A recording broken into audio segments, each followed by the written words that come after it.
With a deep breath, she sealed the letter to herself with a pool of golden wax. Across its face, she wrote a stark reminder.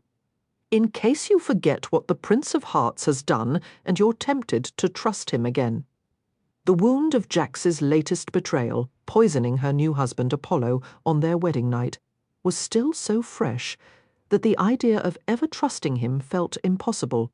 Yet Evangeline's heart was a stubborn thing, always leaning toward hope. She believed in unwritten endings and the infinite possibilities within every life story. But for Jax, she had to draw a line. She could not forgive him, and she would never help him unlock the Valerie Arch. Built by the Valors, the first royal family of the magnificent North, the arch was said to be a passage to a place simply called the Valerie. What lay within was a mystery twisted by the story curse plaguing the North. Tales couldn't be written without burning, others couldn't travel beyond the borders, and many shifted with each telling, growing less reliable by the day about the Valerie.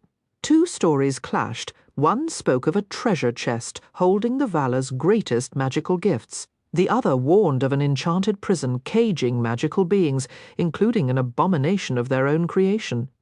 Evangeline didn't know which to believe, but she was certain Jax should have neither magical gifts nor monsters. The Prince of Hearts was peril enough on his own. Her anger toward him was a cold, steady flame. Just yesterday, after piecing together his guilt, she had thought 5 simple words. I know what you've done. Guards had escorted him from Wolf Hall, and to her surprise, he had gone quietly, without a fight or a single word. But she felt it in her bones he would be back. Their story wasn't finished in his eyes, though in her heart it was.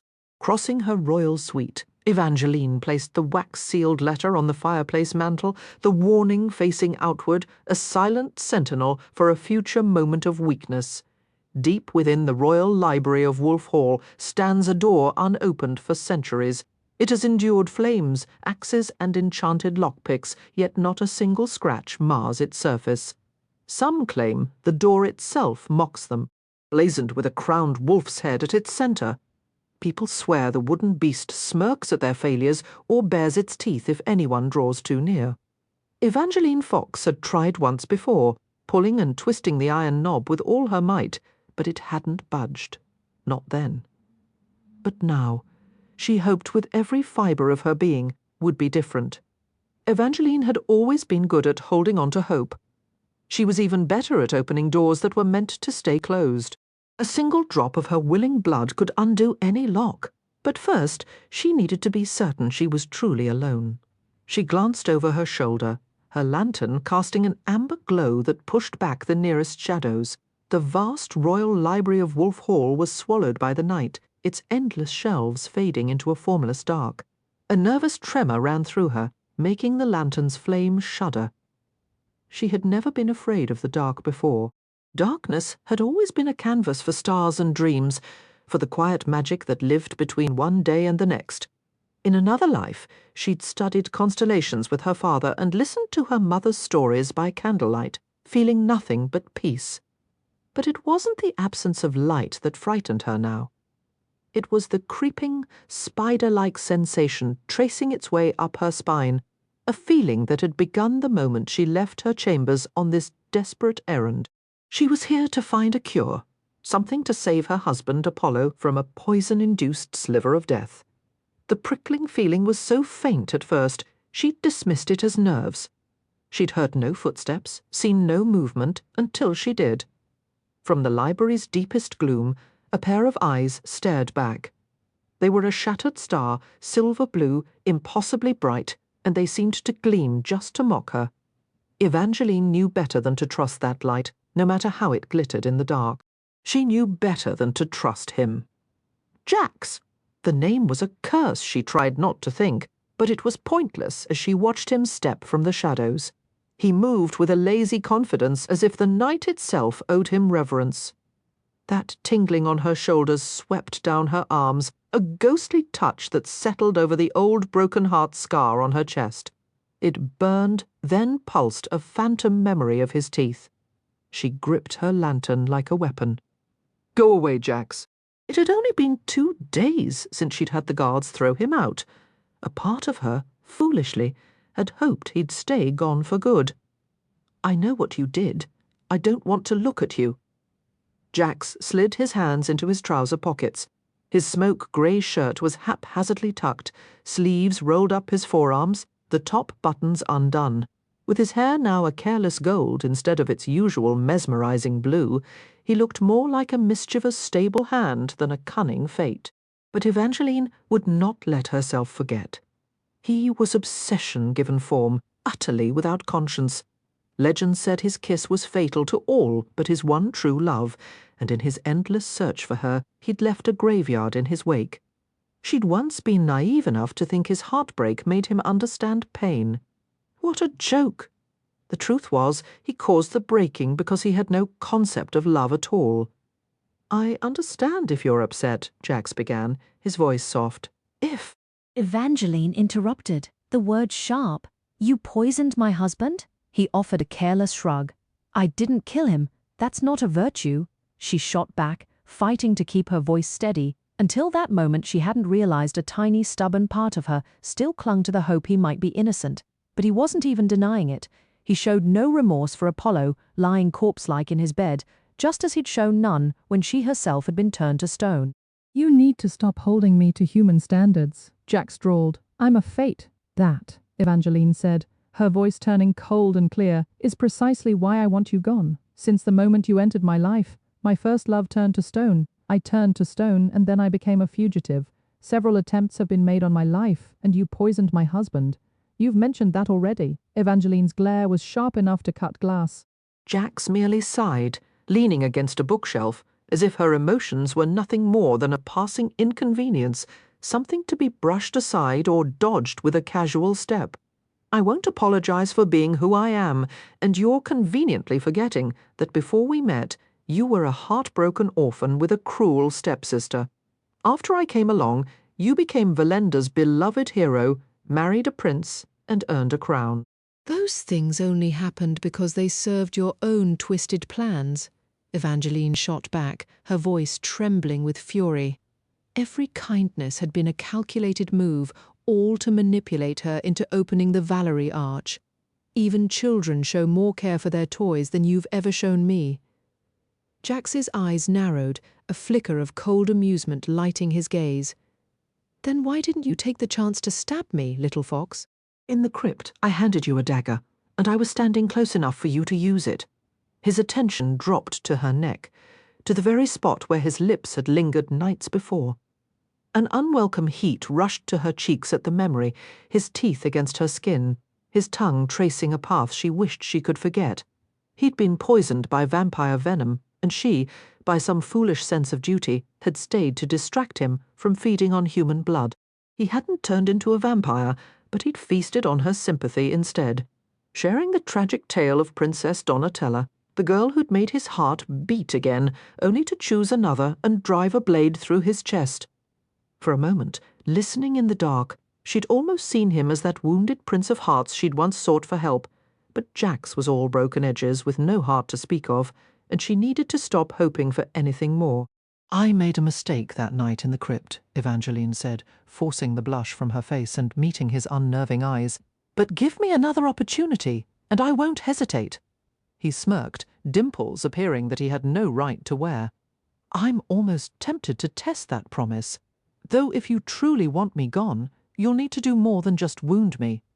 Jax drew a stark white apple from his pocket and began tossing it lightly in his hand. "Help me find the missing stones and open the Valerie arch.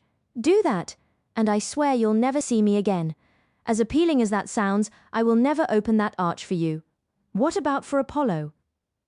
A sharp pang pierced her chest for the prince, followed by a fresh wave of anger toward Jax. "Don't you dare say his name." Jax grinned wider, oddly delighted by her rage. "Agree to help me, and I'll wake him from his suspended state."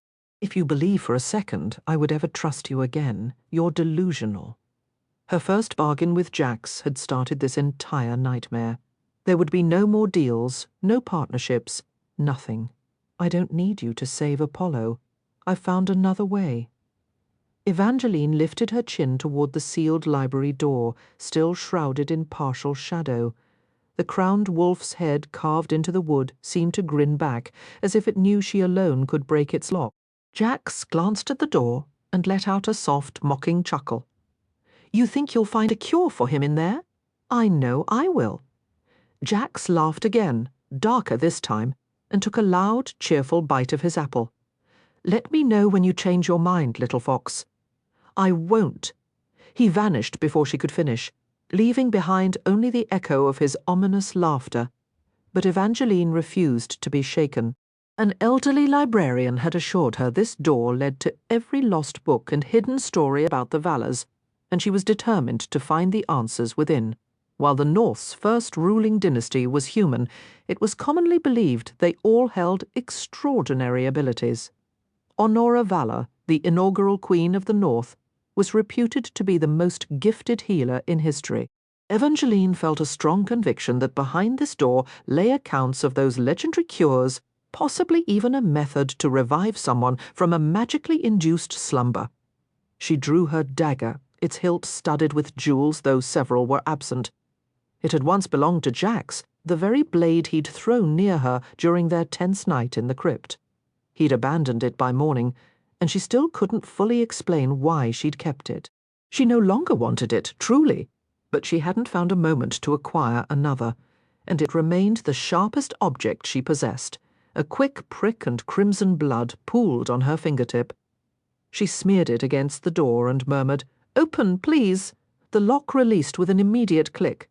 The knob turned without resistance. For the first time in hundreds of years, the door swung inward. And in that moment, Evangeline finally grasped the reason for Jax's mocking laughter. She crossed the threshold, and the floor seemed to dissolve under her slippers, as if she'd stepped onto crushed crackers rather than stone. It felt eerily similar to her current hopes, swiftly falling apart. This chamber was supposed to house shelves of books on the Valors, answers to her desperate questions, a remedy for Prince Apollo. Instead, there was just a sigh of dusty, clouded air, drifting in lazy swirls around a grand, ornately carved marble archway. Evangeline shut her eyes tightly and opened them again, half believing she could blink the arch out of existence and make the precious volumes materialize. Sadly, her blinks held no enchantment. Yet she refused to surrender. Back in the Meridian Empire, where she was raised, such an arch would have been merely a decorative curve of sculpted rock, perhaps framing a set of doors. But this was the magnificent North, where arches were never just architecture. Here, arches were magical portals crafted by the Valors themselves. This particular arch featured formidable angels clad in armor carved into the columns, like eternal warriors locked in opposition. One angel had a bowed head and a fractured wing, its expression almost sorrowful, while the other seemed furious. Both held their swords drawn and crossed at the center, a clear warning to any who might think to pass. But Evangeline wasn't just anyone.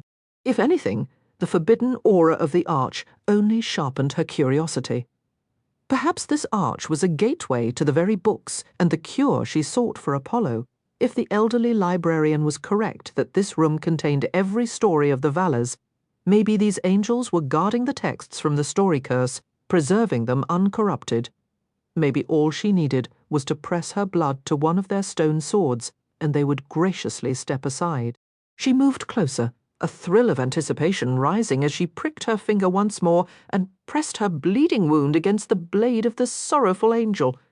The sword ignited like a candle. Glowing golden veins spider-webbed across the stone, over the swords, the angels, the entire arch. It was brilliantly bright and undeniably magical. Her skin tingled as ancient dust lifted from the arch, sparkling around her like a shower of minuscule stars. The air, once chill, grew warm. She had felt certain she was meant to enter this room, to find this arch, to unlock it. Suddenly, the breath was stolen from her lungs as a chilling warning from Prince Apollo's younger brother, Tiberius, echoed in her mind. You were meant to open it. Magical things always fulfill the purpose for which they were made. And Tiberius believed Evangeline herself was created for a single purpose, to unlock the legendary Valerie Arch. She stumbled backward, the memory of Jax's laugh ringing in her ears again. This time, it didn't sound sinister at all. It sounded amused, delighted, positively gleeful. "No," she whispered, her voice barely audible. The stones continued to gleam, golden threads weaving around the columns. She watched, transfixed, as the light spread across the arch's peak, illuminating a series of elegant, curving words that had been invisible moments before. Born in the south, but conceived in the north, you will recognize this key when she is crowned in rose gold. She is both a commoner and royalty, a fugitive under false charges, and only her freely given blood can unlock this archway. A chill shot through Evangeline. These weren't mere phrases. This was, she refused to even consider it. Yet denial wouldn't erase or alter a thing. This was the prophecy of the Valerie Arch, the very one Jax had schemed to make her complete. Which meant this arch wasn't ordinary. It was the Valerie Arch itself. Pure panic flooded her, drowning every other sensation. This shouldn't be happening. The arch was meant to be in fragments. While stories differed about the Valerie's magical contents, everyone concurred on one point. The Valerie Arch had been shattered, its pieces scattered throughout the north, to conceal the prophecy and prevent anyone from ever reassembling it. No, no, no, no, no. Desperately, Evangeline tried to scrub her blood from the stone before Jax or anyone else could uncover what she had done. The angel statues hadn't shifted, but she dreaded that at any moment a door might materialize behind them, or they might step aside. She spat on the stone and rubbed fiercely with her cloak's sleeve.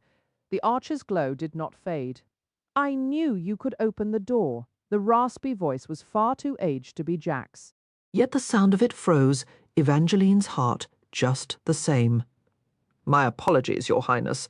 I see I've startled you once more." Once more. She spun around. The man in the doorway was nearly as short as a child, but much older than Evangeline, with a long silver beard woven with threads of gold that matched the gleaming trim on his white robes. "You?" For a heartbeat, she was too unsettled to speak. "You're the librarian who first led me to this room." You remembered, though he appeared genuinely pleased. The old man's smile did nothing to calm her.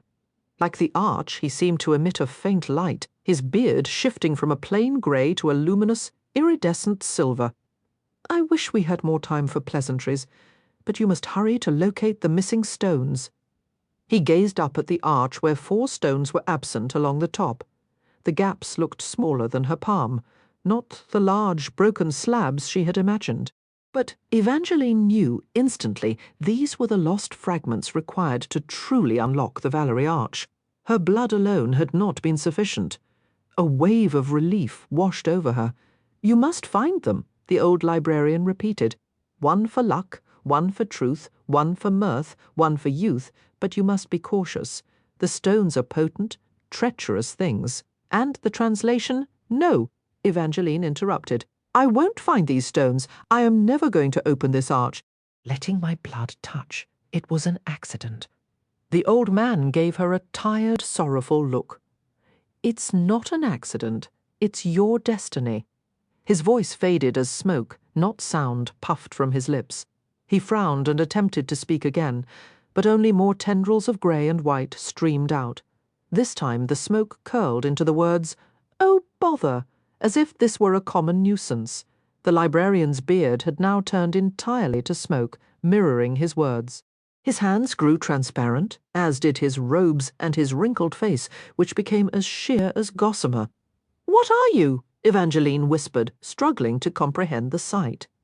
She'd faced vampires and fates, and her stepsister was a witch. But this entity was unfamiliar. "I'm a librarian." He finally managed, the words arriving like a distant rattle on the wind. "I know this looks terribly dubious, but I assure you, if you only knew the truth." "If I could tell you?" He vanished completely before finishing, leaving Evangeline with only drifting smoke tendrils and the disquieting suspicion that perhaps the Prince of Hearts was not the sole supernatural power she needed to fear. 3 days had passed, and Evangeline could still feel the frantic beat of her own heart. She actively pushed away thoughts of the Valerie Arch and its hidden contents, and she tried to silence the echo of the old librarian's desperate plea. if you only knew the truth. The memory felt like a cold hand on her shoulder. Beside her, in the jostling coach, Havelock's voice was a low rumble, matching the wheels on the icy cobblestones. "Our time is slipping away," he stated, his gaze fixed on the frost-glazed city passing the window. Once Apollo's personal guard, Havelock was now her steadfast, if grim companion, in a secret quest to find a cure. For a week they had trailed through the capital, consulting mystics in shadowy parlours and apothecaries, whose shelves groaned with strange jars. They had bribed their way into private libraries and listened to physicians of both body and mind, only to hear the same useless refrain. No one has been in such a state since the era of Honora Valor. The curious looks that followed always forced a hasty retreat. The world believed Prince Apollo was dead, murdered by his brother Tiberius, and that dangerous fiction had to be maintained. Apollo, suspended between life and death, was utterly defenseless. Evangeline felt only the faintest twinge of guilt over the lie. Tiberius had tried to kill her, too. "This could be our final opportunity to help him," Havelock pressed, his words heavy in the chilled air. Evangeline knew, with a private ache, that he was wrong. There was another path, a terrible bargain with Jax to open the arch, but she kept that option locked away, a secret hope for a better solution still flickering within her. "Have you seen the latest gossip rag?" Havelock asked abruptly, cutting through her thoughts. "I've been doing my best to ignore them." Evangeline sighed. Yet she accepted the rolled-up daily rumour he offered. The headline blared, "All hail Lucian Jareth Acadian," by Christoph Neitlinger. The kingdom's newest heir, Lucian Jareth of House Acadian, makes his grand entrance to Valafel tomorrow, and the rumours are more plentiful than snowflakes in a blizzard. Sources claim he builds shelters for the poor, finds homes for every stray pup and kitten, and personally tutors orphans in their letters. Meanwhile, Wolf Hall confirms preparations are already beginning for the next nocte never-ending festival. Evangeline's stomach turned, and she let the page fall into her lap. It had been like this since her own name vanished from the headlines. Cleared of murder, she was now subjected to a relentless parade of saccharine stories about this distant cousin Lucienne, painting him as some sort of royal saint. "I have to wonder how much of this is even real," she muttered, a note of weary sarcasm colouring her voice. Havelock merely shrugged. "The only fact we can trust is his arrival tomorrow. Tomorrow." The word now felt like a threat. It didn't matter if this Lucian was genuinely a hero who rescued puppies in his spare time, he would still be stealing Apollo's crown. Unless she found a cure today. "Try not to worry," Evangeline said, forcing a confidence she didn't feel. "Lala will know what to do." The coach shuddered to a halt before a cluster of spiralling towers that resembled heaps of snow-dusted storybooks. This was the Spires, home to Ariel Lala Lagrimas, the unwed bride. Like Jax, Lala was one of the legendary Fates, but unlike him, she was a friend. She had saved Evangeline from Tiberius's poison, and Evangeline clung to the desperate hope she could work the same magic for Apollo. She had come here first, only to find a whimsical off-adventuring. Sign on the door. Royal guards, stationed to watch for Lala's return, had sent word that morning that she was finally home. Now, as Evangeline climbed the steps, her breath forming ghostly clouds in the air, she noticed for the first time that the wooden railings were intricately carved with tiny lines of text, as if snippets of forgotten tales had been etched into the very bones of the building. The flat felt like the kind of home from a storybook, the sort of place where uninvited laughter might drift from the windows instead of smoke.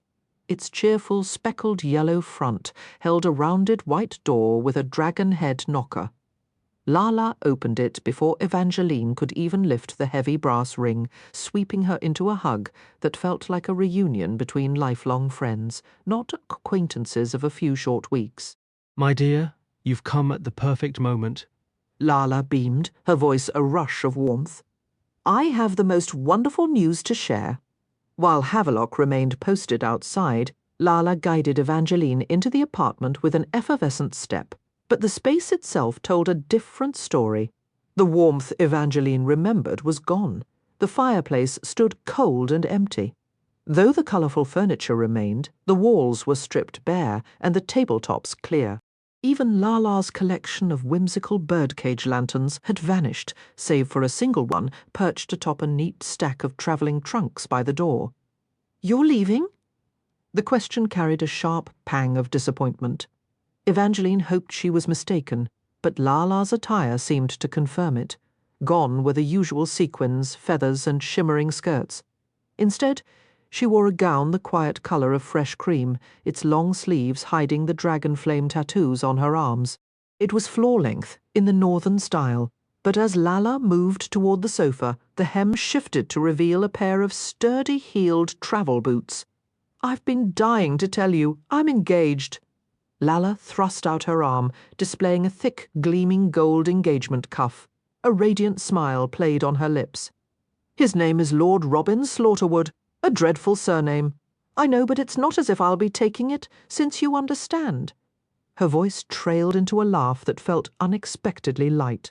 Lala had once confessed that fates perpetually wrestled with the very nature they were created to embody. As the unwed bride, her deepest longing was to find love, despite a destiny that promised she would always be left at the altar, weeping tears so potent they could stop a human heart. And yet, here she was, her pretty eyes alight with genuine hope. "I'm so happy for you," Evangeline said, and she was surprised to find she truly meant it. A few months prior, she might have asked if this fleeting joy was worth the certain devastation to come. People called it heartbreak, but losing someone you loved felt like having your entire world shattered, and yet, despite knowing that pain intimately here, Evangeline was fighting not only to save Apollo's life, but to believe in a second chance with him. "I hope Slaughterwood Castle isn't too far," Evangeline offered. "I would love to visit. I would adore that," Lala glowed. "The castle is just a day's journey from here. I've insisted on a long engagement, so with any luck, I'll host a great many parties."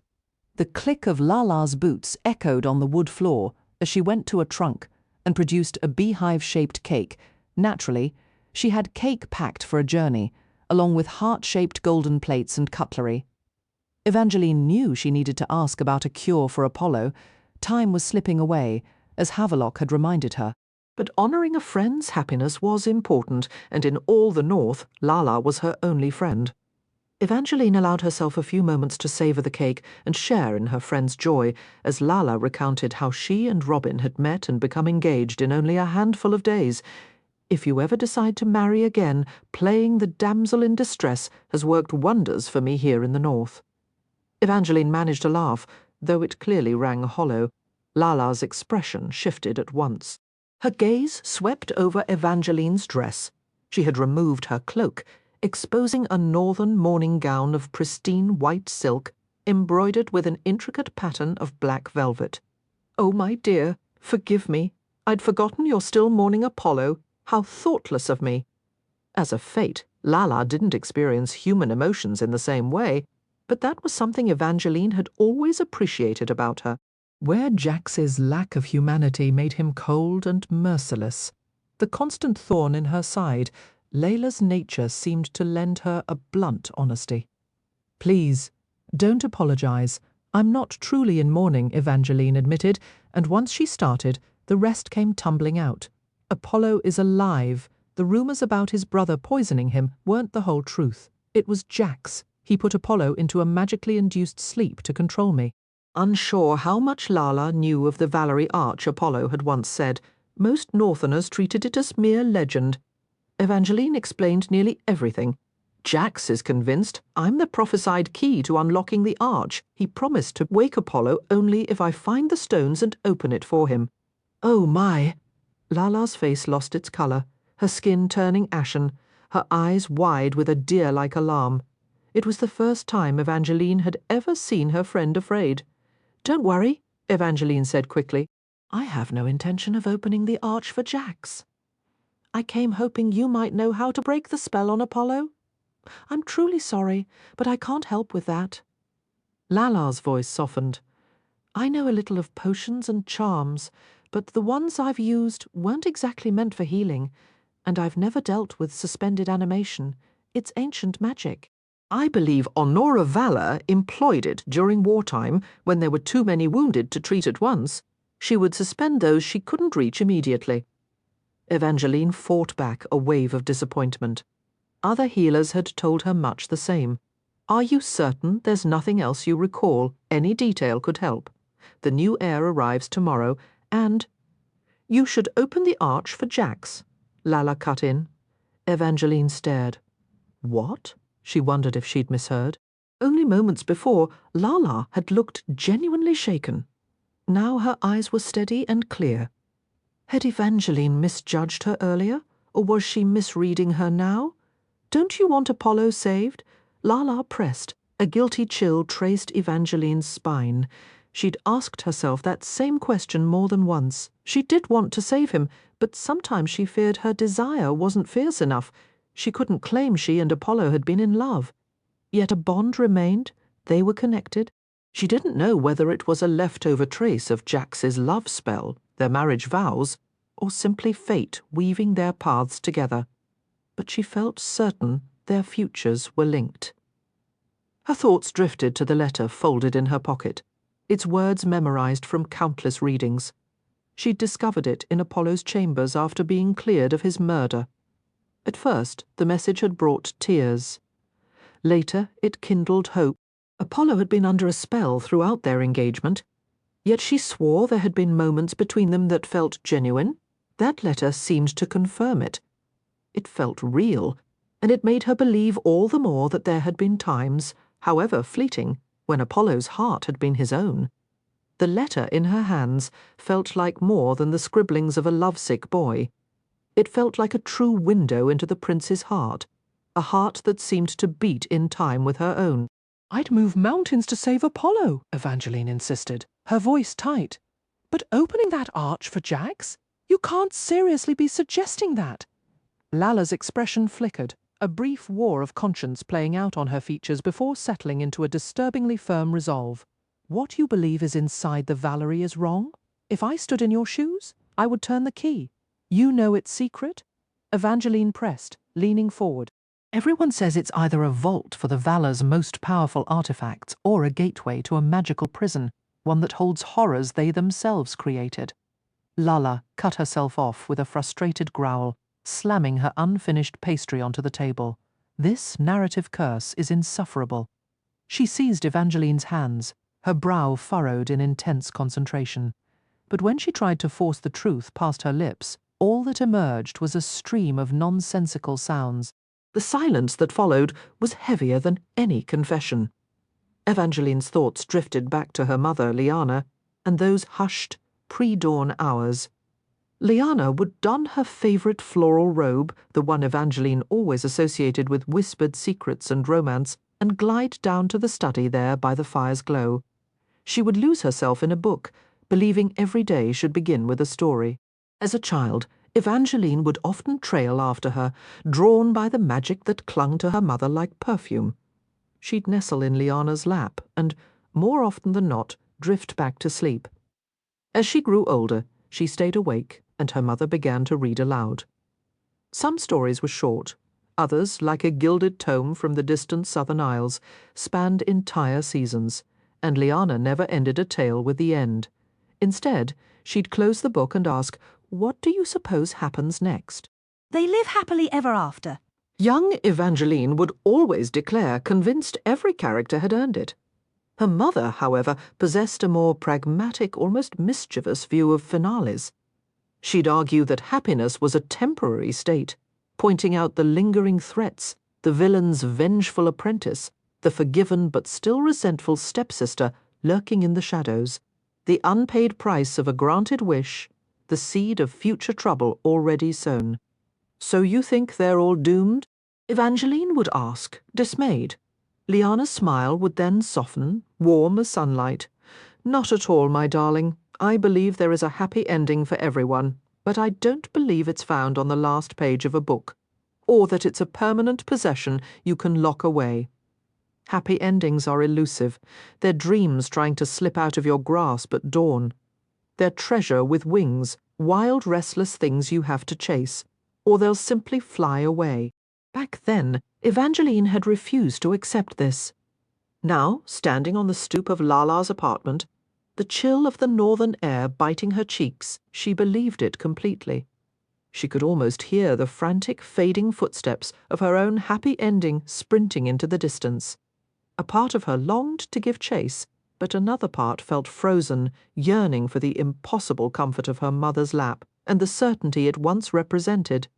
The ache of missing her was a constant, sharp companion. What would Liana advise her to do now? Evangeline had made a solemn promise never to unlock the Valerie arch for Jax, yet Lala's cryptic warning echoed, undermining her resolve. The Valerie does not hold what you think. If I were you, I would open the arch. The words coiled in her mind, a tempting and terrifying serpent of doubt.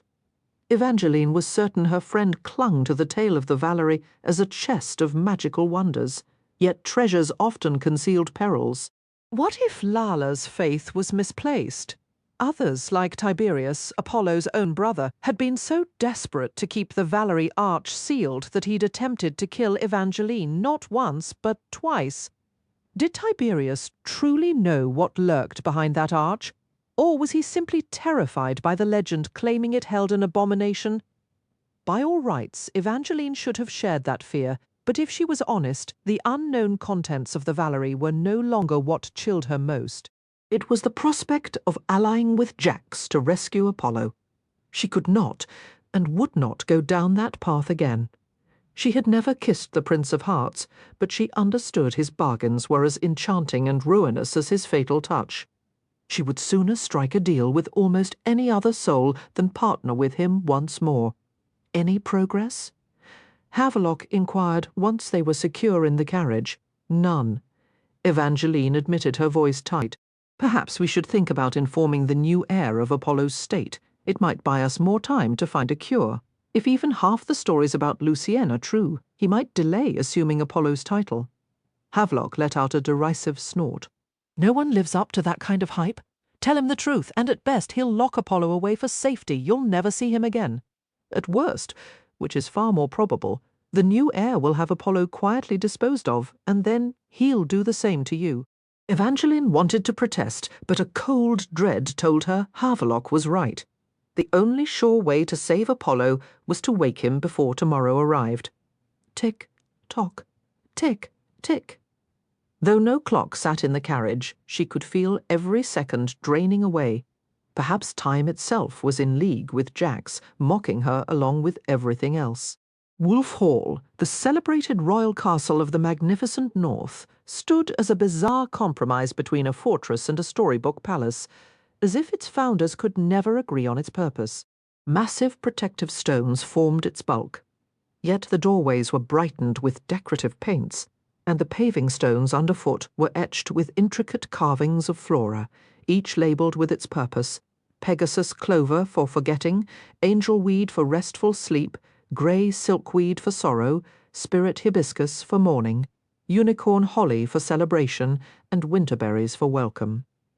That morning the castle had been draped in the sombre grey silkweed and spirit hibiscus of mourning.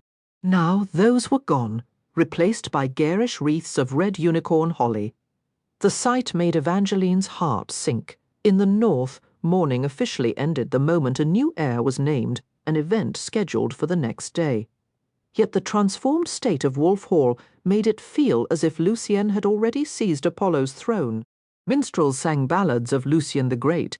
Servants had swapped their black mourning clothes for crisp white aprons, and young maids, some near Evangeline's own age, wore sprigs of winterberry in their hair, their cheeks and lips touched with colour. Their excited whispers swirled around her. They say he's young. They say he's tall. They say he's even more handsome than Prince Apollo. Each word twisted the knots in Evangeline's stomach tighter. She couldn't blame them. People needed joy, and grief couldn't last forever. She just desperately wished for more time. There was still one day before Lucien's official arrival, though it felt pitifully short. Taking a shaky breath, Evangeline followed Havelock as the hallway grew dimmer and colder, the festive sounds fading behind them into an oppressive silence, A short walk brought them to the splintered trapdoor that descended toward Apollo. It still unsettled Evangeline that no guard stood direct watch over the entrance. A solitary soldier in a barren corridor would have drawn too much attention. The true safeguard was a trusted royal guard stationed in the small room at the foot of the stairs. This hidden chamber was far more welcoming than on her first visit. She didn't know if Apollo was conscious of his surroundings, but on the chance he was, she had ordered his guards to make the space feel alive. Thick crimson carpets now covered the cold stone floor, and vivid paintings of woodland scenes hung on the walls. A grand four-poster bed with velvet curtains had been brought in, though she wished he could be in his proper bedchamber with a crackling fire and fresh air from an open window. Havelock had, of course, reminded her that was far too dangerous. At the base of the stairs, the waiting guard bowed to Evangeline and then turned to murmur something to Havelock, granting her a moment of privacy as she approached the prince. A flutter of nervous hope stirred in her chest. She longed for some change today, but so far Apollo remained exactly as he was. He lay perfectly still, a picture ripped from the final verse of a sombre northern ballad. His heartbeat was a faint, slow drum, and his olive skin felt cool beneath her fingers. His brown eyes were open, but the smouldering intensity that once lived there was gone, replaced by a flat, vacant stare like weathered sea glass. Leaning close, she brushed the dark waves of hair from his forehead, pouring every bit of her hope into the silent wish that he might stir, or blink, or simply breathe. She just needed one small sign that he was fighting his way back. "You wrote that you would always try," she whispered, her face tilting toward his. "Please try to come back to me." Touching him while he was so lifeless was never pleasant. But Evangeline remembered her own time trapped in stone, and how she had ached for the comfort of another's touch. It was one thing she could still give him. She cradled his cool, waxy cheek and pressed a kiss to his unresponsive lips. His mouth was soft, but it carried a wrongness, a taste of cursed endings and broken spells, and as always, he did not stir. "I truly don't comprehend why you insist on this daily ritual." Jax's languid voice drifted through the chamber, washing over her like a slow burning fire that made the scar on her wrist, the broken heart, sear as if freshly branded. She tried to ignore both the scar and him. She tried not to turn, not to look, not to acknowledge his presence at all, though continuing to kiss Apollo's motionless lips would likely seem more suspicious. With deliberate slowness, she straightened, pretending her skin wasn't prickling everywhere, as Jax sauntered forward. He was dressed with unusual care. A midnight blue cape was fastened at his shoulders by a series of silver chain links. His velvet doublet was the same deep shade, accented with smoke-grey embroidery that matched his fitted trousers, all tucked neatly into polished leather boots. She shot a glance past him toward Havelock and the other guard by the stairs, but they were motionless, doing nothing. Jax must have enchanted them. Most believed the Prince of Hearts' only power was his fatal kiss, but he also possessed the ability to turn humans into puppets for his whims. His fatally magic was somewhat muted here in the north, yet he could still sway the emotions and hearts of several people at once. Fortunately, that power didn't work on Evangeline. He'd tried before, and she had merely heard his thoughts. He could hear hers as well, if she chose to project them. But sharing her mind with Jax was the last thing she wanted right now. "Do you kiss the prince because you actually take pleasure in it?" Jax inquired, his tone dripping with mock curiosity. "Or is it because you genuinely believe it will work like a fairy tale and wake him?"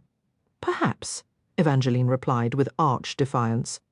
"I do it precisely because I know it irritates you." Jax answered with a smile that was far more wicked than it was welcoming. A flush of heat warmed her cheeks. "My thoughts weren't exactly kind, even more interesting." His eyes, a sharp gemstone blue laced with silver, were far too beautiful for someone like him. "Villains shouldn't look like Jax. Did you seek me out just to annoy me?" Jax released a slow, theatrical sigh. "I'm not the villain in your story, little fox." You're holding on to anger, but you've always known my true nature. I never wore a disguise. You chose to see a version of me that doesn't exist." His gaze turned cold and metallic, utterly devoid of warmth. "I am not your friend. I am not some earnest young man who whispers sweet falsehoods or arrives with bouquets or sparkling gifts. I never believed you were," she countered, though a quiet, foolish part of her had begun to hope for something like camaraderie. She hadn't expected flowers, but she had let herself think of him as an ally, a mistake she would not repeat. "Why are you here?" "To remind you that saving him is within your grasp." Jax slid his hands into his pockets, the gesture casual, as if striking another bargain with him was as straightforward as buying a loaf of bread. On the surface, it might seem that simple. If she agreed to open the Valerie Arch, Apollo would awaken before morning. The threat of a new heir would vanish. But Jax would remain, a persistent shadow until he located the missing arch stones. Evangeline needed him gone as desperately as she needed her prince restored. With Jax in her life, ruin followed. She had been searching for a cure for Apollo, but perhaps her true quest was to find a way to permanently remove Jax from it. "My answer is no. It will always be no." Jax leaned against the carved bedpost, crossing his arms. "If you truly believe that, then your imagination is disappointingly limited." She stiffened. "My imagination is perfectly sufficient. What I have is resolve. As do I." A sinister light flickered in Jax's eyes. "This is your final opportunity to reconsider." "Or what?" Evangeline challenged. "You'll finally decide to despise me. Perhaps I would enjoy despising you." A faint, dangerous twitch touched the corner of his mouth, as if the notion amused him. Then a clock chimed loudly from somewhere above. 7 distinct strikes. "Time is slipping away, little fox. I attempted kindness by allowing you time to ponder my library proposal, but my patience has expired. You have until midnight to decide." She fought to ignore the knot tightening in her stomach. If placing Apollo in an enchanted sleep was Jax's idea of a gentle persuasion, she dreaded what would come after the deadline. Aligning herself with him again could not lead anywhere good. She turned to go. A hand closed around her wrist. Jax! But the grip wasn't his. Jax's touch was cool and smooth as stone. This hand seared her skin. Apollo? Hope surged through her as she spun back toward her prince. He was wrong. Moments before, his eyes had been dull and clouded, but now they burned with a malevolent ruby glow like cursed embers. Evangeline tried to whirl toward Jax, but Apollo's grip was an iron shackle. She glared at the fate. "I thought you gave me until tonight." "This isn't my doing." His gaze darted from the prince's crimson eyes to her trapped wrist. She tried to pull free, but Apollo's fingers only tightened, biting into her skin with bruising force. A sharp yelp escaped her as she struggled. He squeezed harder, painfully so, though he didn't seem awake. He appeared possessed or locked in a desperate internal battle. Panic constricted her chest. "Apollo, he cannot hear you." Jax drew a dagger with a blade of polished obsidian. "What? He's about to snap the bones in your arm." Jax slashed the knife across Apollo's hand. Blood sprayed across her skirts as the prince's grip released and the terrifying red light vanished from his eyes. Evangeline stared at the darkening bruises circling her wrist, a cruel souvenir from Apollo. A steady drip, drip, drip of blood fell to the floor, but it wasn't from where the prince had gripped her. It came from her other hand, where a sharp diagonal slash-welled crimson, perfectly mirroring the wound Jax had just given Apollo. She swiped at it, a futile hope that it was just his blood, but the cut was hers, deep and weeping. Jax watched, his eyes a brewing tempest, before cursing and ripping a handkerchief from his coat to bind her hand. "Get out of this room," he growled, his voice low and urgent, "and don't you dare kiss him again." "What is this?" Evangeline demanded, her heart hammering against her ribs. Jax's jaw was tight. "Someone just gifted you and your prince another curse." "Another curse, of course. It's a mirror curse," Jax stated. his tone chillingly matter-of-fact. Evangeline fought the rising tide of panic, feeling utterly unraveled, like a novel whose pages were being methodically ripped out one by one, bruised, bleeding, bound to a cursed husband, and now cursed herself. And Jax, the infuriating Prince of Hearts, was still holding her injured hand. She wrenched free from his cold grasp, but it only left a deeper chill on her skin. He continued, his words precise and terrifying. As long as this magic holds, any injury Apollo gets, you feel. Any injury you get, he feels, but his death is the one that matters. If he dies, you die. His gaze dropped to the blood-stained handkerchief. For a heartbeat, his calm facade shattered, revealing something raw and vengeful beneath. Under different circumstances, seeing the unflappable Prince of Hearts so shaken might have been satisfying. But now, just after he'd threatened her with a deadline, it felt like another layer of manipulation. "Did you do this?" she whispered. Jax's glare could have frozen fire. "Don't act so innocent. You just told me I'd learn to hate you if I refused you." "I hurt everyone, little fox," he said, the nickname a sharp contrast to his icy tone. "But you need to be alive to hate me. I don't want you dead. I'll slaughter anyone who tries." Then he was gone, stalking from the chamber. The moment he left, the guards at the stairwell blinked, released from their frozen state. A clamour of confusion erupted as they took in the scene. Is that blood? What happened here? The soldiers moved toward her, their senses and duty returning just in time to prevent her from bolting up the stairs after Jax. She needed answers, and his hurried exit screamed that he knew something. Evangeline lifted her bandaged hand, fabricating a story on the spot. "I was trying a new ritual to wake Apollo. It failed. I'll explain everything later, but I must go now." She gestured toward the unconscious prince. "Both of you stay with him. See to the cut on his hand." "He needs your protection more than I do." Havelock, the head guard, opened his mouth to protest. But Evangeline didn't wait. She darted up the stone steps, quick and light. She was midway up the flight when a triumphant fanfare of trumpets exploded through the castle, a joyous, deafening blast that halted her in her tracks. What now? She had no time for this, but then she heard the muffled giggles. Two young maids were whispering excitedly down the corridor. "Do you know what that music is for?" Evangeline asked, breathless. The taller maid gave her a wary look, but the shorter one offered a polite, apologetic smile. "It's for the welcome ceremony, my lady. Prince Lucian has arrived. He surprised us all by coming early." The world seemed to tilt, the hallway spinning around her. Why hadn't anyone bothered to tell her he'd shown up ahead of schedule? She'd been occupied, certainly, but someone should have tracked her down. "I'm certain someone intended to inform you," the smaller maid said quickly, as if reading her mind.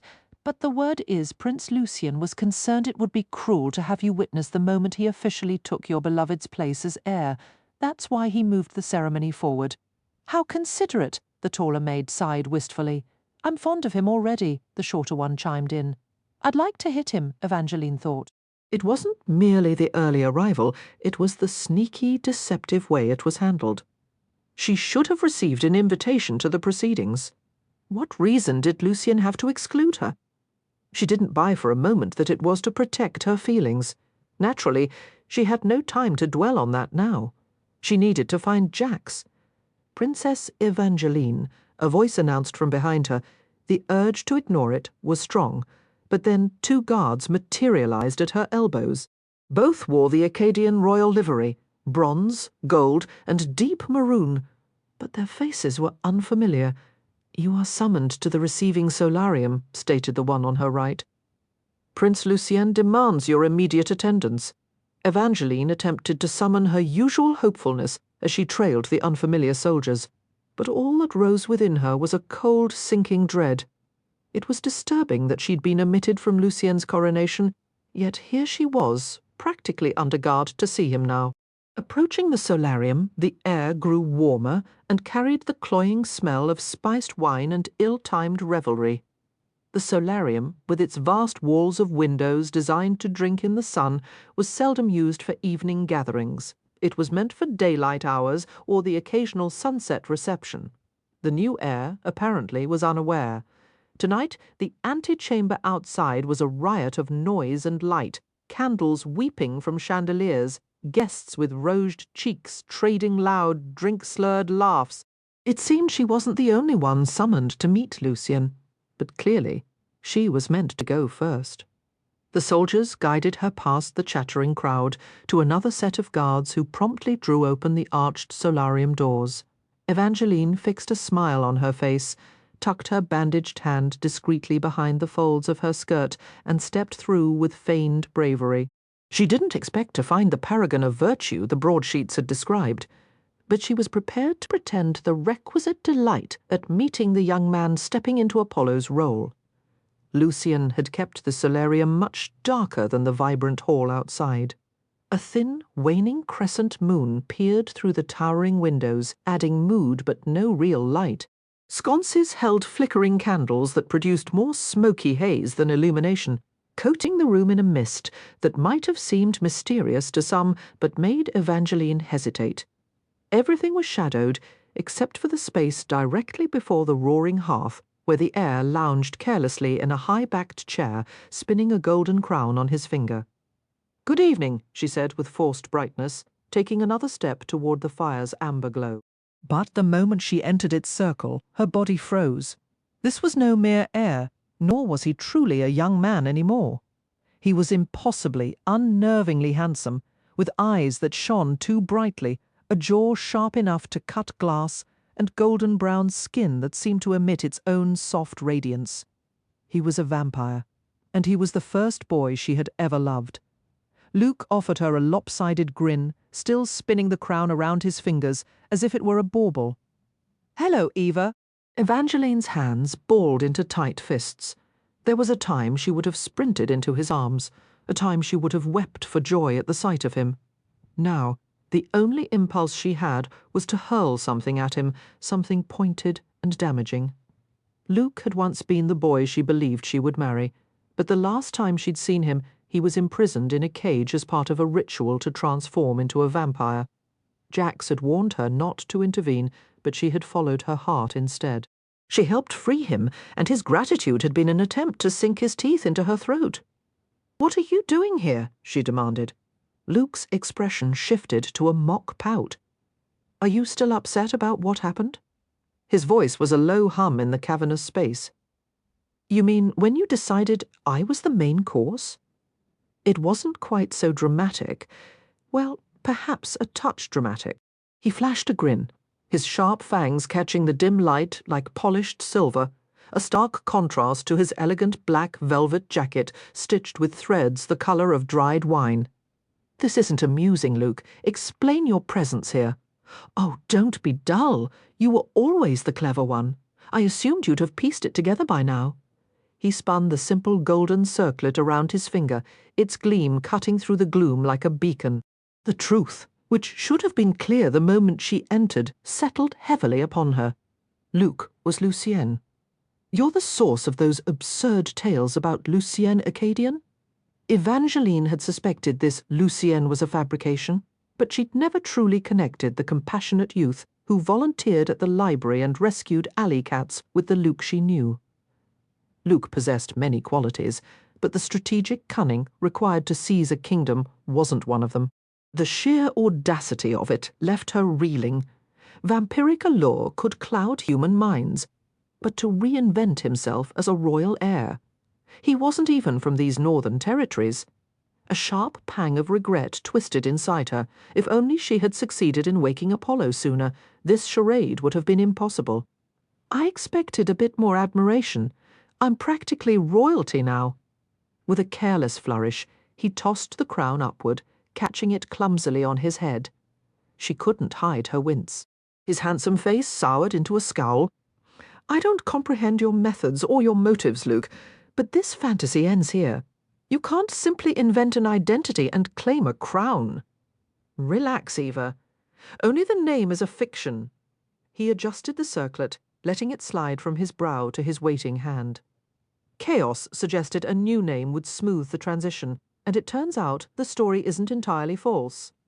I am, apparently, a very distant cousin of the deceased prince. Evangeline flinched at the casual mention of Apollo's fate. She didn't believe for a moment in this convenient lineage. But Luke, He would absolutely believe it. He'd always carried a sense of undeserved privilege, a minor flaw she'd overlooked when he was human. Now, amplified by his new nature, it felt dangerous. As a man, he'd felt entitled to life's luxuries. As a vampire, he clearly felt entitled to a throne. The real puzzle was Chaos's role in this. Having encountered the vampire lord of spies and assassins, who had once deceptively posed as a mere guard, Evangeline knew he was a puppeteer. Perhaps he saw Luke as a pliable pawn, a newborn vampire easily manipulated. Yet that theory felt shaky, too. Luke was notoriously impulsive. Even if he parroted Chaos's desired policies, Evangeline could all too easily imagine his predatory instincts overwhelming him. If he'd nearly attacked her, someone he once claimed to love, what hope did the courtiers and servants of Wolf Hall have? A sudden visceral image assaulted her, the grand halls stained crimson, filled with the bleeding, the dead, or the newly turned. It would be a catastrophe of his making. Voicing these fears outright, however, would only provoke him. Instead, she focused on the immediate mystery. Why summon her here, alone? The human boy she'd loved was gone, erased the moment the venom took hold. Why don't you come closer? He tilted his head, and she felt a phantom warmth at her ear, followed by the intense, scorching weight of his stare on her neck. Don't. Don't what? His smile was a cold curve that never reached his dark, hungry eyes. She needed to leave, to redouble her efforts to find Apollo's cure and dismantle this farce, but leaving Luke unchecked in his new power filled her with a dread colder than the castle stones. Evangeline's plea died on her lips as footsteps echoed just outside the solarium doors. A soft, feminine voice followed, announcing she had been summoned by Prince Lucien to join him for dinner. Evangeline went rigid. "Please tell me. She's talking about a meal." "I'm certain that's the case," Luke replied, though her stomach churned with unease. He flashed a grin that was all sharp edges. "If you're feeling possessive, I'd be more than happy to make you my dinner instead." The sight of his teeth sent a rush of heat through her veins. That isn't amusing. It wasn't intended to be. His nostrils flared as the door swung open. Evangeline braced herself to see the waiting girl, but it was Havelock who entered. "Identify yourself," Luke demanded, his lips curling into a snarl. Havelock paid him no mind, his focus locked on Evangeline. "Your Highness, you must come with me immediately. There's something you need to see." "This really isn't a good time," Evangeline protested, casting an anxious glance toward Luke. She couldn't abandon him to prey on some innocent young woman. Of course Havelock was unaware of Luke's true nature. She wasn't even sure if he believed vampires were real. Right now, he looked utterly strained, his voice rough with something close to fear. "This cannot wait." Then she felt it, a warm, damp spot on the back of her hand. A single drop of blood had seeped through the bandage covering the wound she shared with Apollo. From across the shadowed room, Luke drew a sharp breath, a low growl rumbling in his throat. In the next heartbeat he was moving. She had forgotten a vampire's terrifying speed. He was a blur of lethal motion, crossing the space in an instant. Two brutal hands seized her, one clamping around her waist, the other tangling in her hair, wrenching her neck toward his open mouth. Evangeline screamed, but his lips never made contact. One moment he was all feral hunger and gleaming fangs. The next he was ripped away from her. Gentle, cool hands replaced the harsh grip, pulling her against a solid, unyielding chest. He smelled of crisp apples and cold malice, but Evangeline was trembling too violently to push Jax away as he guided her from the dark solarium. "I'm going to end that boy," he seethed. The hallway lights were blinding, making her dizzy and faint. Luke hadn't bitten her, but her hand was bleeding again, and her thoughts were spinning wildly. "Havelock is unharmed," Jax stated flatly. The guard stood a few paces away, looking disoriented, likely under Jax's influence, but thankfully without any visible injuries. "But Luke is being restrained." Jax's arm tightened around her, urging her farther down the glaring corridor. Wait, Evangeline planted her heels and twisted free. Who is restraining him? Someone whose patience is not infinite. Jax's mouth pressed into a hard line. He reached for her again, but she darted back. She was grateful he had intervened before she became Luke's next meal, but one act of rescue didn't rewrite his role. He was still her antagonist, not some gallant hero. "I'm not going anywhere with you. It isn't safe for you here," Jax said, his tone deceptively calm, as if coaxing a skittish animal. Yet she noticed his clenched fists and the tense muscle throbbing in his jaw. A small, hesitant voice carried down the hall from the solarium entrance. Excuse me? Is Prince Lucien ready for our dinner yet? Evangeline turned, a fresh wave of alarm crashing over her as her eyes landed on the slender figure just a few yards away. The girl's face was delicate, her gown a soft petal pink, and the sight of her filled Evangeline with icy dread. It was Marisol, her stepsister. She hadn't seen her since the morning Marisol had orchestrated her arrest for Apollo's murder, a betrayal that had left a permanent chill in Evangeline's heart, a cold space where family trust had once been.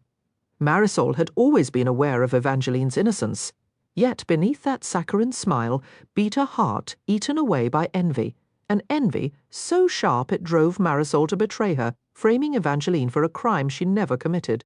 Now, seeing Marisol standing there, looking every bit the storybook princess, felt like a blade twisting in Evangeline's chest, tearing open every scar left by that treachery.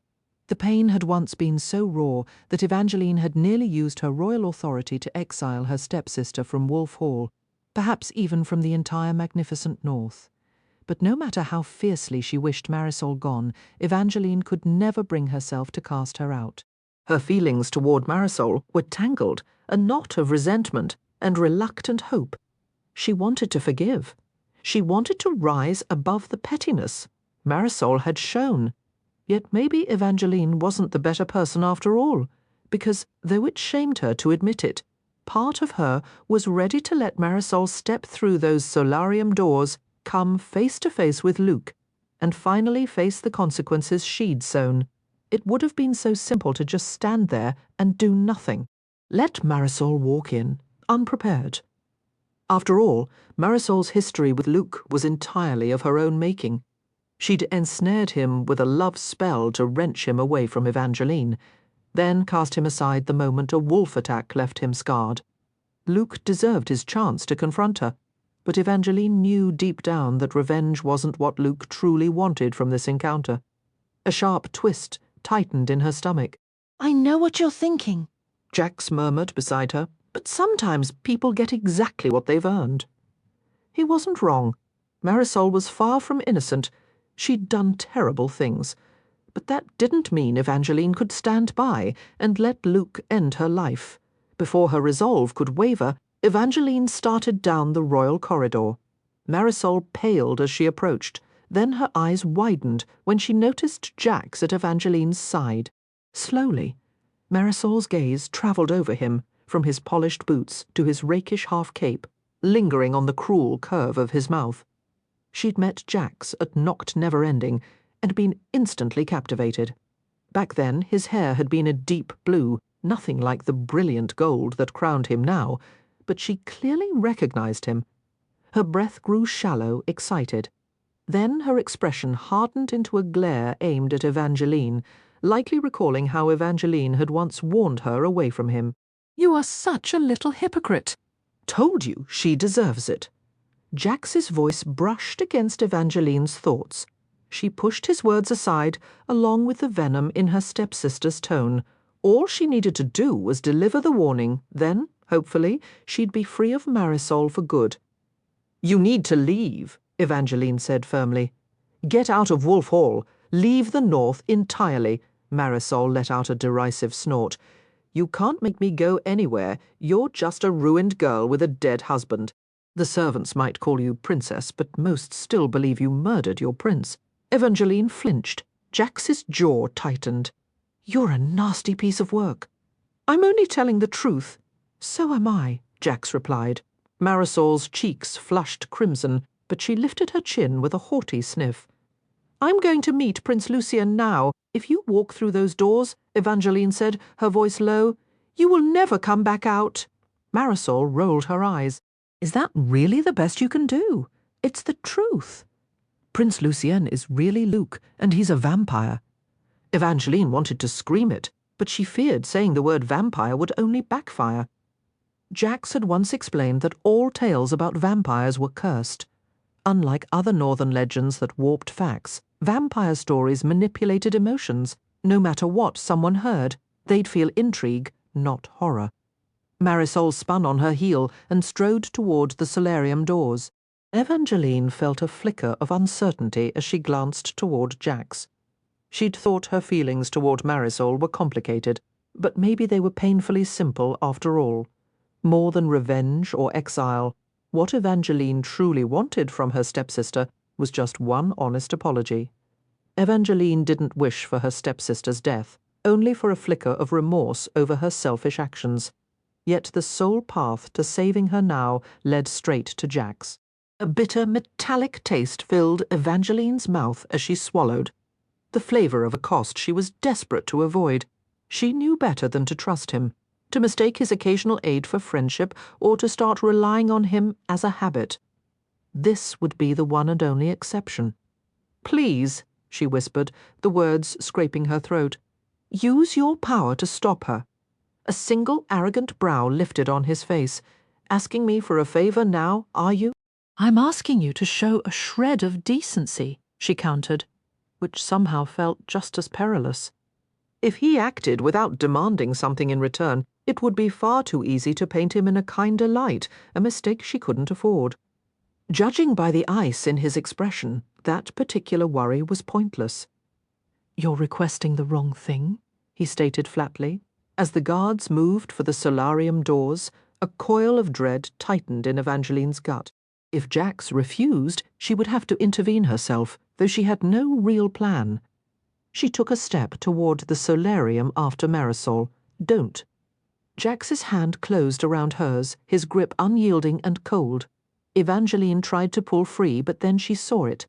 Marisol, who had been at the threshold 1 second, was now recoiling, fluttering back like a startled sparrow, her thin brown hair flying as she stumbled over her skirts on the stone floor before fleeing down the opposite corridor. He had used his power after all. A weight lifted from Evangeline's shoulders, yet her chest constricted with a new tension. She braced for him to declare she now owed him, but he had already released her hand, his gaze fixed instead on the last fading scar on her wrist. It was a silent reminder of the older, unfinished debt, the final kiss she still owed. He hadn't mentioned it lately, but a fresh wave of nerves hit her. Was this the moment he'd hinted at earlier, when he promised she would truly begin to hate him? The guard Havelock cleared his throat nearby. "Pardon the interruption, Your Highness," startled. Evangeline jumped farther from Jax. She hadn't noticed his approach, but one look at Havelock's sorrowful face told her she didn't want to hear his news. Not now. She was barely managing the aftermath of what had just happened. Without Jax, Marisol would be gone. While she didn't regret asking for his help, she couldn't possibly ask for anything more. She needed to escape from him, from the oppressive atmosphere, from all of it. She had strained so hard to do what was right, to make the noble choice, to play the hero, and it had left her utterly drained. Jax loved to claim that heroes never got happy endings, but in that moment, Evangeline wasn't seeking happiness. She just craved a pause, a single quiet breath before the next disaster crashed down. Was a moment of peace really too much to ask? She glanced at her bandaged hand. The wound she shared with Apollo had finally stopped bleeding, and the rest of her body, aside from her thoroughly bruised heart, was intact. That meant Apollo was safe for now. Whatever Havelock needed could wait. "I'm leaving," she announced, her voice firmer than she felt. "And I don't want anyone following me." She didn't have a destination yet, but she would decide that on the way.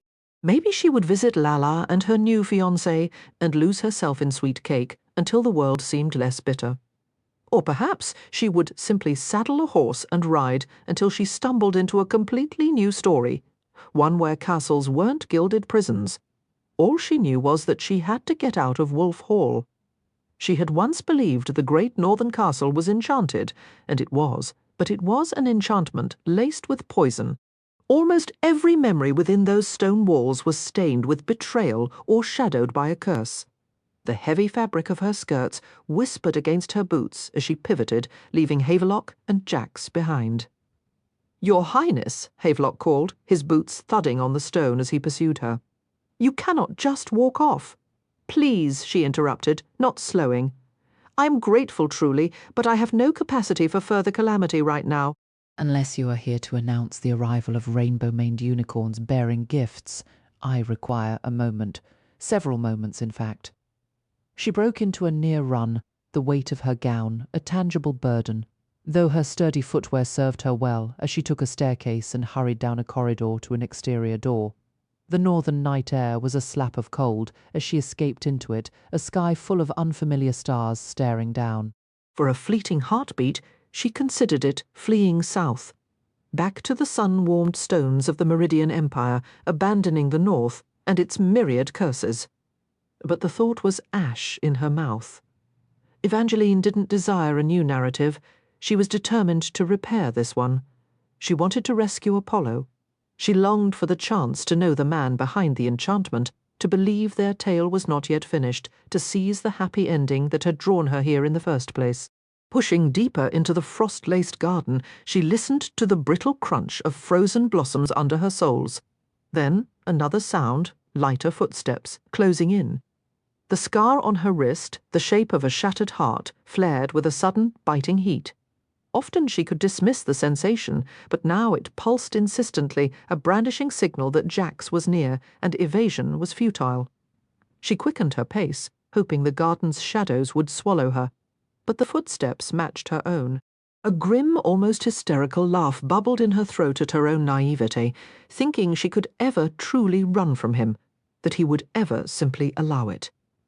She forced herself to halt under the amber light of a garden lantern, crafted like a curving bloom. The cold gnawed at her cheeks and fingers, yet Jax showed no hint of a shiver as he approached, the freezing air merely dusting his hair and lashes with silver.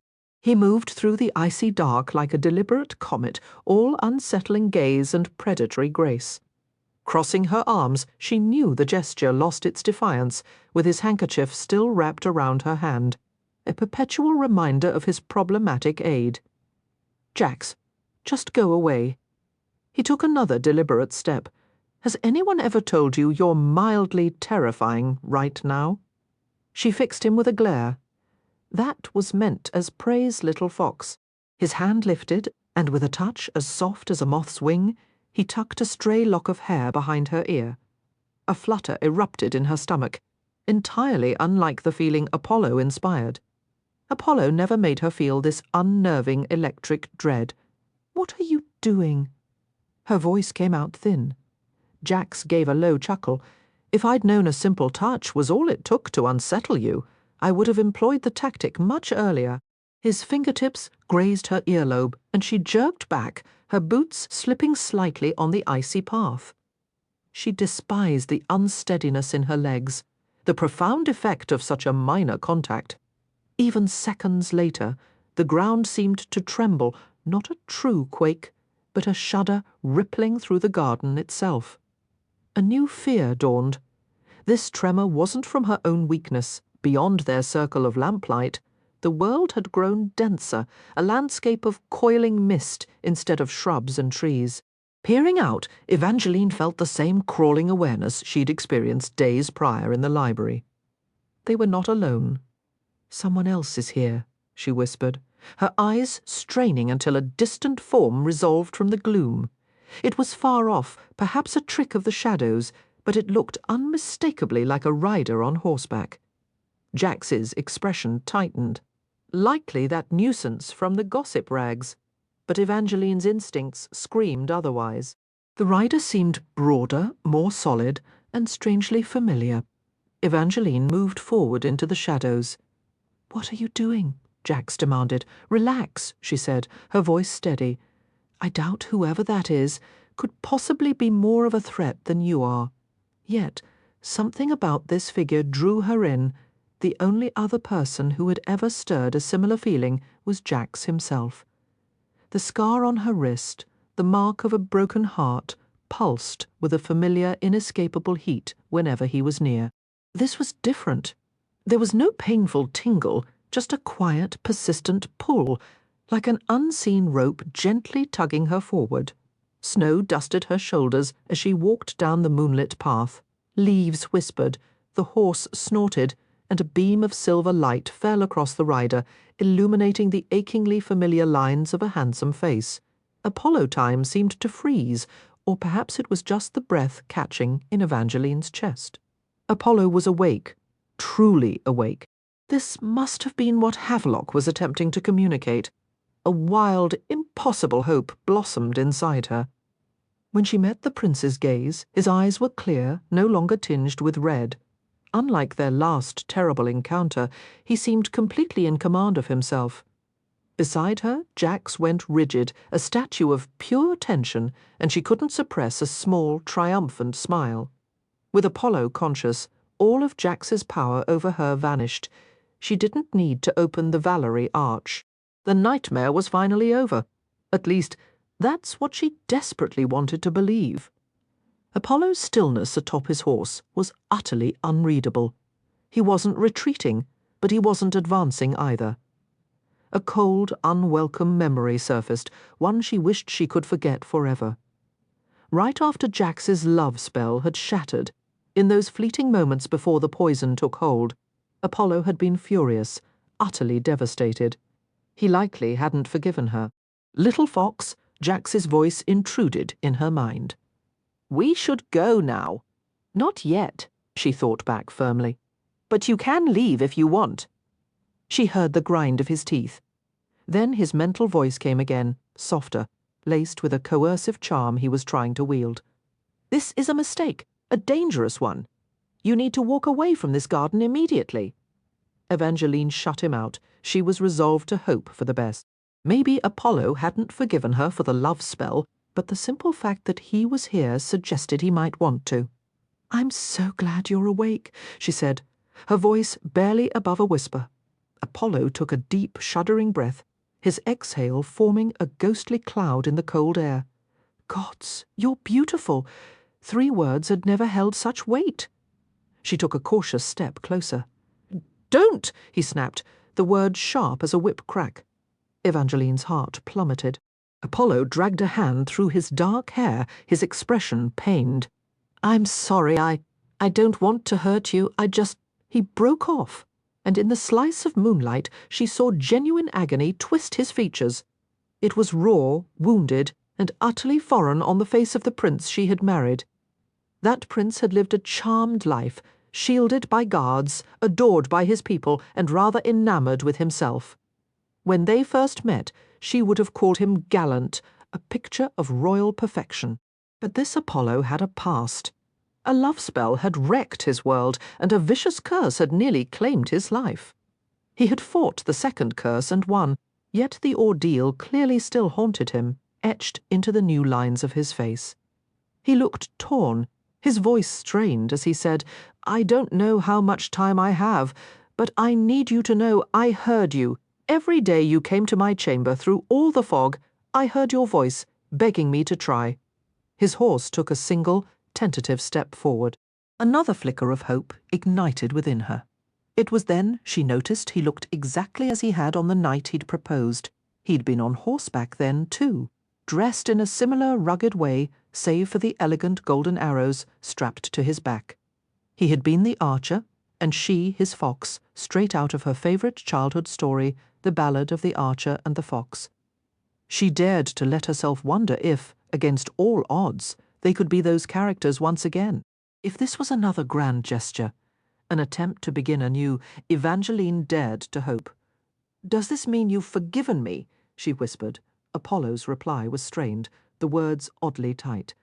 "I want to—" Little Fox, Jax's voice growled in her mind, but whatever he said next was lost as Apollo spoke over him. "I wish we could try again, but I think you should leave." "Leave," she echoed, confusion washing over her. "Go, Evangeline." A flicker of anguish twisted Apollo's features, hollowing his cheeks and etching lines across his brow. I don't want to be the one who hurts you. What's happening? She took an uncertain step forward. Stop, he thundered, the command echoing. You need to go now. In one fluid motion, the prince drew a golden arrow from the quiver on his back. Moonlight glinted coldly off its tip as he clenched it in his fist. Evangeline froze. What are you doing? Little fox, get inside. Jax shoved her roughly behind him. Apollo's eyes bled to a lurid, violent red, the same terrifying shade as when he'd seized her wrist before. Then Jax was shouting, "Run!" Though her mind reeled, Evangeline gathered her skirts and sprinted. She wasn't fast enough. An arrow sliced through the air with a deadly whisper, striking her thigh. A scream tore from her throat as she stumbled, the bolt shredding through flesh with a pain so sharp it eclipsed everything else. She fought to keep moving toward the castle, her world narrowing to the agony in her leg. Blood rapidly darkened her skirts as she lurched forward. Another arrow whistled past, missing her arm and embedding itself in a flowering bush with a sickening thud. Yet a searing burn erupted in her shoulder as if she'd been shot there too. Somehow she reached the door to Wolf Hall. Blood streamed from a deep gash in her shoulder, tracing a wet, sticky path down her arm to her palm. She left a crimson smear on the handle as she turned it, staggering into the hall's comparative warmth. Dazzling spots of light danced before her eyes.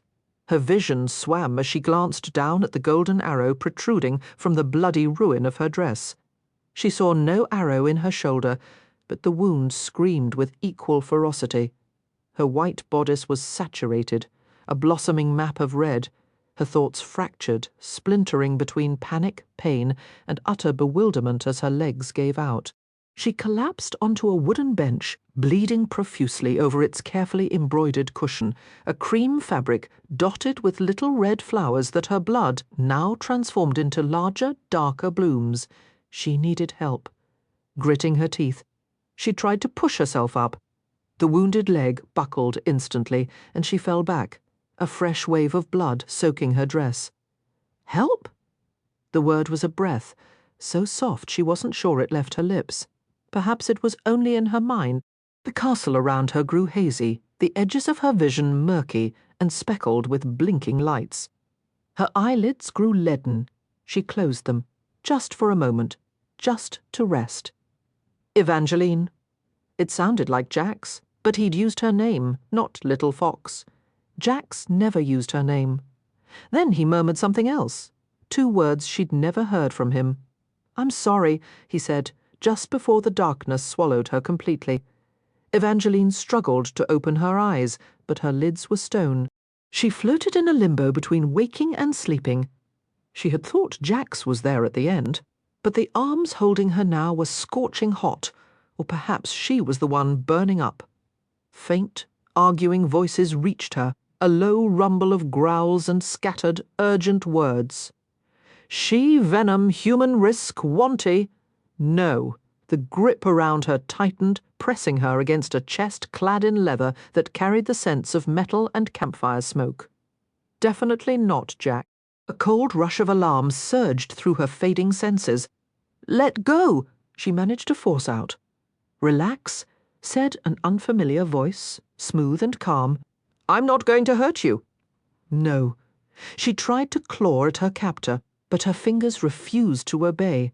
Her body had become a prison of useless limbs and sealed eyelids. Her skin was crusted blood, and her very thoughts were fading to a dull, hopeless grade.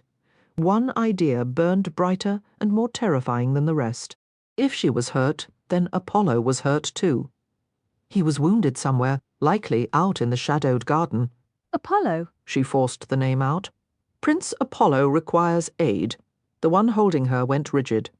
Then a different voice, so faint she knew it was only in her mind, whispered, "I'm sorry, little fox. Apollo isn't the one you should fear for." "He's darkness?" threatened to pull her under again before she could grasp the rest of Jax's silent words, though she already sensed what he meant to say. Prince Apollo was the reason for her pain. Each second stretched into an hour. Evangeline couldn't remain awake for more than fragments of time, and when she did, The agony stretched every moment into a lifetime, a century of suffering paid for a single blink of awareness. She was just coherent enough to register cool arms cradling her now. Jax's arms. The world was blurred and far away, yet she knew instinctively that these arms held her more securely than the fevered ones ever had. And still, Evangeline felt herself slipping from that embrace and into a dream that seemed like the brittle pages of an old story, the Ballad of the Archer and the Fox. She had always adored this tale, though returning to it now, it was stained with a melancholy she didn't remember. It started, as it always did, with the most skilled archer in the magnificent north. He was young, handsome, celebrated, and he'd been paid to hunt a fox. It was the cleverest fox he'd ever encountered, and he pursued it for weeks. The fox would find him sleeping. It nipped his ears, gnawed his boots, and made his existence a trial. But the archer never caught it. His only solace during the long hunt came on the days he saw the girl. At first, she was just a lovely peasant who lived deep in the woods, but he soon found himself wanting to chase her instead of the fox.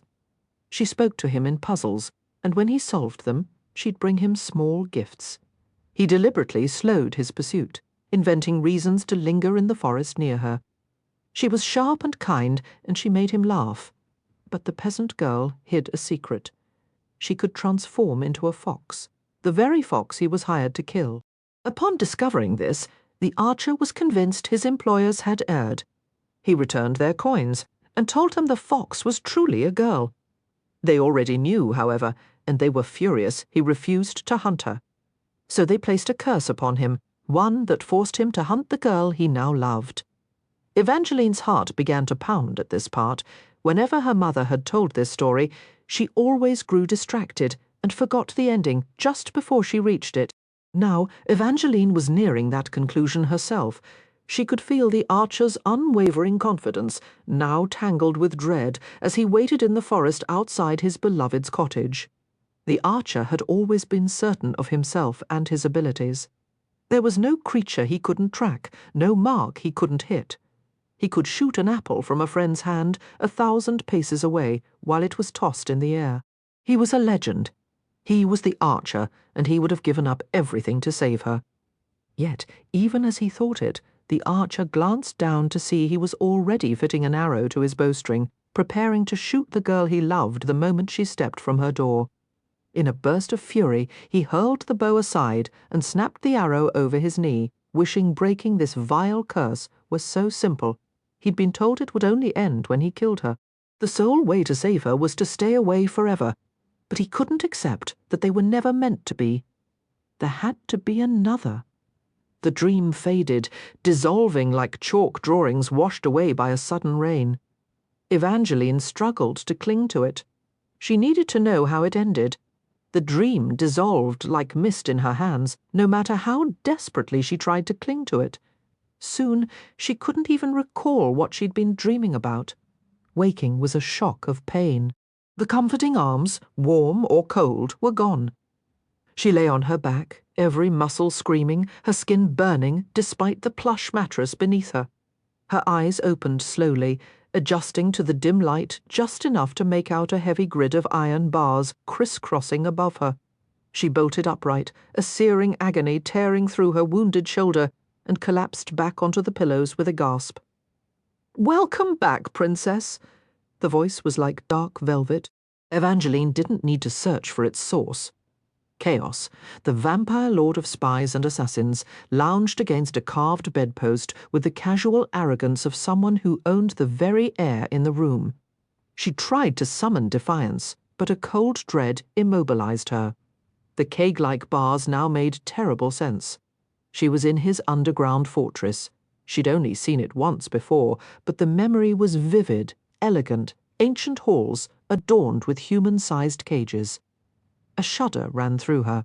Why was she here? Frantically, she pieced together the blurry fragments of the last few hours. The memory sharpened at the edge of unconsciousness. Wolf Hall, the slick warmth of her own blood, and Jack's. He'd said her name. Evangeline, not Little Fox. Then he'd apologized. Was this his apology, handing her over to chaos? Am I a prisoner? She managed to ask.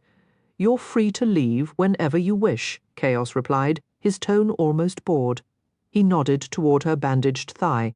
Though I doubt you'll make it far on that leg.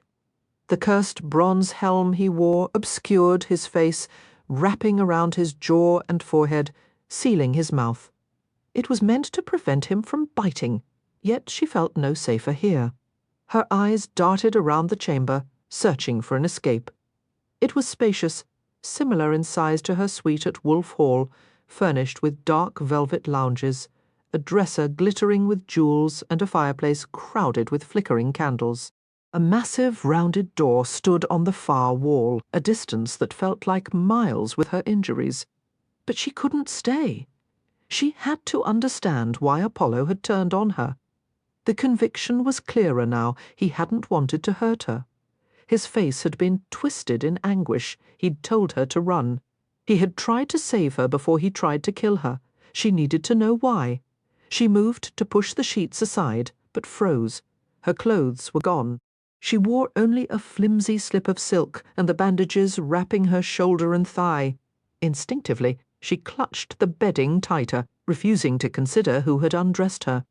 Parading around in near nothingness, here was an invitation she couldn't risk. Other vampires in this lair certainly could bite.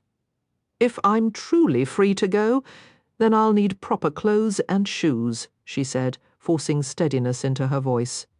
Chaos let out a soft, surprisingly youthful laugh. He looked only a few years older than her. But Jax had once said Chaos was as ancient as the northern mountains themselves. I may have overstated your freedom, he admitted, just as the great rounded door groaned open on ancient hinges. Jax stepped inside, silent as a shadow, their eyes locked across the room. His gaze drifted down, briefly taking in the sheets she held against her scant clothing, but he looked away almost immediately, his expression unreadable. A peculiar pang of disappointment struck her as he resumed tossing a shimmering black apple casually in one hand. The cloak he'd worn earlier was gone, leaving him looking strangely exposed. The memory of being carried in his arms was clear, yet his soft grey doublet remained unmarked by any blood. Have you shared the exciting update with her yet? He inquired with a bright tone. Not yet, Chaos answered. Evangeline's gaze shifted between them, a deep confusion settling over her. Jax despised vampires, or so she had always believed. During their last visit to this place together, he had radiated nothing but contempt. Now he seemed utterly relaxed, and the easy familiarity in his exchange with Chaos suggested something akin to friendship. What is happening here? Evangeline demanded. Even as the question left her lips, the fragments began to connect. Jax had warned her that if she refused to open the arch within a day, she would come to truly despise him. This undoubtedly was the reason. Jax was in league with Chaos.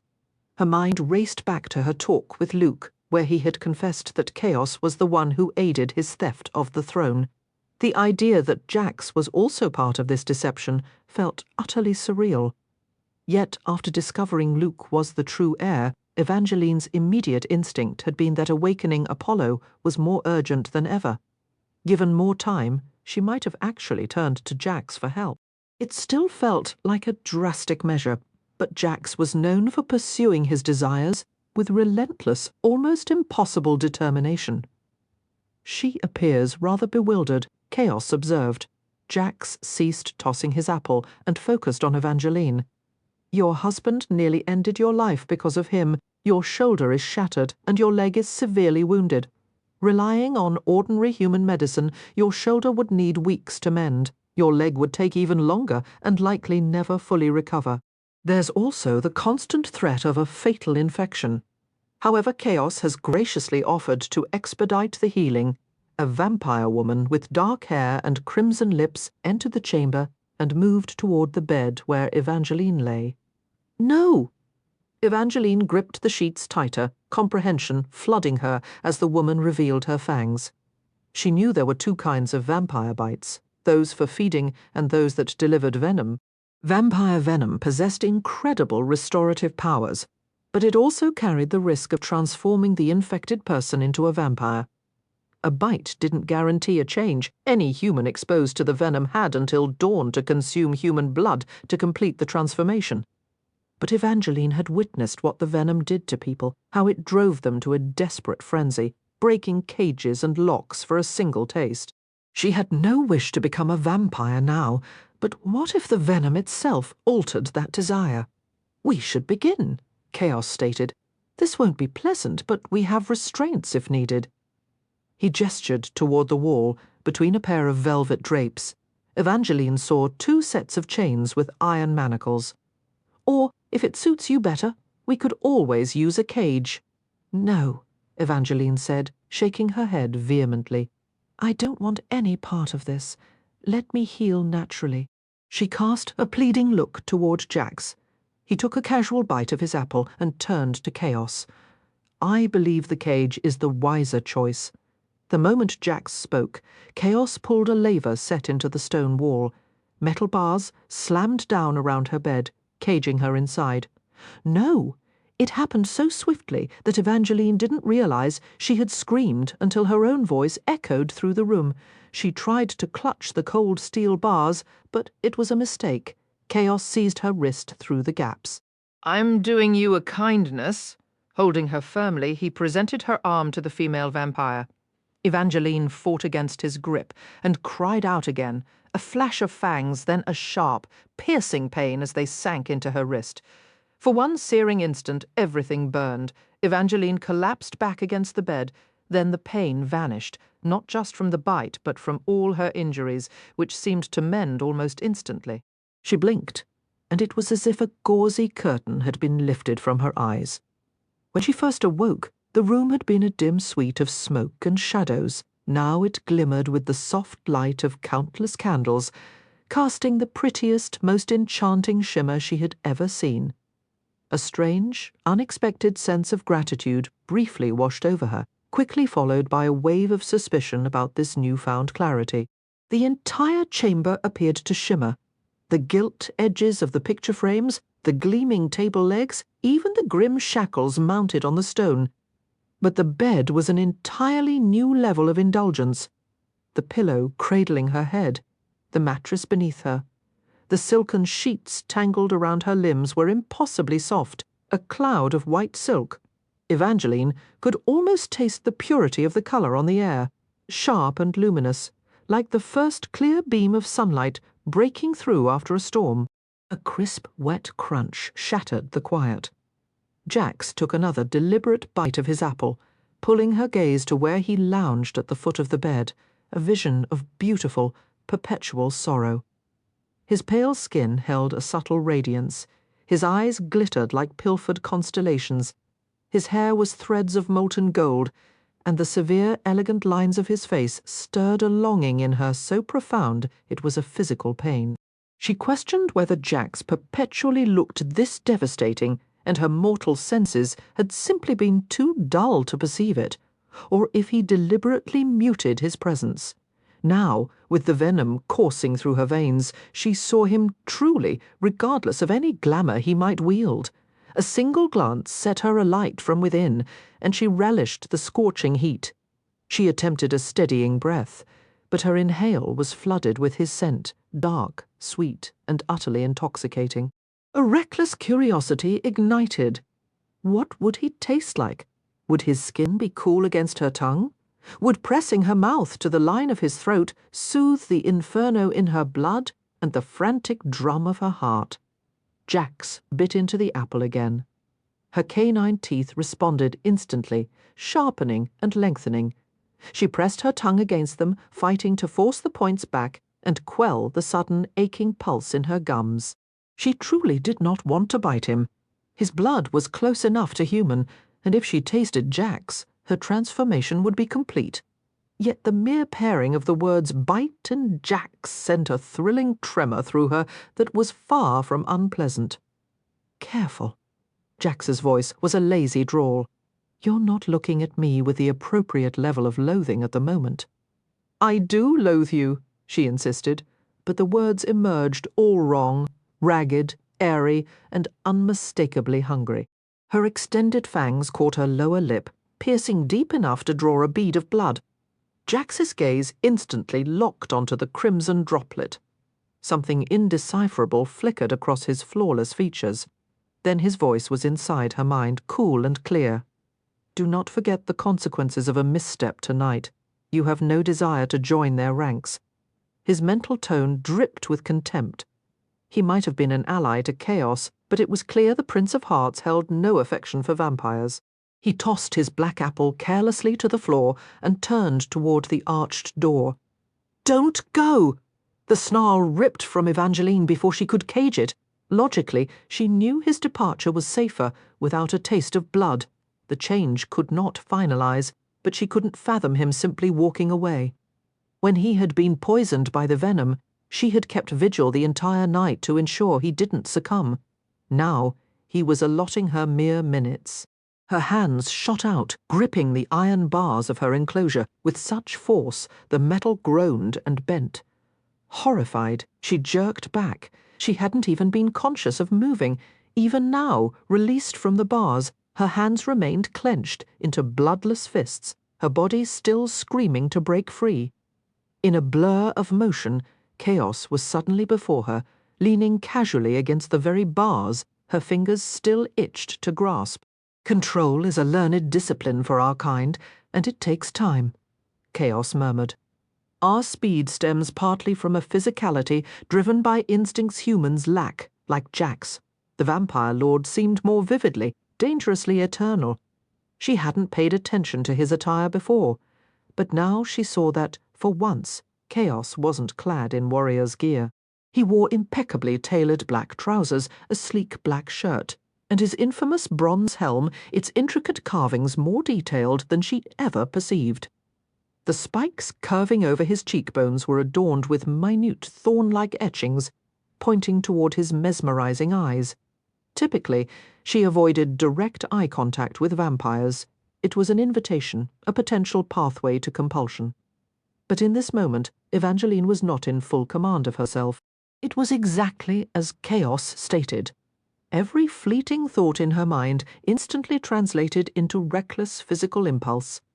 A sudden, unbidden memory flashed of a winter market in her old life. The scent of pine and spiced cider, a stark contrast to the dark sweetness now overwhelming her senses, a reminder of the humanity slipping through her fingers. Her thoughts drifted to his eyes, and in that instant their stares connected. But the eyes of Chaos were nothing like the ones she recalled. She would have sworn they were a brilliant emerald, yet now they were pools of absolute shadow, dark, infinite, and consuming. This wasn't gazing into the eyes of an immortal, it was staring into the face of death. Chaos is a killer, Lala had told her once. Now Evangeline saw that truth reflected in his hollow look. His helmet might stop him from biting, but it did nothing to prevent him from taking a life. She tried to retreat, only to feel her back hit the far end of the cage. A low silken laugh escaped him, smoother than she remembered. "You're not in any danger from me, Princess. In fact, I'm here to ensure nothing harms you tonight." The scent of apples reached her then, sweet and crisp. It was from the fruit Jax had let fall. He'd left the chamber, but the mere thought of him sent a fresh, exquisite ache through her mouth, a burn she knew in her soul only one thing could quench. "You're growling," Chaos cautioned.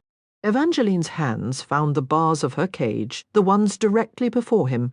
She hadn't even realized she'd moved across the bed again. This time she held on, pressing her palms into the metal, feeling it give slightly under her strength, helped distract from the throbbing in her mouth and the pain in her gums as her fangs extended once more. Careful now, Chaos's hands closed over hers. His grip was so powerful it might have shattered her fingers, if not for the venom coursing through her veins. "That didn't mean it didn't hurt. Let me go." She yanked against him, fighting until her breath came in ragged gasps. Chaos, meanwhile, wasn't even winded. If anything, his shadowed gaze burned with a kind of thrill as he squeezed her fingers tighter. "I could stay like this all night, Princess." Then, instinct took over. Chaos might be stronger, but that didn't mean he held all the power. Her lip had stopped bleeding, but with another quick bite, fresh blood welled. Leaning forward, she pressed her mouth to the cage and whispered, "Please open." The bars lifted at once. A flicker of surprise ignited in Chaos's lifeless eyes. Evangeline felt a surge of triumph right before he pinned her to the bed with the full weight of his body. The air was crushed from her lungs as she struggled uselessly beneath him. He was impossibly heavy and hot against her, and she swore he grew even hotter the more she fought. Yet she couldn't make herself stop. She didn't know if it was the venom or simply her human instincts revolting against being trapped by death itself. She tried to claw at his helmet, but Chaos effortlessly captured her wrists and pinned her arms above her head. "Why are you doing this?" she gasped out. "Jax asked me to keep you human. I don't need you to keep me human. I have no wish to change. But you're not in control of your body? Because you're on top of it." Chaos shifted, lifting some of his weight, though his hands still imprisoned her wrists and his legs pressed firmly against hers. Some distant part of her knew this was for the best. He was right. She wasn't in full command, but she had never felt more confined. The cage had been uncomfortable, but this was far worse. With Chaos pressed against her, it wasn't just her mouth that burned, her entire body was aflame. Her skin flushed, her heart hammered, and the heat radiating from him only intensified it all. She thought of Jax then, of how his cool skin would instantly soothe hers. She remembered that night in the crypt. His mouth on her neck, his chest against hers. He hadn't bitten her, he had simply touched her. That was all she wanted now. "Jax won't care if you release me," she insisted, a new, desperate edge to her voice. "As long as I remain a key that can open things. He isn't worried about anything else. You're wrong about that, Princess. Jax would never wish this existence upon you." Chaos's eyes locked with hers once more, the fire within them dancing against the void of his deathly stare. Evangeline went still. For a fleeting second, she ached to trust the vampire's words. The notion that Jax held some concern for her fate was a seductive thought. Yet the far more probable truth was that this was merely another layer of Jax's intricate manipulation. "Did Jax instruct you to tell me that?" "Jax does not command my words," Chaos replied, his voice a low rumble. "But he ordered you to keep me human," she countered, managing another futile kick. Chaos shifted, his full weight pinning her down once again. "My loyalty to Jax is one motive. It is not, however, the sole reason for my presence here." "Then what is your other reason?" She pressed, her voice sharp. "I am disheartened you feel the need to ask." Chaos tilted his head. The bronze jaw of his helmet grazed her cheek, the contact sending a wave of searing heat across her skin. Perspiration gathered on her brow as the strange script etched into the metal began to emit a faint eerie glow. It was an archaic language she had encountered in her studies, the tongue of the ancient Valors, recognizable yet utterly indecipherable. "What does it say?" she whispered. "It is the curse that binds this helm to me," he answered, the words heavy, of course. Chaos desired its removal. His intense heat, his palpable hunger, it all made a terrible sense now. Evangeline couldn't fathom how long the helmet had denied him sustenance, but for a vampire to be severed from blood must be a form of exquisite torture. Her own brief exposure to the venom had already left her feeling unhinged. "Let me guess," she said, the pieces clicking into place. "You need my blood to break the curse?" A rough, broken sound escaped him, too, ragged to be laughter. "Your blood regrettably lacks the power to shatter this magic, but every curse possesses a hidden passage." He uttered the final words with a strained hesitation, as if the sentence had been wrestled from him and forcibly altered. It reminded her sharply of Lala's attempts to speak of the Valerie Arch, thwarted by a story curse. Suddenly, the connection was blindingly clear. His goal aligned perfectly with Jax's. That was the foundation of their alliance. "You want me to open the arch. You believe the Valerie holds the key to freeing you from that helmet." "I do not believe I know it does," Chaos stated, a thread of raw anguish weaving through his tone. He drew a deep breath, his chest pressing against hers, and reigniting that violent, consuming heat under her skin. What in the hell is going on here? Jax's voice cut through the room like a whip. Evangeline twisted her head toward the doorway, a bead of sweat tracing a path down her temple. Jax stood there, a vein pulsing with fury along the column of his neck. His skin appeared so flawlessly cool, a stark contrast to the fever raging within her. A reckless, venom-fueled impulse surged, a desperate desire to press her lips to that throat, to taste its chill just once. The thought alone made her blood pound, and she felt the subtle, terrifying elongation of her fangs. Jax, leave. Chaos commanded, his grip on her wrists tightening, crushing her more firmly into the mattress. Unless you have reconsidered your stance on her transformation. Evangeline writhed, but it was useless. He was an immovable weight. A loud, splintering crack echoed from the doorway. Her eyes snapped back to Jax. He was gripping the shattered frame of the door, splinters digging into his fist. Had he done that with his bare hands, his fury was a palpable force. His silver-blue eyes darkened into a stormy midnight as he watched her struggle beneath chaos. Some distant, rational part of her mind screamed that she should cease her thrashing if she broke free and her fangs found Jax. The life she knew, the human life she clung to, would be obliterated. But the venom sang a louder, more persuasive song. She wanted this. She wanted Jax to be the one to end her struggle. She ached for him to tear chaos away and take his place, pinning her down himself. Evangeline drew a ragged, shuddering breath, her gaze crashing into Jax's once more. He dragged a hand over his jaw, and with her newly heightened senses, she could hear the tense grind of his teeth beneath his palm. Then came the harsh scrape of his boots on the floor as he turned sharply and vanished into the shadowed hall. The moment he was gone, a profound, silent emptiness descended. It was in that hollow quiet that Evangeline felt the first subtle shift in the air, the unmistakable, gentle arrival of dawn. Every muscle in her body, which had felt unnaturally powerful just moments before, now seemed to have turned to water. She was just a girl again, with ordinary human senses and normal teeth, and a profound sense of embarrassment as she lay there beneath chaos, painfully aware that her slip had bunched up around her hips. A flush of shame washed through her at the realization she'd spent the entire night in such a state, and that Jax had witnessed it. The feverish heat had masked her exposure, but now the cool air whispered over her skin as chaos finally let go of her wrists and rose from the bed. Evangeline squeezed her eyes shut and forced her breathing to even out. Pretending to sleep was childish, yet she couldn't bear the thought of facing him, or anyone for that matter. Last night, she hadn't been herself at all. She could feel chaos lingering beside the bed, watching her for reasons she was afraid to guess. Then she felt his hand gently tug the fabric of her slip, back down to her knees. A shiver raced across her skin. She held perfectly still until at last she sensed he had gone. She tried to open her eyes, but her strength was so utterly spent that she could only manage a faint flutter of her lashes. With the venom purged from her system, she wasn't merely human again. She was completely hollowed out.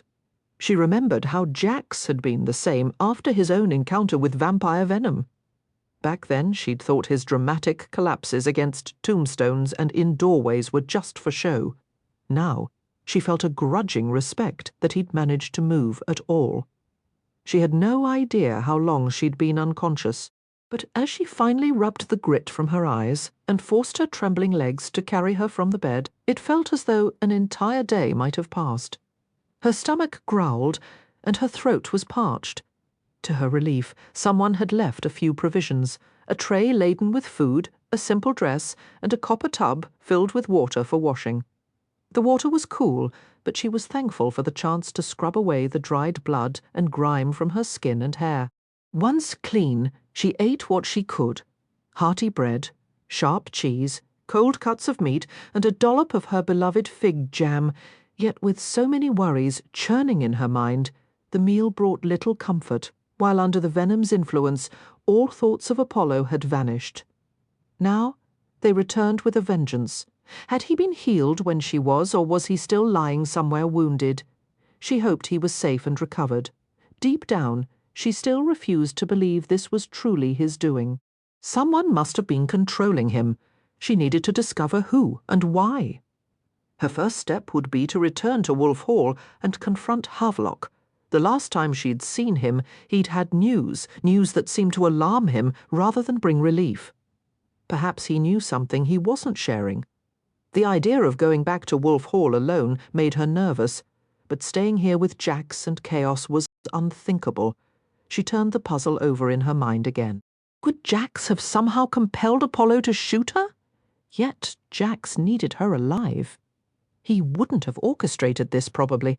With Jax, it was hard to be certain of anything except his fundamental unreliability, which was all the more reason to leave this place immediately. Evangeline picked up the dress that had been laid out for her. The frothy, flower-sprigged thing was as pretty as a spring morning, but it was closer to a negligee than proper attire. Sheer, lightweight, with billowing off-the-shoulder sleeves and a neckline so plunging it felt like an invitation to any nearby vampire. She wasn't surprised to find a guard posted outside her chamber door, the red-lipped vampire who had bitten her the night before. "Could you please direct me to the exit?" Evangeline asked, keeping her tone polite. The vampire looked at her as one might regard a particularly bothersome child. "You can't. Don't even finish that sentence," Evangeline interrupted. She was acutely aware that this vampire could snap her neck with a flick of its wrist, but she also understood Chaos's priorities. He didn't just require her to be breathing, he needed her blood given freely to unlock the Valerie Arch. No guard would be permitted to damage the key. "If you insist on telling me I'm a prisoner, I will make sure Chaos hears all about it, and then he will be exceptionally displeased with you. Let's skip the unpleasantness. Just point me to the exit." The guard merely stepped aside with a smug grin, granting passage but withholding directions. Fine. Evangeline had navigated these tunnels before. She was confident she could find her own way out. Last time, with Jax, they had fled by ascending a staircase toward the graveyard overhead. Determined, she took every upward passage she encountered. The corridors were lined with empty iron cages and rusted shackles, and more than once she hurried her steps at the echo of approaching footfalls. By the time she reached what she hoped was the highest corridor, her breath was short and her nerves were frayed. This hall was different. No signs of imprisonment, only opulent, misleading furnishings, gilded candlesticks, plush velvet couches, and sheer drifting curtains. And then there it was, a formidable metal door, firmly locked. Her hand flew to her hip for the dagger that wasn't there. It hadn't been returned with the dress. She must have lost it in the garden that night, which was ironically fortunate. The last thing she wanted was for Jax to discover she'd been carrying his old blade. Thankfully, Chaos had a penchant for using weapons as decor. She swiftly procured a knife from a wall display, pricked her finger, and before the scent of her blood could attract attention, let a few drops fall upon the lock. She still resented being a living key, a pawn in some ancient prophecy, but she couldn't deny the thrill of this singular power. A surge of strength washed over her as she commanded, "Open," and the door obeyed without hesitation. Freedom was a bitter, cold draught. The world outside was pitch black, the kind of dark that swallows secrets whole, and she immediately regretted not stealing a cloak. Waking in that windowless room, she had assumed it was daytime, but night had fallen, a harsh, unforgiving night utterly unsuited to whisper-thin gowns and delicate slippers. The snow had melted during her time underground, leaving only mud and brittle twigs underfoot as she moved through the cemetery sprawling above Chaos's domain. The graveyard felt different, choked with far more trees than she remembered. Their skeletal branches clawed at the scant moonlight, casting deep, confusing shadows as she tried to recall the path to Valorful. A wave of doubt washed over her. Now, standing alone in the enveloping darkness, the fear that this was a terrible mistake felt much more real. Returning to Wolf Hall might be unwise, but the alternative was going back to Jax and Chaos. She drew in a frigid breath that seared her lungs and pressed on. Was that the mausoleum where she and Jax had taken shelter? A sudden, involuntary shiver traced its way down her spine at the memory. When the tingling sensation persisted, travelling down to her wrist and the scar over her heart, a spike of panic made her wonder if Jax was nearby. She scanned the gloom, but the forest appeared deserted, containing nothing but trees, an impossible number of trees. The woods seemed denser, the trunks packed as tightly as matches in a box. She turned, disoriented, and found herself at the edge of a cliff, staring down at a violent, churning sea. Hugging herself tightly, she turned back. The air grew colder still, and she tried to generate warmth by walking faster, her footsteps crashing loudly through the quiet. They were so loud, in fact, that it took her a moment to discern another sound weaving through the forest. Clomp, clomp, clomp. It was a heavy, plodding rhythm. More beast than man, the noise was like a lone horse wandering through the forgotten headstones. Evangeline went still, a chill from a past memory of hoofbeats locking her in place. She retreated a single silent step into the deeper shadows of the oaks. Then another. She was certain she hadn't made a sound, yet the horse and its rider emerged into the clearing moments later. His frame was powerful, his posture rigid, and even through the gloom she recognized Apollo. He looked fully recovered, radiating a strength that made her feel a treacherous magnetic tug toward him, a feeling she had to physically resist as she watched from her hiding place. The horse's slow, deliberate plodding wasn't the pace of travel, it was the pace of a search. He was looking for something, for her. The certainty was a cold stone in her stomach. But how could he possibly know she was here? Evangeline. Her name was a ragged plea on his lips, one that almost drew an answer from her own. She bit her tongue. "If you can hear me, you need to run," he said, his voice fraying at the edges. "Leave now, and I won't follow. I'm holding on, but I don't know for how long." Apollo drew a shaky breath. "I don't want to hurt you, but something is wrong, finding you." His words broke.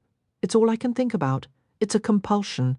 A sliver of moonlight broke through the clouds, and Evangeline saw his face clearly between the branches. It was etched with a raw, heart-breaking anguish that felt like a physical blow. A foolish part of her wanted to believe this could still be fixed. If he'd broken Jax's spell before, surely he could fight this new affliction. But the creeping dread between them felt like a shared curse. She tried to quiet her breathing, but little puffs of white vapour escaped into the cold air, betraying her presence. "I don't even know if you're really here, or if this is just the madness talking," he whispered, his voice softening before turning rough again. "But if you are listening, help me. Find a way to break whatever this is that's driving me to hunt you, and I swear I will spend the rest of my days keeping you safe." His hand went to the quiver on his back, withdrawing a single arrow that gleamed with an unnatural gold light flickering in his unsteady grip. Evangeline held her breath. Apollo was clearly wrestling with the force controlling him, or whoever was controlling him. She had been so quick to dismiss Jax as the culprit earlier, but now, shivering in the dark, the suspicion returned with a vengeance. Was this Jax's design all along, a way to isolate her so she had nowhere to turn but to him? A hand, cold and sudden, sealed over her mouth, and a strong arm cinched around her torso, pinning her arms. "Don't make a sound, little fox." Jax yanked her backward, her feet leaving the forest floor as he hauled her deeper into the woods. "Let me go!" she screamed in her mind. Danger from Apollo did not automatically mean safety with Jax. Her slippers were lost to the dirt as she writhed against him. "Not in the mood to bite me today," Jax's mocking voice echoed in her head. Heat flooded her cheeks, but she used the anger to drive the back of her skull hard into his nose. His grip faltered for a second, then tightened viciously, crushing her against him. "Stop fighting, or he will kill you where you stand," Jax projected. He used the hand on her mouth to turn her head, forcing her to watch as Apollo rode through a distant beam of moonlight. He looked like a prince from a storybook until the light caught his eyes. They glowed a vicious, hellish red, the same terrible colour they'd been when he last tried to end her life. Evangeline went limp. She was not safe in Jax's arms, but in that stark moment He represented the only sliver of a chance. "What did you do to him?" she accused silently. "You think I did this?" Jax's thought was a blade of icy amusement. She could feel the frantic rhythm of his heart beating against her back, a wild counterpoint to the fury in his voice. "Don't act so shocked," she thought in return. "You're the one who keeps insisting you're a monster, who warned me I'd end up despising you if I didn't obey." Jax pulled her even tighter against him, and when he spoke again, the words were aloud, sharp in the cold air. "I told you, you have to be alive to hate me. I didn't enchant your husband to stalk you and end your life. I'll admit," he said, the words clipped. "One of your first injuries was partially my doing. I threw a blade at Apollo's shoulder to keep him from firing an arrow at you. I could pretend I forgot about the mirror curse, but I knew perfectly well that harming him would wound you too. I simply believed a stab wound was better than a grave." Jax shoved her away abruptly. Evangeline stumbled and he caught her arm to steady her before just as quickly letting go. "This particular curse isn't my doing, but I recognize it," Jax snarled. "And I have a feeling you're starting to recognize it too." Her eyes flew back to Apollo. This time, she didn't merely notice his crimson gaze. She saw the full image mounted on his steed, bow in hand, a quiver slung across his back, his jaw set with grim purpose. He was dressed exactly like the archer from her most beloved childhood tale. Evangeline had always cherished the Ballad of the Archer and the Fox, because she too was a fox, though a very different kind from the girl in the story. But a fox she was, and in a sudden chilling moment of clarity, she understood why Apollo pursued her. "Apollo is the archer," she whispered. "No," Jax cut in, his voice like a blade. "Apollo is not the archer. But it appears someone has dug up the archer's old curse and slapped it onto him. That's why he's trying to kill you, and he won't stop until he does. Someone wants you dead. I swear to you, little fox, that someone isn't me." "But if you're determined not to believe me, by all means, keep trudging through these woods." A roar of blood filled her ears, yet a small, persistent voice whispered that she was on the verge of a terrible error. But what was the mistake, placing her trust in Jax or fleeing from him? "You know I'm telling the truth, little fox." But did she? It was so dangerously easy to want to believe him. She was certain he didn't wish her dead. Yet she forced herself to remember how Jax had deceived her in the past. And even if he hadn't orchestrated this, she had promised herself she would never rely on him again, not after everything. She took another step backward, deeper into the shadow of the trees, putting distance between herself and both men. Jax's eyes glinted, a storm of frustration. He looked as though he might reach for her, but he remained rooted, his hands balled into white-knuckled fists at his sides. The forest floor was cruel against her bare feet, every step a fresh ache. But Evangeline pushed onward, moving farther from the clearing. She wove through the thickest part of the cemetery woods, where only slumbering stone dragons and fallen branches lay, and crunch, something much heavier than a twig snapped beneath her heel. Then chaos. Evangeline didn't see Apollo wheel his horse around. She only heard the thunder of hooves charging straight for her. "Run, little fox!" But she was already running, as fast as her wounded feet could manage, which was pitifully slow. She could hear him closing the distance. "Evangeline!" His voice was rich and deep, more a desperate entreaty than a menace. She wondered fleetingly if Apollo understood that her death would also be his own. She hesitated for a sliver of a second, glancing back just in time to see his shattered expression as he nocked an arrow and aimed it directly at her heart. Evangeline forced her legs to move faster. The arrow hissed past, its fletching grazing her cheek, and now she was sprinting toward the worst possible place, the jagged cliff edge where violent waves pounded the rocks far below. "Jump!" Jax shouted. He materialized beside her, as if from the mist itself. "I can't swim!" she screamed. "Then hold on!" His arm locked around her waist, solid and unyielding, and they plunged over the side. The breath was torn from her lungs. The freezing water struck with the force of solid ground. She flailed instinctively, but Jax held her fast against the brutal pull of the deep. His grip was iron, hauling her from the suffocating sea. Salt water clawed at her throat, and a deep chill seized her limbs. She choked, gasping for breath as Jax fought the current, pulling her toward the sand. He cradled her against him, carrying her from the surf, as though his own survival hung in the balance. "I won't allow you to die here." A single drop fell from his wet lashes to her mouth. It was gentle as morning dew, but the tempest in his gaze held a terrifying power. The night should have hidden his face, yet the sliver of moon seemed to grow brighter, etching the sharp lines of his jaw as he stared down at her. The roar of the ocean faded to a distant hum against the frantic drumming in her ears. Or was that the wild rhythm of his own heart?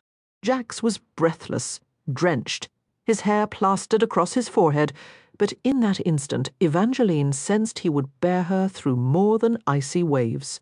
He would drag her through flames, snatch her from the jaws of battle, from crumbling kingdoms and shattered realms. And for one fragile moment she grasped why so many had been lost to his kiss. Had he not deceived her? Had he not framed her for murder? She might have felt the faintest pull of his enchantment. "Release me!" she demanded, twisting in his hold, determined to resist his allure. "This isn't a kidnapping," Jax muttered, his voice rough. "The shoreline is littered with sharp stones. I doubt you wish to return to the vampire's bleeding."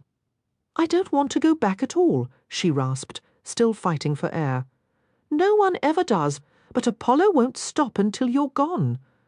She drew another ragged breath. "If you're truly innocent, can't you use your magic to halt him?" "I can't," Jax said, his damp shirt pressing against her, as he moved further up the beach. "The curse ends only when the archer succeeds, however." He paused, water tracing paths through his fair hair. "Every curse possesses a hidden passage. If you unlock the Valerie Arch, the spell on Apollo can be broken." Evangeline studied him skeptically. His claim echoed what Chaos had said, and yet, how remarkably convenient for you. "Then you clearly don't grasp the severity," Jax retorted, his tone turning sharp. "The Valerie Arch has stayed sealed for millennia because opening it is next to impossible. If any other path existed to spare you, I'd take it, because even if you agree to try, the odds are that Apollo will reach you first. His curse drives him. He won't rest until you're dead." She longed to keep protesting. Yielding any ground to Jax felt like a defeat. But it was growing difficult to believe he'd willingly cast her into such peril, especially when she could feel the frantic beat of his heart matching her own. Yet if Jax spoke the truth, if he hadn't cursed Apollo this time, then someone else had. The realization was a cold splash of clarity. Evangeline recalled her last would-be killer before Apollo, Tiberius. As far as she knew, he remained imprisoned in the tower, unaware his brother lived, so it likely wasn't him. But perhaps another member of the Protectorate was responsible. Her knowledge of them was sparse. They were a clandestine order most wrote off as legend. She only knew they existed because their core mission was to keep the Valerie Arch forever closed, which was why Tiberius had tried to kill her. She had no idea how many members remained. It was plausible. Others knew she was the key. Although if they truly wanted her dead, a simpler plan would have been to eliminate Apollo after enchanting him.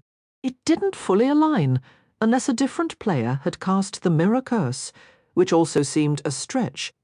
The unsettling thought lingered as the wind picked up, carrying the scent of distant rain and forgotten secrets. "We should speak with the guards who were posted outside Apollo's room," Evangeline insisted. Jax shook his head, droplets of seawater falling from his golden hair like liquid moonlight, already handled while you were resting. They reported no visitors besides the two of us. Could their memories have been altered? Her mind immediately flew to Marisol, a witch she knew. But Marisol was unaware Apollo was even alive. "I find that unlikely," Jax countered, his tone dismissive. "This curse could have been placed long before the poisoning. That ball created plenty of envious young women and disappointed parents with dashed ambitions. Is that your theory?" Evangeline searched his face. Even drenched from their plunge off the cliff, He resembled a merciless storybook figure, a prince who had fallen, but would not shatter. "What I think is irrelevant," he stated flatly. "Hunting for the culprit is a pointless endeavour. It won't reverse the magic. There is no known antidote. Your only path to saving both yourself and Apollo is to unlock the Valerie Arch." Evangeline held his unreadable gaze. As much as she hesitated to rely on him, she couldn't convince herself Jax was responsible. Was it chaos? Did he cast this? "Chaos would never act in a way that genuinely endangered you," Jax replied. "He wouldn't risk losing another key." "Another key?" Evangeline's breath caught. A darkly mocking smile touched his lips. "Did you imagine you were the only one?" She had, in fact, believed exactly that, and remained silent. "According to Chaos," Jax continued, "the previous key survived the longest. She actually recovered one of the Arch's 4 lost stones before the Protectorate separated her head from her shoulders. The chill from their midnight swim was nothing compared to the sudden, brittle feeling that swept through her. It was as if her very substance had changed from solid iron into fragile, transparent glass. Later, in the depths of sleep, Luke materialized in her bed. He lounged on his side, a lock of brown hair falling over one eye, as he grinned like a mischievous child who'd successfully sneaked in. "Hello, Eva." She tried to pull away, but her body was leaden with exhaustion. His white fangs flashed, then sank into her throat, tearing skin as he drank. He drank deeply, sighing with pleasure against her cries of pain until the scene dissolved and shifted. She was suddenly in a fog-wrapped forest, leaves cold under her bare feet. Her neck was whole, but her heart hammered at the sight of Apollo astride a pale horse. "I wish this weren't necessary." His voice fractured as he notched an arrow and sent it straight through her chest. She felt the point split her heart, a searing rupture, and her body went slack, only to be caught in arms that materialized to hold her. Jax's arms. They were cool as he cradled her in his lap. "I have you," he murmured, his voice uncharacteristically soft, a reminder this was still a dream. Yet, to her surprise, the feeling was not unpleasant. There was a strange safety in this closeness. She had journeyed to the magnificent north chasing a grand romance. But perhaps her true desire was simpler, to not be alone, to not feel utterly unmoored. She didn't want to be someone who could vanish without a soul noticing. She wanted to matter to someone. If her heart ever stopped, she wanted another to feel its absence, just as she could feel the steady beat of Jax's heart now, as she allowed her head to rest against him. He looked down, offering a smile that was both breathtaking and utterly corrupted. "I'm a little hurt you could forget what I am so quickly." Then he simply let her go. She fell and jolted awake. Her eyes flew open to find Jax perched on her dark nightstand, looking down at her. His long legs dangled carelessly over the edge as he toyed with a knife, and a bright red apple. "You talk in your sleep," he said, his voice a lazy drawl. "You said my name," repeatedly. A wave of heat rushed up Evangeline's neck and flooded her cheeks. It was clear I'd been trapped in a nightmare. "Didn't seem like a nightmare from where I was standing, little fox. I've been right here the whole time." The idea that he'd been watching her sleep made her heart flutter. Was that the reason he'd invaded her dreams? "Relax. I won't mention to your husband that you're clearly fixated on me." Jax flipped his pale apple into the air, catching it neatly on the point of his dagger, a blade she recognized with a fresh wave of embarrassment. It was the one adorned with sapphire and amethyst gems, the very knife she'd taken from him and then somehow lost. "I hope you don't mind I reclaimed it." He turned the blade slowly, letting the jewels glitter in the candlelight. "And don't fret, I won't tell Apollo I found you keeping my dagger close either. He and I are old friends after all. I'd hate to stir up any jealousy." Evangeline let out a disbelieving huff. "How can you possibly call yourselves friends after everything you've done to him?" "What exactly have I done that's so terrible?" Jax shot back. "Let me think. Oh, right, cursing him repeatedly. Every worthwhile prince ends up cursed. A prince without a curse is a prince history forgets. And trust me, Apollo intends to be remembered, now Jax gestured with his chin toward a gown draped across the foot of the bed, the same bed that had been her cage the previous night. "You need to get dressed." Evangeline scowled at the dress, even though it was utterly enchanting. It had those long, flowing sleeves she'd always found so romantic, made of sheer fabric in the softest blush pink. The bodice was a richer hue, intricately woven with rose gold cords that trailed down to the hips, where layers of delicate, shimmering fabric cascaded into a full skirt. But just because Jax had extracted her from another mess last night didn't make them a team. That dream about his arms feeling safe was obviously a trick of her mind. She folded her arms tightly. "You need to stop telling me what to do." Jax brushed off her protest. "Once you're dressed, we can begin looking for the missing arch stones." He leapt down from the nightstand, strode over to the gown, and flung it toward her face. Jax! She caught the dress in her hands. The fabric was wonderfully soft against her skin and far cleaner than she felt at that moment, but she refused to be bullied. She let it fall onto the rumpled bedsheets. "I never agreed to help you open that arch." He fixed her with a look that said her attempt at defiance wasn't amusing. She wasn't joking. "I want to know why you're so desperate to open it." A brilliant, perfectly curved, and utterly merciless smile spread across Jax's face. "I'm touched you care so much about my desires, but you really should be focusing more on your husband than on me." His eyes turned sharp as blades. "In case it slipped your mind, little fox, Apollo is under the Archer's curse. If you refuse to open the Valerie Arch to break it, he will kill you, just as the Archer murdered his fox." Jax plucked the apple from his knife and gave it a disturbingly cheerful toss. Evangeline clenched her jaw. Arguing with him was futile. But he had already tarnished so much, and she wouldn't let him ruin her favorite tale as well. "You don't know that for certain," Evangeline insisted. "No one truly knows if the Archer killed the fox." "Oh!" Jax laughed, a sound as harsh and unpleasant as his smile. "The Archer absolutely killed the fox. That's not what I choose to believe.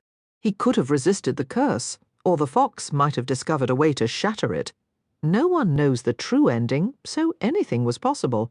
But it didn't happen that way," Jax cut in, his voice snapping like a whip.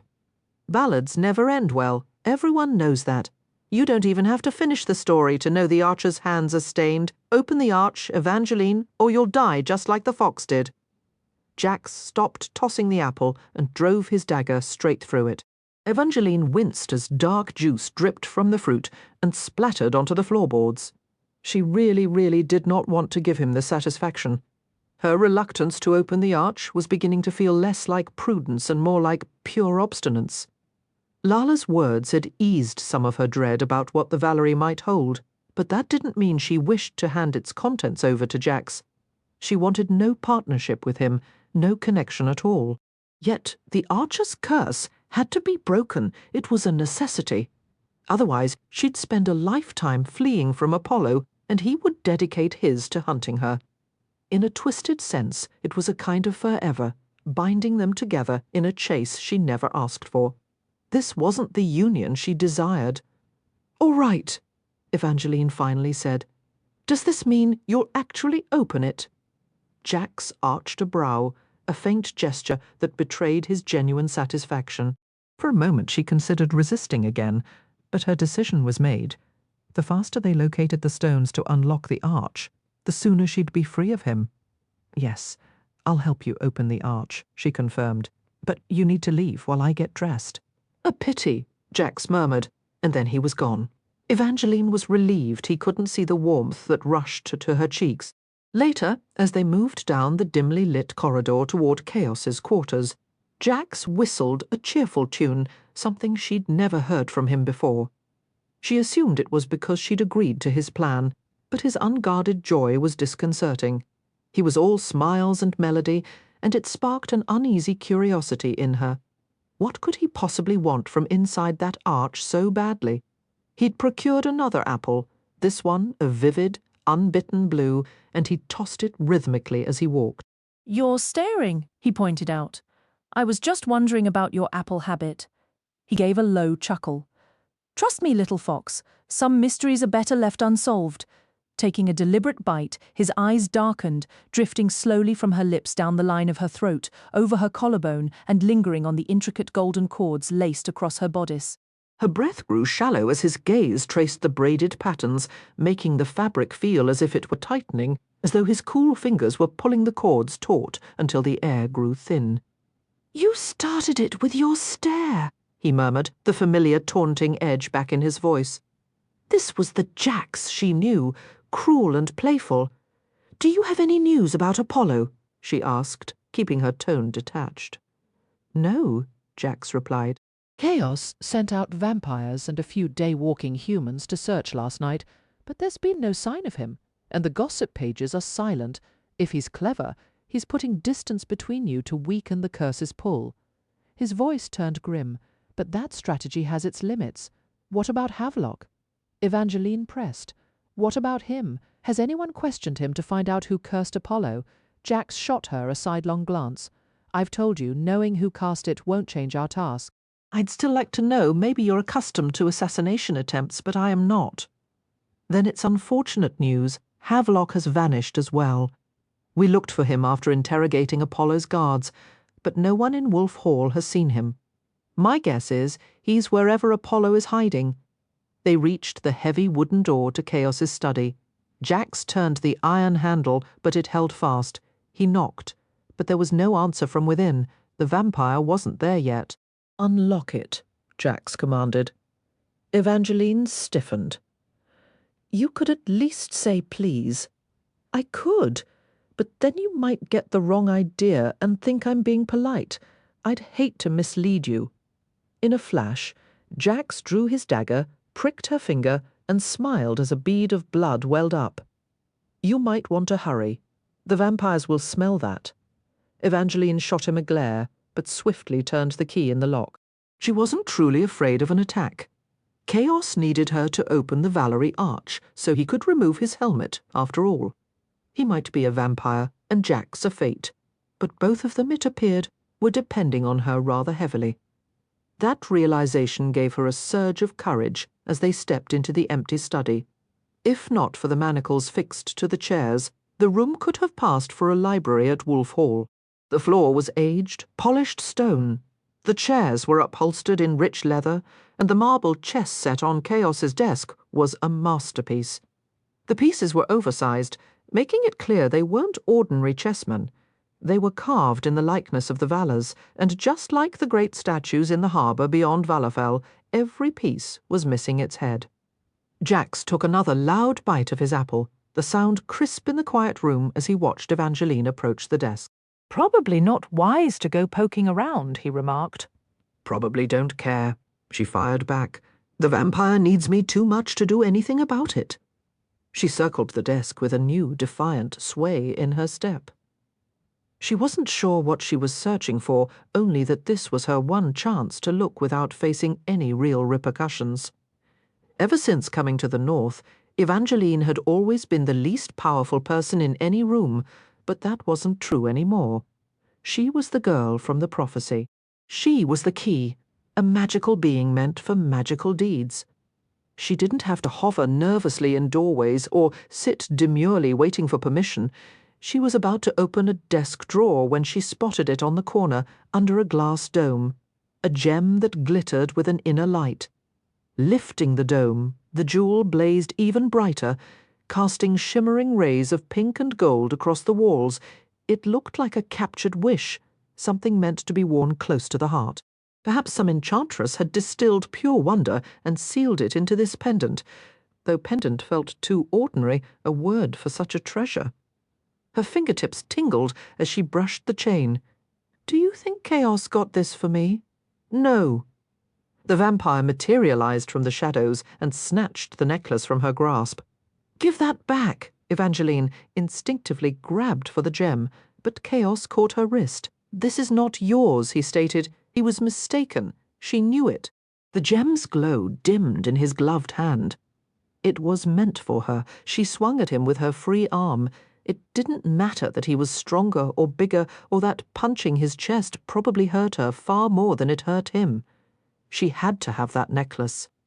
"It doesn't belong with you!" She lunged. Bad move, little fox. Jax's arms locked around her, yanking her roughly back from the vampire and her prize. Let me go, you monster. She tried to headbutt him. Jax moved one hand from her waist to her throat, holding her completely still as Chaos placed the gem inside an iron box on the desk and locked it. Instantly, Evangeline felt as if she'd been dunked in icy water. The moment the lid closed, her boldness, her fierce confidence, her sudden urge to scratch out, Chaos's eyes vanished. She went limp against Jax's hold. What was that?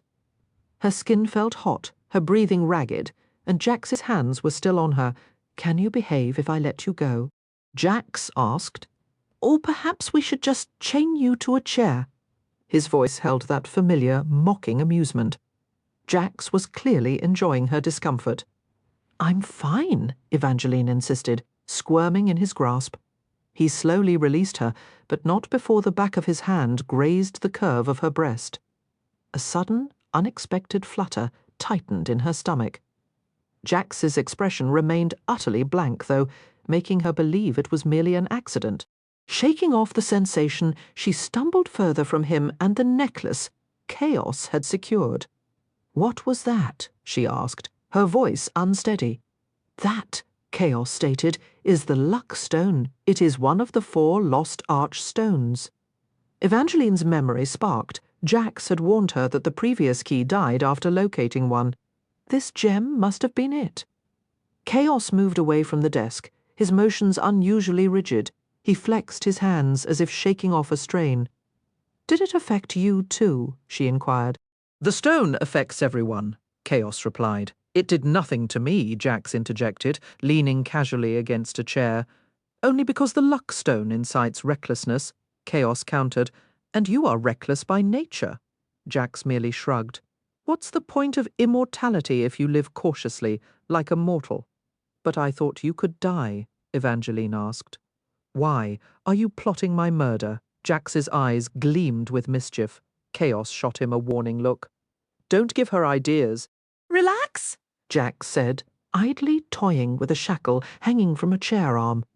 I once handed her a dagger and invited her to use it. She still refused. And I'll always regret that, Evangeline retorted, but the words rang hollow even to her own ears. She tried to summon the old conviction. Jax was untrustworthy. He was the reason for this entire predicament. Yet that narrative felt frayed. He hadn't cursed Apollo this time.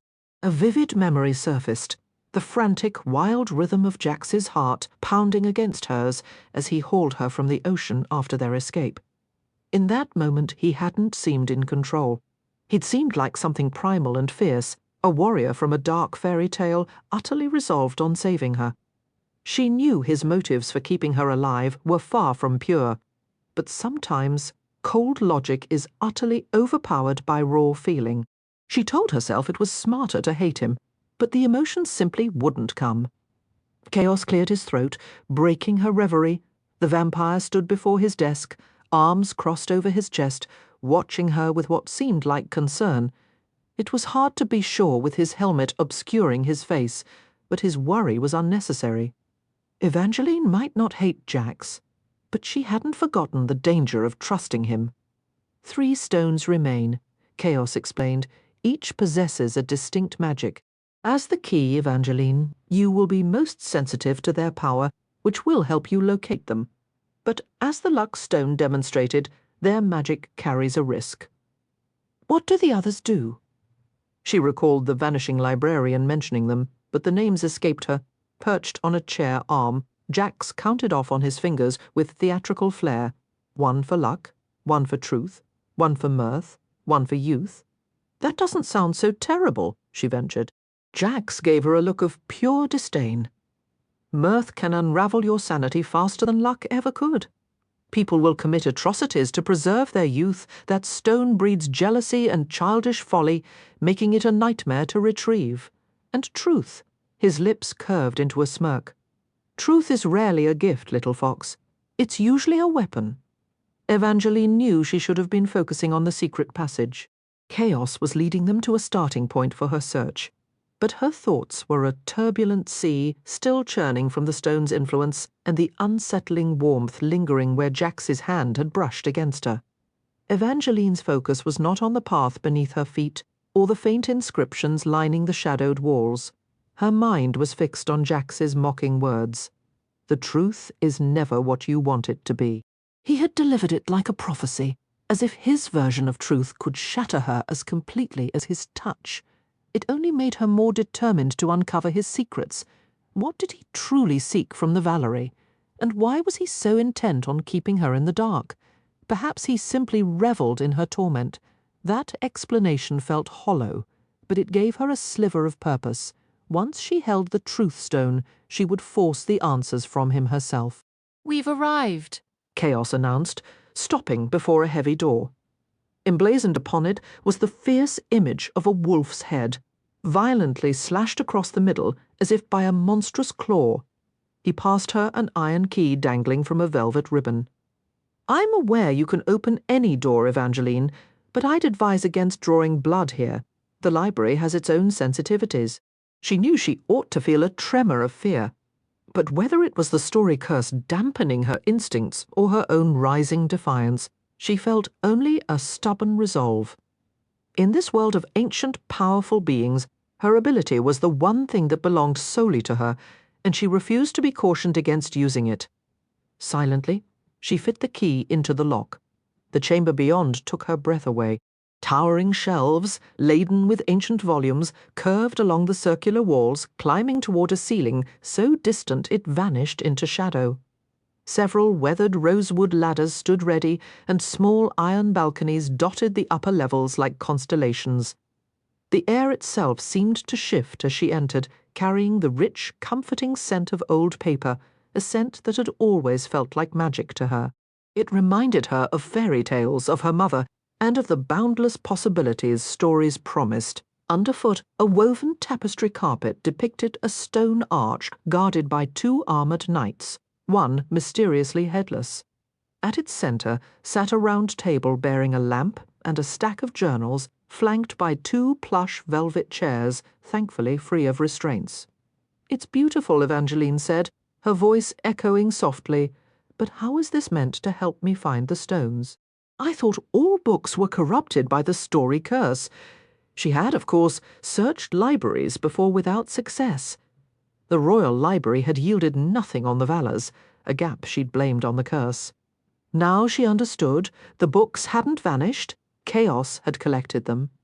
The spines lining the shelves whispered titles like How the North Achieved Greatness, A Storied History, The Wolf King, The Court of the Valors, and Wulfric and Honora, The North's First Great Romance.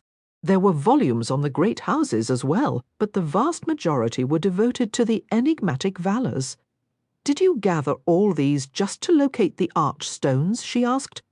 "I believed securing them in my library was the safest course." Due to the curse, the text in most of these works alters slightly with each reading. Chaos ran a gloved finger along a leather spine, and Evangeline watched the gold lettering shimmer and change. Caster Valor. A prince among princes became Caster Valor, a plague among princes. Since I seldom permit them to be read, however, the original narratives within remain largely intact. Evangeline gazed up at the countless flickering titles, some shifting even as she looked at them, and shook her head in weary amazement. The sheer weight of hidden history, preserved here in this silent, scent-filled room, was both a treasure and a trap. She had no idea how to start. Maybe we could just take the luck stone back out. Absolutely not, Chaos and Jax answered in unison. What if we use it to locate the correct book instead? Jax appeared to mull it over, but Chaos dismissed the idea with a shake of his head. The last key wore the stone after she discovered it. She was convinced it would bring her fortune, and for a while it did. But it also made her dangerously impulsive, and that recklessness is what killed her in the end. Then what if Jax used it? She looked toward him. "You told us it doesn't affect you." "It doesn't," Jax confirmed. "But it won't do me any good either. Only the prophesied key can find and reunite all 4 missing stones. Evangeline wanted to believe Jax was being dramatic, or maybe he just really hated libraries. But then she recalled their visit to the Fortuna vault, how he had studied her reactions as they moved through all that glittering treasure. She also considered Chaos's powerful motivation for wanting the arch opened. He must have spent ages searching for the stones himself. Given how long he'd lived, he'd had plenty of time, yet he only held one, which the previous key had found. Now the task fell to her to find the other three. She wondered if they truly believed she could do it, or if they were just waiting to see how many she could gather before she, too, wound up dead. The next morning, waking in her borrowed room, Evangeline almost expected to find Jax perched on the edge of her bed, ready to toss a gown at her face while announcing it was time to get to work. Instead, there was just a note tucked beside the teapot on her breakfast tray. "Try not to die," she read aloud, her tone flat. She wasn't sure why she felt surprised, by his cold words or by the fact he'd vanished almost the moment she'd agreed to do the one thing he wanted. But she was surprised, and maybe a little stung. What could possibly be more important? She knew he couldn't help her find the stones, but she also knew how desperately he wanted them, and after fighting so hard to keep her alive, he'd just left her alone in a castle full of vampires. Perhaps her suspicion from yesterday was right. Jax and Chaos were merely hoping she'd collect as many stones as possible before the quest claimed her life after dressing in one of the many gowns delivered from Wolf Hall. Evangeline navigated the hidden passages back to Chaos's secret library.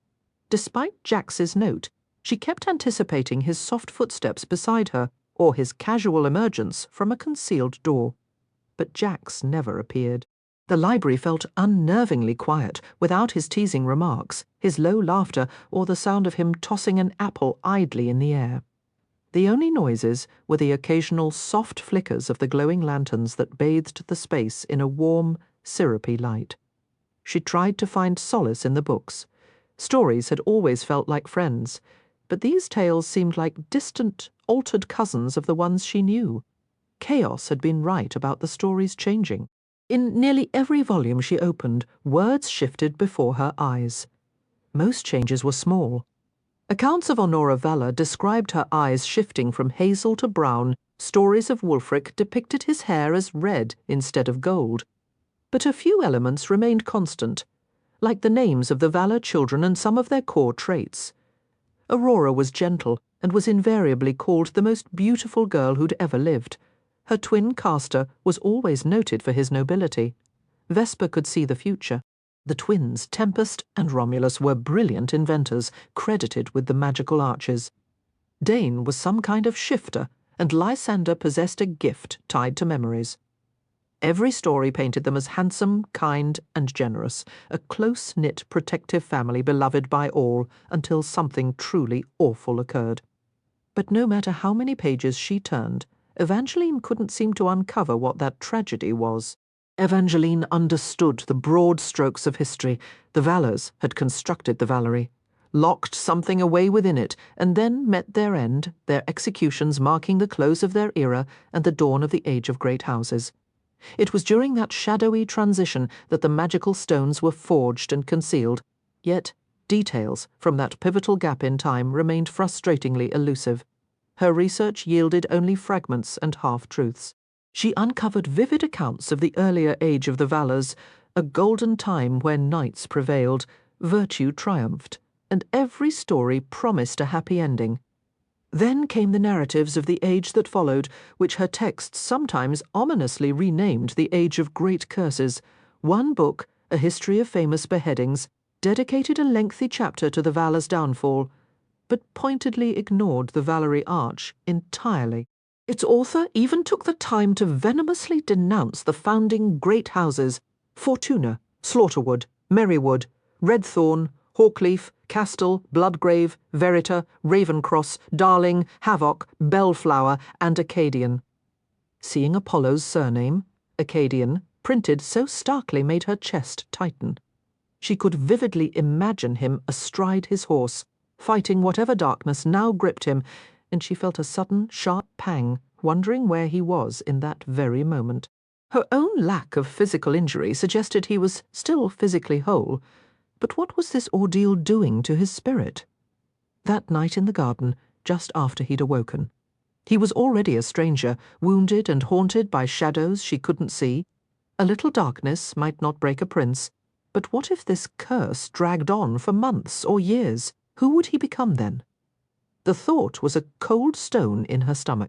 Determined to find answers, Evangeline turned her focus to the 13 original great houses, the very families who had profited most from the Vala's fall.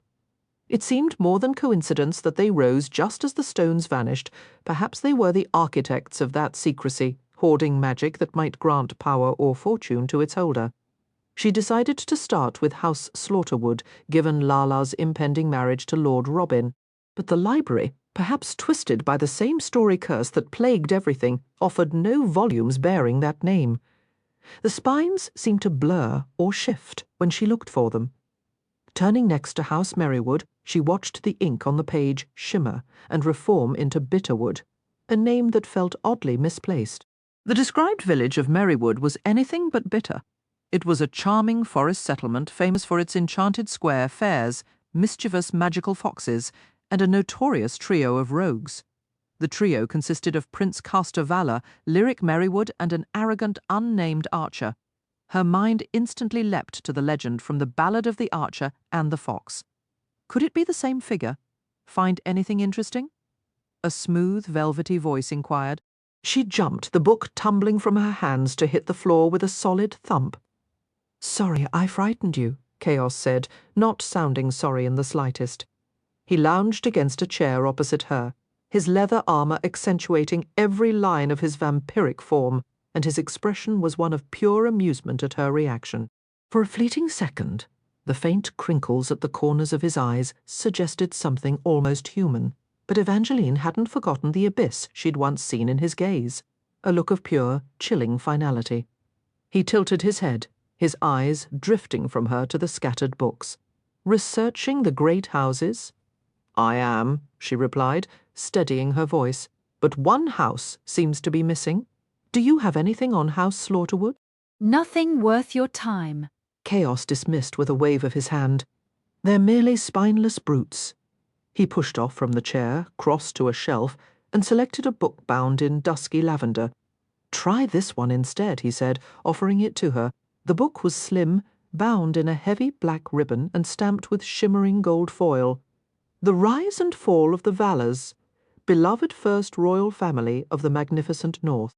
As Evangeline read the title, the letters seemed to dance before her eyes, some twisting into thorny vines, others sharpening into tiny blades until the whole thing made her head spin. The first page was no better, the text flickering and shifting shapes, as if the volume itself was trembling with joy at finally being opened. "This book is a bit too enthusiastic," she started to say, but when she glanced up, Chaos was already gone. He wasn't the only thing missing. After setting the restless book aside, she reached for the volume she'd dropped when Chaos first appeared. It too had vanished. In its place lay a single fluttering sheet of paper. Had Chaos taken it, or had the book simply faded away? Vanishing books weren't part of the story curse, she remembered, but that still made more sense than Chaos bothering to steal one. Carefully, she lifted the aged, yellowed page from the floor, wondering if it had slipped from the lost tome. The handwriting was strange, but the words were achingly familiar. Under the crossed-out phrase, "one for luck," likely because that stone had been found, was a sketch of a small dragon. One for truth showed a skull and crossbones. One for mirth was illustrated with a star-dusted garden in full spring bloom. One for youth bore a shield wreathed in licking flames. Evangeline suspected the last key had written this, using symbols as clues to each stone's hiding place. But what did they mean? The days that followed oozed past, slow and sticky as spilled syrup. She spent every hour in the library chasing leads for the cryptic symbols. The crossbones and the flowers were hopelessly common, and while the flaming shield was unique, not a single reference to it appeared in any book. Chaos didn't recognize it either. He checked on her each day, though his visits were brief and he never lingered, and Jax. She tried hard not to think about Jax. It stung, how he had just left her here, and she didn't like the hollow ache that thought left behind. The one bright spot in her day was the scandal sheet delivered with her breakfast. At first, she'd read it for news of Apollo, or maybe a mention of Jax, but now she clung to these pages because they were her only tether to the world beyond Chaos's sunless castle. Today, the headline was smudged.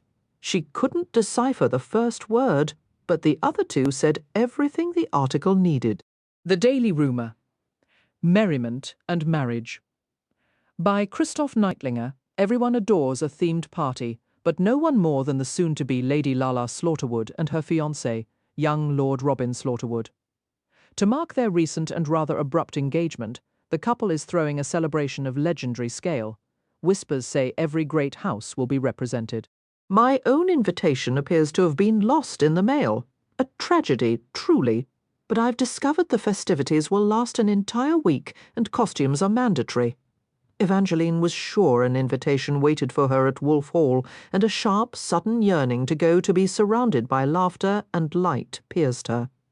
It was a small desire, but her heart was already so fractured by solitude that for a terrifying second she feared this new, keen pang might finish the job and break her completely. She immediately chided herself for such a frivolous sadness. Missing a party was nothing. Still, she would have given anything to see Lala, party or not. If her friend were the one grieving, Evangeline would have rushed to her side. Instead, she felt utterly alone, craving any kind of company. Even Jax would have been a welcome distraction. A sharp pang twisted inside her at his continued absence, but she shoved the feeling aside, her gaze dropping to the next headline. Former Prince Tiberius Acadian captured following bold prison break attempt. The piece, penned by Christoph Neitlinger, was sparse on facts, heavy on conjecture. Yet as Evangeline read Tiberius's name, a chill crept up her arms. It wasn't fear, though it should have been. Tiberius had attempted to end her life not once, but twice. As a member of the Protectorate, he was sworn to ensure the Valerie Arch remained sealed, and he believed her death was necessary to achieve that. But a new reckless thought took root.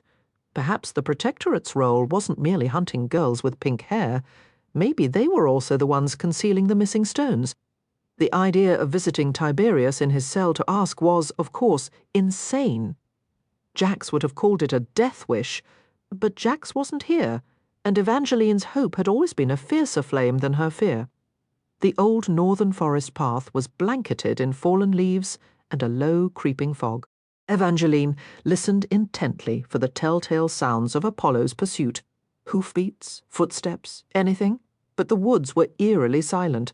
Still, she quickened her pace, her boots cracking through the frost in a way that felt deafening. She probably should have asked Chaos to come along, but she'd worried he'd disapprove of her visiting the very person who tried to murder her.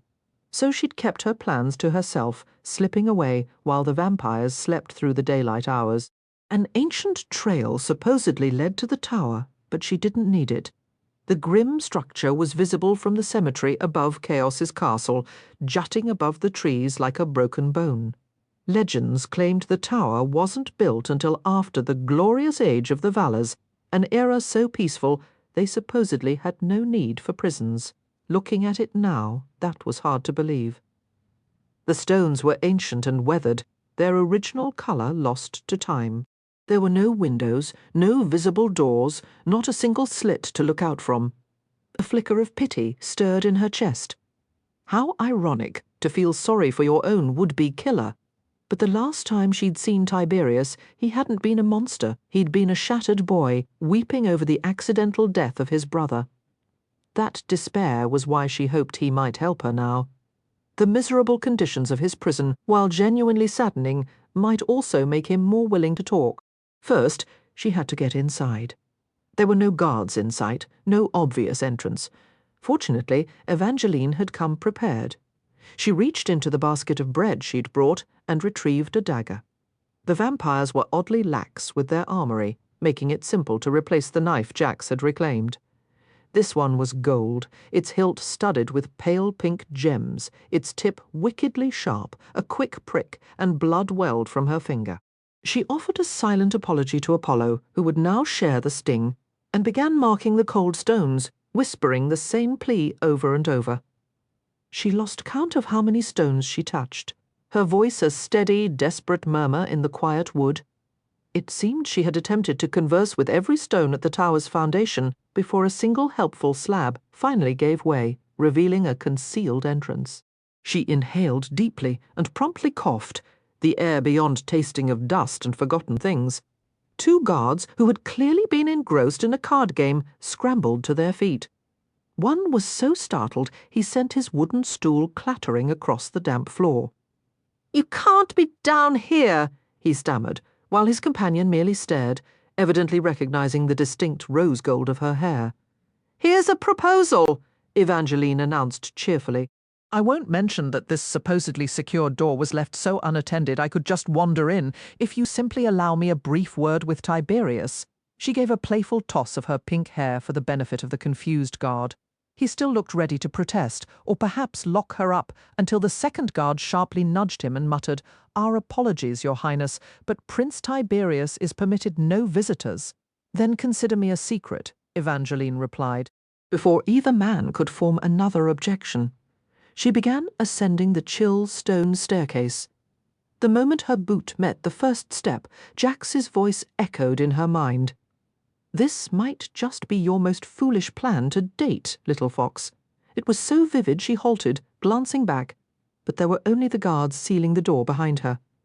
She waited a heartbeat, half expecting him to materialize from the shadows before it shut completely. When he didn't appear, she shook her head and continued upward, resolved to push thoughts of Jax aside. Tiberius was securely imprisoned. He posed no threat. Her plan was straightforward. Offer some bread, engage in conversation, inform him he could aid in saving his brother, and learn the location of the 3 missing stones. Then all would be well again in the magnificent north. She reached a 3rd level, yet there was no sign of Tiberius, or anyone at all. Each cell she passed stood vacant, disturbed only by stray draughts that whistled through cracks. A spider skittered over her boot. She jumped, nearly losing her balance. She dismantled a royal line, yet a tiny arachnid sends her into a panic. The dry, mocking voice was followed by a soft chuckle. Evangeline stiffened, righting herself to peer down the corridor where Tiberius Acadian finally stood within his cell. A flush warmed her cheeks as his laughter continued. Even in confinement, he hadn't shed his regal posture. He held a rough clay cup as if it were a crystal goblet. "I'd offer you a drink," he said, "but I seem to be fresh out of poison." "I assumed you'd learned your lesson about poisoning people." "Ah, but you're not merely a person, you're a key." Tiberius curled his lip as he approached the bars. "What do you want?" Evangeline produced a loaf of bread from her basket. Tiberius eyed it with suspicion, yet a raw hunger was plain in his gaze. She had imagined a prince would receive better treatment, but the protectorate had apparently forsaken him. His title meant nothing here. His cell was gloomy and breezy, illuminated only by a few malodorous candles. Deliberately, Evangeline tore off a piece of the bread and took a slow bite. "See? Perfectly harmless. I'm not your enemy, Tiberius. In fact, I bring good news. Your brother Apollo is alive." Tiberius went very still, then his face twisted into a sneer. "You're lying? You tried to kill me on 2 occasions?" Evangeline reminded him evenly. "Do you honestly believe I'd come all this way just to tell you a falsehood? Apollo is truly alive." She let the declaration linger in the dank air until the scornful mask Tiberius wore faltered, just for an instant betraying a flicker of belief. He clearly didn't want to trust her, but in Evangeline's experience, what people wished to feel and what they genuinely felt were seldom aligned. "I know you'd likely still try to kill me if you could, but I also believe you care about your brother, and that's the only reason I'm standing here. The poison Apollo took didn't kill him, it forced him into a death-like sleep. He woke from it roughly 2 weeks ago, but he isn't the same. Something else has taken hold of him now, an older curse." "What sort of curse?" "An ancient one, the same that was laid upon the archer in the Ballad of the Archer and the Fox." A slow, cruel grin spread across Tiberius's face. "Let me guess, you're my brother's fox. How perfectly ironic. Apollo is alive, and soon you'll be dead." He finally took the bread she'd offered and began to chew, looking unbearably smug. "There's something I haven't told you," Evangeline said, her voice dropping. "If Apollo succeeds in killing me, he dies as well. We're linked. Whatever harm comes to me, comes to him too." "Not my concern," Tiberius replied, but Evangeline refused to believe he was that heartless. She had seen him shatter with grief over Apollo. Setting her basket down, she drew her golden knife. She pushed her cloak aside, shoved up her sleeve, and pressed the blade to her forearm. "What are you doing?" Tiberius's eyes widened as she scored 4 words lightly into her skin. "Where are you, Apollo?" The marks were shallow, just scratches, no blood. She barely felt the sting over the tightness in her chest as she waited, hoping for a reply. "Have you lost your mind?" Tiberius breathed. "Watch." She gasped as the first letter appeared. Apollo didn't just scratch the surface. He carved back, deep enough to draw blood. "Don't look for me." Each word burned. Then her other arm began to sting as more words formed. "I don't want to kill you." Tiberius ran a hand over his face, his complexion gone ashen. A chill settled in Evangeline's bones at Apollo's words, yet beneath it flickered a thread of victory. Tiberius looked terrified, and finally he seemed to believe her. "If Apollo hunts me down and kills me, he will die truly this time, and you will lose him forever. But if you help me break this curse, you'll have your brother back. I'll even make sure you're freed." She added the last part quickly, half regretting the promise, but she needed every advantage.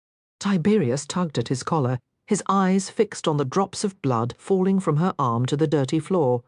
"Suppose I did believe you, what would you need from me?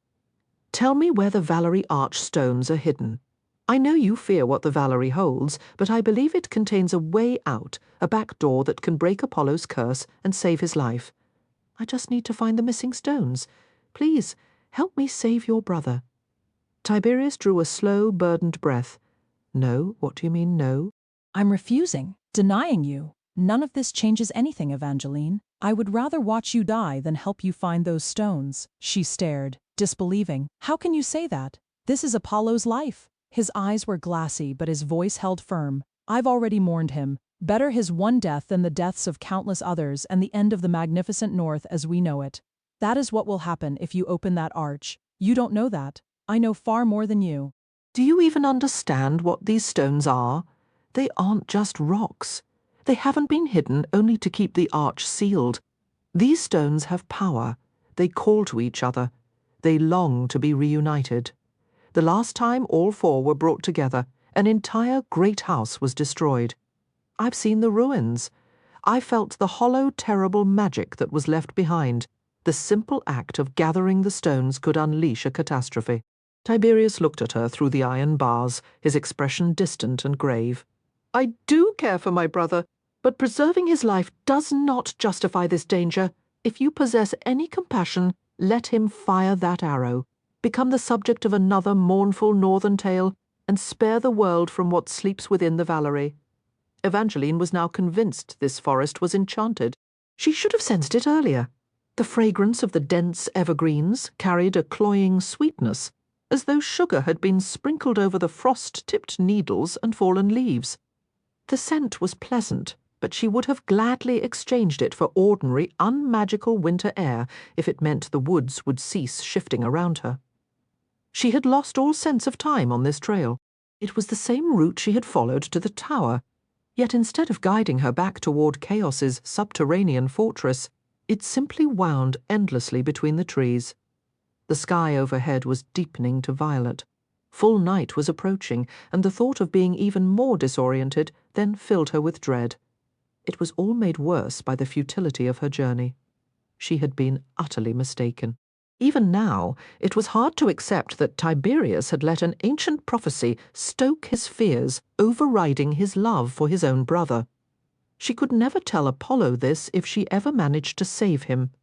Her breath formed pale clouds as she glanced down at the fresh marks carved into her arm. "I don't want to kill you." A rustle of leaves sounded behind her, followed by the harsh cry of a bird. Evangeline jumped swiftly, drawing the golden dagger from her basket and holding it out as she spun around. "Hello, Eva." Luke emerged from between two frost-laden pines, offering a grin that might have seemed charming if not for the subtle glimpse of fangs. "What are you doing out here?" Evangeline asked. She was relieved it wasn't Apollo, but she kept the blade raised. Luke might not be under a curse to hunt her, but he had attempted to bite her during their last two encounters. "You can put the knife away." Luke's handsome face settled into a playful pout. "I came to apologize for the other day. I truly didn't want to bite you." "Well, I did want to, but I never wanted to cause you harm. I've missed you." He gazed at her through his lashes, the gold specks in his eyes catching the dim light.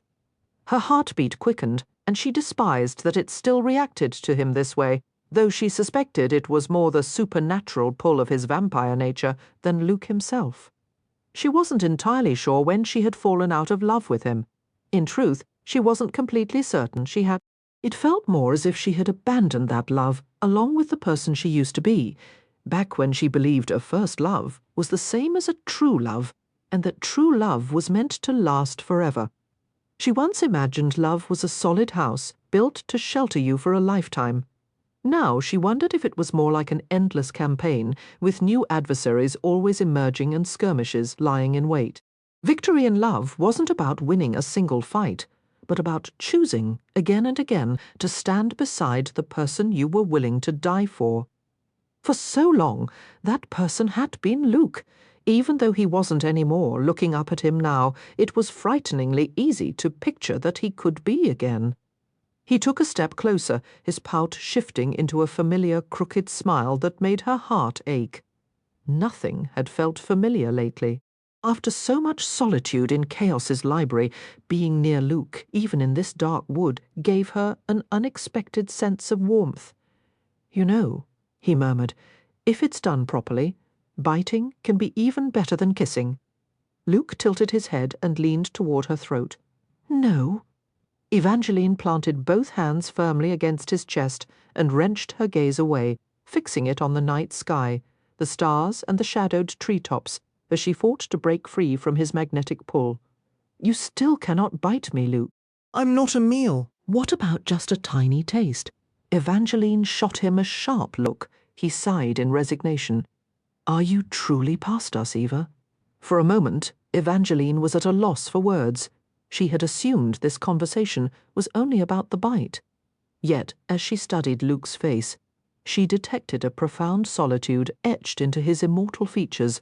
Becoming a vampire clearly hadn't met his expectations. His gaze lifted toward the endless night, the only sky he would ever know now. A few stars glittered like scattered jewels, but the dominant feature was that sharp crescent moon, a cold, mocking smile that promised no warmth. Evangeline couldn't fathom being exiled from sunlight forever, barred from ever stepping into the golden glow of day.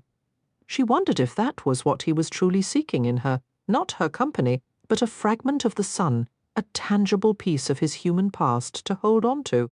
One might think becoming a prince would bring some satisfaction, at least temporarily, but it was likely all duty and no delight. Frankly, she doubted his counsel trusted him with anything of real importance. "Why are you out here alone, Luke?" "I overheard the guards mention spotting you near the tower," he said. "I left as soon as dusk fell. I wanted to find you, to see if you'd come to a party with me." "I can't. You don't even know what kind of party," Luke replied, a playful glint in his eye as he retrieved a gleaming invitation from his pocket. The gold card held words in radiant white ink, visible even in the moonlight: mirth, merriment, and marriage. "It's a masquerade," he added, waggling his eyebrows. "Every major house will be there, if that interests you." Luke continued talking, but Evangeline's focus locked onto the invitation. It was for Lala's engagement celebration. That morning she'd seen a smudged announcement about the event. Now, seeing the word mirth clearly printed, a connection sparked.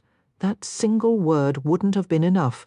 But combined with Luke's comment about all the great houses attending, a reckless idea took shape. Given how much those houses had profited after the Vela's downfall, she'd long suspected they'd hidden the missing archstones. What if they brought them to this party? Tiberius's warning echoed in her mind. These stones have powers that call to one another. They long to be reunited. Perhaps at Lala's party, the remaining stones would finally draw together. A thrilling, sparkling hope surged within her. She knew then and there. She had to go. "Thank you," she exclaimed, impulsively kissing his cheek. He flashed a lopsided grin. "Is that a yes?" For a heartbeat, the idea was tempting, mostly because she knew it would irritate Jax. But ultimately, she shook her head. "No, but I appreciate the invitation." Before he could protest or ask for another favor, Evangeline hurried away, hoping the shadowed forest would finally grant her a clean escape. Chaos was absent when she returned to his subterranean castle. A knot of worry tightened in her stomach. He was probably out searching for her. After her initial arrival, she'd rarely seen any other vampires, and she suspected Chaos had issued strict warnings about her safety. She wasn't in the habit of wandering the halls looking for company, but now she needed to find him. She required transport to Lala's party. Deciding it could wait until morning, she checked his study, found it empty, and retreated to her chambers. Later, hovering in that hazy space between sleep and wakefulness, she was certain she heard someone enter. The sound was unmistakable. But when her eyes fluttered open, the suite was deserted and chill. An uncanny feeling lingered, a sense that the room had been different just seconds before. The next evening, as soon as darkness settled, Evangeline set out for Chaos's study once more. A renewed energy lifted her step at the prospect of soon leaving this place. If her plans held, she would find the stones necessary to shatter the curse binding Apollo. Thinking of him, her fingers brushed her wrist where the carved words peeked from her sleeve. The physical mark no longer pained her, but a hollow ache settled in her chest as she rounded the corner into the gaming court and stopped dead Jax. Her slippers skidded on the stone. He was just a few yards away, lounging at a polished table where a checkered board lay scattered with red and black pieces. A wrought-iron cage hung above, dripping wax from tallow candles that cast a jaundiced glow over the game and the pretty girl sitting across from him. The girl tapped lacquered nails on the wood, biting her lip in a studied, charming way as her gaze flitted from the board to Jax. He looked every bit the dissolute prince, slouched in a black velvet chair, his golden hair gleaming and artfully tousled, as if recently touched. Evangeline felt a sudden sharp sting. Not jealousy, she insisted to herself. Jax appeared profoundly bored as he slid a red checker forward. Yet if he was so terribly bored, why hadn't he sought her out? Did he even intend to tell her he was back? She told herself it was better this way. His absence had been a relief. But seeing him here, so at ease without her, made her feel strangely small and overlooked. He had acted as though opening the Valerie Arch was his singular purpose, yet first he vanished, and now he was passing the time with checkers. Jax barely glanced her way. "I also play chess," he said. His voice flat heat flooded her cheeks. She hadn't meant to broadcast that thought about the simplicity of the game. "I was just surprised. I didn't picture you playing anything that didn't end in someone's suffering."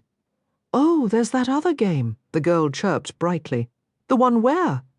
"You can leave now," Jax cut in. The girl's mouth froze mid-syllable. You, she sputtered, making little indignant puffs before her expression went blank. A moment later, she stood and walked silently from the room. "You shouldn't have done that," Evangeline said. "Why?" Jax leaned back, looking up at her with lazy indifference.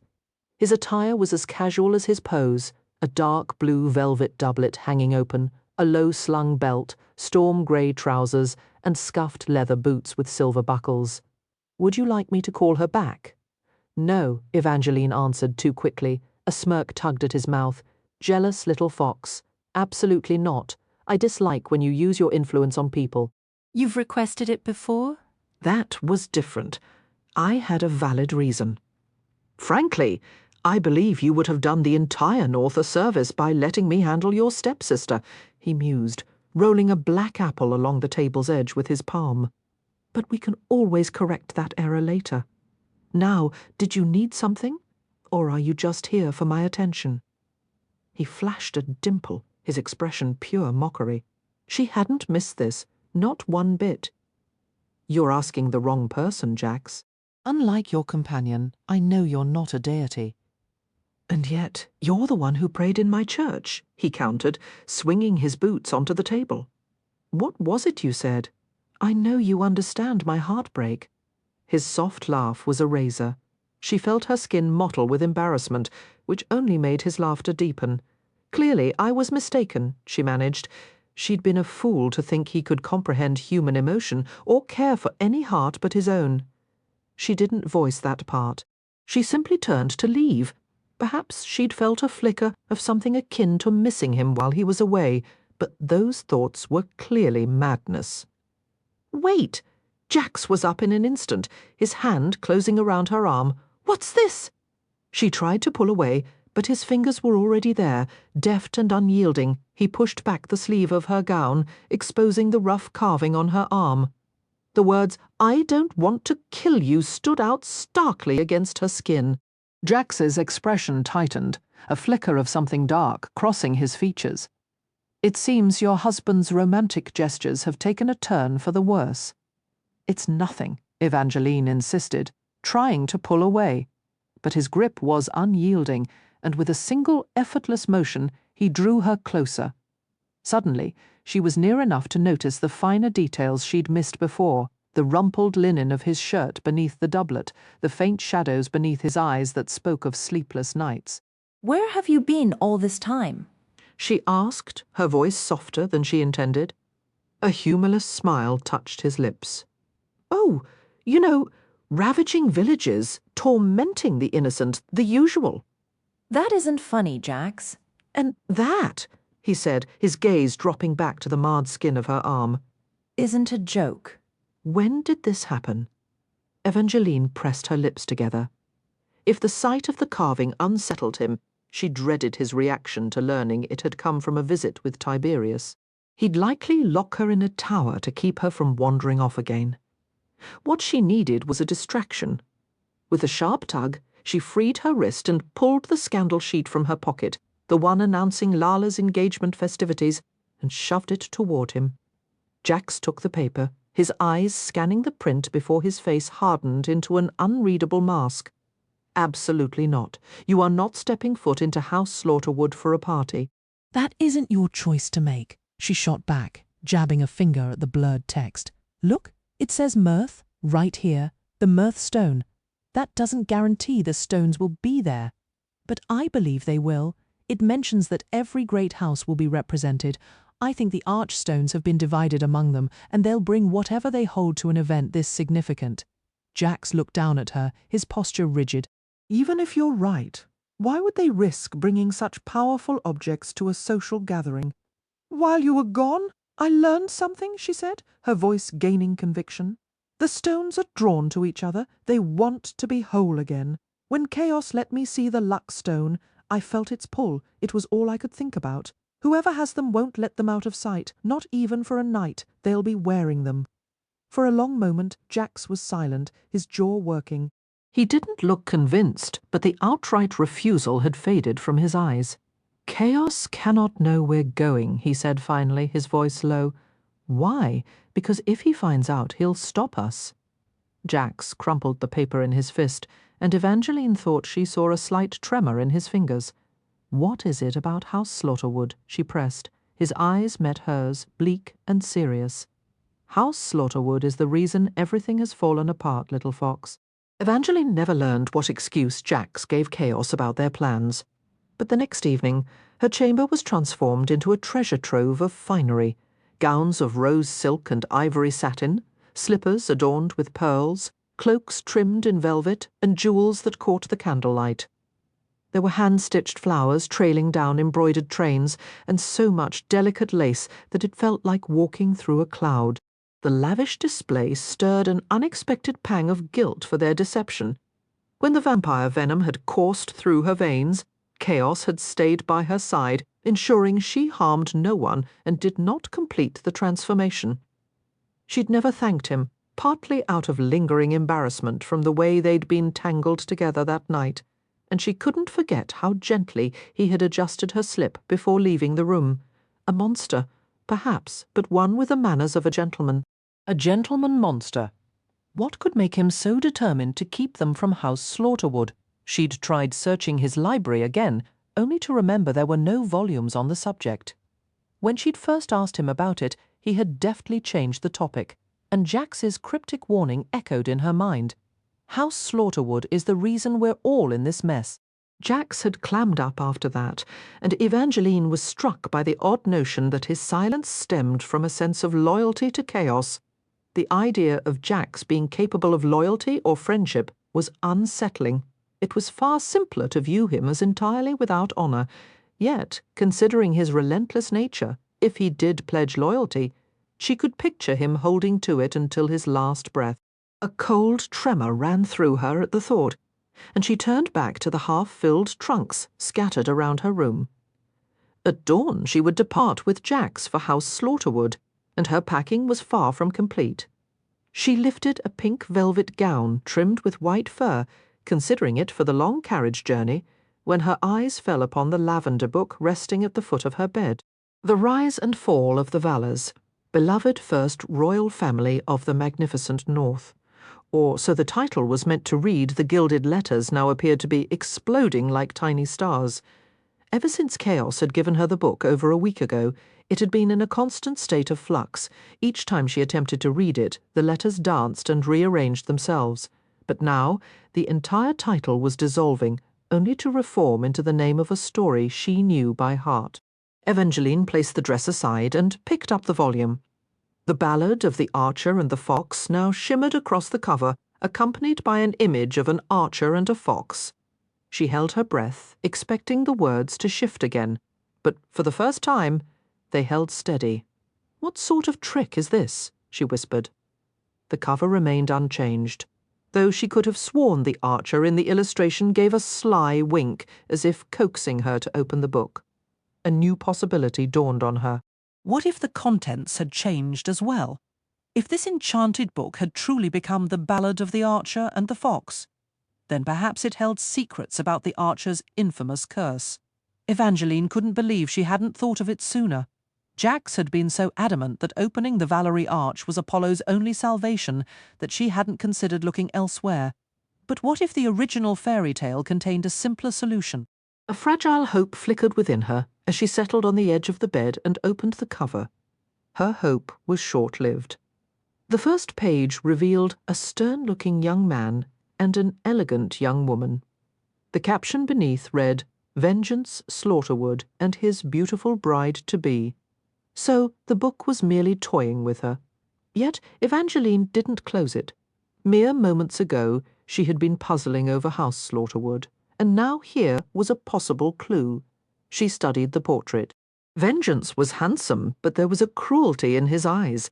His intended was strikingly beautiful, though the book gave no name.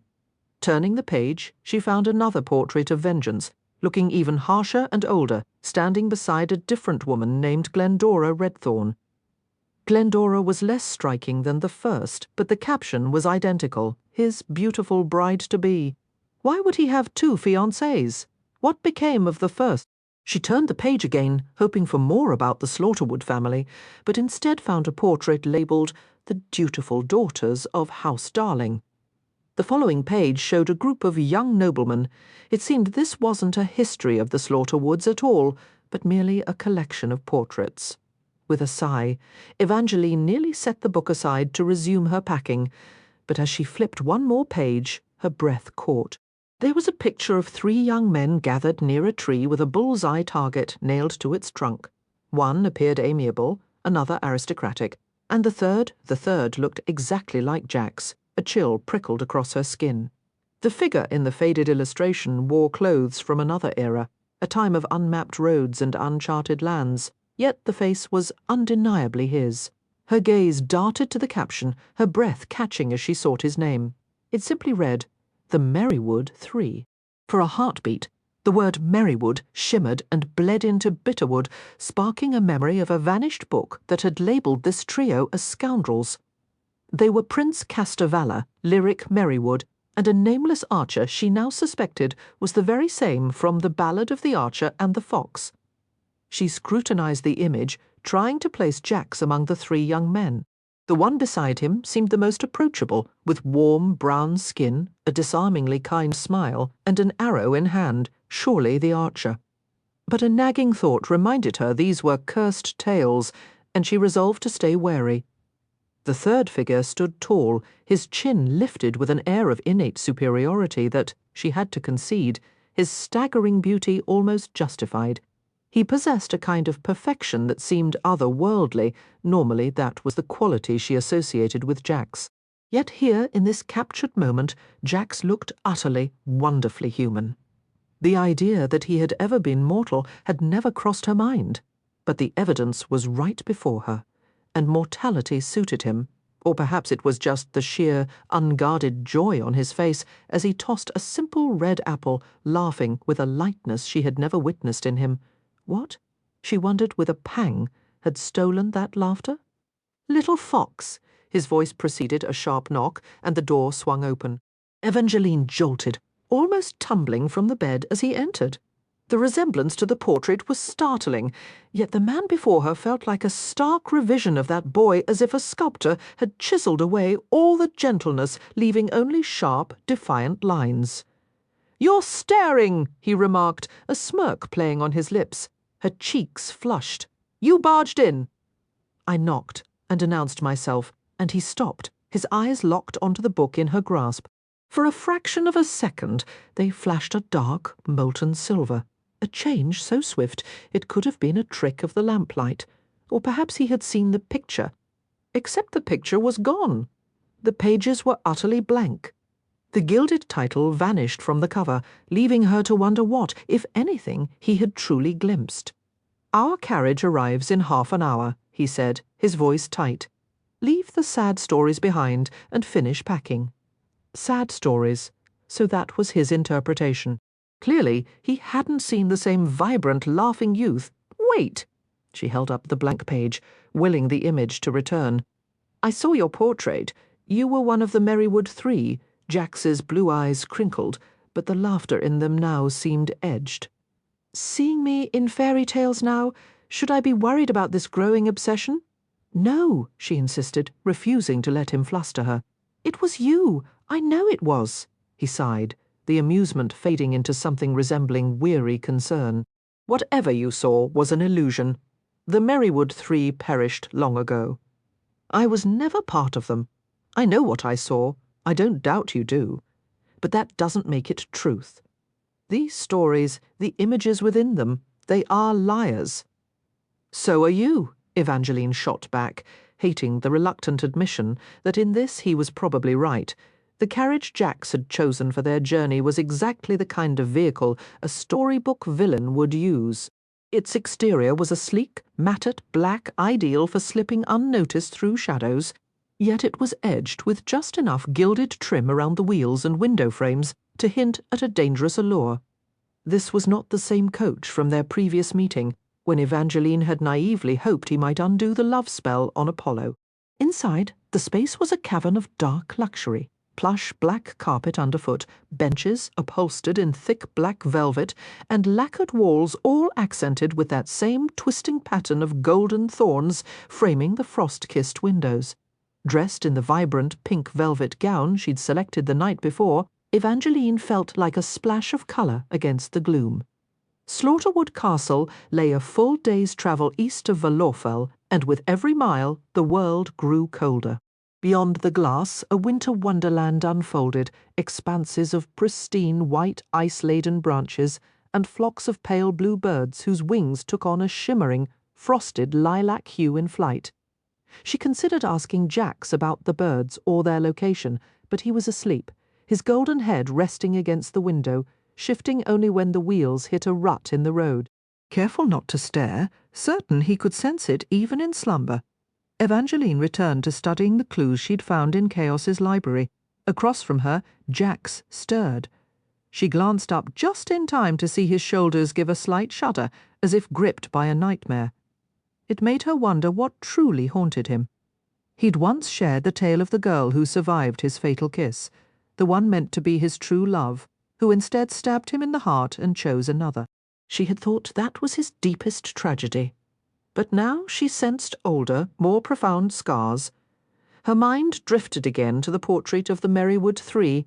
Jax insisted they were dead, and the storybooks lied, yet she couldn't shake the feeling he was connected to that trio.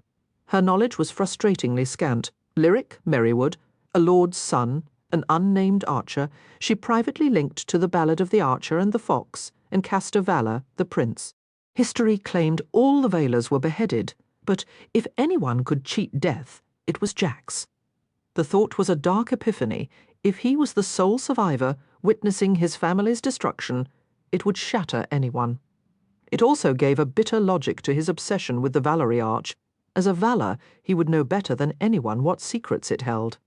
Jax rolled his neck, emitting a sound caught between a sigh and a groan as he woke. Evangeline quickly turned her gaze to the window, not wanting to be caught watching him. The scenery outside had transformed. Had they taken a wrong turn? The pristine snowdrifts and winter birds were gone, replaced by a murky grey sky that leached all colour from the land, turning the snow into dull, slushy grime. The dismal view reminded her of a time in her father's curiosity shop, when she'd eagerly opened a beautiful crate of storybooks from the Icehaven Isles. Their covers were exquisite mint green leather, adorned with rose gold embossing and delicate foil designs. She'd been breathless with anticipation to discover the tales within, only to find the pages reduced to fine ash, as if a match had been touched to the heart of every story, burning all the words away. The landscape felt like a page torn from one of her old storybooks, but the tale it told was one of stolen colour and extinguished feeling. Where there should have been vibrant green pines and cheerful red doors on blue cobblestone lanes, there was only a hollow greyish wash, as if the very hope had been drained from the air. Even the snow had lost its purity, taking on the bleak, despairing hue of old ashes. In the distance, the vague outline of what might have once been a village was now just the jagged bones of cottages and the scattered debris of a forgotten town. The road itself grew treacherous, a bumpy, craggy path that shook the carriage violently as it navigated a forest of skeletal, leafless trees. A violent shiver racked Evangeline's frame. She hadn't noticed the creeping cold until that moment, but now it was undeniable. The heated bricks at her feet were blocks of ice, and pulling her cloak tighter did nothing to stop the chill, which felt alive and predatory. A faint, rotten-scented fog seeped through the carriage seams, coating her boots and freezing her toes, just as the wheels hit a deep gash in the road, nearly tossing her from the seat. "Don't let it get to you, little fox." "It's just the ambiance of the neighbourhood," Jack said, though his trademark swagger was conspicuously absent. His attempt at nonchalance rang hollow, like a joke told at a funeral. "Where are we?" Evangeline's voice came out thin and brittle, a frightened sound that wanted to hide, yet she couldn't look away from the unsettling vista. The remnants of the village fell behind, replaced by a long stretch of charred, blackened tree trunks. She thought she glimpsed the silhouette of an intact inn far off, but then they were passing a weathered sign that stole the air from her lungs. "Welcome to the great Merrywood Manor." The sign was as desolate as everything else, its paint chipped and faded, radiating a sadness that echoed the growing dread inside her. Hot tears traced paths down her cheeks. She'd never set foot here, but she remembered the book's description of House Merrywood, a family known for joy and generosity, their home a beacon of warmth. All that remained was the ghost of a magnificent staircase, climbing pathetically out of a mountain of ash into empty sky. It was a monument to absence. "Here's the answer to your questions about the Merrywood Three," Jack said, his tone dark and flat. "They did this," Evangeline whispered. "No, this is where they all died." He turned from the window, refusing to meet her eyes. The usual mischievous light in his gaze was utterly extinguished, replaced by a flat grey that mirrored the dead world outside. For a fleeting second, she wondered if he was capable of a truly human sorrow, or if this place simply hollowed everyone out. Then Tiberius's warning echoed in her memory. I saw the ruins. I felt the horrible hollowing magic. Just bringing the stones together is potentially cataclysmic. She dismissed it, clinging to the memory of holding one stone. It had felt potent, yes, but not this. What force could annihilate not just a place, but every shred of its joy? What exactly happened here? She pressed, a new suspicion crystallizing. Is this the great house destroyed by the Valerie Arch stones? Jax's eyes snapped back to hers, sharp and alert. Where did you hear that story? I must have read it somewhere. You're lying. His lips thinned to a severe line. That's official protectorate propaganda. The stones are powerful, but this wasn't their doing. This destruction belongs to something else. How can you be so sure? Because I know what truly happened here. Evangeline wiped her tears away, levelling what she hoped was a steely gaze at him. He responded with a faint, humourless chuckle. As much as I appreciate the dramatic glare, if you doubt me, you could just ask for the truth. Suddenly, her scepticism deepened. Jax offering information freely was more unnerving than the ruins, but she wouldn't waste the opening. Then tell me what really happened. He turned back to the window. For a long, silent moment, she was certain he wouldn't answer. The carriage rattled on, the only sound in the heavy quiet. Jax's voice dropped, low and hushed. Lyric Merrywood, the son of Lord Merrywood, made the grave error of falling for Aurora Valor. Evangeline knew of Lyric Merrywood, and everyone knew Aurora Valor, celebrated as the most beautiful girl who ever lived. Lyric, Jax continued, his tone carefully restrained, was his father's sole heir. He possessed a gentle heart which blinded him to the peril of loving someone like Aurora. Why was it perilous? Evangeline pressed. In every story, Aurora is portrayed as beautiful, gracious, and utterly perfect. She heard a trace of resentment in her own words and wondered at it. She had no reason to dislike this legendary princess who seemed flawless in every account. You don't care for her, Jax observed. She strikes you as a character from a fable, not a real person. Lyric, however, believed her to be entirely real, Jax said, his own opinion still carefully veiled. He was so consumed by his passion for her that he chose to ignore a critical detail. Aurora was already promised to Vengeance Slaughterwood.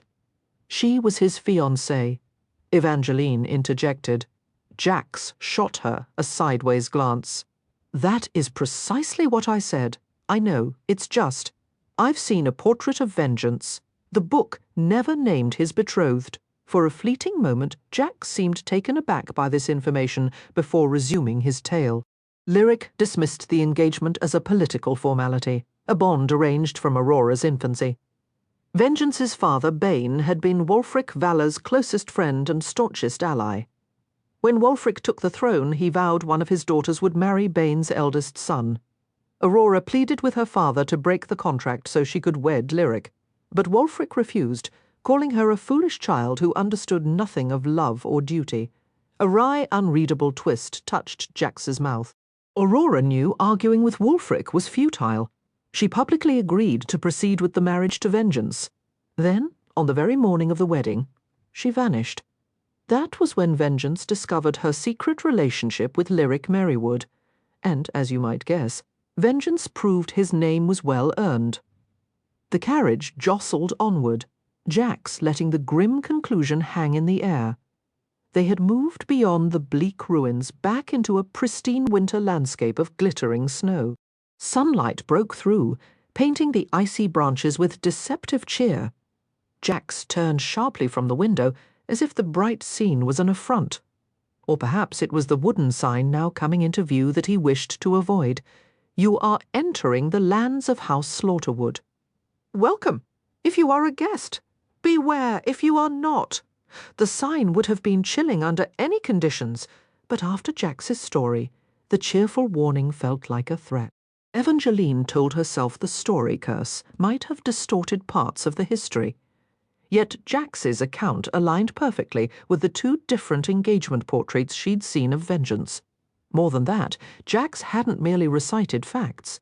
His quiet narration carried the weight of first-hand memory, as if he had witnessed the events himself.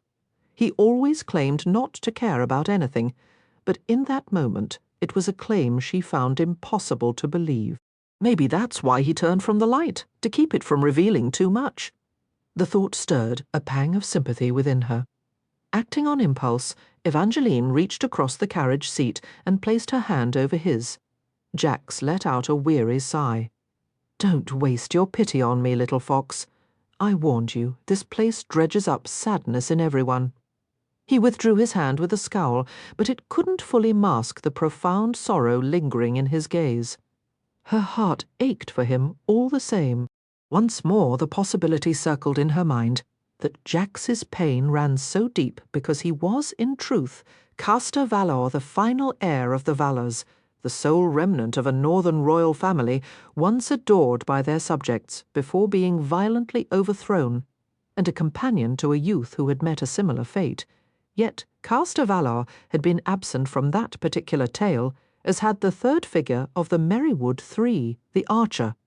Evangeline might have let the subject rest, but Jax had practically dared her not to handle him with kid gloves. The longer she pondered his story, the more it felt like a calculated diversion, a performance of vulnerability meant to forestall further inquiry. Your version left out Lyric's companions? Castor Valor and the Archer? Did Vengeance Slaughterwood end them too? Only Castor, Jax replied, his tone devoid of inflection. He was the honourable one in their circle. He attempted to warn Lyric of the impending assault and paid for that loyalty with his life.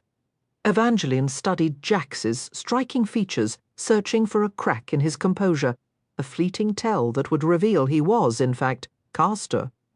But Jax was a master of opacity. All she could discern was his deep connection to this history and its undeniable link to his obsession with the Valerie Arch. If you truly weren't part of the Merrywood Three, how do you know these details so intimately? Anyone alive during that era knew the broad strokes. Aurora Valor was a princess, Castor a prince, and both Lyric and Vengeance were lord's sons. And the Archer, he was nobody, Jax said, a chill settling into his words. Except, perhaps, to the fox, but you already know how that story concludes. He offered her a smile that was all sharp edges, a clear deterrent. For a moment she considered a different theory. Perhaps Jax was the Archer, and his quest to open the arch was a desperate, centuries-late attempt to rescue the fox. The idea should have felt tragically poetic, but to Evangeline it rang utterly hollow. "Enough," Jax cut in, his voice turning blade-sharp. "My turn for questions. I want to know exactly where you heard that absurd tale about the arch stones destroying a great house." Evangeline paused, weighing her words. "Really, little fox, you can't expect my secrets if you won't share yours." "I went to see Tiberius," she admitted. "You did what?" he growled, the sound low and dangerous. "Oh, don't you dare be angry. You vanished. You left me a note that was barely a sentence and abandoned me in a castle crawling with vampires. And that justified a cosy chat with the man who's tried to murder you on 2 separate occasions. I was getting nowhere in the library. I thought he might know where the stones were hidden." Jax's only reply was a look so dark it seemed he wished to halt the coach, drag her to a remote spire, and lose the key. "He's in a maximum security prison," she argued. "It was perfectly safe. His desire to see you dead is a powerful incentive to find a way out." But he didn't escape. Evangeline pressed. "What was my alternative? You said yourself, all the books are liars." Jax dragged a frustrated hand through his hair. "Did Tiberius suggest we attend this party?" "No. He refused to help. Even after I told him, my life is tied to his brother's." "You told him that?" Jax's nostrils flared. "If Tiberius whispers that to anyone in the Protectorate, they'll hunt down Apollo and kill him just to end you." For a blazing instant, Jax looked as if he wanted to commit murder himself. "Just breathe, Jax. When I saw him in the tower, it seemed like the Protectorate had washed their hands of him. Even if I'm mistaken, I don't believe Tiberius would endanger his brother again. He wouldn't aid me with the arch, but he seemed torn. I don't think he truly wants Apollo dead. You have a fatal habit of seeing the best in people, Jax muttered, and you should have told me this immediately. Why? So you could go and kill him. Yes, no, Jax. You can't just solve every problem by eliminating the person causing it. You can't save the entire world and yourself at the same time. How exactly do you plan on getting those stones? His tone hardened, turning sharp and almost cruel. Do you imagine the owners will simply hand them over because you flash a charming smile? If the stones are here tonight, blood will be spilled at this party. I'm not killing anyone for the stones, and you won't either. Then what's the point of us being here? Jax scoffed. The carriage rumbled across the immense drawbridge leading into Slaughterwood Castle, and Evangeline used the moment to look away from him. This was precisely why she kept telling herself not to trust him. Naturally, he would assume murder was the only way to get what they wanted. She couldn't let Jax destroy this. She understood his bitterness about the past, and she didn't fault him for it. She also suspected he might think Lala's engagement was meaningless, given her title as the unwed bride made a wedding seem unlikely. But Evangeline refused to accept that. In a world filled with fates and magic, curses and prophecies, she couldn't help but believe that a happy ending was possible for everyone. Squaring her shoulders, she turned back to Jax with renewed resolve. Lala is my friend. This is her engagement celebration, and it will be wonderful. No one is dying here tonight. You are not harming anyone while we are guests.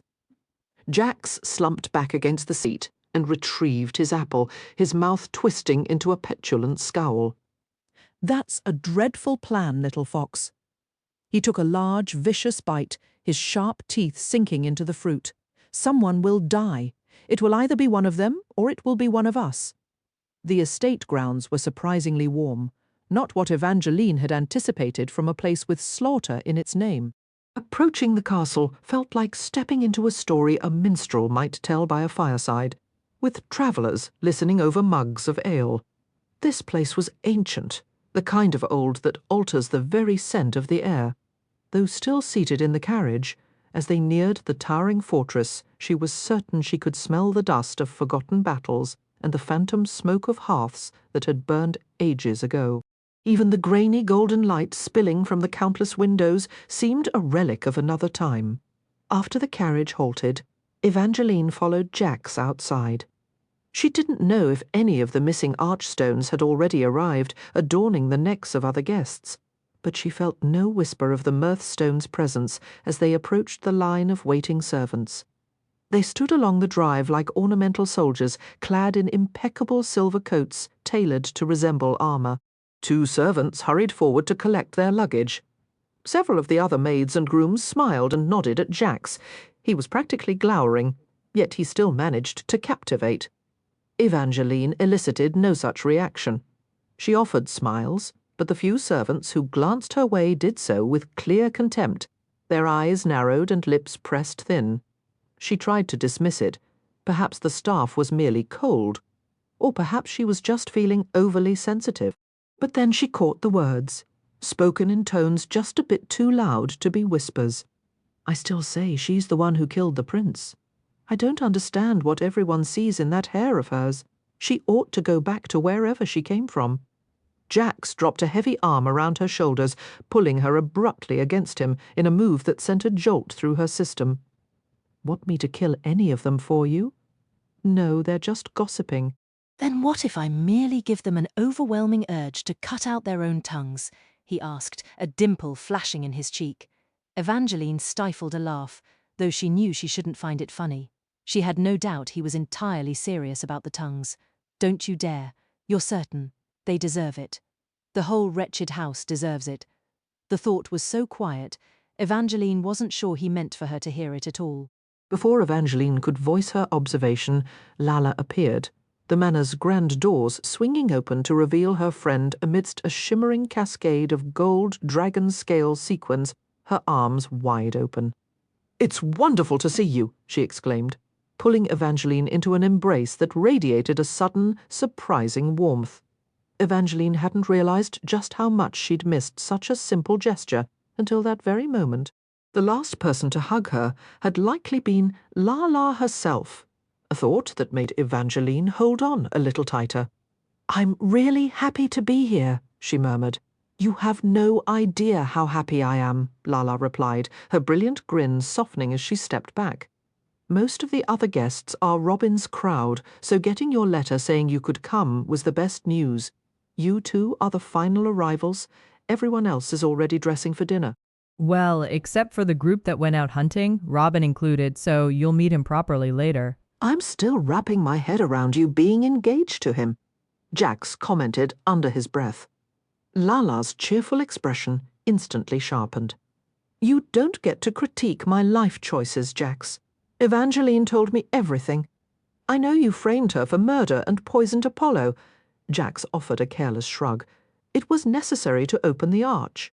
"I'd have assumed you, of all people, would understand that logic, or perhaps quiet," Lala cut in with a sharp hiss. "We do not discuss such matters within these walls." Jax let out an exasperated groan. "First, I'm told I can't murder anyone or remove any tongues." "Whose tongue did you want to remove?" Lala interrupted, her eyes narrowing. "Oh, just a few of your beloved fiancé's more chatty servants," Jax replied airily. "You know, that might not be the worst idea," Lala said, and Evangeline felt a chill, certain her friend wasn't entirely joking.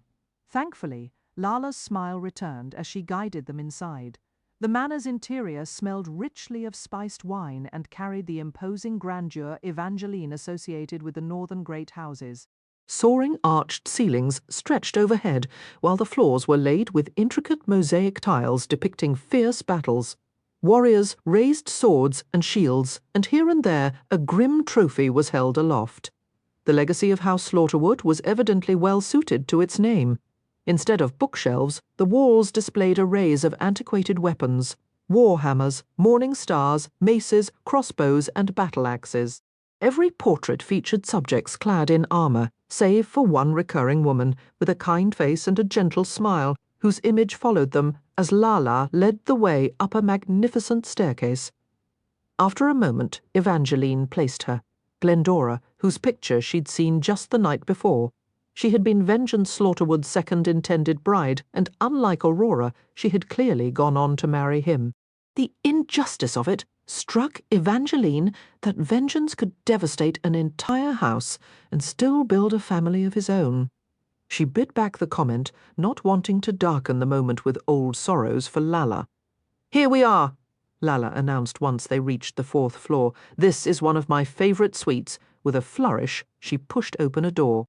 Outside the bay windows, snow fell in an enchanting swirl, lending a touch of magic to the early evening and to the room itself, which was appointed with a massive, crackling fireplace, deep fur rugs, a charming window seat, and a dramatic 4-poster bed, draped in a voluminous velvet quilt the color of champagne. "The view is absolutely breathtaking," Lala said. "In the morning you'll see Glendora Slaughterwood's famous winter garden. And these are just a few little welcomes," she added cheerfully, gesturing to a tall stack of wrapped gifts. "I took the liberty of including a gown for tonight, in case your travel clothes are too creased, and there's a costume for tomorrow as well, should you have forgotten to pack one." "How incredibly thoughtful," Jax said, somehow twisting the compliment into a slight as he wandered over to an antique desk and picked up a bookend shaped like a miniature dragon. Lala's smile vanished. "Put that down, Jax." "Your room is in another part of the house," Lala said. "Not a chance." Jax dropped into the leather chair, propping his boots on the desk. "I'm staying right beside Evangeline." "You can't," Lala insisted. "The darlings are already in those rooms." "Then move them somewhere else." "Every time I turn my back on this girl, someone makes an attempt on her life." Jax's tone remained light, but his eyes sharpened into points of ice. "Her husband is currently under a curse, a particularly vicious one that drives him to track her like prey." Lala's expression fell. "Evangeline, please, don't be upset. I didn't mention it in my letter because I didn't want to cast a shadow over your engagement." Evangeline shot Jax a sharp glance. He merely shrugged, tossing the small dragon figurine into the air as if it were a ball. "It's not as though she's actually going to marry him, Jax." Evangeline whispered fiercely. "I'm only stating the obvious. We all know who Lala truly is, or at least I do." He tossed the dragon higher. Mortified didn't begin to cover what Evangeline felt in that moment. "I'm so sorry," she said to Lala. "Jax seems to have left his courtesy back in the coach. You don't need to put him next to me. The barn would do, or a dungeon if you have one." "No, Jax is right," Lala conceded. "If you're in danger, he should stay close." Her smile returned, but it looked worn now, like a favourite dress put on one too many times. Not even the golden sequins on her gown could make it sparkle. Evangeline felt a pang of guilt. "Lala, I'm truly sorry for bringing all this trouble to your door. Please, don't apologize. A party isn't any fun without a bit of drama. I should be thanking you." Lala offered a smile that was perhaps a touch too bright. Evangeline pretended to believe her, smiling back as if cursed princes and deadly hunts were merely elements of a fairy tale. For a strange moment, Jax seemed the only person in the room being entirely genuine. He set the dragon down with a solid thud and strode out, though he looked even more displeased than before, despite getting his way about the room. "I really am sorry about him," Evangeline said. Lala waved a dismissive hand. "I'm accustomed to Jax's shifting moods." "And he's never liked House Slaughterwood." "He told me Chaos was the one with the grievance against the house," Evangeline replied, though after Jax's story in the carriage, it was clear he held his own disdain. Now she wondered how much of that story she could trust. She didn't want to repeat it. The murderous legend of Vengeance Slaughterwood felt like poor conversation for an engagement celebration, yet she was curious if Lala could confirm any of it. Jax also said, "House Slaughterwood is the reason we're all in this predicament." Lala released a heavy sigh. House Slaughterwood has done awful things, but then we've all done awful things for love. Her grin then made Evangeline suspect that Lala's idea of awful things was rather like Jax's. They hardly mattered so long as they got you what you wanted. Lala left moments later, planting a kiss on Evangeline's cheek and mentioning she needed to change quickly for dinner. After a long day in the carriage, Evangeline longed for a bath more than a new outfit. But with Jax's return unpredictable, she didn't want to risk him walking in as she dressed. She began sorting through the clothes Lala had left out. Then she heard the murmurs. "Be careful, the archer's curse, hunting, he nearly killed her." The whispers drifted from the adjoining room, low and secretive. Evangeline shouldn't have been able to hear them, and she certainly shouldn't have edged closer to listen. But it sounded like Jax and Lala, and they were unmistakably talking about her. And Apollo, Evangeline pressed her palms flat against the wall, the cool stone doing nothing to steady the frantic rhythm of her heart. Jax's voice, sharp and clear, cut through the silence. "Is there a way to break it?" Her breath hitched. He couldn't be asking about that curse. The archer's curse was the entire reason she was here, the leverage that had forced her hand. She leaned closer, her ear nearly touching the plaster. Lala's reply was a hushed murmur. "I'm sorry. My answer is the same as when you came to me 7 days ago. There is nothing I can do. You could try. You know there is no cure." "You could look for one," Jax insisted, his voice tight. "She might not survive this. You won't allow that." I... A low, furious growl vibrated through the wall, making the floorboards tremble. For a moment all Evangeline heard was the wild pounding in her own chest. Jax's next words were lost, either spoken too softly or drowned out by the storm of her own thoughts. He had told her, repeatedly and with finality, that seeking a cure was a waste of time. He had called it pointless, yet here he was, apparently doing exactly that. According to Lala, this was what had occupied him during his recent absence. Evangeline gripped the fabric of her skirt, forcing herself to remember the truth. She was a means to an end for him, a tool. Lala's warning echoed in her mind. Humans who grew attached to Jax met tragic ends. Even if he was searching for a way to break the archer's curse, it didn't erase his other schemes. He undoubtedly had some dreadful backup plan to ensure she opened that arch. She could not let herself believe his quest meant he cared. She knew better, yet a treacherous, stubborn part of her was finding it harder to cling to that certainty, because, against all logic and self-preservation, she was starting to care for him. "How is your search for the stones progressing?" Lala asked, shifting the subject. "You require 3. A heavy pause followed. Then Lala's voice soft and laden with meaning. "I do hope you brought an ample supply of apples." If Evangeline was uncertain about many things that evening, one fact was gloriously clear. Lala had provided her with the most spectacular dinner gown imaginable. Wearing it felt like being draped in a fairy tale's conclusion. She had twisted her rose-gold hair into loose curls, securing them atop her head with jewelled floral pins to highlight the gown's daring silhouette. The neckline plunged in a deep, starlit V, leaving her shoulders bare, save for whisper-thin straps.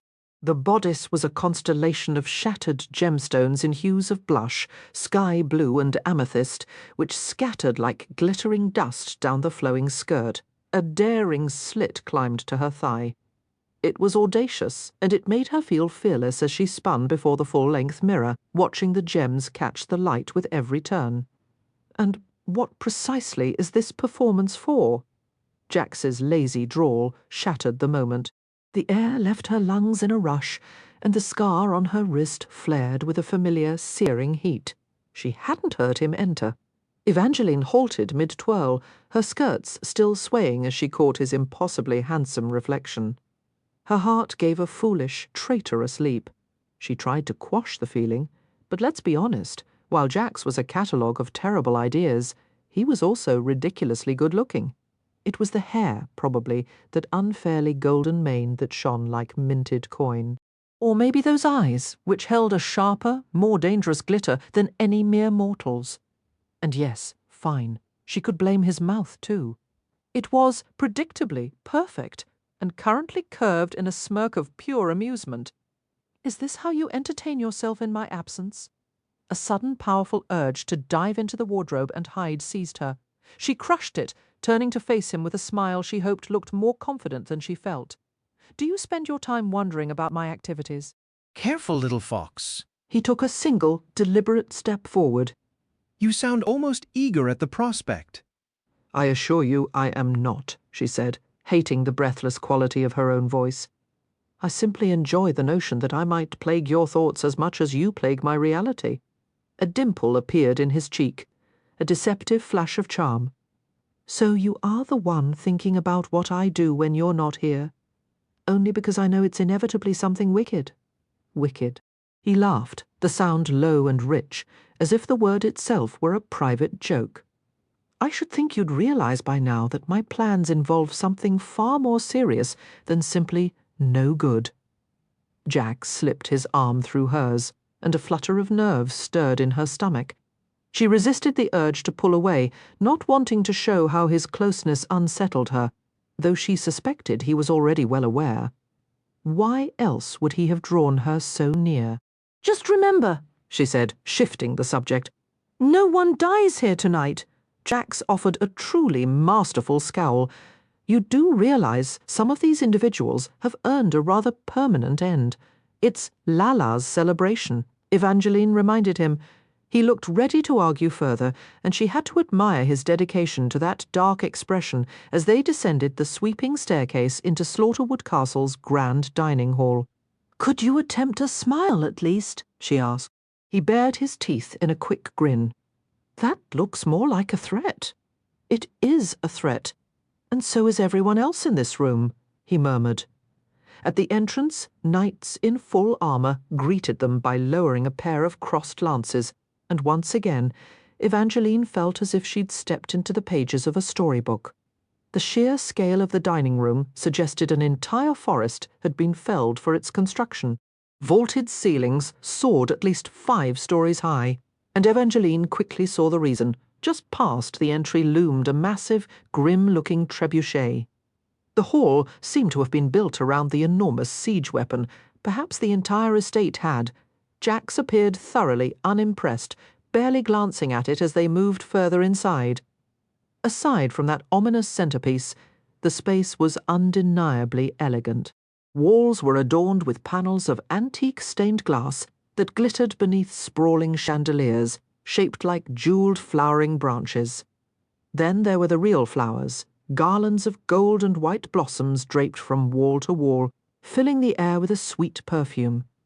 Petals drifted down like gentle snow, dusting the shoulders of guests who were now streaming into the seemingly endless room.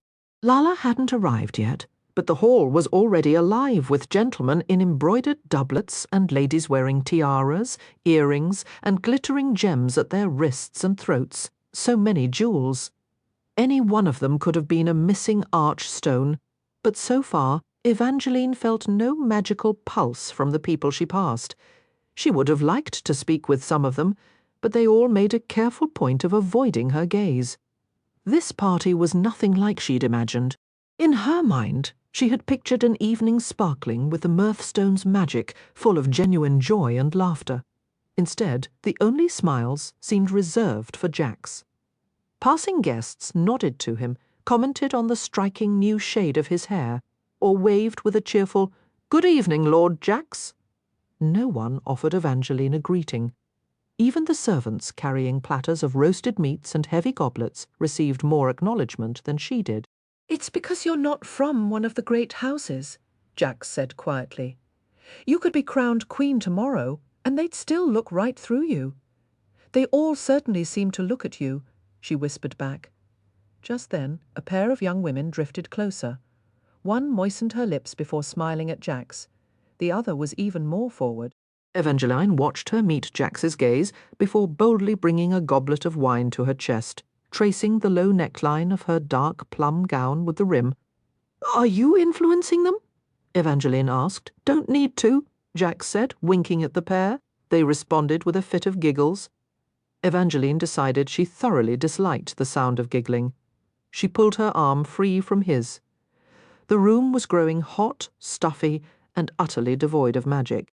"Perhaps we should step out to the veranda to search for the stones," she suggested. But Jax was no longer listening. His attention was fixed on the doorway, where another young woman had just entered, an extraordinarily beautiful girl in a tight, low-cut gown of raven black, with long black gloves that contrasted sharply with the waterfall of moonlight-coloured hair cascading down her back. "Do you know her?" Evangeline asked, a new tension threading her voice. "She looks familiar," Jax murmured, his gaze lingering on the young woman as she drifted into the hall and accepted a pewter goblet. Evangeline knew she had no cause to dislike this girl with her silvery hair, yet a sharp pang twisted within her as she watched Jax's attention follow the woman's path. The stranger glided toward a pair of finely dressed young men who seemed all too eager to entertain her flirtations. At least she wore no visible necklace or bracelet. Even if her throat had been draped in jewels, Evangeline would have postponed any approach. She turned her attention back to scanning the firelit hall, her eyes skimming over the women and the stones adorning their necks. Plenty of men sported gemmed buttons on their doublets or jewelled medallions as well. Some medallions bore the impression of shields, though frustratingly, none displayed the distinctive flame emblem from her clue sheet. Across the room, a handsome young man caught her looking and smiled. She didn't avert her gaze. He wore no medallion, but his silver doublet was studded with jewels that glittered as he took a second goblet from a servant and extended it toward her. "Hello," he mouthed. Evangeline shot a quick glance at Jax, who remained preoccupied with the silver-haired girl. Seizing the opportunity, she moved away and crossed the floor toward the gentleman with the drink. Up close. He was neither as young nor as striking as he'd appeared from a distance. But his sapphire buttons were undeniably sparkly, and his tone was kind. "A pleasure to finally meet you. I'm Almond Frogley," he offered the wine. Jax intercepted the goblet before she could take it. "Go away, Almond. Evangeline isn't going to marry you." Almond's cheeks flushed a deep beet red, and without another word, he scurried off as commanded. Jax, Evangeline hissed. I was only speaking to him, to check for the stones. He didn't have them, Jax stated flatly. Someone that dull couldn't possess magic, and he's not from one of the great houses. That doesn't give you the right to command him. No controlling, no killing. You're systematically removing all the fun from this evening, little fox. Jax took a sip from the purloined goblet. If we're hunting for magical stones, we need to converse with people who actually seem magical. He gestured with his drink toward a trio of girls in magnificent forest green gowns, their tiaras sparkling like unearthed treasure. They're all from House Darling. They were strikingly beautiful, clearly sisters, moving with a shared serene grace as they sipped their drinks and gently declined trays of meat pies and honey-drenched cheese. Evangeline tried to recall what she'd read about House Darling as they approached. All three sisters widened their smiles into genuine, dazzling grins at the sight of Jax. "It's so wonderful to see you, Lord Jax," the tallest said, placing a familiar hand on his cheek. That horrible twist returned to Evangeline's gut. Sense any magic? Jax's silent question brushed her mind. She gave a slight shake of her head, hoping it would be their cue to leave. But Jax, who was rarely pleasant to anyone, was being courteous to these sisters. "Why haven't you visited?" asked the girl who'd touched him. "And when did you change your hair?" She reached up again, her fingers threading through Jax's golden hair. A wave of acute discomfort surged through Evangeline, and she used the moment to step back, needing air, and promptly collided with the solid chest of a tall young man. He had thick, dark hair, smooth bronze skin, and a smile that quite literally made her knees feel unsteady. Evangeline was never too proud to admit she was easily dazzled by beautiful things and enchanting stories, and this young man was far more than merely pretty. "I'm sorry," she breathed, not even feeling embarrassment at her breathlessness. His voice was a deep, warm rumble. "The fault is entirely mine," he said, his handsome face breaking into an even wider smile. "I was hoping I might run into you, though perhaps I came on a bit strong." He extended his hand, and a sudden thrill shot through Evangeline. He was wearing a ring, a gleaming, roughly faceted black gemstone that looked powerful enough to be enchanted. As he took her fingers and brought them to his lips, she braced for a surge of magic from the jewel, but all she felt was that soft, tingling awareness of being admired by someone who found her appealing. "I'm Merrick of House Redthorn," he introduced himself. "Evangeline," she replied. "And I'm Jax," Jax said, materializing at her side, the charming smile he'd shared with the Darling girls now completely vanished. "How is your new wife, Merrick?" The young man paled. "She passed last autumn. How tragic," Jax replied, his tone dripping with feigned sympathy. "Didn't your previous wife pass the autumn before that?" "She did. I've had rather terrible luck," Merrick snapped. "Then it's probably best you don't pass any of it along to Evangeline." Jax took hold of her arm. She began to protest, but before she could finish, Merrick Redthorn had already slipped away into the crowd. Evangeline shot Jax a furious glare. "You're welcome," he said with a smug grin. "You didn't need to frighten him off. I wasn't about to marry him." "Good, because if you had, you'd likely be dead by next autumn." He released her arm. Evangeline clenched her teeth. Of course Jax could flirt with whomever he pleased, but she couldn't even exchange a few words with a man. "I'm already married, Jax. I was talking to Merrick because he had a ring with a stone. Nearly everyone here is wearing a ring." "You aren't. In case it slipped your mind. I'm not everyone, little fox." His gaze dropped to her lips, scorching her with a single sharp look that instantly reminded her of what he could do with one kiss. Evangeline bit down on her own lip, just to provoke him in return. Something raw flashed in Jax's eyes, desire or fury. She couldn't quite tell. All she knew was that her mouth felt swollen under the weight of his stare, and the undeniable sense that he wished he were the one biting her lip instead. For a heartbeat, she wondered what that would be like. She pictured him claiming her lips right there in the middle of the party, his fingers tangling in her hair, pulling her close while everyone looked on. She tried to push the image away, but she wasn't quick enough.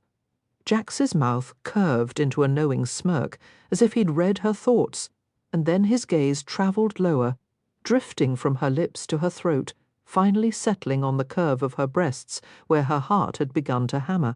Laughter chimed in the distance, and glasses clinked. But the sounds felt muffled and far away. Evangeline could no longer feel the stifling warmth of the other guests. There was only Jax. He watched her the way you shouldn't watch someone when they know you're looking, bold, unashamed, and completely improper. "You're looking a bit flushed, little fox. Maybe you should step outside for some air while I continue searching for the stones."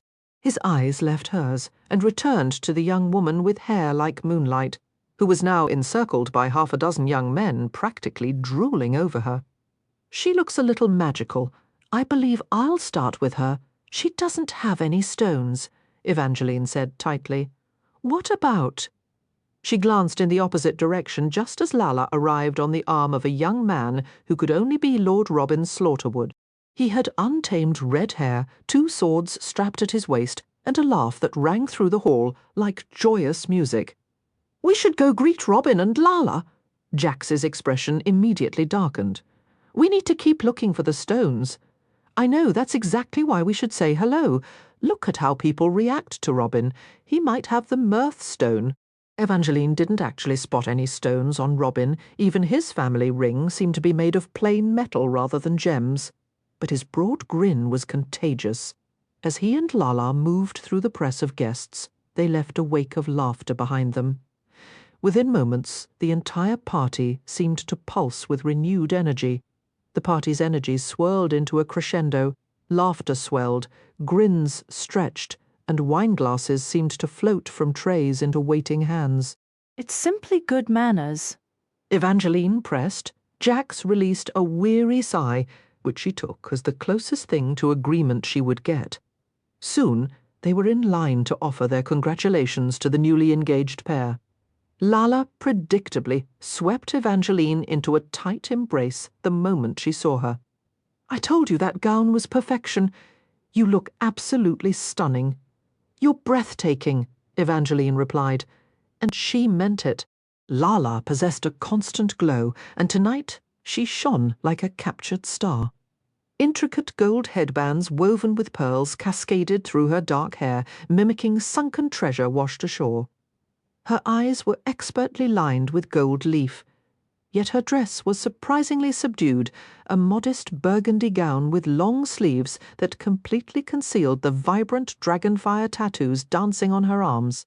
Evangeline's first thought was that perhaps Robin disapproved, but he himself bore a sword inked along his forearm, and his demeanour seemed anything but judgmental. The mystery lingered. "And this is Robin," Lala said, gazing up at her fiancé with pure adoration. He looked down at her with a tenderness that felt genuine and utterly unforced by magic. Up close, Evangeline confirmed he wore no enchanted stones. When his attention turned to her, his smile warmed from affectionate to brilliantly welcoming. At last, the legendary Evangeline Fox. Lala insists the tales are exaggerated, but I've thoroughly enjoyed everyone. Robin enveloped her in a hug so hearty it stole her breath for a second before setting her back on her feet. "We're delighted to have you in our home. Thank you for including me, and my sincerest congratulations. I'm truly happy for you both." "The feeling is mutual," Jax intoned, his voice a lazy drawl. Robin turned to him, polite curiosity on his face. "I don't believe we've been introduced." "This is Lord Jax," Lala supplied quickly. "Lord Jax," Robin repeated, his smile still present, but now touched with confusion. "Which noble house do you represent?" "I hail from a very ancient line," Jax said, taking a deliberate sip from his glass. "Unfortunately, my entire family perished quite some time ago." Lala's radiant smile vanished. For a heartbeat, she looked as if she might lunge across the space and throttle him with her bare hands. Instead, she linked her arm firmly with Evangeline's. "Shall we move to the dining hall? I don't know about the rest of you, but I'm absolutely starving." This successfully restored Robin's good cheer, but a knot of unease tightened in Evangeline's stomach as they processed toward a magnificent table. It groaned under a lavish spread: roasted swans with glazed feathers, goats' heads stuffed with herbs, and a spectacle of a baked rooster perched triumphantly on a suckling pig. Evangeline lost sight of Jax in the crowd, but his words echoed in her mind. A very ancient line: everyone perished. He could have been describing the extinct house of Valor, but then the same was true of House Merrywood. She considered asking Lalla, but her friend's earlier stricken expression stopped her. Tonight, her mission was the stones, not Jax's history. No matter how strongly she suspected his shadowy past was the true key to why he sought the arch-dinner, found her seated far from Jax. He held court at the table's opposite end, flanked by the darling sisters. His mood appeared restored. He was juggling a ruby apple and winked at the tallest sister, the one who had caressed his cheek earlier. Her resulting giggle was a high, crystalline sound that carried the length of the table, seeming to make the very crystal shudder. Evangeline forced her eyes away, resolved to scan the room for hidden gems. Yet her focus shattered against that relentless, merry sound. Each trill of laughter sent a sharp, ugly twist through her core, a feeling that, to her dismay, felt unmistakably, painfully like jealousy. Perhaps it was jealousy, after all, a notion Evangeline was deeply reluctant to acknowledge. She despised the very idea of craving Jax's focus, of wishing he'd aim to amuse her rather than endlessly provoke. Yet the sensation was overwhelming, a fierce and undeniable tide. It struck her then. The last time her emotions had roared this vividly was in the presence of the Luckstone. Could another archstone be nearby? Jax's warning echoed in her memory. People would murder to cling to their youth, and it could also ignite jealousy. That had to be it. The youthstone must be close. A wash of relief cooled her nerves. This wasn't genuine envy, merely the stone's influence. This was likely what Jax had been experiencing too, whenever he intervened to steer her away from other young men. Her gaze swept the nearby guests. To her right, Almond Frogley nursed his mead, utterly indifferent to her presence. The chair on her left stood vacant, bearing only a wooden placard for someone named Petra Youngblood. "That would be me," announced a young woman with hair like spun moonlight as she gracefully took the seat. Evangeline tensed, immediately ashamed of her reaction. She had no cause to dislike this Petra Youngblood. It was petty jealousy, clearly another effect of the stone. Forcing the feeling down, Evangeline managed. "It's a pleasure. I'm Evangeline. I believe everyone here is aware of that," Petra replied with a knowing wink, her demeanour far friendlier than Evangeline had anticipated. As they conversed, it grew easier to dismiss the lingering prickles of envy. In fact, after a few minutes, Evangeline was suddenly caught by a strange, familiar sense that she and Petra had met before, or at least crossed paths earlier. "Were you at my wedding?" "Oh, no," Petra laughed softly. "I'm a Youngblood. I'm sorry, I don't recognize the name." "Exactly," Petra said with a wry twist of her lips. "Those of us not from one of the great houses don't receive invitations to royal weddings in Valorfell. I'm fortunate to be here tonight. It didn't quite seem that way, given how all the gentlemen appeared to respond to you." The catty words escaped before Evangeline could stop them, but Petra only broadened her lovely smile. "It seems you're not as naive as the rumours suggest, although perhaps you should pay a bit more attention to the gentleman you arrived with." Petra's eyes travelled leisurely around the table, past the assembled lords and ladies, until they settled on the far end where Jax was gone. His chair was empty. All that remained on his plate was an apple core. The seat beside his was vacant as well, the one where the tall, darling girl had been sitting. Evangeline's stomach lurched. A cold dread whispered that Jax might have slipped away with that girl to do precisely what she suddenly feared. But he wouldn't. He couldn't. He'd given his word not to kill anyone. Her eyes darted nervously around the hall. Maybe he'd just taken her to see the trebuchet, or you might want to glance toward the portrait door. Petra slowly lifted a gloved finger, pointing to a gilded frame slightly ajar from the wall, revealing a hidden passage behind it. Evangeline shoved back from the table at once. Wait! The girl caught Evangeline's wrist. For a heartbeat, she looked genuinely concerned. Just let them go, Princess. All you'll accomplish is humiliating yourself. Others were indeed watching now, peering over the rims of their goblets with silent judgment. Pride urged her to sit back down. There was a chance she was mistaken about Jax's intentions, but she doubted it. If Jax had covertly left with another girl, she highly doubted they were playing a friendly game of checkers. He was going to kiss her and kill her. Evangeline left the table.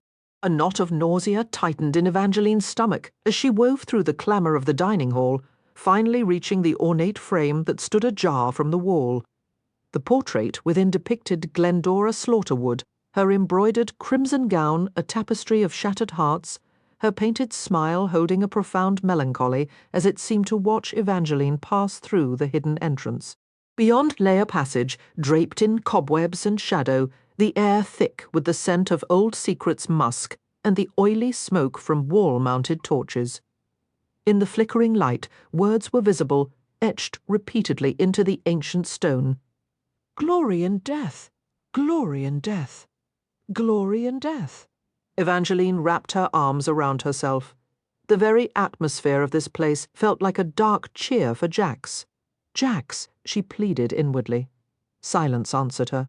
Jax, if you can hear this, please stop, whatever it is you're doing. Still nothing, save for the whisper of her slippers on the cold floor. Then, cutting through the quiet, came the low magnetic hum of his voice, murmuring something intimate into the darkness. Her breath hitched, the words were indistinct, but the cadence was unmistakably his. She hurried around a bend, the fabric of her skirt catching for a heart-stopping moment on the rough stone. The torchlight flared brighter here, the smoke coiling like phantom serpents through Jax's golden hair as he bent toward the darling girl. The girl's head was tilted back, eyes shut in expectation, and Evangeline's pulse roared in her ears as she saw Jax's finger trace the curve of the girl's bottom lip. "Stop!" The cry tore from her. The darling girl's eyes flew open with a sharp inhale. Jax, in contrast, was infuriatingly languid. He let his fingers linger against the girl's parted lips as he slowly, deliberately, lifted his heavy-lidded gaze to Evangeline. "Your sense of timing is truly atrocious, little fox." You were going to kiss her. The thought was a silent scream. Jax merely shrugged, his voice a private whisper in her mind. The main course was dreadfully dull. Aloud, he said nothing, but the darling girl tittered. "You really do have the worst luck with gentlemen, don't you?" Her frown was a transparent mockery, her eyes alight with a cruel delight at the notion. For a fleeting, bitter instant, Evangeline was tempted to walk away, to let this arrogant girl discover firsthand exactly what kind of wretched luck Jax truly represented. She felt an immediate flush of shame at the thought, yet it still took effort to meet the girl's smug gaze. "You need to leave right now. I'm quite content where I am. You're the intruder here, Princess." With a sneer, the girl's hand drifted to Jax's chest, her fingers boldly working open a button of his shirt. A fresh pang, sharp and unwelcome, lanced through Evangeline. She hated this feeling, hated that she could feel anything for Jax at all, and most of all hated the petty, clawing jealousy directed at a girl who was moments from being murdered. Jealousy was irrational. It only saw another woman being desired. She tried to blame the influence of the youth stone, but they were far from the ballroom's glitter, and this girl wore no enchanted jewels, her discarded tiara lying forgotten on the floor. "You should go." Jax's voice echoed coolly in her head. "I'll handle the mess when I'm finished."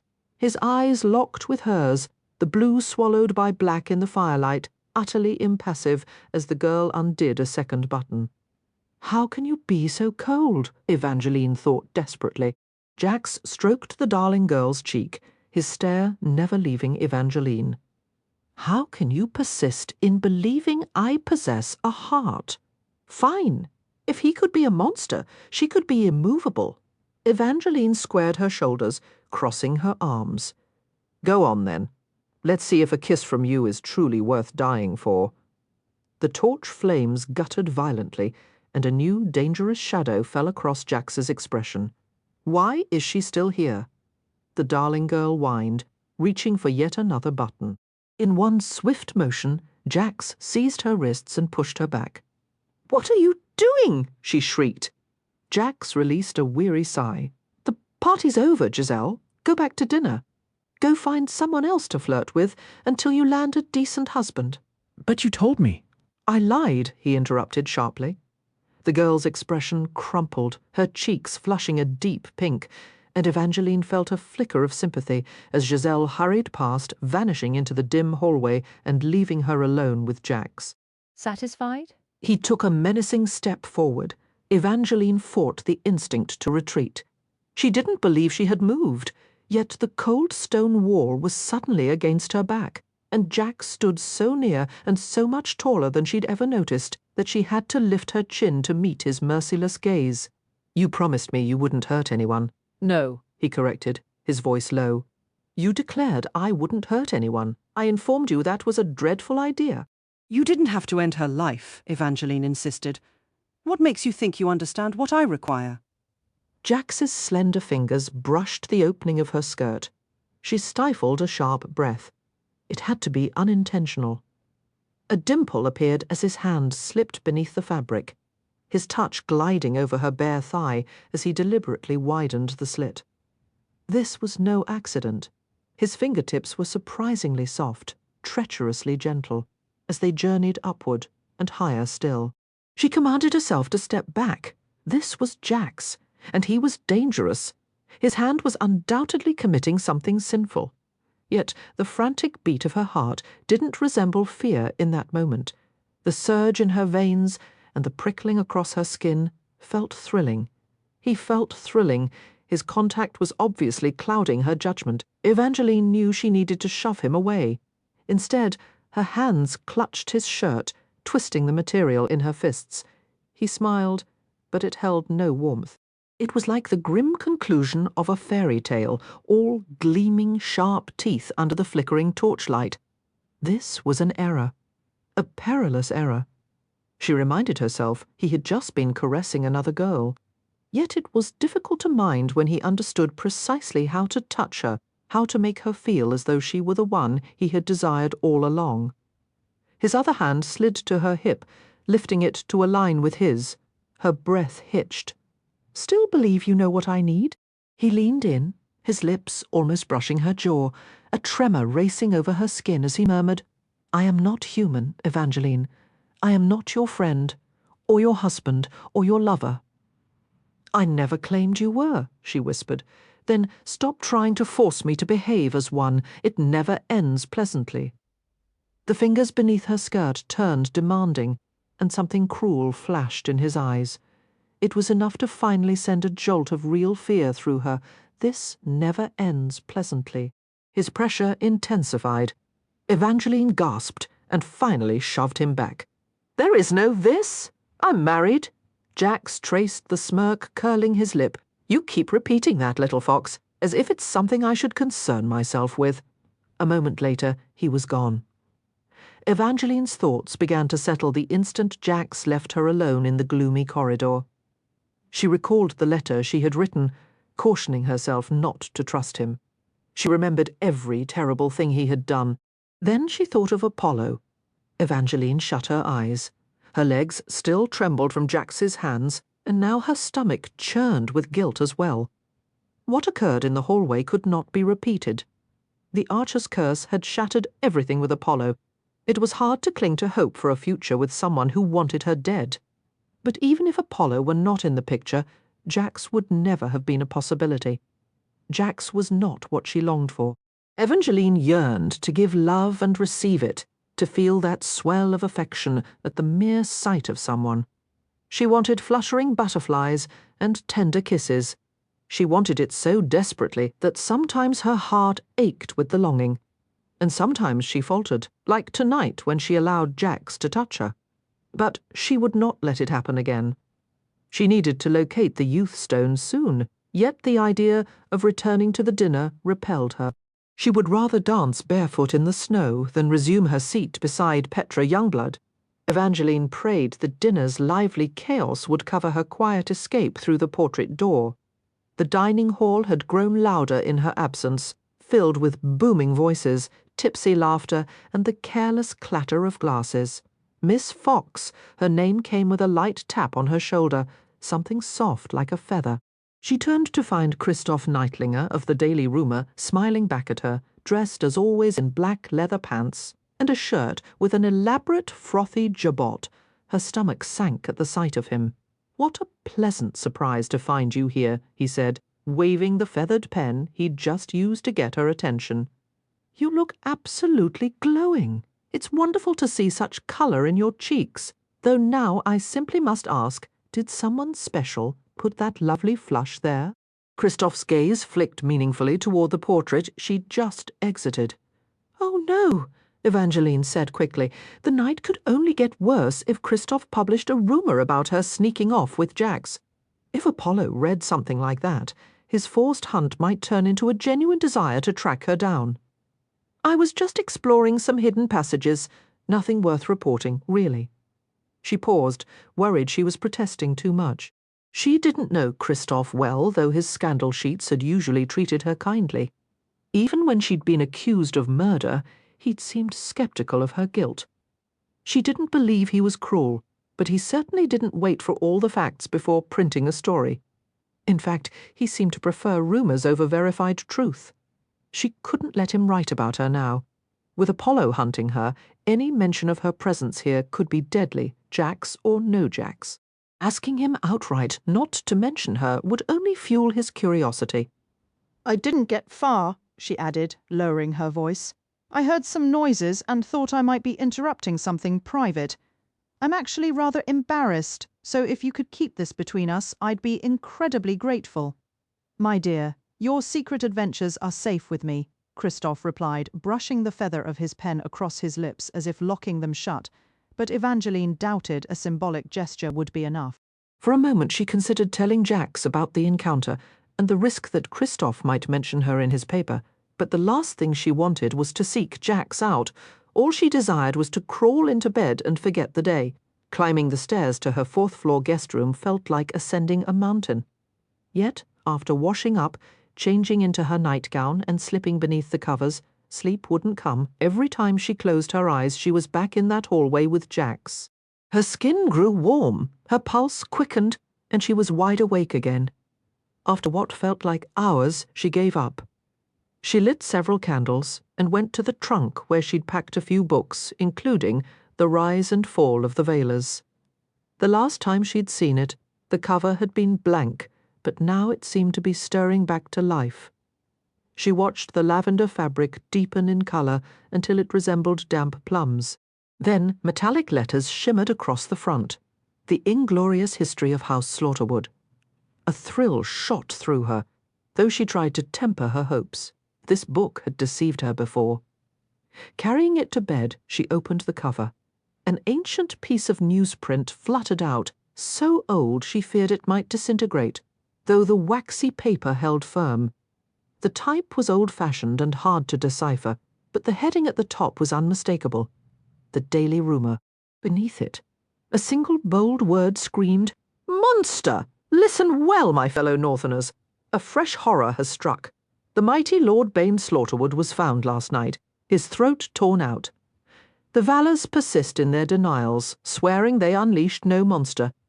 Yet, for those keeping score, this marks the third brutal assault upon House Slaughterwood. All this bloodshed began after the untimely death of Caster Valor, a death many whisper was dealt by Vengeance Slaughterwood's own hand during the grim fall of House Merrywood. It might still be mere chance that this creature now hunts Slaughterwoods. Other savage attacks have occurred, leading some to believe these are random acts of monstrous violence, but a growing fear whispers that the Valors have lost command of the horror they supposedly crafted. The script then dissolved into nonsense, the curse taking its toll, but the original text remained clear as Evangeline read it again. No date was given, yet she felt certain this report followed the tale Jax had shared in the carriage, and it appeared to corroborate his every word. It spoke of the Merrywood tragedy and Castor's demise.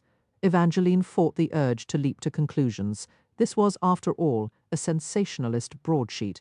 Still, she couldn't dismiss the notion that this might be the very insight she sought.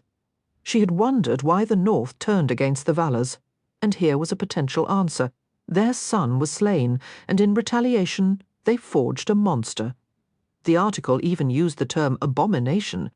Could this be the same abomination rumoured to be sealed within the Valerie? That logic felt shaky to Evangeline. Everything she'd learned of the Veilers painted them as beings of immense magical power. Why would they need to engineer a beast for vengeance? Perhaps, though, the rumour itself was weapon enough to turn the populace against them. Evangeline knew all too well the destructive force of a well-placed rumour. She could easily picture a family like the Slaughterwoods planting such a story, especially if Aurora Veiler had publicly spurned vengeance for another suitor. Her gaze fell back to the book in her lap, open to a contents page that seemed to catalogue Slaughterwood lineage. The list spanned pages. Evangeline turned first to vengeance, hoping for more about the Valors to compare with Jax's account. The pages, however, were frustratingly blank. She returned to the contents, and this time the name Glendora seized her attention. Though absent from Jax's story, she was Vengeance's wife, and her stern portraits watched from the castle walls. Perhaps there was a clue there. Glendora's entry began with an etching of her in a coffin, eyes shut, face a map of deep wrinkles. Glory in death was inscribed below the image, above dates showing she died at 86. The following page held a shockingly biased historical account, making Evangeline wonder if the story curse had spiced the prose with extra venom. She paused her reading, circling back to a mention of flowers and mirth. Her hands trembled with a sudden electric hope as she hurriedly retrieved the page of clues left by the previous key. Just as she remembered, a sketch of blossoms accompanied the phrase, "One for mirth." It could be a simple coincidence. Many people cultivate gardens. But then she recalled Lala's offhand remark about Glendora's legendary winter garden. The text also painted Glendora as benevolent, generous, and full of joy. Maybe she was simply a good soul, like Robin Slaughterwood seemed to be. Or perhaps Evangeline thought with a jolt something enchantingly unnatural had made her that way.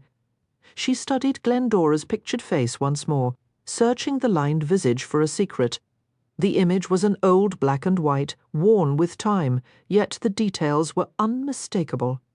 The woman wore a long, substantial chain from which hung an ornate jewelled pendant. Could this be the Mirthstone? A surge of exhilaration shot through Evangeline, immediately chased by a desperate hope. The drawing depicted Glendora in a coffin, suggesting she might have been buried with it. For a fleeting moment she considered sharing this with Jax. But the memory of the evening's tensions solidified her resolve. He was the absolute last person she wanted involved. Shivering, she wrapped herself in a robe. The hour was late, deep in the night, but sunrise felt distant. That left a perfect window to secretly hunt for Glendora's final resting place, and Evangeline already knew her starting point. Glory in death. The phrase etched beneath Glendora's portrait was the very same scrawled on the wall of the hidden passage she'd discovered earlier. And she'd found that passage behind a painting of Glendora herself. The dining hall's trebuchet was a monstrous silhouette in the darkness, like some dormant creature that might stir and snatch her before she could reach the portrait.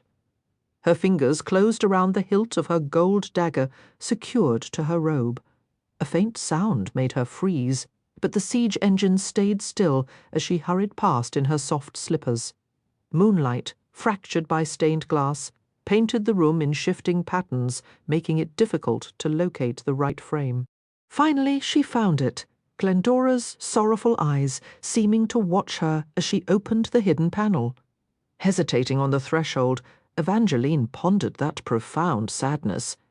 If Glendora had truly possessed the Mirthstone, shouldn't she have been radiant? Perhaps the portrait was from a time before she acquired it. Evangeline clung to that theory as she stepped into the corridor. Thankfully, torches still flickered, casting long, dancing shadows along the familiar path. Her gut twisted as she passed the spot where she'd found Jax with the darling girl. The air here held a ghost of apple scent, and she braced herself, half expecting him to materialize. Again, a faint noise teased her ears, but it was only spiders skittering over the words "Glory in Death" carved into the stone. The atmosphere shifted around the next corner.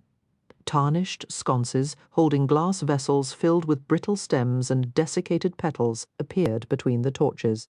The apple fragrance vanished, replaced by a thick, stale odor of dust and decay. It smelled of forgotten bones and long-dead roses. This oppressive scent thankfully faded as she reached the monument.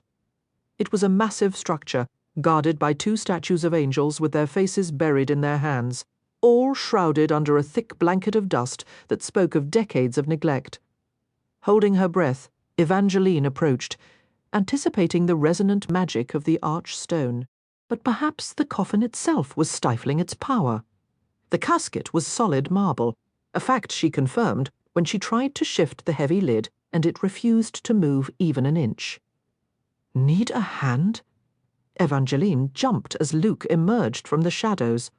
A slender gold crown sat atop his head, and he wore a high-collared coat that seemed stitched together from pure audacity. "Luke, what are you doing here? Were you following me?" "I heard you made an appearance at the party after all," he said, a lopsided grin playing on his lips. "Thought I'd join the fun. My original plan was to slip into your bedroom, but then I saw you slipping out. So I suppose I did a bit of following. You can't keep doing things like this. Why not? It's practically tradition. Well, the bedroom sneaking part, not so much the following." He looked at her through those unfairly long lashes, but Evangeline refused to be captivated as she had been before. "Is this because I'm a vampire?" He pressed, his tone shifting from playful to something sharper, almost sarcastic. "That's the real issue, isn't it? Not the trespassing, but the taxonomy. How terribly predictable. Or are you still grieving for your husband?" Luke was perched on the coffin now, swinging his legs, appearing far more innocent than she knew he truly was. She didn't actually believe he would try to bite her. Looking past that royal arrogance, Evangeline sensed a deep loneliness in him, a familiar echo from their last encounter. She wasn't a scholar of vampires, but she pondered whether their existence involved more than a simple thirst for blood. They were frozen in time, never aging, never changing. Maybe that stasis wasn't just physical. Perhaps their hearts were trapped in the same way, holding them captive to old wounds and memories. "It's not because you're a vampire," she told him softly. "Truthfully, I have a task to finish before sunrise, and your particular strength could be very useful." A spark of interest lit his eyes. He grinned down from his marble perch as Evangeline studied the heavy lid, her expression thoughtful. "Luke, ever curious, couldn't resist for long. What's in there that you're so eager to find? Help me open it, and you'll know." With a fluid leap, Luke was off the tomb. He gave the massive lid a powerful shove, sending it crashing to the floor with a solid thud, then turned to her with a triumphant look. "My reward? A bite? Absolutely not, Luke's. That is never going to happen." "Never is a very long time, Eva," he replied, his fanged smile lingering before he peered into the open coffin. "You're certain this is the correct one? Completely sure," Evangeline said, though a thread of doubt tightened in her chest as she looked inside. All that remained of Glendora Slaughterwood was a pile of grey dust and a few scattered teeth, so ancient that not even fragments of bone or cloth survived. There was no magical hum, no tingling sensation, no sudden, inexplicable joy, but she had to believe there was something more, stealing herself.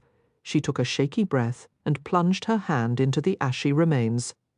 "Eva! Have you lost your senses?" Luke exclaimed, grabbing her shoulders to pull her back. But it was too late. Her fingers had already closed around a thin, cool chain. She wrenched free from his grip and shook the dust from the object dangling from it, revealing a stone the colour of warm butterscotch, shimmering as if it held captured sunlight. Luke eyed it with clear distaste.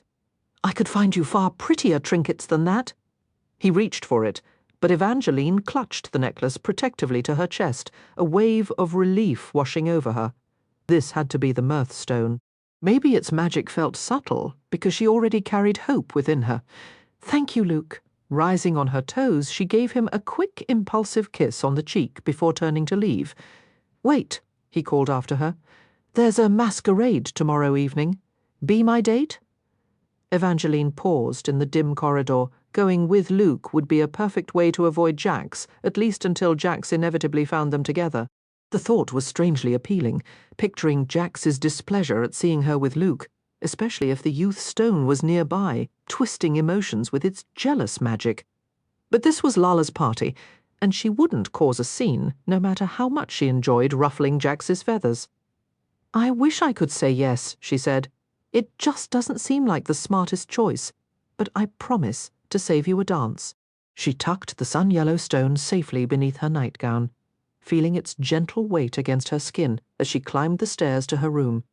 It was almost a relief that the stone's power felt so muted. After the creeping envy she'd sensed from what she believed was the youth stone, she'd been wary that the mirth stone might overwhelm her, flooding her with reckless happiness or a giddiness that would strip away all her urgency. Instead, a quiet unease settled in her, a whisper of caution that something was not quite right. A strange, crawling sensation crept across Evangeline's skin as she stepped onto the 4th floor of Slaughterwood Castle, making her slow her pace. The corridor was unnervingly silent, the only sound the imagined flutter of candle flames in their wall sconces. Then a movement caught her eye, a flash of moonlight-coloured hair belonging to a shadowy figure slipping swiftly down the hallway. Petra. That familiar, unwelcome twist of discomfort tightened in Evangeline's chest, a feeling that returned with a vengeance as a new, ugly thought took root. Had Petra just come from Jax's room? Evangeline hurried to the far end of the hall and peered around the corner, but it was deserted. The hour was so late it bled into early morning, and her weariness was creeping back in, the earlier thrill of discovering the mirth stone now a distant memory. For a second, she almost convinced herself she'd imagined the whole thing. Almost. But she knew what she'd seen. The question was why? What was Petra doing skulking about at this time? Her mind replayed fragments from earlier. Jax mentioning Petra looked familiar, and Petra's own whispered warning about him, revealing how he'd slipped away with another girl. Petra had acted like she couldn't stand him, yet Evangeline couldn't shake the image of her fleeing from his door. She could stand here all night, puzzling it out until dawn, or she could take the direct approach. Her knuckles rapped softly against Jax's door 3 times. When silence answered, she knocked again. Harder. Jax, she thought, frustration simmering. Still? Nothing? Was he asleep, or deliberately ignoring her? If Petra had been here, he'd likely be awake. Knocking again risked waking the entire floor. But then she looked at her finger. A drop of blood would be quieter than any knock. With a quick prick from her dagger, she unlocked the door and slipped inside. The room was empty, a dead fireplace, and the pale dawn light filtering through frosted windows revealed a perfectly made 4-poster bed, its creamy quilts smooth and untouched.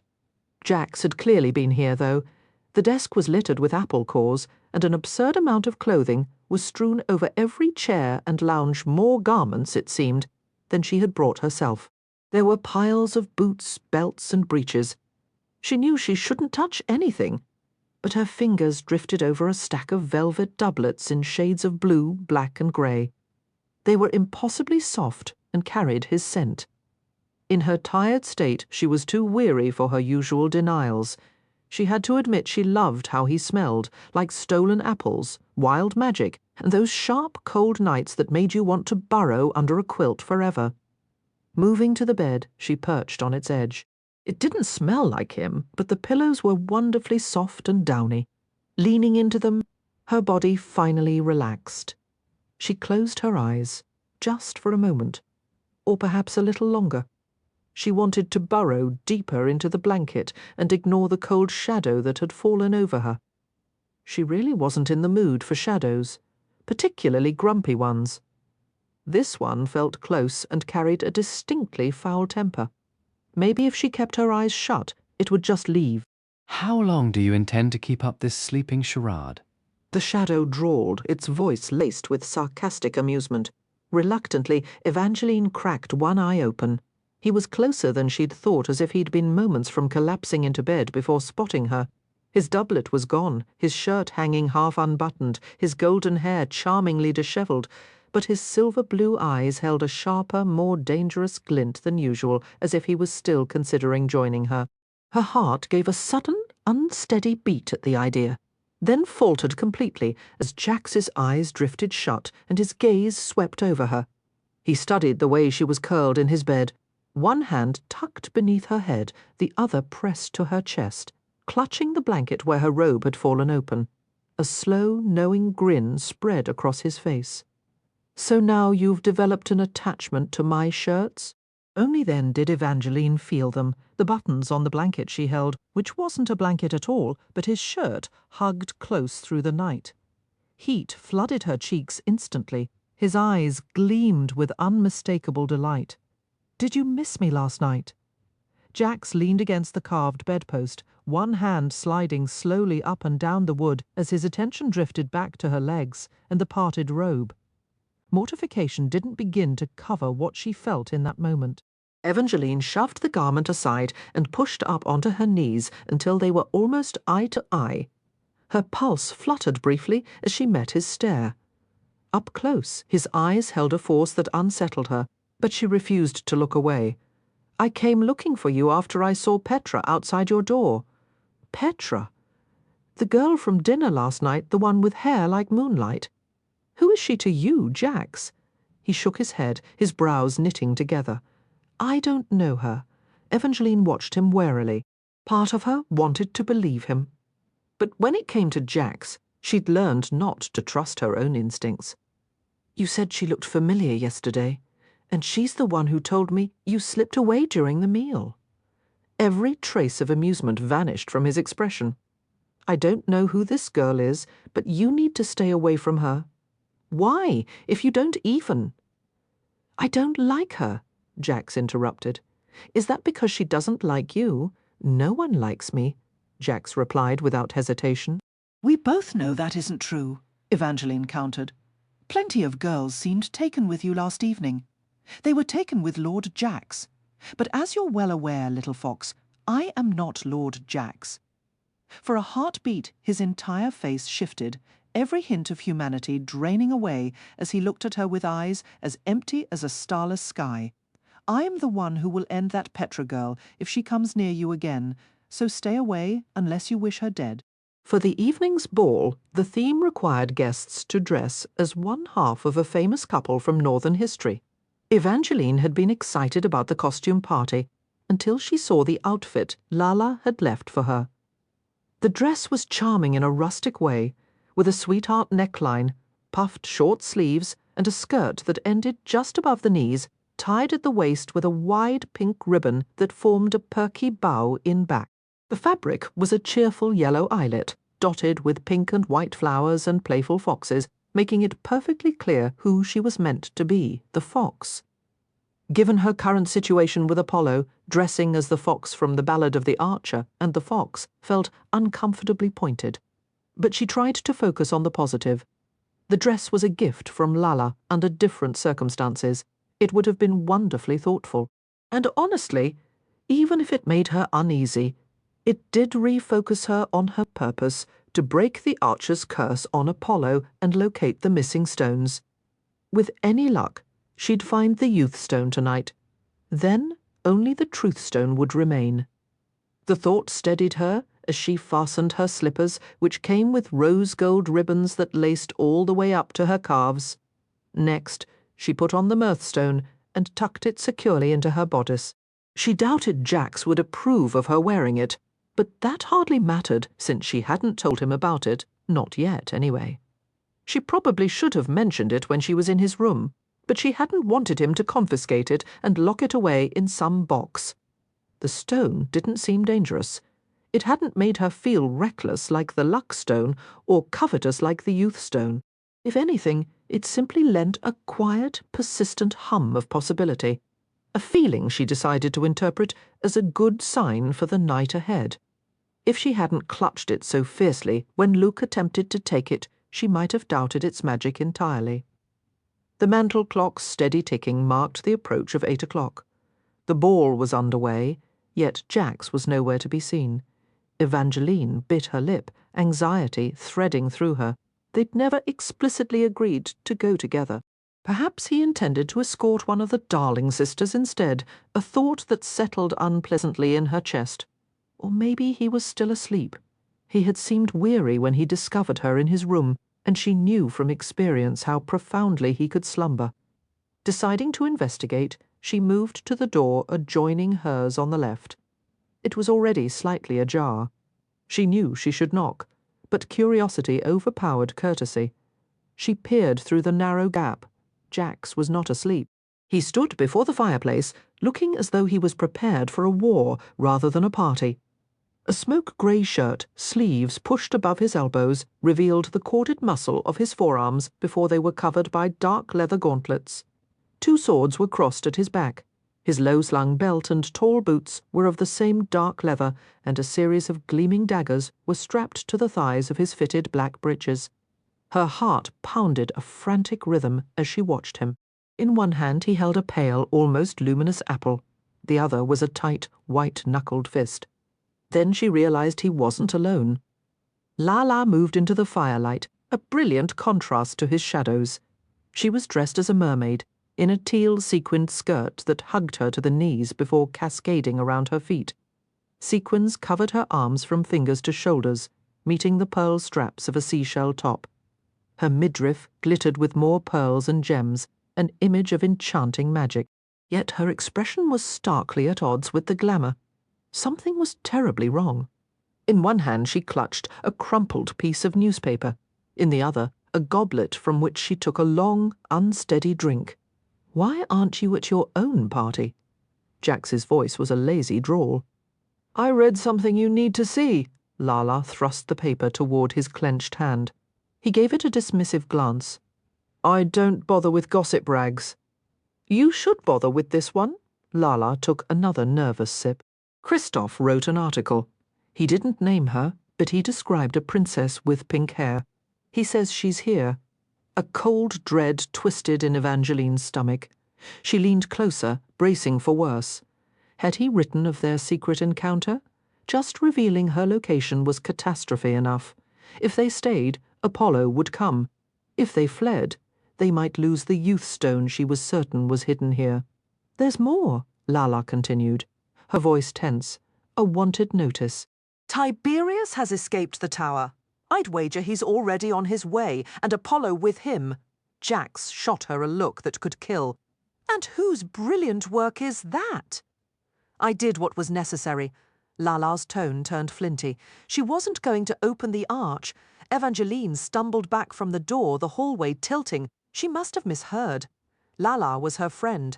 Lala couldn't be the one who cursed Apollo, but Lala had urged her to open the arch. And Jax had asked Lala to break the spell because she had cast it. Her gaze dropped to her fox costume gown.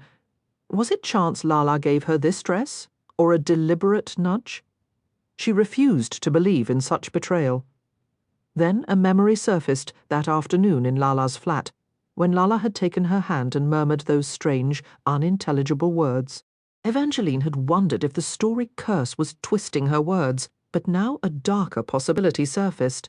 What if Lala had been the one to curse her and Apollo? Peering through the cracked door, she saw Jax turn toward the fireplace. For a moment, all she could make out was the tense line of his shoulders as he spoke into the flames. "If she dies, it's on you." "She won't die if you get her out of here now," Lala replied, finishing her wine. "Can you keep her safe?" Jax shot her a sharp look. "Don't give me that. I saw how you looked when you walked in with your arm around her. And how was that? Like you'd tear apart anyone who touched her." "I'd tear apart anyone for plenty of reasons." "Just make sure she isn't one of them," Lala said. "I've noticed the way you two watch each other. Last night at the party, I was half convinced you were about to kiss her right there in the dining hall. I thought you knew me better. Jax's glare softened into a smirk, and his eyes took on that same wild glint Evangeline had seen the night before. I'm only giving her what she seems to want. But relax, she isn't what I want. All I care about is her finding those stones, and you call me cruel. Lala's heels struck the floor sharply as she turned to leave. Evangeline stumbled back, then hurried away before either could realize she'd been listening. If there was any comforting magic in the stone around her neck, it wasn't working. Everything ached. She had believed Lala was a friend, someone who truly cared, but it seemed Lala was just like Jax. All she wanted was to open the arch. By the time Evangeline reached the Slaughterwood ballroom, her breath was coming in ragged pulls. Servants at the doors offered goblets of dark red wine and sweet mead. It would have been smarter to refuse. She still needed to locate the Truth Stone and the Youth Stone before Apollo or Tiberius found her, but right then she just wanted to drink until the pain faded or until she stopped caring that everything had gotten so much worse that there truly was no one left to trust. She snatched a goblet and drained it quickly, then traded it for another full one to be sure she had enough. Tonight the cups were wooden, stems wrapped in tarnished bronze vines and trumpet flowers that carried a scent of apples and blood.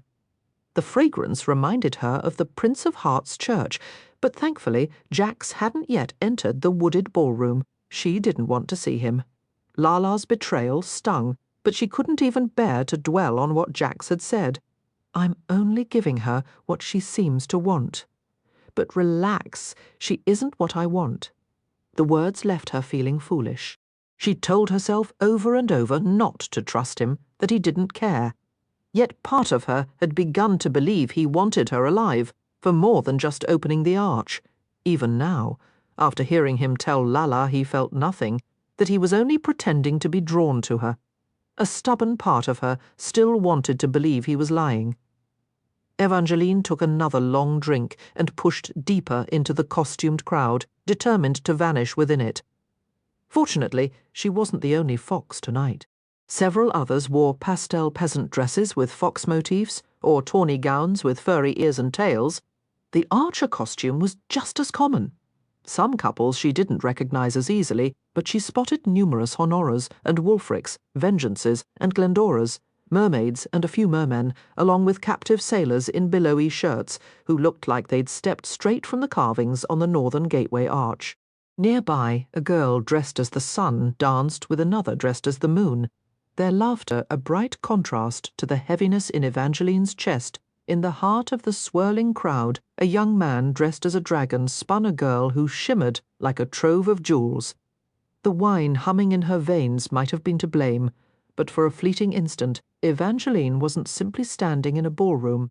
She was standing at the crossroads of 100 different tales, epic romances, crushing tragedies and legends whose conclusions had faded from memory. Her own anxieties seemed to vanish into that whirlwind, replaced by the staggering realization that her life was one of those stories. She'd always sensed it in a vague, distant way, but the full weight of it crashed over her only now. She was a prince's wife, a thread in a prophecy's tapestry, actively hunting for enchanted stones that could alter the destiny of the world. Naturally, people would weave narratives about her. They were already whispering. But it had never truly dawned on her that these whispers were the first drafts of history itself. Yet unlike the tragic figures she imagined around her, Evangeline held a crucial advantage. Her ending was still unwritten. So what if the deck was currently stacked against her, laden with curses, betrayals, and princes who were liars and killers? That didn't sentence her to a grim finale. Evangeline clung to the belief that every story contained the seed for countless endings, and she was determined to find one of the beautiful ones right after she located the remaining 2 stones. A ripple of excited murmurs cut through the music. "Look who just arrived," guests whispered, followed by admiring comments about youth, charm, and availability. Then a clear voice called out, "Eva." Almost instantly, Luke appeared before her, a feather tucked in his cap, and a quiver of golden arrows slung across his back. "I had a feeling you'd come as the fox." A smile touched Evangeline's lips despite herself. Luke, predictably, was costumed as the archer, a gesture that would have made her heart flutter months ago, and a part of her still had to admit it was endearing. Even after being cursed by Marisol, turned to stone by Jax, and reborn as a vampire, Luke had somehow preserved fragments of his human warmth, a quality Jax seemed to have traded away long ago. "I believe you promised me a dance," Luke said. "Not tonight, vampire boy." Evangeline went rigid at the sound of that low, familiar voice. A chill traced her spine as Jax stepped into view, looking every bit a deathly angel with the twin swords crossed on his back. "This dance has a prior claim." "Yes, from me," Luke retorted, baring his fangs in a sharp grin.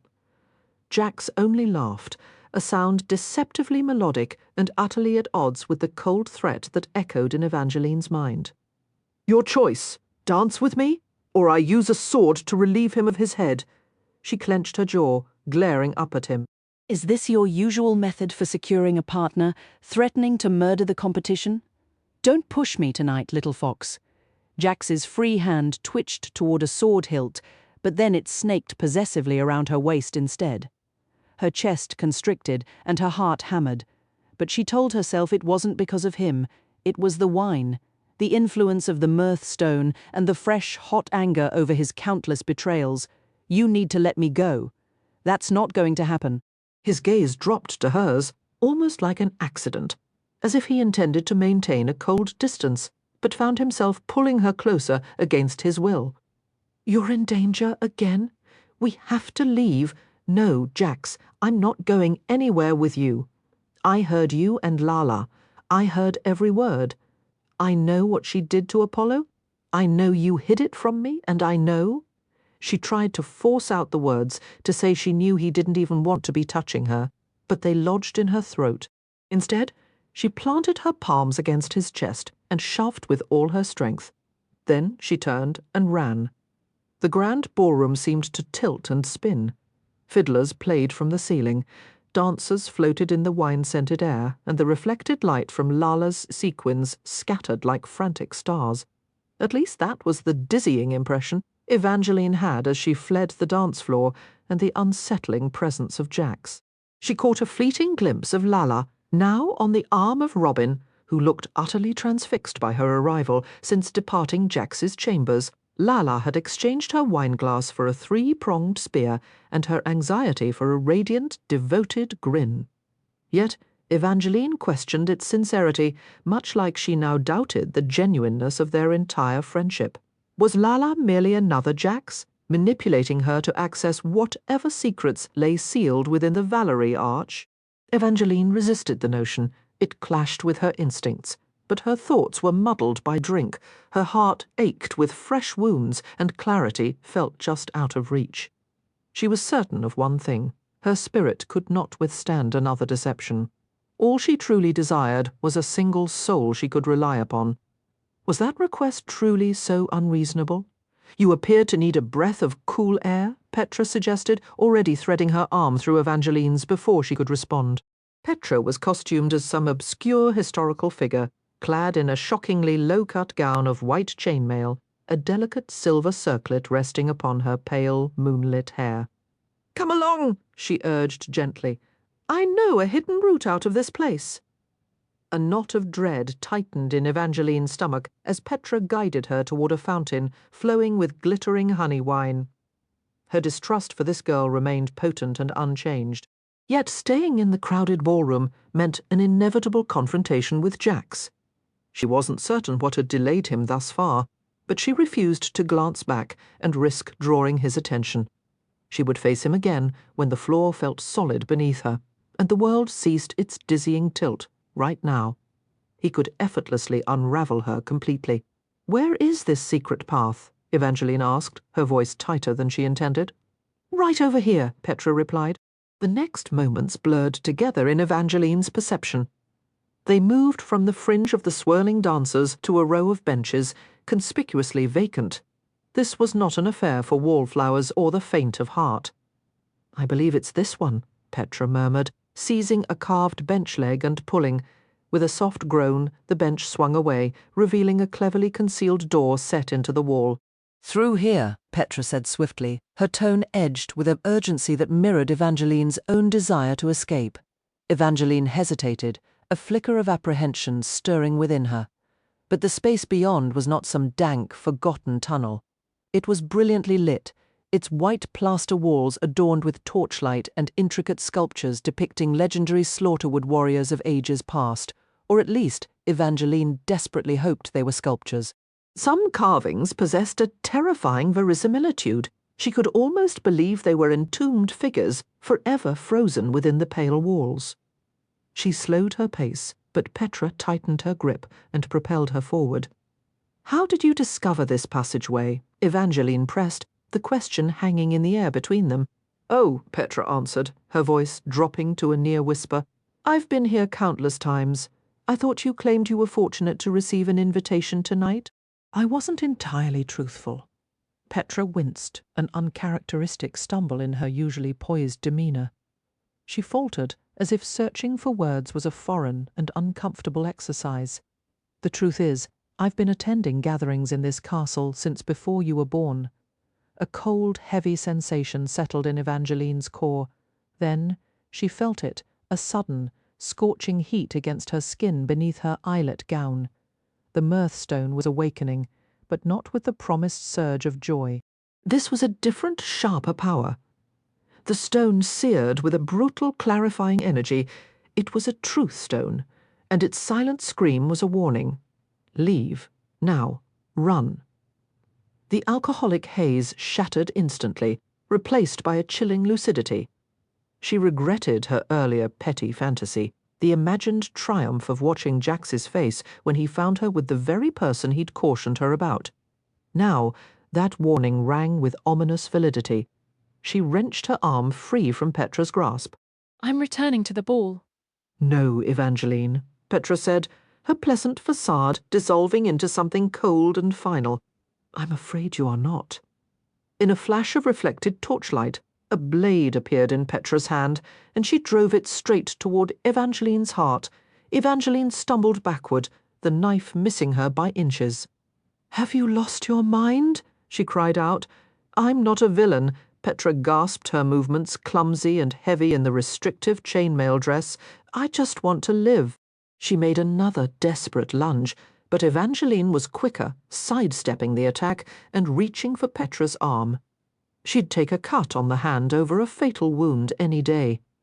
In the frantic scuffle, however, her fingers tangled, not in Petra's wrist, but in a thick swath of shimmering, moon-bright hair. With one sharp pull, the entire mass came away in her hand. Evangeline stared, stunned. It was a wig. Beneath it, Petra's real hair was a cascade of pink, threaded with strands of rose and flecks of gold, a mirror image of her own. "Your hair!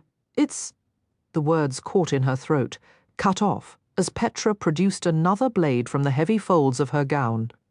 Evangeline reacted on instinct, hurling the wig into Petra's face to create an opening. Every logical thought screamed at her to run, but a fierce, weary anger was boiling up inside her. She was sick of being a target, so she didn't flee. She charged forward, seizing Petra's wrists, while the other girl was still disoriented. "What possible reason could you have to want me dead?" The truth stone at her neck flared hotly with the question. Petra writhed, shaking the wig loose, her real rose-gold hair now damp with sweat and sticking to her furious face as she fought against Evangeline and the stone's compulsion. "I know what you are, another key. If I don't kill you first, you'll come for my stone to complete the set." "What stone?" Evangeline demanded. "The youth stone, damn it!" Petra's eyes shot to the chain around Evangeline's neck. "Stop making me answer you. Then stop trying to murder me. I am not your enemy." "You are!" Petra insisted, but her shoulders slumped and her struggle ceased for a fleeting second. A hollow, joyless laugh escaped her. "I believed the fairy tale once, too. I was a prince's wife until I was framed for a crime." Then I heard the prophecy and thought my suffering had meaning that I, the girl crowned in rose gold, was destined to unlock the Valerie Arch. She shook her head, her expression turning bitterly amused. "We're not special, Evangeline. We're just pawns. I'd bet anything they won't even let you touch the stones you've collected. Chaos certainly never let me use the one I found for him." Evangeline fought to keep her face neutral. Chaos had claimed the last key was dead, reckless from the luck stone's power. But with the truth stone burning between them, Petra couldn't be lying. "How do you know about Chaos?" "Because I was his key before you," Petra said, her voice sharp with old resentment. "I found the luck stone for him and he thanked me by locking it away. He cared more about safeguarding the stone than protecting me. So when I discovered the youth stone and realized it could grant eternal life, I staged my death and vanished." A smug, triumphant gleam entered her eyes. "That's when I learned what all 4 stones could truly accomplish together. Something they've clearly kept from you, haven't they? Is that what this is about? You want all the stones for yourself?" "No." Petra recoiled as if slapped, genuinely insulted. "I just want to keep mine. I'm telling you all this so you'll see you can't trust them. But I can tell it's already too late. You're the trusting kind." Her eyes held a pitying sadness for a moment before she threw her full weight forward, shoving Evangeline back and slamming her own body against the stone wall. The impact against a statue made her teeth snap together. "Please, just stop," Evangeline pleaded, still gripping Petra's wrists. She had no desire to cause harm, but Petra was relentless. With a violent twist, Petra nearly raked a blade across Evangeline's face. That was the final straw. Gritting her teeth, Evangeline drove Petra's hands hard into the unyielding wall, once, twice, until the knives finally fell from her grasp, clattering loudly as they spun across the floor. Evangeline had no desire to grab a weapon, but Petra showed no such hesitation, snatching up the other blade and advancing with a predator's focus. She would not be deterred. A chilling thought sliced through Evangeline's mind. Was this the reason she had glimpsed Petra lurking in the shadows the previous evening? Perhaps her visit wasn't to Jax's quarters at all, but a silent approach to Evangeline's own, intending to end her life as she slept. The torch flames shuddered with Petra's every step, tendrils of smoke coiling in the narrowing gap between them. "Please, stop," Evangeline pleaded, her palms clammy with fear as she finally seized the remaining knife, holding it before her like a barrier. "I'm not a villain," Petra insisted, and for a fleeting moment her gaze held a genuine apology. Yet her advance continued, the blade never wavering. "This isn't my wish, but from the instant I saw you arrive here, I understood." Evangeline drove her dagger forward, the point finding the gap just above Petra's chainmail gown. The noise that escaped Petra was the most terrible sound Evangeline could imagine, or perhaps it was the deafening roar of her own horror and instant remorse crashing over her. This was not her intention. She wanted to withdraw the blade, to undo the action entirely. A wet, choking laugh bubbled from Petra's lips as crimson spread across her chest. "I used to be like you, and now you are just like me." Tears streamed down Evangeline's face as she let go of the knife and stumbled backward from Petra's still form. The body lay in a growing pool of blood, more blood than Evangeline had ever witnessed. When she believed Apollo had died, there was no such visceral evidence. He had simply ceased to be.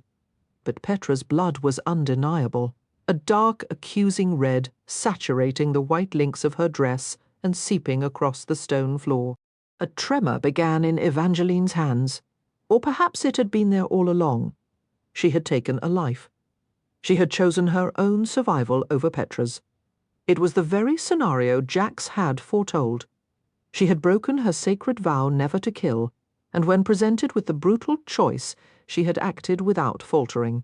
Yes, Petra had been the aggressor, but she wasn't actively striking when Evangeline made her move. Lifting her hands, Evangeline saw they too were stained. She scrubbed them desperately on her skirt, which only seemed to make it worse, as if she were attempting to erase the deed itself along with the blood. "Little fox."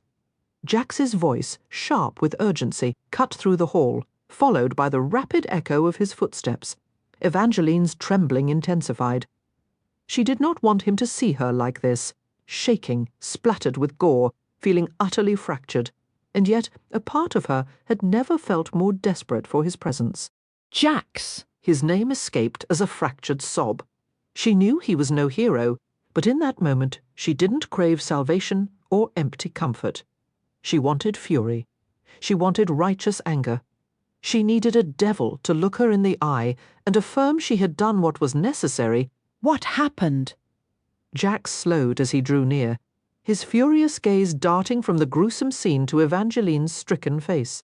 I killed her. Evangeline wept, the confession making the reality solidify, the guilt becoming a suffocating weight in her chest. She could scarcely draw breath, her legs threatening to buckle. Then Jax was there, pulling her tightly against him, holding her as something precious and broken. She recalled her resolution to never allow his touch, but to pull away now felt like it would dissolve her completely. She let herself lean into him, her head finding his shoulder as one hand cradled the back of her head and the other anchored at her waist, fingers twisting in the ribbon there, as if he too knew that releasing her would mean her collapse. She fought the tears, but lost weeping, until the fabric of his shirt grew damp. "I am a murderer. The knife is still in her grip," Jax stated, his voice low and certain. "She would have ended you if you hadn't stopped her first." "You didn't do anything wrong," he said, his voice low. "It still doesn't feel that way," she whispered back. "It rarely does." Jax gently untied the ribbon at her waist, his hand then moving in a slow, steady rhythm along her back. Evangeline drew a shaky breath. She had believed she didn't need rescuing, yet a hidden part of her might have been waiting for just that. Or maybe it was simply him she needed. Under different circumstances, such a thought would have filled her with guilt. But tonight she had taken a life measured against that, wanting Jax to hold her tighter until the hallway, the body, and this awful night faded into nothing but the two of them, felt almost insignificant. His hand abruptly stilled. "You need to return to your room. Pack a bag you can carry easily. I'll come for you soon. But what about her? I'll handle the body." When his arms released her, a hollow numbness instantly took their place. It was tempting to crumble all over again as her eyes drifted toward Petra, lying motionless on the floor, her rose-gold hair fanned out just like Evangeline's own. The blood had ceased its flow, and the body was perfectly still, yet Evangeline could still hear that accusing whisper in her mind. "I was once like you, but now you're just like me." "She doesn't deserve your guilt," Jax stated, his eyes like chips of flint, more silver than blue as they fixed on the scene. "The world has heroes and it has villains. She picked her side, and this is the ending that choice earned." He ground out the words, and a sudden cold fear gripped Evangeline, that he wasn't speaking only of Petra, but of himself. "You should go now," he repeated. For once Evangeline wanted to obey, but she couldn't make herself leave just yet. She took an unsteady step toward the body. Jax frowned. "She was another key," Evangeline murmured. "I guessed from the hair. She also mentioned having a stone, or claimed she did." Evangeline didn't glance up to gauge Jax's reaction to this news, nor to see his expression as she knelt beside the body. Searching Petra's remains felt profoundly wrong, yet both her own life and Apollo's depended on finding that rock. Her fingers were clumsy as she peeled off the first of Petra's gloves. She hoped for a ring or a bracelet, but the arm was bare. "Which stone did she say it was?" Jax asked. "The youth stone." Evangeline removed the other glove, and a chill raced over her skin. A gleaming golden cuff was clasped around Petra's wrist, and set in its center was a radiant stone, its blue the exact shade of Jax's otherworldly eyes. Evangeline recoiled from touching it. Just last night, its power had driven her half mad with jealousy. Now Jax's warning from when they first arrived echoed in her head. If the stones are here, people are going to die at this party. Someone had, but it wasn't merely the stone's magic. It was this relentless quest to open the arch. What could possibly lie behind it that was valuable or dangerous enough to be locked away by life-altering prophecies and magic stones requiring bloodshed to retrieve? "Evangeline," Jax's voice was soft yet urgent. "We can't stay. Go and pack." "I'll deal with the stone." Her eyelet dress was soaked with blood. One of the embroidered foxes was obliterated by a dark red smear. She needed to get out of these clothes. She needed to change and pack. She had killed someone, and thanks to Christoph's article, Apollo and Tiberius might already be on their way to finish her. But a paralyzing overwhelm was setting in. What came first? Removing the bloody dress, scrubbing the streaks from her face and the stain from her hands. Or should she pack? What does one even pack when fleeing for one's life? She'd brought so many gowns to Lala's estate, all useless now. She needed practical things, a cloak, sturdy boots, and, in the reflection of her wardrobe mirror, she saw her bedroom door begin to creep open. Evangeline froze, or at least she attempted to, but her body betrayed her with a violent tremor as a leather boot stepped into view, one that was unmistakably not Jax's. "Eva, are you in here?" Luke's head appeared next, his voice laced with worry. I was starting to get concerned. He went completely still the moment his eyes landed on her, his expression shifting from concern to shock, his fangs extending at the sight of the blood staining her dress and skin. A wave of panic surged through her chest. "Luke, you need to leave. You're hurt." His tone was anxious, but his gaze burned with a raw, unmistakable hunger. "What happened to you?"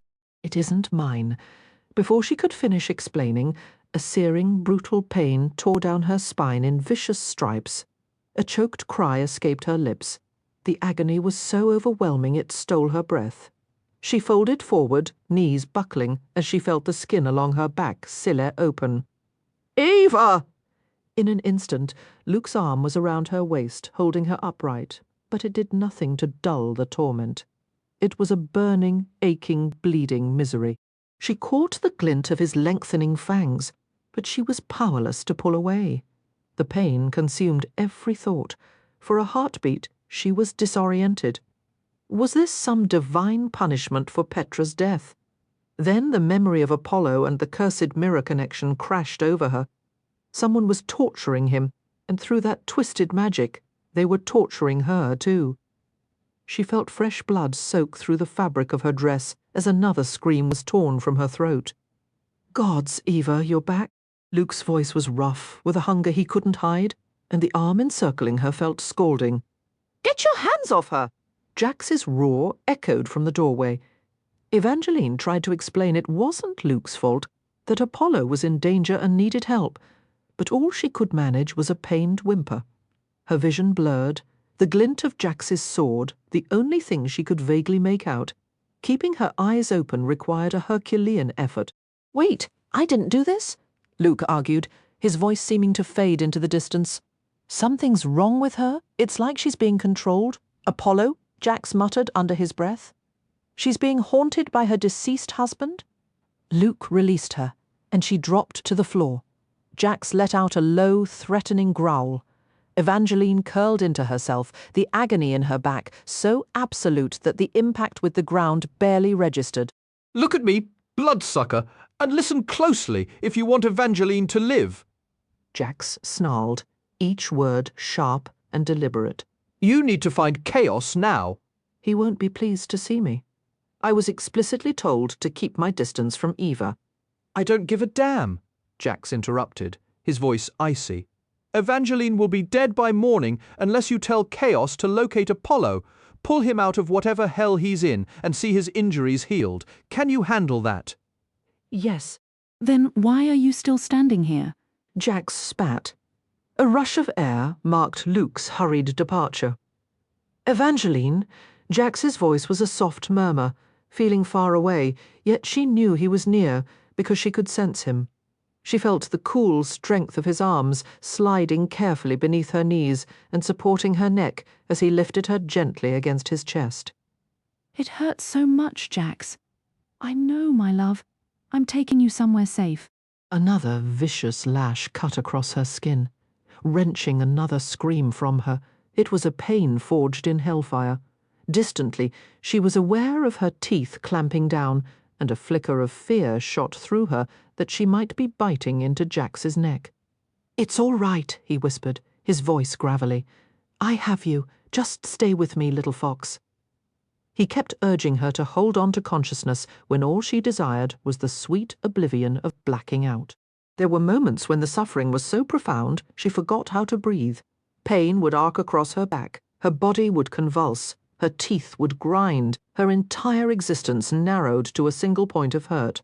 Then she'd feel Jax tenderly brushing the sweat-dampened hair from her forehead or placing a cool palm against her feverish cheek.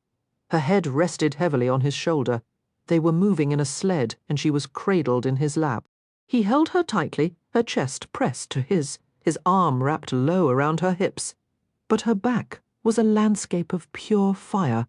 Every touch, even the gentle ones, felt like a brand. "We're nearly there," he breathed into her hair. She wanted to ask where there was, but her throat was shredded and raw from screaming.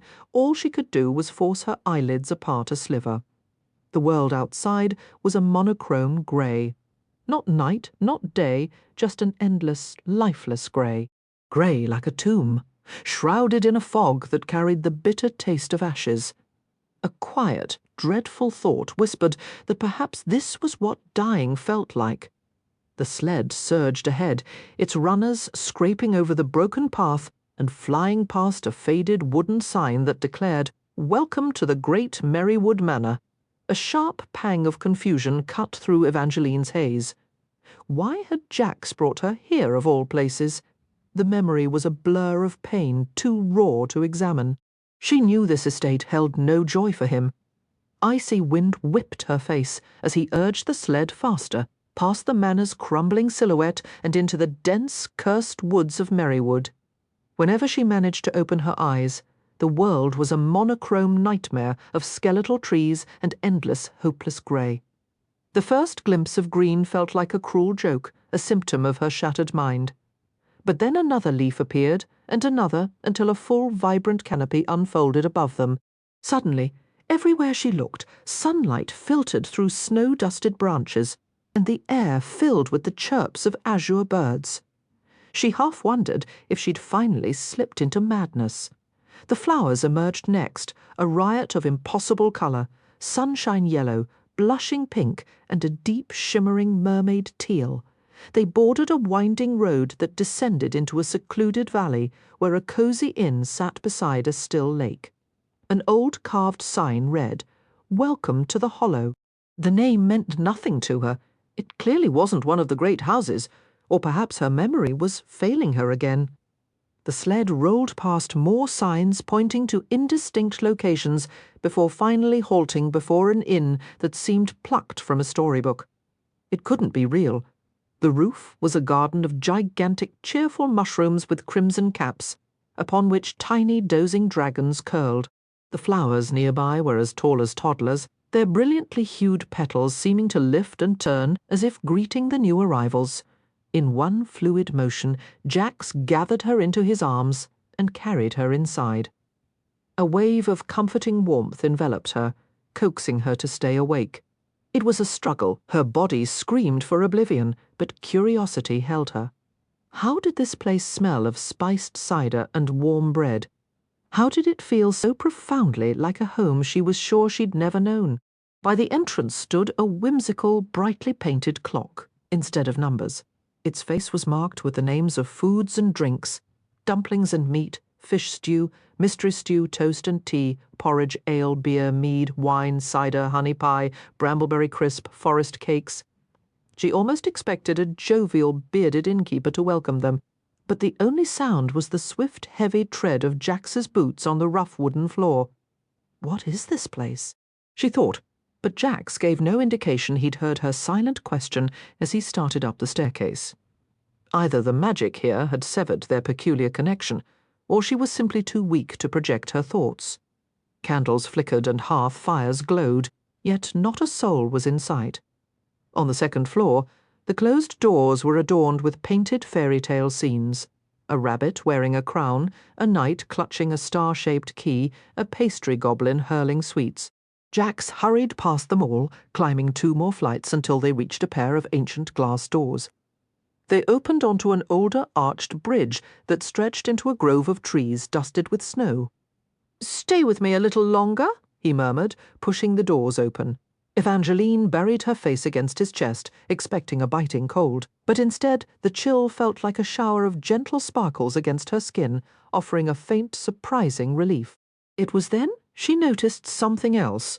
Although her existing wounds still ached, she hadn't suffered a single new cut or lash since arriving in this strange haven. A flicker of hope wondered if this was some unique, localized magic, or if Apollo was receiving similar care elsewhere. She recalled Jax ordering Luke to have Chaos secure Apollo's safety, and she clung to the hope that command was being carried out. As the bridge ended at a round door nestled high in the branches, more snowbirds sang a cheerful, welcoming tune, Jax drew a slow breath, and Evangeline could feel the steady rise and fall of his chest against her as they crossed the threshold into a modest loft space. No fire crackled in a hearth, no candles flickered, yet the room was bathed in a gentle, welcoming warmth, sunlight streaming through countless windows. These panes were so artfully fitted between the gnarled branches of the surrounding trees that the line between glass and bark seemed to blur into one living mosaic. The furnishings were indistinct shapes in her periphery, her vision soft and unfocused at the edges. The bed appeared as little more than a mound of well-worn quilts in muted, faded patterns. With great care, Jax settled her head upon a pillow and laid her on her stomach. The blankets were indeed as soft as they appeared, but she couldn't suppress a sharp hiss as a fresh wave of pain prickled across her wounded back. "Easy now, little fox," he murmured, his fingers gently brushing away the strands of hair clinging to her damp forehead. The gesture felt surreal, like something from a feverish dream. Perhaps this unexpected tenderness was a sign she truly was slipping away. "I'll be right back," he promised, his voice unusually soft. Her eyes drifted closed, but she heard the nearly silent retreat of his footsteps, as light as falling feathers. When her lids fluttered open again, she half expected to see a healer in his place. Instead, it was just Jax, his arms laden with medical supplies which he placed on the wooden floorboards beside the bed. He carefully smoothed her hair away from her back and shoulders, his touch surprisingly deliberate. "I have to cut the dress away," he stated, offering no further preamble before the sound of a blade tearing through fabric filled the quiet room. The knife sliced from her shoulder blades down to the curve of her waist, and for a heartbeat, Evangeline forgot how to breathe. A fresh wave of lightheadedness washed over her as she felt his hands begin the painstaking process of peeling the blood-soaked gown from her ravaged skin. He worked with an excruciating slowness, and several times she heard a quiet, sympathetic hiss escape through his teeth, which painted a vivid, horrifying picture of the damage beneath. Yet he offered no commentary, his focus entirely on the task of cleaning each wound with cool, damp cloths. Every pass of the cloth was a fresh sting, but then his fingers would stray, offering a counterpoint of solace by lightly grazing the uninjured skin along her side, sometimes with his knuckles, sometimes just the tips of his fingers. The contrast was so acute, it stole her breath. "You're surprisingly adept at this," she managed to murmur, her voice thick. "Do you make a habit of travelling with girls who've been flayed?" This earned a low, soft chuckle. "No." Then, quieter, as he ran a cloth along the small of her back, just below the dip of her waist, he added, "Would it bother you if I did? I'm not a jealous person," was what she meant to say. The words that actually left her lips were, "Obviously." Jax laughed, louder and more genuine this time, and a hot rush of embarrassment flooded her from head to toe. "That isn't what I intended to say." "It's fine," he replied, his tone shifting. "Truthfully, I'd likely end any man I found in my position right now." His hands moved to her shoulders, and with a firm, deliberate pull, he tore the remaining sleeves from her dress, causing the last of the ruined garment to fall away completely. She let out a sound caught between a gasp and a squeak. Was that entirely necessary? Not strictly, he conceded, a hint of dark amusement in his voice. But everyone deserves to have their clothes torn off at least once. He was probably just trying to distract her from the agony, but the comment sent a blush, cascading from her cheeks down to her chest. From the corner of her eye, she was almost certain she saw the ghost of a smile touch his lips. and for one fleeting, weightless moment the pain receded. He moved away, returning shortly with a folded bundle of clean cloth that carried the scent of a sun-drenched forest, crisp, woody, and clean. "You'll want to rest your arms on this," he instructed. "Why?" "The bandages come next." Her stomach swooped as the implication settled in to wrap her back. The lengths of cloth would have to pass around her bare torso. "I could always close my eyes," he offered, his tone deceptively casual. "But then I'd be navigating purely by touch." A fresh flutter of nerves joined the lingering pain, accompanied by the distinct sense that, unlike his earlier quip, Jax wasn't joking this time. The thought left her feeling unmoored and slightly dizzy as she slowly, carefully, rested her elbows upon the proffered bundle. She shut her eyes for a moment, but the darkness only sharpened her senses. Jax was a breath away, his presence a cool shadow at her back as his hand slid beneath her, bracing her stomach to lift her from the bed. His fingers were spread wide against her bare skin, a detail that consumed her thoughts entirely. "Breathe, little fox," his voice murmured near her ear, "or these bandages will squeeze the life right out of you." She drew a shaky breath and fixed her gaze on the window, where snow drifted down in soft, feathery clumps. Jax began to wind the cloth around her torso. His movements with the bandage were careful, almost tender, but his hands were another story. Each pass of the fabric brought a fleeting, cool brush of his fingertips against her stomach, her ribs sometimes grazing the curve of her breast. A jolt of electricity sparked across her skin with every accidental touch, and a treacherous part of her longed to lean into it. This was ridiculous. She was hurt, and he was just dressing a wound, yet it felt charged, significant. Or perhaps she was the one charging it, secretly wishing for something more. She tried to shove the notion aside. Wanting Jax was out of the question. But cataloguing his past misdeeds grew difficult while he worked, his breath warm on her neck. For a fleeting second, she imagined a different path for their story, one that didn't end in betrayal. Guilt washed over her immediately, hot and sharp, accompanied by the memory of Apollo's voice, saying he wanted to try. Then Jax's hands were on her again, and a darker wish surfaced that it was Jax she was fighting to save, not Apollo. She squeezed her eyes shut, banishing all thoughts of him, forcing herself to think of Apollo, or frankly anything else. When she looked again, she focused on the woven branches that formed the walls of the snug loft. That's when she saw them, a vertical row of small notches in the wood. Childhood height markings, 5 years' worth of growth, with 5 names carved neatly beside them. Aurora Lyric, Castor, Jax. Her heart seemed to stutter. Was it the sight of his name here, or the final name etched near the top from that last year? The Archer? Evangeline's head, already feeling too light, began to spin. If Jax's name was on this wall alongside the others, then he must have been telling the truth. He wasn't one of the Merrywood 3. A shock of realization hit her. He had been honest. Mixed with it was a swirl of disappointment that she had been so mistaken.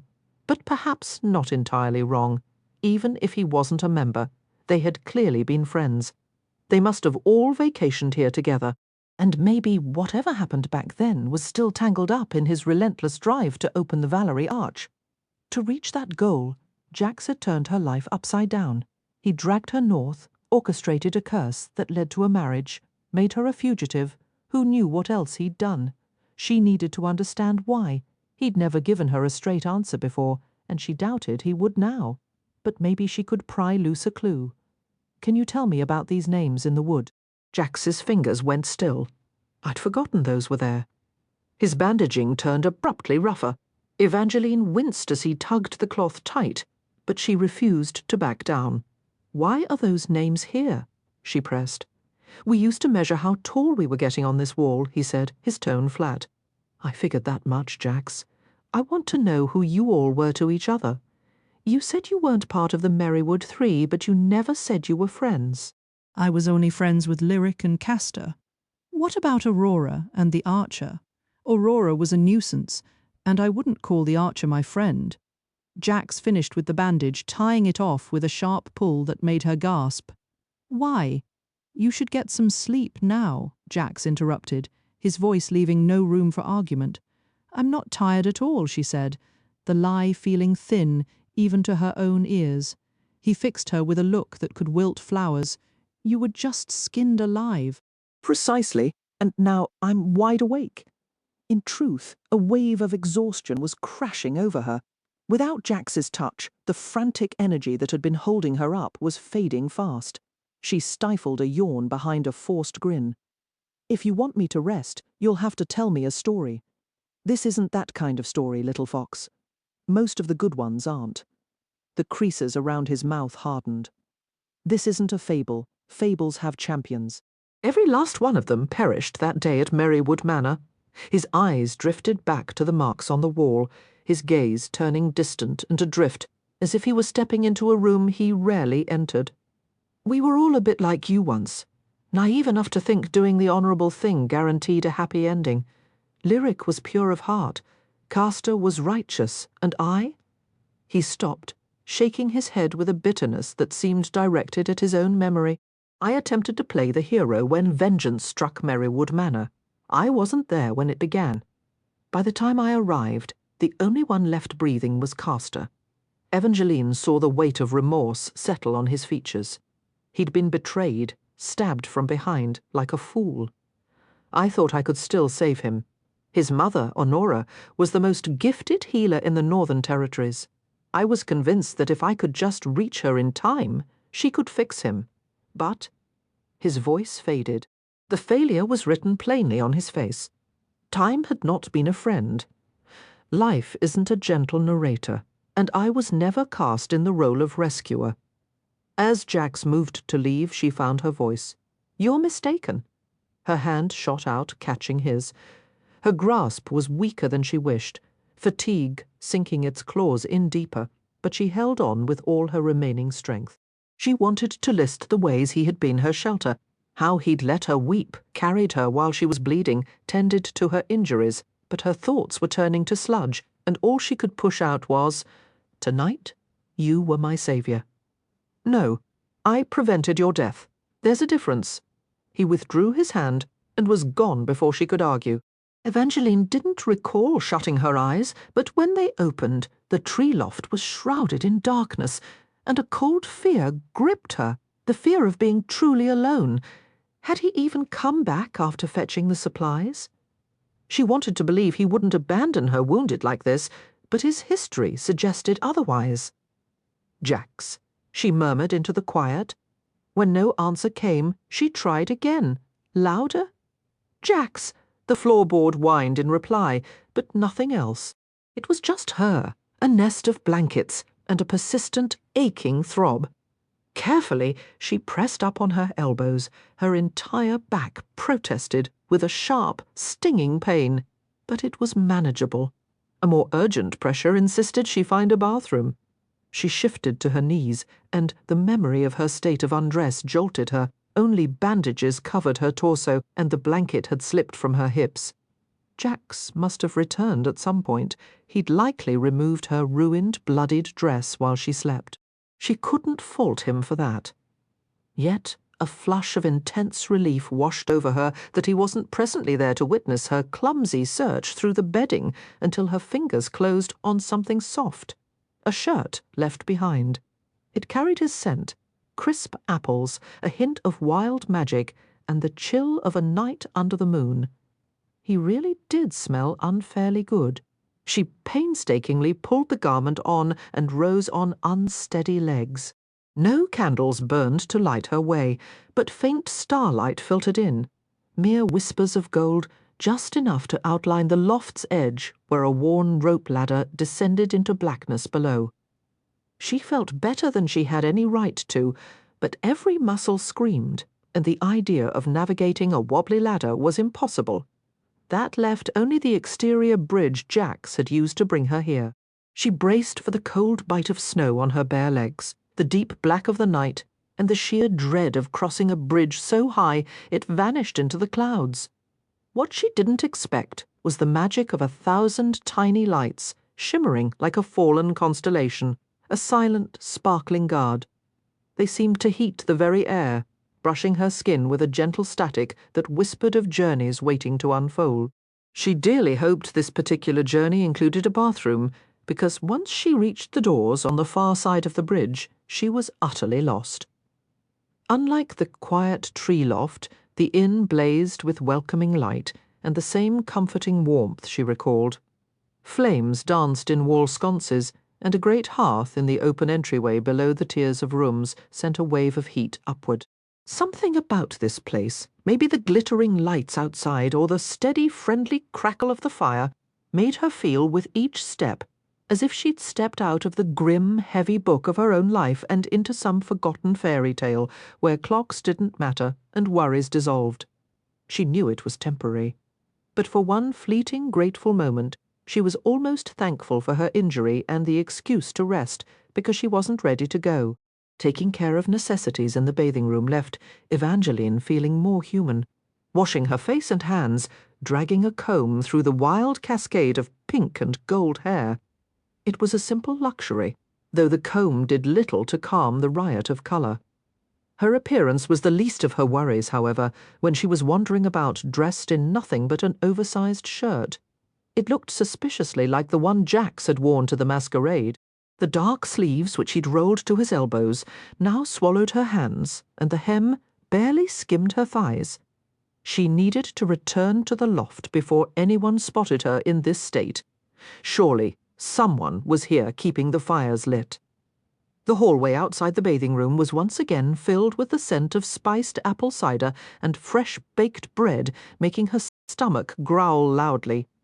The aroma clearly drifted up from the tavern near the entrance. Evangeline chewed her lip. She felt better, but the thought of navigating 4 flights of stairs was daunting, not to mention she was hardly dressed for public viewing. Yet the promise of that warm bread and cider was enough to override her caution. Making a slow, careful descent, she found herself in a charming entry hall on the ground floor. She spotted the rounded door Jax had carried her through, carved with decorative mushrooms like those on the roof. Above it, carved into the wood, were the words, "The Hollow Inn for Travellers and Adventurers." To the left of the door were the stairs she'd just used.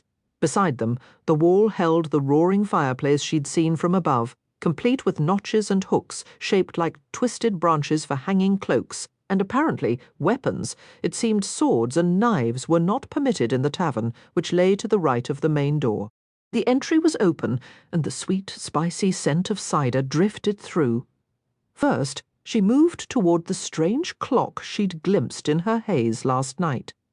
She'd wondered if she'd dreamed it, but it was exactly as she remembered, vibrant and colourful, marked with foods and drinks instead of numbers. The golden hour hand pointed to dumplings, the minute hand to cider, and the slender second hand rested on honey pie. A sudden intense desire for honey pie washed over her, but it was quickly eclipsed by what she saw beside the clock. Carved deep into the wooden wall were 2 names, Aurora plus Jax. Her stomach plummeted. "Enjoying your investigation?" Evangeline whirled at the sound of Jax's voice. She meant to say she was only looking for food and drink, and that the sight of his name paired with Aurora's didn't unsettle her in the slightest. But the words stuck in her throat. Jax stood before her, wearing only a pair of dark trousers slung low on his hips. Evangeline's cheeks flushed at the sight of his bare chest, the smooth ridges of his abdomen like carved marble. He looked perfect, except for the trail of reddened bite marks running down his neck to his shoulder. Did I really do all that? A wave of embarrassment washed over her as she recalled sinking her teeth into him, though she'd thought it happened only once. "You don't remember?" Jax tilted his head, almost as if to give her a clearer view of where her teeth had left their mark. She wanted to insist she had no memory of biting his neck, no vivid flash of digging into his shoulder, but once again the words stuck in her throat.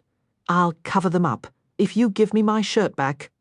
His eyes gleamed as his gaze drifted lower, past the scant buttons of the top she wore and down to her bare legs. She'd been warm before, but now her skin felt like it was on fire. She didn't truly believe he'd take the shirt, but with Jax, you never knew. A playful smile touched his lips as he took a deliberate step closer. Speaking of things we forget, he began, his finger tracing a line down her neck until he caught the chain at her throat.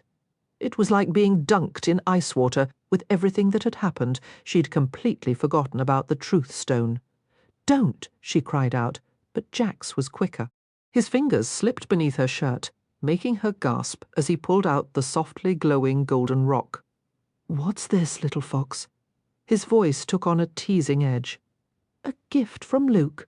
"No," she said, and she almost laughed with relief that he didn't recognize it, and again at the unsettled look on his face. "Are you jealous of Luke?" "I thought we settled that yesterday. I'm always jealous, and so are you," he added with a smirk. His eyes shifted past her then to the names etched on the wall. Aurora plus Jax. And she couldn't deny it. The feeling wasn't as fierce as it had been near the youth stone, more a prickling sensation than a burn, but it was there. She shouldn't have felt jealous. Aurora Valor was dead, and from what Evangeline had gathered, her story ended tragically. Yet every book described Aurora as the most beautiful girl who ever lived. Last night, Jax might have called her a pest, but here their names were linked forever. "Were you in love with Aurora?" she asked. "No. I didn't even know this was here." He actually frowned, and she felt a little better, which, in turn, made her feel foolish. Even if he had loved Aurora, it shouldn't have mattered. But it seemed the dizzying pull of attraction she'd felt so strongly yesterday hadn't entirely faded. Maybe it was just because Jax was still standing too close, wearing only trousers, while she had on nothing but his shirt, and the necklace which he still hadn't released. She probably should have told him what the stone really was, but he'd only lock it away in another iron box, and there were so many questions she still wanted to ask him, though it would be wiser to wait until Jax wasn't clutching the stone. She wasn't entirely sure how it worked, but she remembered how, when she'd asked Petra things she didn't want to answer, the rock had grown hot and forced the truth out. If it warmed now, Jax might realize it was magical and snatch it from her for good. "I'm hungry," she announced abruptly. Then she pried his fingers from the chain and started toward the tavern. The Hollows Tavern was just as inviting as the rest of the peculiar inn, all warm wood and flickering candles, with one wall of windows overlooking a lake that glittered as if filled with stars instead of water. The world around her was a shimmer of starlight and shadow, and Evangeline found herself curious about how it would appear under the sun. She had missed the lake entirely when she first arrived, though given her state at the time, she supposed a great many details had escaped her notice. Like the rest of the Hollow, the tavern was devoid of patrons, yet every table and bar stool was laid with a freshly prepared meal. Steam curled invitingly from the plates as she and Jax settled into a snug corner booth beside a clever triangular window framing the star-dusted lake. Their supper mirrored what the clock hands had indicated, 2 stoneware bowls brimming with savoury meat and dumplings, accompanied by thick slices of crusty bread, mugs of spiced cider crowned with cream, and dishes of honey pie. The aroma was intoxicating, a perfect blend of comfort and cherished memory. Questions still buzzed in her mind, but she couldn't resist first sampling the cider and then biting into a flawless dumpling. A genuine, almost startling smile touched Jax's lips. "Is it good?" "It's incredible," she sighed, without a trace of shame. She hadn't even finished the first dumpling before contemplating pilfering a bowl from another table. "Did you prepare all this?" Jax lifted a skeptical brow. "Do I strike you as someone who cooks?" "No, I suppose not," she conceded, realizing how unlikely that was. "I'm just trying to understand this place." She tried the honey pie, and it tasted like a fragment of a perfect dream. Why does everything feel so altered here? Centuries ago, before the Valors fell, an enchantment was woven over the Hollow as a shield against a specific danger, Jax explained, his long fingers tearing off a piece of bread. But magic has a way of expanding beyond its original intent. Here, the spell didn't just guard against one threat, it made the Hollow impervious to all curses and froze it perfectly in time. "So that's why the food is always waiting," she murmured. Like clockwork, he said dryly, tossing the bread into his mouth. It struck her then that she'd never seen him eat anything but an apple, and she hadn't seen one since they arrived. His explanation about the hollow's protection made her wonder. Did you bring me here to shield me from the bond with Apollo? Is that why the pain stopped when we crossed into this place? A single nod. I theorized the mirror curse would be suspended here. I also hoped you'd heal more swiftly. Time fuels the hollow's magic. What feels like hours here can be days in the outside world, so recovery is accelerated. A flicker of frustration cut through her contentment. Then why not bring me here immediately, when you first discovered the curse on Apollo? Jax tore another piece of bread, his gaze turning distant. I avoid this place. The hollow was once my home. His eyes took on a desolate blue hue. Evangeline's heart gave a painful squeeze at the word home, though she didn't know the reason for his sorrow. To her the hollow felt magical and safe, but Jax clearly held a different memory.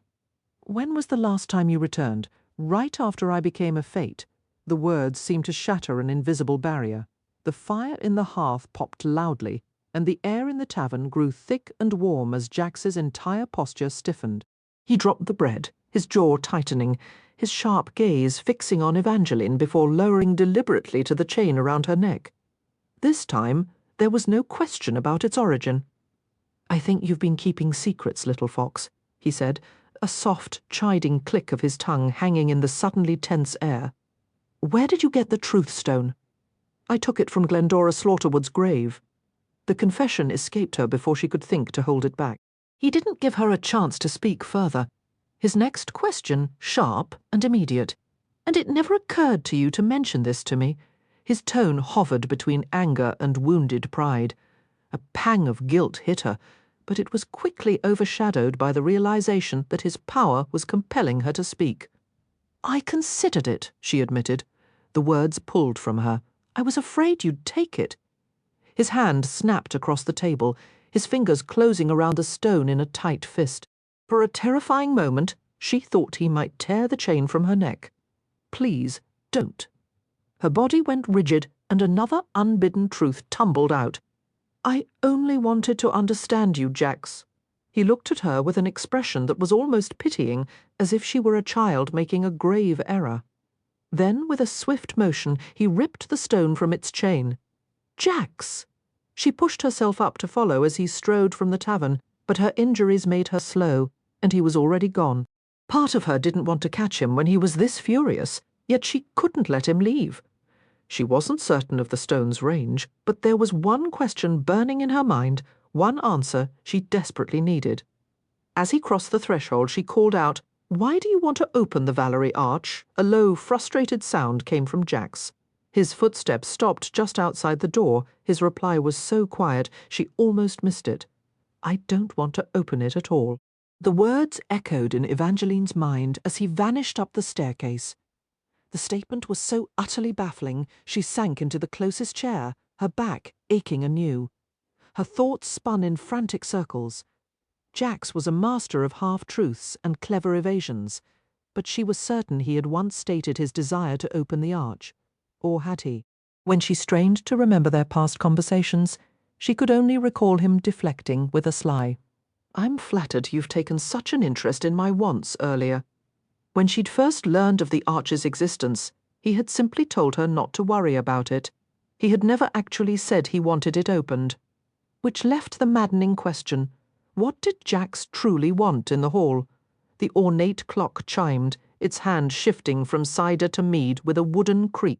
Before her eyes, the earthen mug on the table transformed into a tall glass of sparkling golden liquid, the same hue as the truth stone now in Jax's possession. The realization struck her with a painful electric clarity. Jax didn't want the arch. He wanted the stones themselves. Tiberius had spoken of the immense power the 4 stones held together. Petra had hinted they could achieve the impossible. That was what he had been after all along. A cold dread settled in her stomach. Had he ever intended to let her use the stones to save Apollo? Given how swiftly he had claimed each one she found, she suddenly doubted it. Was this why he had been so secretive with Chaos about their destination? because this was always his plan to collect the stones for himself. Evangeline's gaze fixed on the tavern's rounded door. She didn't know if or when Jax would return, but she had no intention of waiting here for him. His last revelation had only multiplied her questions, but it had given her one solid clue. The hollow was his former home. If there were answers to be found about Jax and his true motives, they would be here, and she thought with a pragmatic shift it would be a good opportunity to find some proper clothes. The thought was almost laughably ordinary amidst the chaos, a small anchor of normalcy. She pushed herself up, her resolve hardening. It was time to go looking for answers on her own terms. Even in the empty house, Evangeline felt uncomfortably exposed as she ascended the staircase in nothing but Jax's borrowed shirt. A deep, weary ache had settled into her bones.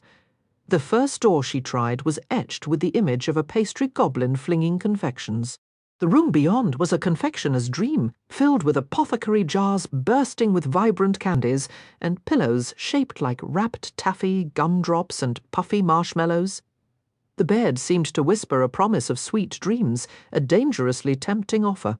But her need for answers and proper clothing outweighed her exhaustion. Finding an empty wardrobe and desk, she moved to the next chamber. This door bore the carving of a knight holding a star-shaped key. Inside, stars dangled from the ceiling and adorned the quilt and rugs. The wardrobe with its star-shaped handles held no clothes and no secrets. "Persistent, aren't you?" Jax's voice came from the doorway. She whirled to find him leaning casually against the frame, arms crossed. His return surprised her. He'd seemed so angry when he left. He'd changed into a soft blue shirt, the sleeves pushed up, the top buttons undone to reveal the fading bite marks on his neck, marks she no longer regretted.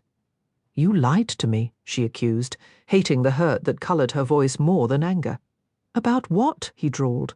"You don't care about opening the Valerie Arch, you just want the stones." He gave an unapologetic shrug. "I assumed that would relieve you, given how terrified you've been of the idea." "But I need to open it, to cure the Archer's curse. Were you even going to allow that?" His silence was answer enough. The fresh wave of betrayal brought with it a crushing fatigue. As she moved toward the door, his arm shot out, blocking her exit. "Let me go, Jax. You need rest. You look terrible." "I feel wonderful," she lied. The absence of the stone at least granting her that, if her steps wavered, she told herself it was fury, not the alarming weakness in her legs. She swayed again, and Jax let out a frustrated groan before sweeping her up into his arms. Her body went limp, treacherously accepting the cradle of his hold as a place of safety. The contradiction infuriated her. This maddening man could be so unnervingly gentle. He needed her alive to find the final stone, true, but he didn't need to carry her. He could have left her in a bed or let her fall. He'd watched her turn to stone before. Why not be coldly practical now? He certainly didn't need to hold her protectively against his chest, shielding her from the evening chill as he carried her outside. "I'm still furious with you," she muttered. He sighed as they crossed the bridge. "I was under the impression you were always furious with me. I nearly forgave you last night. That would have been a spectacular error in judgment. I was dying and—" She cut herself off as he carried her into the tree loft. Arguing was pointless. He was right. Everything he'd revealed about the stones only proved she could never trust him. Even as anger simmered inside her over his lies and his tricks, Evangeline felt an undeniable pull toward Jax. It was a hopeless attraction, one she knew could lead nowhere, yet the desire from the previous night hadn't faded. If anything, it had grown more potent. She refused to believe this magnetic force was entirely one-sided. As he gently lowered her onto the bed, she met his inscrutable gaze. "Am I still just a tool to you?" Jax's brow furrowed. "I make an effort not to think about you at all." Later, in a dream, Evangeline found herself on a weathered wooden dock overlooking the same starlit lake she'd glimpsed from the tavern. This time, however, the stars were absent, replaced by a sky jewelled in the last gasp of sunset, a tapestry of pink clouds threaded with brilliant glowing bands of yellow and orange. A figure sat in the shadows at the dock's end, skipping a stone across the mirror-like water. Plink, plink, plink, plink. When it vanished, he tossed another without looking up. His back was against a post, his hair tousled and dark. Evangeline's steps slowed. From afar she'd assumed it was Jax shrouded in shadow, but as she drew closer, she realized the young man was a stranger.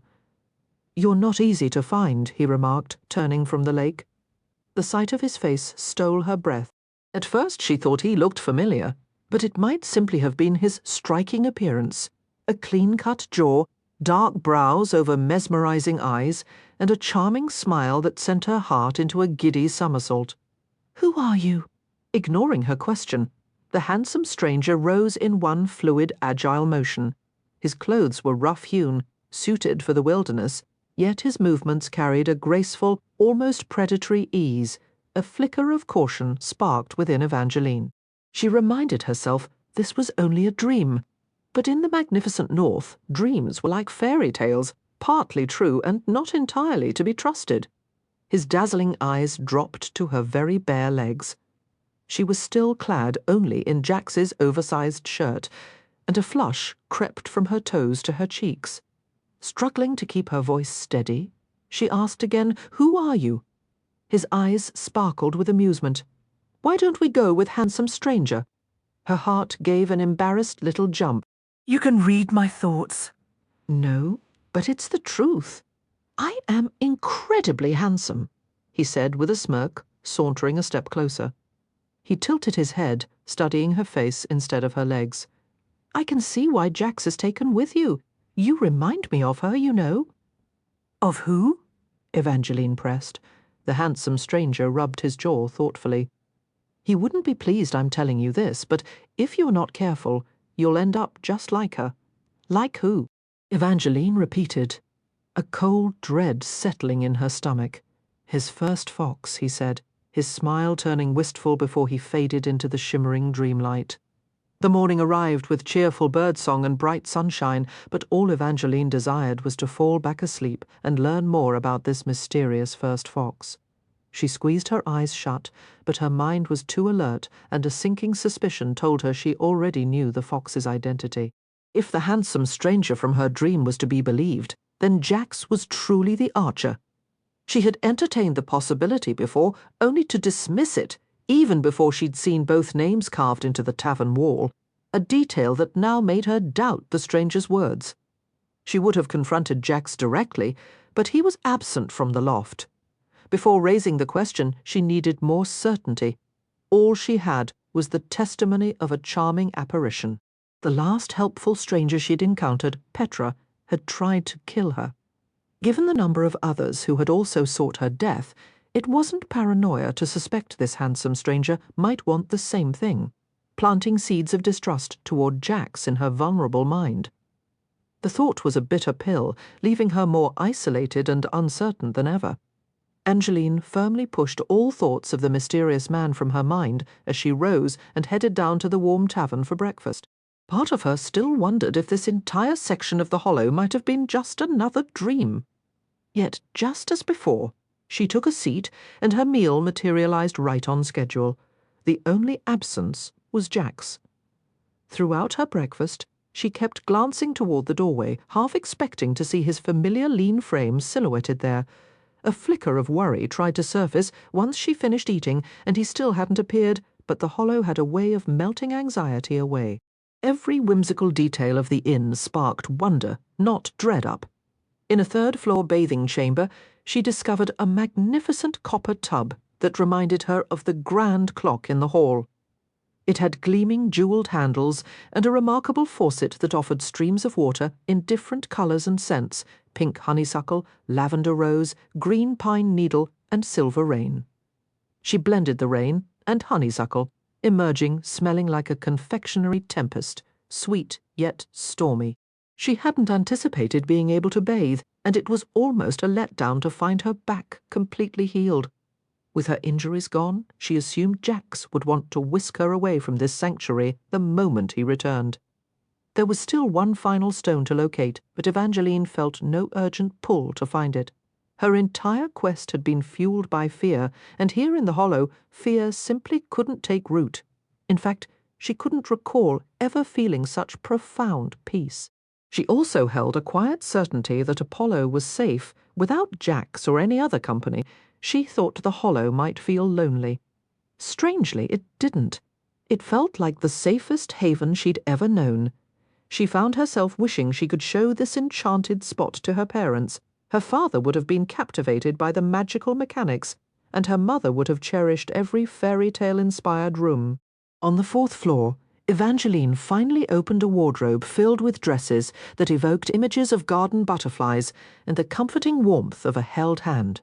She selected a soft cream gown adorned with golden embroidery and a thick pink sash that matched the trim on its delightfully puffed sleeves. All she needed now were shoes. As she sifted through the wardrobe's floor, she half hoped to find a pair of magical slippers. Instead of dust or spiderwebs, she discovered boxes of gloves and ribbons and a curious little book, the first she'd seen in the hollow. Its side was fastened with a small lock. After a brief search for a key, she remembered her blood could serve as one. The lock clicked open, revealing aged pages covered in an ornate, old-fashioned script. A thrill shot through her as she read. She had found the diary of the elusive Aurora Valor. Perhaps it held clues about Jax's past, since he had clearly known her. The mention of a curse gave her a moment's hesitation, as did the few lines at the bottom written in the cryptic Valor language. But Jax had assured her curses held no power here, and the youthful handwriting suggested the threat might not be serious. Carrying the diary, she returned downstairs to read by the tavern's fireplace. The early pages were filled with surprisingly mundane complaints about Aurora's brothers, tedious notes on weather, meals, and clothing. Evangeline wondered if Aurora had led a truly dull life, or was deliberately trying to bore any potential readers. She read on, but Jax's name was nowhere to be found.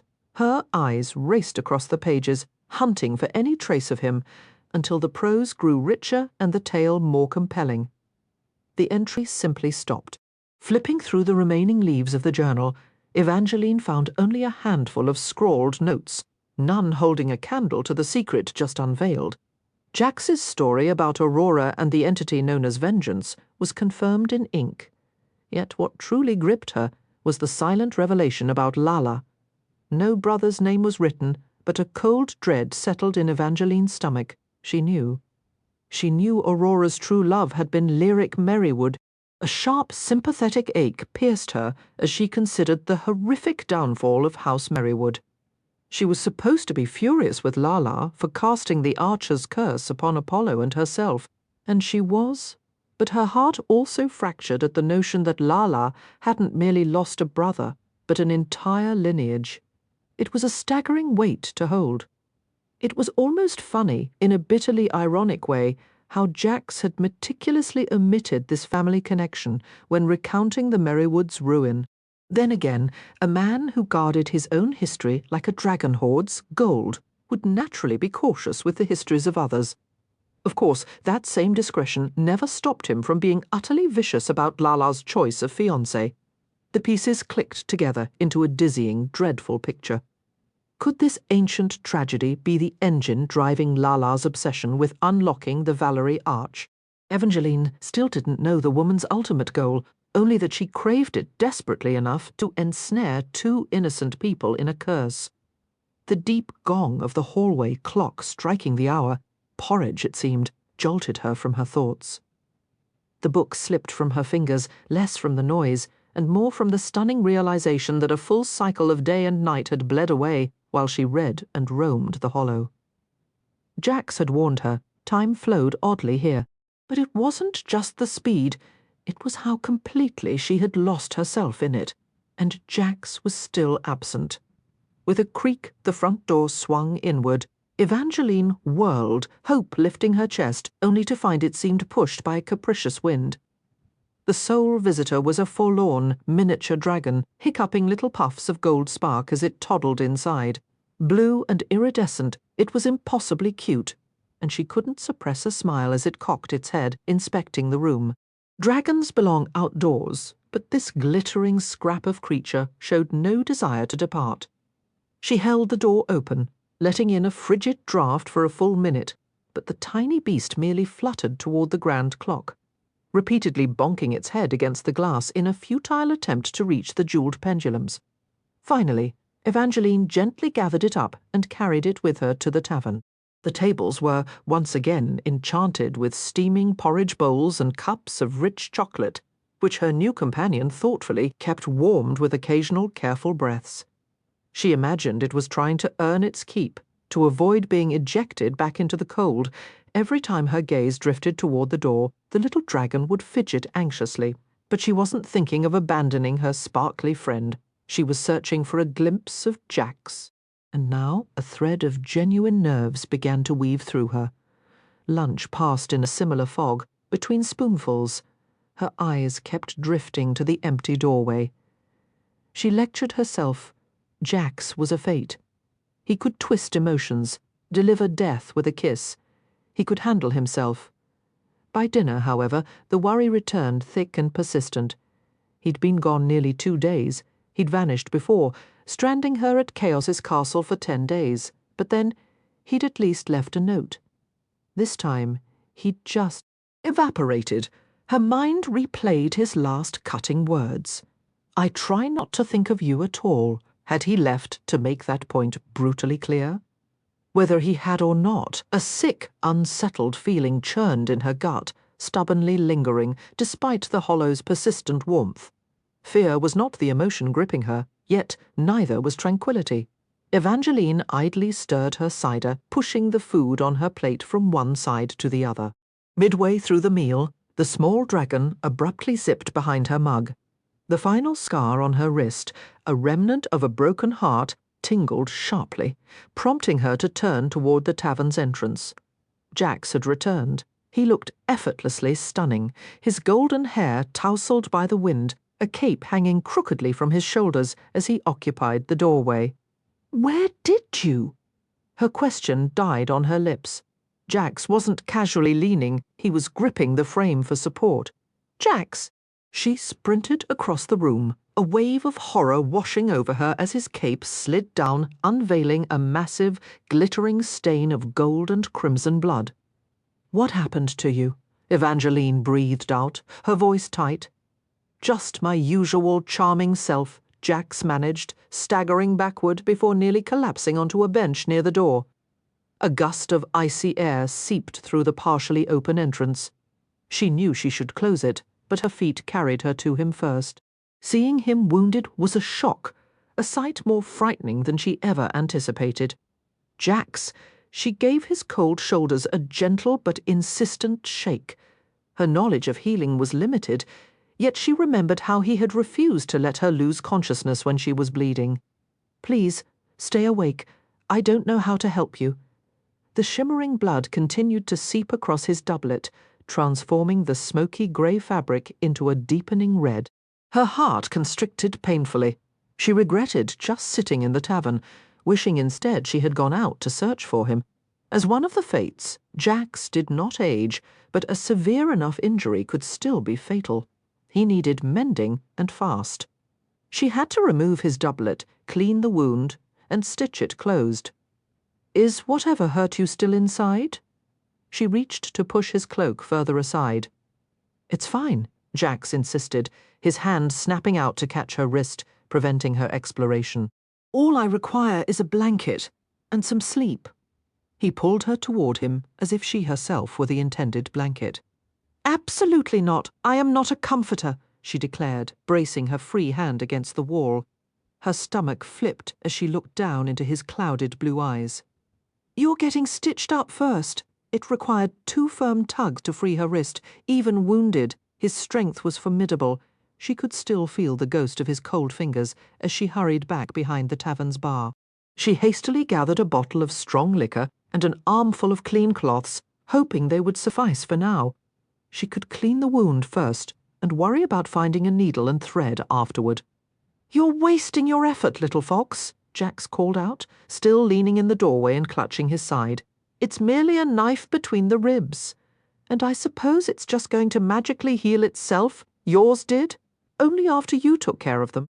A faint, crooked smile touched the corner of his mouth. That was only because I wanted an excuse to get you out of your clothes. A sudden, vivid memory flashed in her mind, the image of Jax's hands against her skin. She was almost certain he was joking, his words likely born of delirium. His eyes were losing their sharp focus, and he swayed unsteadily. Somehow she managed to get him up a narrow flight of stairs. The hollow, fortunately, had no shortage of empty rooms. She guided him into the nearest one, a suite that carried the crisp, clean scent of pine. The carpets were a rich forest green, the bed was crafted from heavy timber, and the linens were stark white. A fire sparked to life in the hearth the moment he half fell onto the mattress. The bleeding had thankfully ceased, but he looked utterly drained. Before his eyes closed, she saw they were laced with red veins, the usual blue hue tinged with crimson. She wondered if he had slept at all in recent days. It felt odd to be concerned for Jax, but she suspected no one else was, perhaps not even himself. His chest rose and fell almost imperceptibly beneath the pile of snowy quilts. Evangeline rushed out to fetch a basin of water. When she returned, Jax had kicked his boots onto the wooden floor, but he still wore his cloak and the bloodied doublet. "Are you going to tell me what you were really doing out there?" she pressed, setting the basin down. "I already told you," he murmured, his voice fading. "I was just being myself. Other people were being their awful selves, and as you can see, it didn't turn out well for them. Where were you during all of that? Stop asking impossible questions." He let out a low groan, eyes shut tight, as she unfastened his cloak to reach the injury. She draped the heavy fabric over a chair near the crackling hearth to let the warmth dry it. The snow had left it damp, and she suspected it was spotted with blood, though the dark material hid the stains. Jax's doublet was a pale, soft grey, except for the area near his ribs, which was soaked a disturbing crimson. She carefully cut the garment away. His chest rose and fell in a slow, steady rhythm. She peeled the fabric back, avoiding any contact with his skin, yet Evangeline felt her own breath catch as she began to clean the jagged, bloody tear across his side. It would require stitches, or it should have.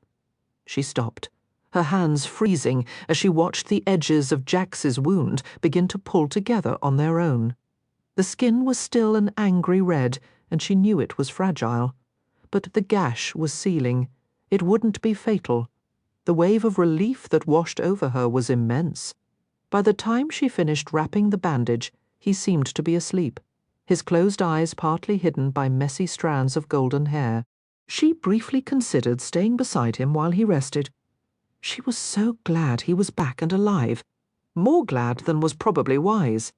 She kept telling herself Jax was perilous, but he didn't seem dangerous now. He looked like a fallen angel asleep, which was precisely why she knew she should go. She let her fingers drift through his soft hair, just a single time. He leaned into her touch. "That's nice," he murmured, his voice thick. "You're nice too." His arm slid around her waist and pulled her down onto the bed. "Jax, what are you doing? Just for tonight?" He tightened his hold, drawing her closer until her body was flush against his bare skin. "You're hurt," she whispered. "This helps." He breathed against her throat, finishing with a slow lick that sent her thoughts scattering. This was the moment to pull away. His mouth found the pulse in her neck. She tried to say this was a mistake, but all that escaped was a soft, yielding sigh. If his lips felt like this on her skin, she could only imagine how they'd feel on her mouth. Her eyes drifted shut, her breathing growing shallow. She shouldn't be thinking about Jax kissing her. And yet she couldn't stop the thought. Maybe here, in the hollow, in this one place untouched by curses, she could. The temptation was a sharp, sweet ache. But even if his kiss couldn't kill her here, that didn't mean it wouldn't break her in other, deeper ways. "We can't do this," she said. "I'm only asking you to stay the night."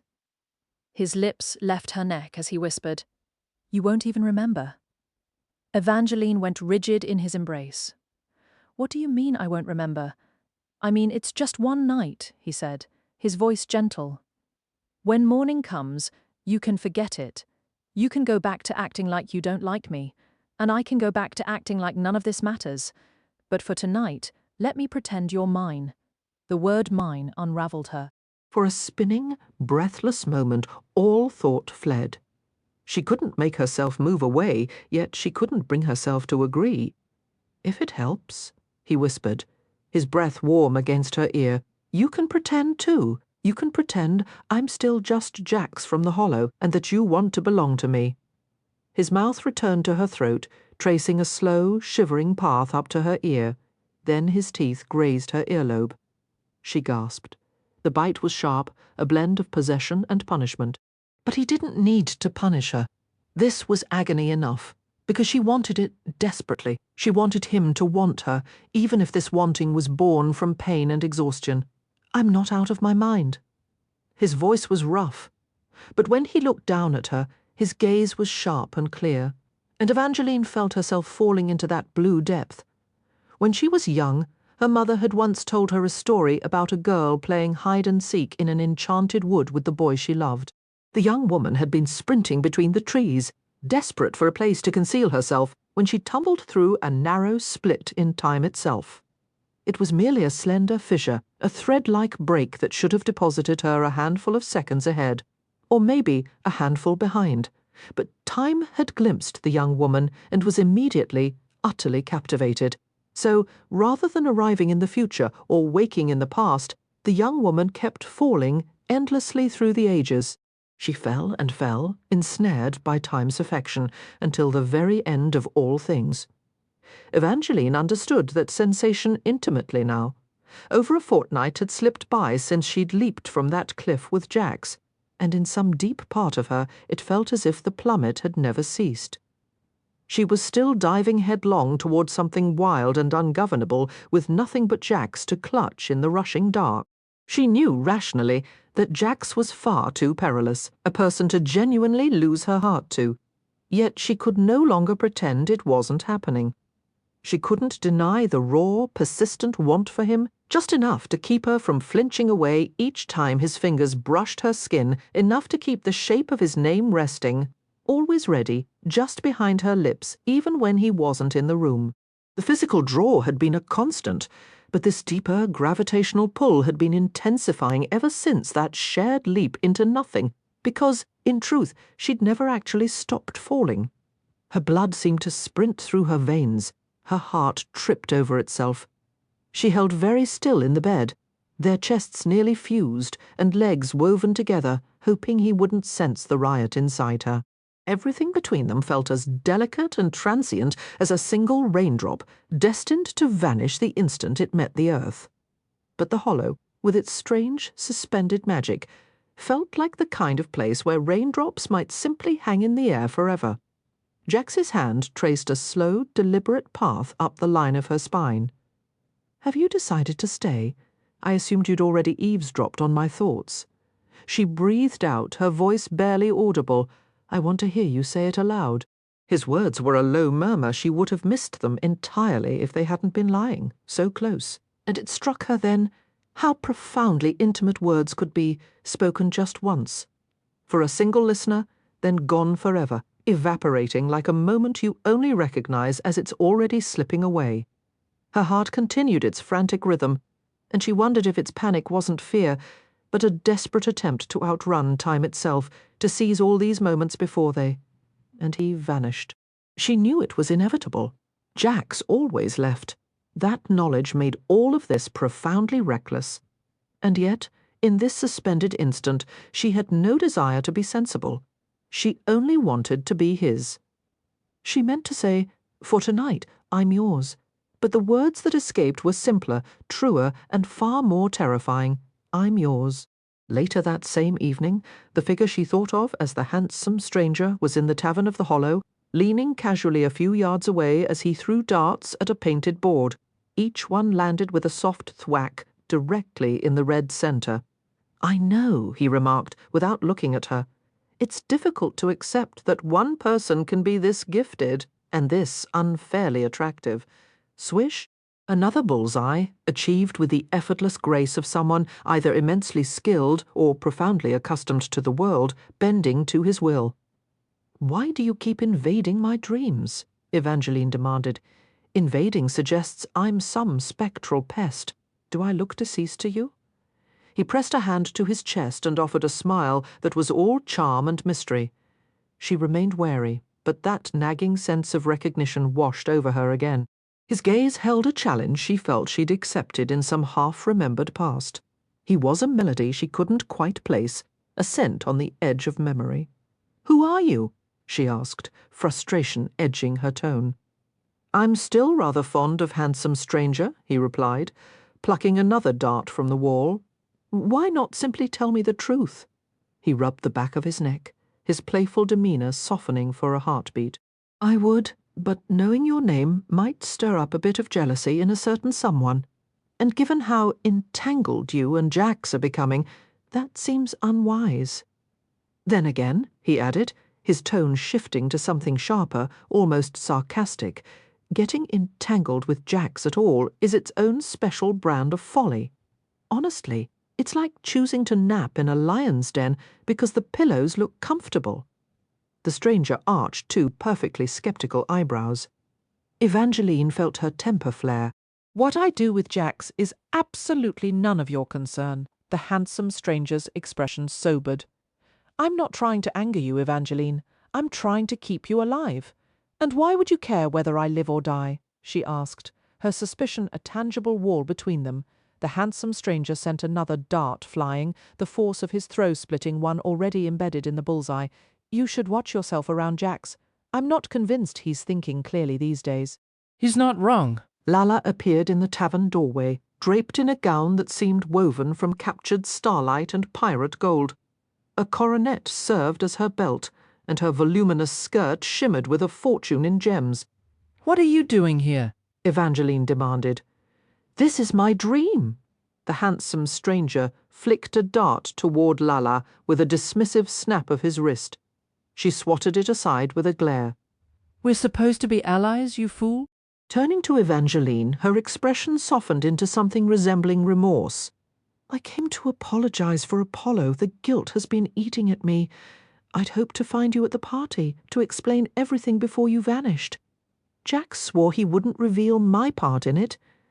"He didn't," Evangeline interrupted, her patience worn too thin for courtesy toward the person who doomed her husband to become her hunter. Jax stayed silent. "I overheard your conversation." "Oh." Lala caught her lower lip between her teeth. "I suppose I owe him an apology for that butter knife, then?" "That was you." Evangeline felt a grudging flicker of admiration. "It would require considerable resolve to injure someone seriously with a utensil meant for pastries." Lala gave a half shrug. "An overreaction, perhaps. It wasn't solely because I thought he'd betrayed my confidence. He was being utterly vile about my engagement." "From the stories you had it coming," the handsome stranger cut in. "Don't you start," Lala shot back, her voice sharp. "You're partially to blame for this disaster. If you hadn't meddled—" Her words cut off abruptly as the handsome stranger vanished. Poof! He was simply gone, leaving only a dart to clatter on the wooden floorboards. "Where did he go? And what did you mean? He's partly responsible." "I doubt we have the hours required for that story," Lala said, her frown fixed on the fallen dart. "Jax likely dismissed him from the dream, and I'll probably be next. So you need to listen, and listen well." "But this is my dream," Evangeline insisted, a flare of frustration cutting through her weariness. Lala released a weary sigh. "There's no time for a lesson on how fates can twist dreams. You'll have to take my word for it." "Why would I ever trust you again?" Lala worried her lip, an uncharacteristic nervousness in her stance. "I never wanted Apollo to kill you. You are my friend Evangeline. I made a reckless choice the day I discovered you could unlock the Valerie Arch, but had no intention of doing so. It was a catastrophic error. But I truly didn't wish for your death. That's why I cast the mirror curse on you both. I thought if Apollo managed to harm you, he'd share the wound, and that would stop his pursuit. Everyone knows his aim is atrocious. I never imagined he'd actually strike your heart with an arrow." As far as apologies went, it was hardly the most eloquent Evangeline had ever heard. yet it carried a raw sincerity. Lala met her gaze with pleading eyes, red, rimmed and smudged with kohl. She had seemed a vision of flawless, glittering perfection upon her arrival. But the longer Evangeline looked, the more the anguish etched into her lovely features became apparent. Having navigated the twisted morals of Jax, Evangeline understood that fates operated by a different compass, a thought that made forgiveness feel less impossible. But wariness remained a cold stone in her gut. She could believe Lala hadn't desired her death, but the comfort her friend had taken in her being hunted was a bitter pill. I need to know why. What inside the Valerie is worth all this? Evangeline, we are out of time, Lala insisted. As she spoke, several jewels loosened from her skirt, scattering across the floor like fallen stars. The dream is fracturing. I don't care, Evangeline said, her voice firm. I can find it in my heart to forgive you for what happened. But if you ever want me to trust you again, I need to understand your reasons. The Valerie is either a vault protecting the Vela's most powerful magical gifts, or it's an enchanted cage holding a monstrous creation of theirs.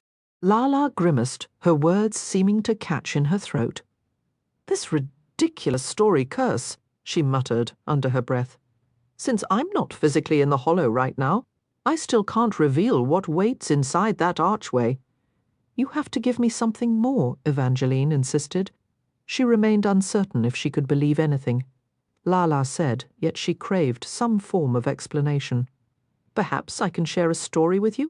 Lala began to pace the tavern floor, the heels of her glittering boots tapping a sharp rhythm on the worn wood. Once, there was someone I loved more than anything in this world. She cut herself off, her face twisting as if the words were physically stuck. He could transform into a dragon, a truly magnificent one, she finally forced out. As you might imagine, dragons have a fondness for collecting treasures, and I've always adored wearing sparkling things. That's how he found me. He was soaring in his dragon form and plucked me right from the ground, convinced I was some precious jewel. A wistful smile touched Lala's lips as she absently fingered a gem sewn into her dazzling skirt. Evangeline recalled a young man at Lala's masquerade who had resembled a dragon dancing with a girl dressed as a chest of gold. Were there guests at your ball dressed as you and your dragon? Yes. It's a very old tale, Lala said softly. Most people in the Northern Territories know the basic story I just shared, but they've forgotten the dragon's true identity. Her mouth contorted again, the words failing her before she managed to say, My first love is the real reason I'm called the unwed bride. My engagements never end because they leave me. I'm always the one who breaks them off, because I've never been able to release my hold on that love. I chose to become a fate, precisely because fates are not meant to love. I thought it would help me stop loving him. I wanted to set him free from my heart. But I simply can't. Lala's hand drifted to her brown arm, tracing the vivid lines of a dragon fire tattoo that coiled around her skin. Evangeline had always assumed the ink reflected Lala's fiery spirit, but now she understood it was a permanent tribute to that first lost love. I've tried to move on, to care for others. But no matter how close I come to falling for someone new, my heart still yearns for only one person, and there's only one possible way for us to be together again. Lala halted her pacing and met Evangeline's gaze, her eyes shimmering with unshed tears. Lala had once confessed that her desire for love was so intense it made her cry poisonous tears. At the time, Evangeline thought she understood that longing. She wanted love desperately, too. But to have actually found a true love, lost it, and yet cling to a fragile thread of hope for its return, that was a uniquely exquisite form of torture. Your love is inside the Valerie, Evangeline guessed quietly. Lala didn't answer, as if even acknowledging the question was too painful. But Evangeline felt certain she was right. The idea of a dragon shifter imprisoned in the Valerie fit perfectly with the legend that it was a magical prison for powerful beings. Why didn't you just tell me this story earlier, when I visited your flat? Evangeline asked. Lala's expression crumpled further. I never speak of this, and part of me truly wanted to believe I had finally fallen for someone else. I didn't want to admit that my shiny new engagement was just another pretty lie I told myself because I couldn't get over a love from my past.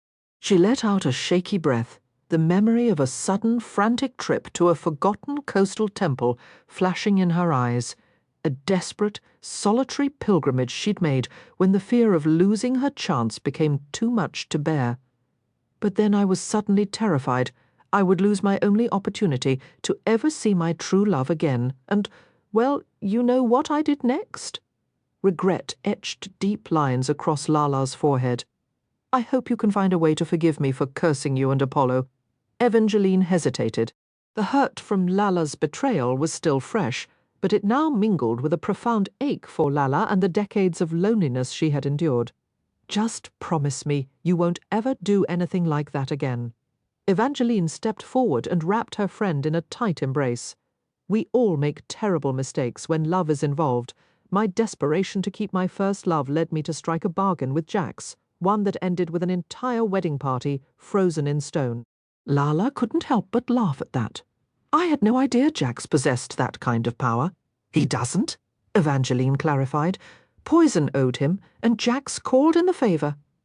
At the mention of Jax, Lala's expression shifted, pulling back to give her a strange, searching look. Speaking of him, I'm worried you're not safe. The moment the word danger left her lips, the ground beneath them began to tremble. Lala swore under her breath, her words suddenly pouring out in a frantic stream. Pay attention. You've been gone for weeks, Evangeline. Everyone believed you were dead until Jax showed up just days ago. I think he has the Mirthstone, and it's poisoning his mind. A jagged crack split the earth. Lala leaped back, more gemstones shaking loose from her gown into the widening gap. Judging by this dream, he's hidden you away in the hollow. She hurried on, voice strained. It might feel like a sanctuary, but being with Jax is a threat. If you feel secure, that's the stone's influence working on you too. You must resist it. Find the Mirthstone, take it from him, and escape the hollow before. Evangeline awoke with a sharp, magic-tinged gasp, her lips pressed against the cool skin of Jax's throat. A flash of panic seized her, only to dissolve as the memories of the previous night reassembled themselves. Jax had returned, injured, then healed. He'd asked her to stay, pulled her onto the bed, held her close, and whispered, "Let me pretend you're mine." Even now, the possessive way he'd said mine sent a warm shiver through her. It was meant to be just for the night, yet the pretense lingered. Morning light spilled through the windows, bathing their tangled limbs in gold. One of his cool hands rested protectively on her waist, while the other had crept beneath her skirt, holding her to him as if touch were as essential as air. They had drifted closer in sleep, pulled together by a force she believed was simply their own longing. The thought made her heart feel impossibly light. Or perhaps that was just the intoxication of waking up wrapped in Jax. This was what she truly wanted. Not magical stones, but this quiet permanence with him, a world where nothing else existed. "But you're forgetting," a voice nudged at the edge of her bliss. Something was wrong, lurking just beneath the surface. She tried to push it away, but the effort only made the memories surge back more violently. The tavern dream, the handsome stranger, the flying darts, Lala's urgent warning about Jax and the Mirthstone. He has the Mirthstone, and it's clouding his judgment. Evangeline squeezed her eyes shut, insisting it was only a dream. She refused to believe Jax's desire for her last night was born from some enchanted rock. It couldn't be. Jax didn't have the stone. She'd removed his shirt, seen his bare chest. No stone hung there. His mind was clear. He wasn't lying here with her because of magic. Unless, a treacherous thought whispered, it was tucked in a pocket of his trousers. Her breath hitched. She still didn't believe it. She desperately didn't want it to be true, but she had to know for certain. One of her hands was resting on his back. All she needed to do was let it drift lower. Her fingers began a careful journey over his skin. Still cool and impossibly smooth, for a heartbeat, she nearly lost her purpose, tempted to simply trace the lines of his spine or the planes of his stomach. But she steeled herself, guiding her touch toward the waistband of his pants. She caught her lip between her teeth as her fingers dipped lower, moving with agonizing slowness until Jax made a soft, sleepy sound. Her heart stuttered. Her fingers had only just brushed the fabric of his pocket. She let them slide a fraction further. The material was soft, and the pocket was empty. He didn't have the stone. A wave of sheer relief nearly made her weep.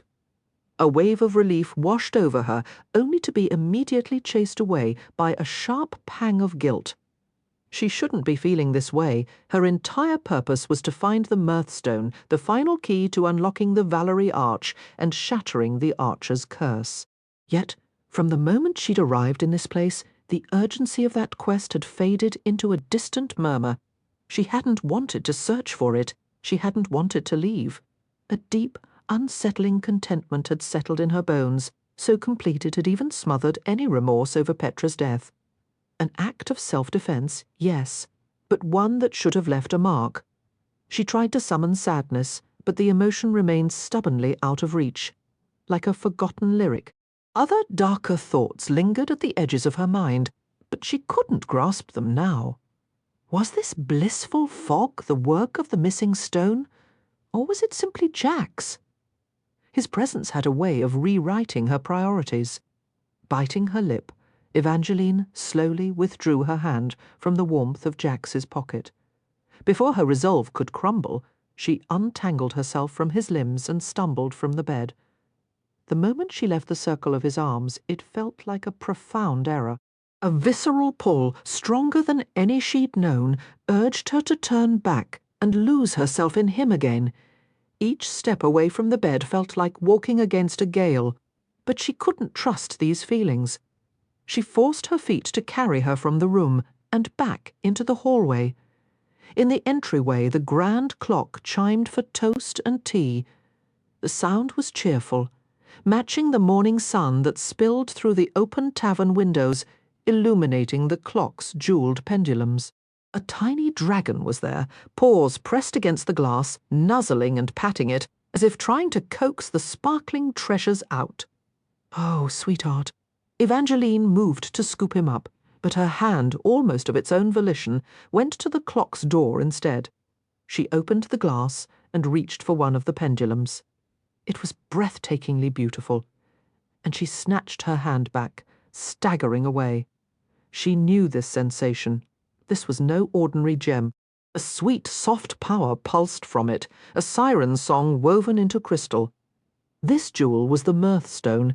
The terrible truth settled on Evangeline's chest, heavy and suffocating. Lala had been right. The stone was here, and it had been clouding everything, Jax's judgment and her own. None of this was real. The safety, the happiness, the treacherous warmth blossoming in her chest for Jax. It was all an enchantment. Logically, this should be a liberation. She was bound to Apollo, and Jax, his heart had already beat for another. She wasn't his true love. The irony was almost funny, in a bitterly hollow way. Here she was, drowning in fabricated feelings for a man whose story had already been written with someone else's name on the final page. She found herself foolishly, desperately wishing the page could be torn out and rewritten. She closed her eyes, not to clear her head, but in a vain hope that when she opened them, the stone would be gone, and she could go back to pretending. She had journeyed to the north, chasing a fairy tale ending, and this illusion with Jax was the closest she'd ever come to catching it. He no longer felt like an adversary, he felt like a sanctuary. Evangeline worried her lip. She shouldn't crave any of this, knowing its foundation was magic and deceit. But then, what made anything real here? If the absence of magic was the benchmark, then nothing in the entire North was truly authentic. Carefully, she gathered the little dragon into her arms, then, with a decisive click, she closed the clock door, sealing the Mirthstone behind the glass. She knew what needed to be done. She just wasn't ready to do it. In the tavern, a lavish breakfast awaited.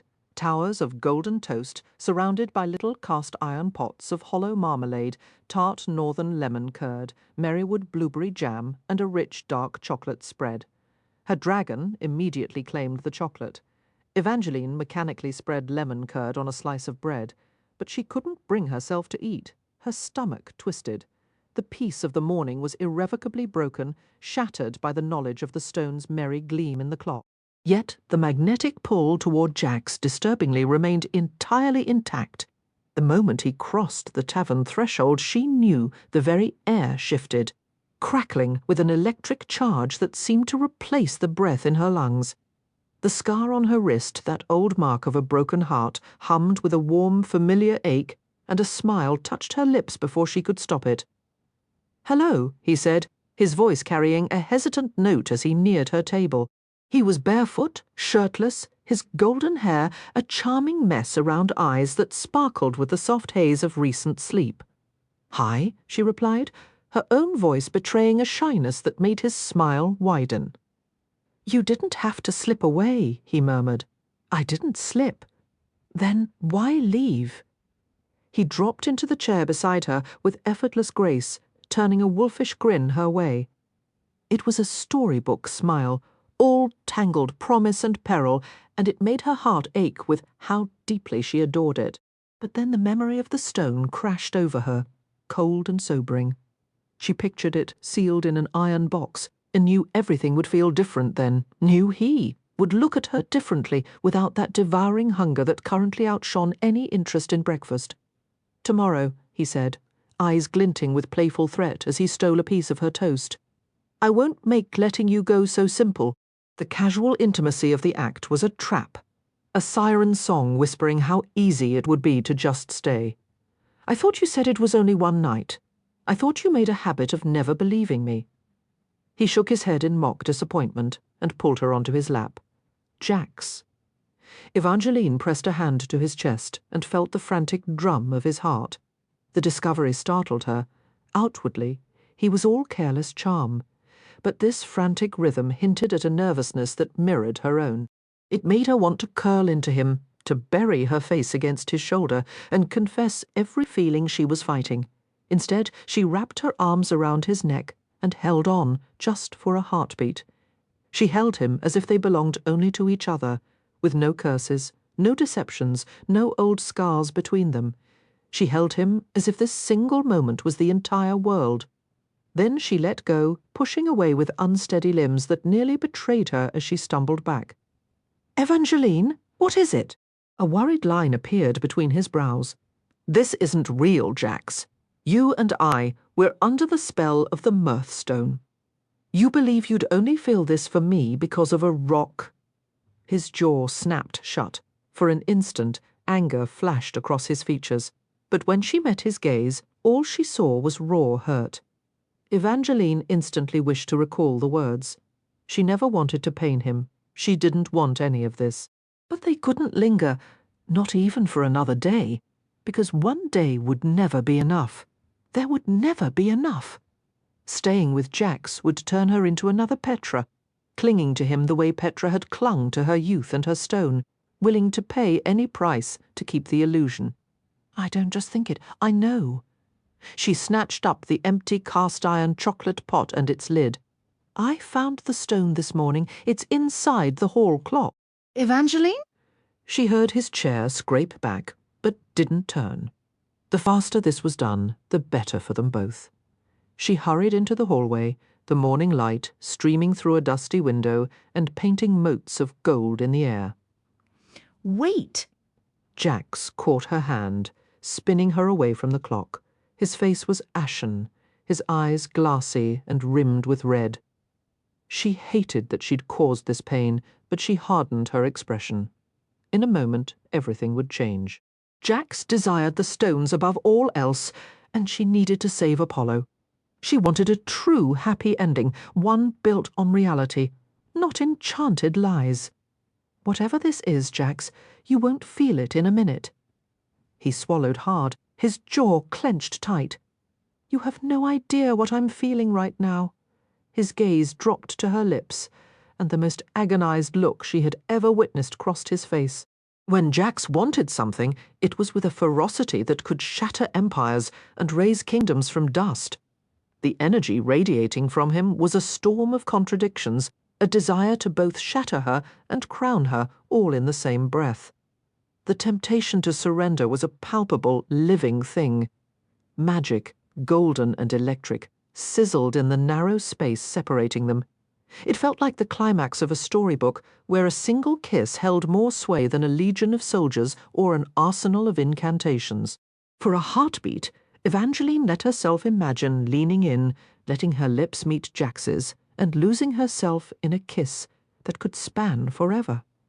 None of this is real, she forced out, each syllable a small agony, yet the pain was grounding. It meant she was speaking truth.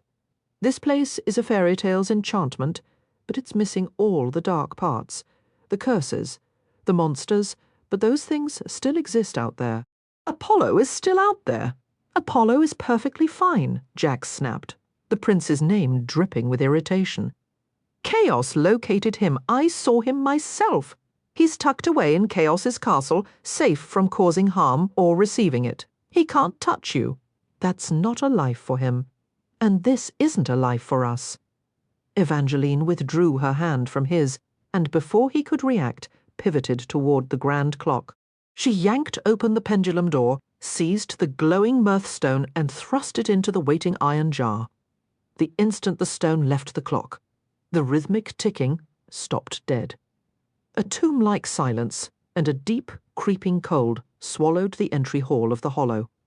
Places aren't alive, Evangeline reminded herself, yet she couldn't shake the feeling that the manor itself was dying. Candles snuffed out, jagged cracks raced across the marble floor. A layer of grimy dust settled over the once gleaming staircase. The enchantment that barred curses might remain, but every other bit of magic seemed to have fled with the stone. Even the little dragon was affected. It scratched frantically at the front doorknob, desperate to escape. With a pang of regret, Evangeline opened the door and watched it vanish into the frigid air. Outside, the snow had lost its magical sparkle, now just a wet, icy slush that stung her cheeks before she closed the door again. A heavy dread settled in her gut. She was almost afraid to look at Jax. If the hollow had grown this cold, what would she see in his eyes? A foolish, tiny part of her hoped for no change at all, that despite the dying magic around them, he had stayed the same. "You can look now, little fox." His voice was clipped, businesslike, and that single spark of hope fizzled out. No need to dread any more inconvenient confessions from me.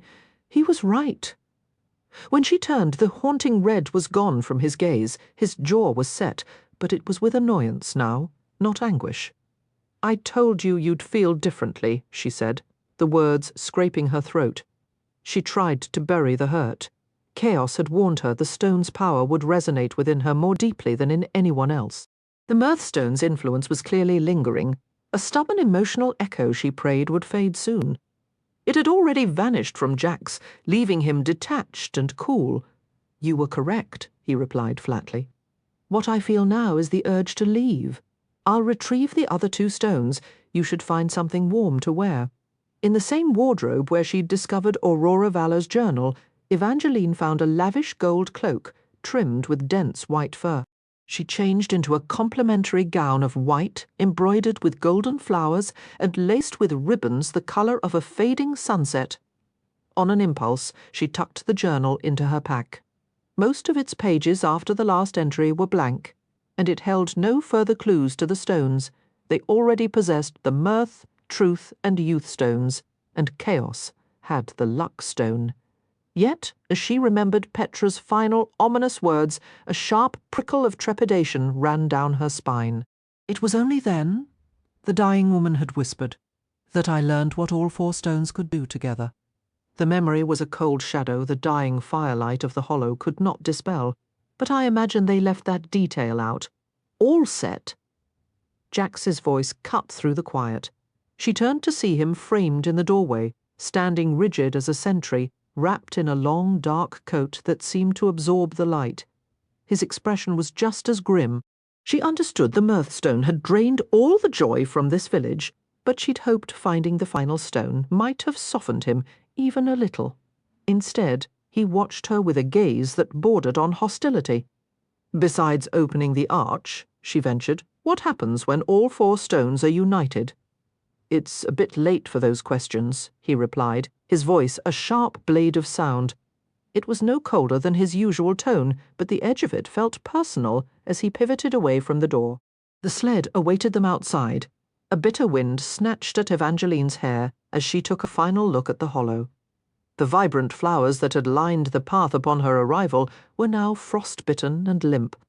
She recalled cheerful mushrooms dotting the rooftops too, but now only weathered planks remained, looking as if a strong gust might scatter them. "We need to leave," Jax stated flatly.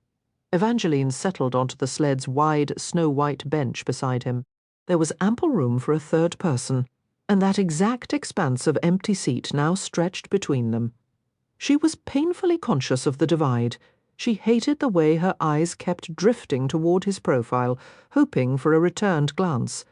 She wished she felt nothing for him at all, especially not this hardened, distant version, yet her heart ached stubbornly. She thought the magnetic pull toward Jax would fade once the mirthstone was safely boxed, but the feeling clung to her, persistent and raw. The journey back to Valorfell was a silent, freezing ordeal, broken only by the rhythmic pounding of the horse's hooves. She found herself wrestling with a new, cynical thought. Maybe his indifference wasn't a stone's curse, but a choice. Perhaps the legendary Prince of Hearts was simply bored. After all, what was one more mortal's heartache to an immortal who'd seen centuries of drama? Her own drama probably seemed quaint, even tedious. She was the one who had insisted on removing the stone from the clock tower to proceed with their mission. She didn't regret the decision. She just despised the hollow, aching cost of it. She despised the overwhelming urge to bridge the gap and take his hand, but she remained frozen. Even if a spark of feeling still smouldered in him, he was clearly determined to let it die. They abandoned the sled at the cemetery gates and continued on foot toward Chaos's subterranean castle. Jax carried 2 stones in his satchel. She still held the mirthstone, sealed in its iron jar. She was surprised he allowed her to keep it, unless, of course, any remnant of emotion was so repugnant to him that he couldn't bear to be near its source, even locked away. 2 sorrowful marble angels guarded the entrance, one weeping over shattered wings, the other plucking a harp with broken strings. She'd passed them many times, but usually in darkness. Now, the fading afternoon sun cast a grainy light over them, and for the first time they reminded her sharply of the angels that watched over the Valerie Arch. Was there a connection she was overlooking? "Now that we're back, I'm sure you're eager to find your husband," Jax said, his voice dripping with a sarcasm so thick it was almost tangible. "But don't. Until the Archer's curse is broken, Apollo is a lethal hazard to you." "I'm aware." "Well, given your apparent hobby of flirting with fatal danger, I thought a reminder was in order," he snapped, shaking her head. Evangeline pricked her finger to open the door. This earned her another scorching glare as they stepped through. "What now?" she asked. "You have a death wish. Did Chaos's warning about shedding blood in a vampire's home just slip your mind? It's daylight. They're all asleep. Which gives you plenty of time to bleed out before we ever reach the arch," he retorted. She lifted her chin, meeting his glare with a defiant stare of her own. She nearly told him she'd managed just fine in this place for almost 2 weeks without his help. His warnings felt unnecessary. Yet a nagging thought lingered. Was his concern truly about the arch, or something else entirely? "I was under the impression you didn't care about the arch opening," she said. "I thought your only interest was in the stones." "That's correct," Jax replied instantly. "But I made a promise to Chaos. I won't use the stones until after he opens the arch and removes his helm, and he can't do that until nightfall. So why don't you be a good little key and secure yourself in your suite?" A hot wave of irritation washed over Evangeline. Part of her still wondered if his annoying demeanour was just a shield for feelings he refused to show, and if that was his goal, it was working perfectly. "Don't concern yourself, Jax. I wouldn't dream of causing you the inconvenience of my death." She turned and marched toward her room, the idea of seeking out Apollo just to spite Jax flickering through her mind. Surely seeing the prince again would help her stop thinking about Jax, because right now it felt utterly impossible. passing the courtyard where she'd once found him playing checkers. She remembered the conversation she'd overheard between him and Lala. It had sounded like he'd spent his time away searching for a cure to the Archer's curse. That conversation had let a dangerous hope bloom, a hope that he might actually care. Now, she almost wished he had just been playing games all along. It was far simpler to dislike him when he was being selfish. A stinging pressure built behind her eyes, but she angrily wiped at them, refusing to let a single tear fall for him. The entire situation was an ache, wanting him hurt, his rejection hurt, even breathing felt laborious. Trying not to cry somehow made the pain sharper. By the time she reached her cold, dark room, her head was pounding and her heart felt like a stone in her chest. She lit only a few candles before sinking onto the bed, the iron jar containing the mirthstone still clutched in her hand. It would be so simple to take the lid off. What was the real harm? The stone promised to take away pain, and she was drowning in it. Her fingers trembled over the lid before she finally nudged it aside. The relief was immediate and intoxicating. The tension melted from her shoulders. Her eyes drifted shut, and the crushing weight on her chest lifted, allowing a deep, clear breath. The longing for him didn't vanish. When she closed her eyes, she found herself listening intently for a knock at the door and the sound of his low voice.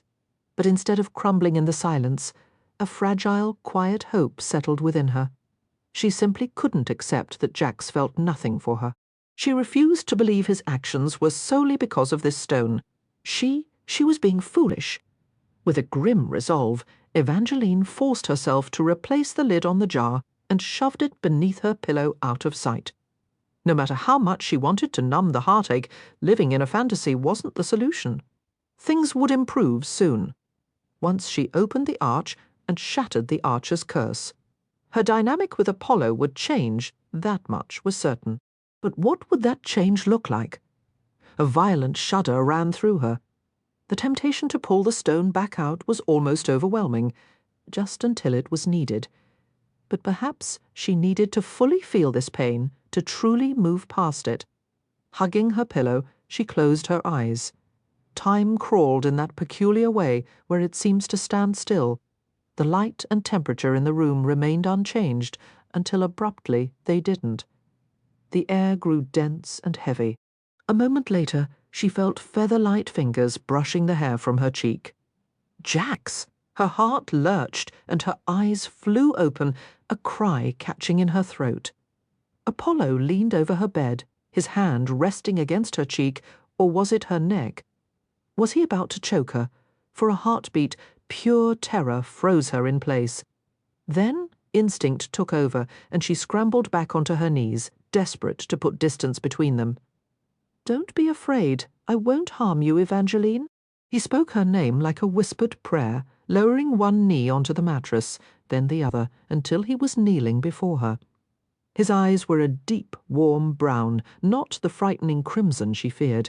She understood how swiftly that could shift, yet in this moment he appeared utterly tormented, isolated, and broken. It was almost like gazing into a mirror and confronting her own raw despair. Every instinct screamed for her to flee, but the thought of adding to his visible anguish held her still. Gently, he cradled her face. She froze, but didn't retreat. True to his word, he caused no pain. If anything, the contact softened a sharp edge of her own hurt. His thumb traced her jawline, his touch surprisingly tender despite a faint tremor in his fingers that betrayed his own fear. The sensation was comforting, yet a warning bell chimed softly in her mind. "Apollo, this isn't safe." He let out a laugh, sharp and hollow. "Nothing has felt safe since the day I first saw you, and still, I can't bring myself to look away." Then he kissed her. For a heartbeat she forgot how to breathe, how to even respond. But Apollo was endlessly patient. His lips moved over hers with a reverence that was entirely new, gentle coaxing until she felt herself softening, leaning into him. She had kissed him before, but never like this. Those earlier kisses, under Jax's influence, had been all-consuming fever dreams, desperate and devouring. This was different, an invitation to a slow, intimate dance, and Apollo proved to be an expert partner. Gradually, his hand slid into her hair, tilting her head as she yielded, her lips parting. A flutter of anticipation stirred within her, and she wound her arms around his neck. He smiled against her mouth. "You have no idea how long I've waited for this." He caught her lower lip gently between his teeth, kissed her again, then bit down just hard enough to draw a coppery taste. "Sorry," he breathed out. "No, it's all right," she whispered, pushing aside the sudden unwelcome memory of Jack's it provoked. She returned the playful nip. His grin widened, and he kissed her more deeply as his hands found the fastenings of her golden cloak. A hitch caught in her breath as the heavy fabric pulled away. She knew this was reckless, but every point of contact felt like a form of devotion. Once the cloak was discarded, his fingers began working at the laces at her bodice, easing her back against the pillows. "Tell me if I go too fast." He placed a soft kiss on her lips, then her jaw, trailing a line of warm kisses down the curve of her neck. But then his hands moved, cupping her breasts, then shifting to encircle her throat. Her eyes flew open in an instant. "I'm sorry," Apollo rasped, and this time he didn't follow it with another kiss. Dread took flight inside her as his eyes shifted from brown to a blazing violent red, and his grip began to tighten. Evangeline shattered into 1,000 shards of pure panic. She drove her knee upward, but his weight was crushing, rendering the blow useless. Pinned beneath him, she tried to scream as his fingers constricted painfully around her windpipe. Then he was choking too, sputtering, coughing, his grip faltering as the mirror curse took its toll. Gasping for air as Apollo recoiled, she managed to snatch the jar holding the mirthstone and scramble from under him. She tumbled clumsily from the bed. The shadowed room whirled around her, candles flaring and sputtering smoke. Wheezing, her legs unsteady, she somehow recalled the laver beside the bed frame. She yanked it with all her remaining strength. A cage of iron bars crashed down around Apollo with a deafening clang. Imprisoned, he seized the bars with a snarl. His expression was wild, eyes still glowing that hellish red, yet his words were a strained plea. "I'm sorry, Evangeline. I truly don't want to hurt you." "I know," she choked out, staggering backward, right into a solid, familiar presence. Jack's vein throbbed at his temple. Pure, lethal fury burned in his gaze as it locked on Apollo. "Go," he commanded Evangeline, his voice dangerously low. "You can't hurt him," she panted, clutching at Jax's shirt to pull him back. "If you harm him, it hurts me too, remember?" Jax muttered something that sounded a lot like, "I swear, I'll end him one day." He wrapped an arm around Evangeline, pulling her in. "Get away from my wife." Apollo shouted, his voice raw. Jax only held her tighter, steering her toward the exit. Evangeline's heart was a battlefield. Returning to Apollo in this state was impossible, yet walking out with Jax carved a fresh, familiar wound. He was her constant rescuer, her perpetual departure. His grip was firm, almost harsh, as he guided her from the room, pausing only to slam the door shut with a force that echoed in the hall. He turned to her, his gaze sharp. What did he do? Jax's jaw tightened visibly at the sight of blood on her mouth. "It's nothing. I just need you to hold me." The words stuck in her throat. A silent plea she wasn't sure she even sent. But then he lifted her into his arms. She clung to him, pressing her face into the curve of his shoulder. He held her so tightly it bordered on painful, but this was a pain she welcomed. She would let him shatter her completely if it meant he'd never release her. This was her truth, and she stubbornly believed, somewhere deep down, it was his as well. She could feel the frantic rhythm of his heart against her own as he carried her into the chamber adjoining hers. The room was in disarray. Apple cores littered the desk like discarded thoughts. The bedsheets were a tangled wreck, and the fireplace roared, consuming more than just wood. Clearly, the aftermath of their return from the Hollow had left its mark on him too. He kicked the door closed and brought her to the bed. "Little fox, when I saw you back there, I thought—" He cut himself off, settling her atop the chaotic linens. Then his hand fisted in her hair, a gentle but firm tug bringing her eyes up to meet his.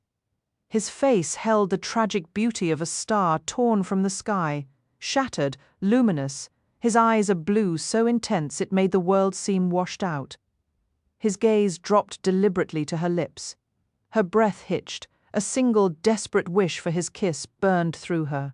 He leaned in, twisting a strand of her hair around his finger, tilting her head until their mouths were a breath apart. "You're still bleeding," he murmured, his voice rough. He closed the minuscule distance, his tongue tracing the cut with a slowness that was pure torment. It was bliss and anguish, everything she craved and everything denied. She fought the urge to bridge that final gap, though she sensed Jax wouldn't allow it.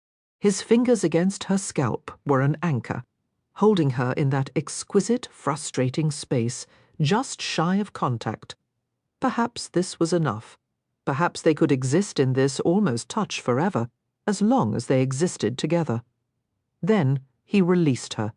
He stepped back from the bed, dropping her hair, and the sudden absence of his warmth made her skin go cold. "What's wrong?" she asked, watching him retreat behind that familiar impenetrable wall. All the emotion, the anger, the desire, the fear, the pain, the yearning was wiped clean from his expression. It was a chilling replay of the hollow, that moment she'd placed the mirthstone into the pot. He had sealed his feelings away then, too, blaming everything on the stone's influence. She had suspected it was a lie, but now she knew for certain. "I have to go," he stated, his tone devoid of warmth. "No." She pushed herself up from the bed. This time, she wouldn't let him shut her out so easily. "What are you so afraid of?" A fleeting shadow, something akin to regret, passed through his eyes. "Tell me," she insisted. Jax dragged a hand through his hair, a gesture of pure frustration. "Do you still want to know what happens when the stones are united?" "Yes," she replied, but a thread of nervousness wound through her. This was the answer she'd pursued, the truth she'd begged for. She had been terrified of his desire, fearing it would bring harm to others. Yet, from the way he looked at her now, a cold dread settled in her stomach. The only person his answer might destroy was her. Jax moved to the cluttered desk, picking up a pale, almost luminous apple. He tossed it lightly in his hand as he spoke. When the 4 stones are combined, they grant a single chance, one opportunity to return to any moment in your past. Once used, that power is spent forever. The stones will never again hold that kind of magic. For a fleeting second, the idea didn't sound terrible at all. It sounded like a secret hope, a dangerous, beautiful wish. So many people carried a moment they wished they could undo. Just that day, Evangeline could list a handful of things she would have done another way. "What moment would you choose to return to?" she asked. Jax stared at the apple in his palm, his voice low.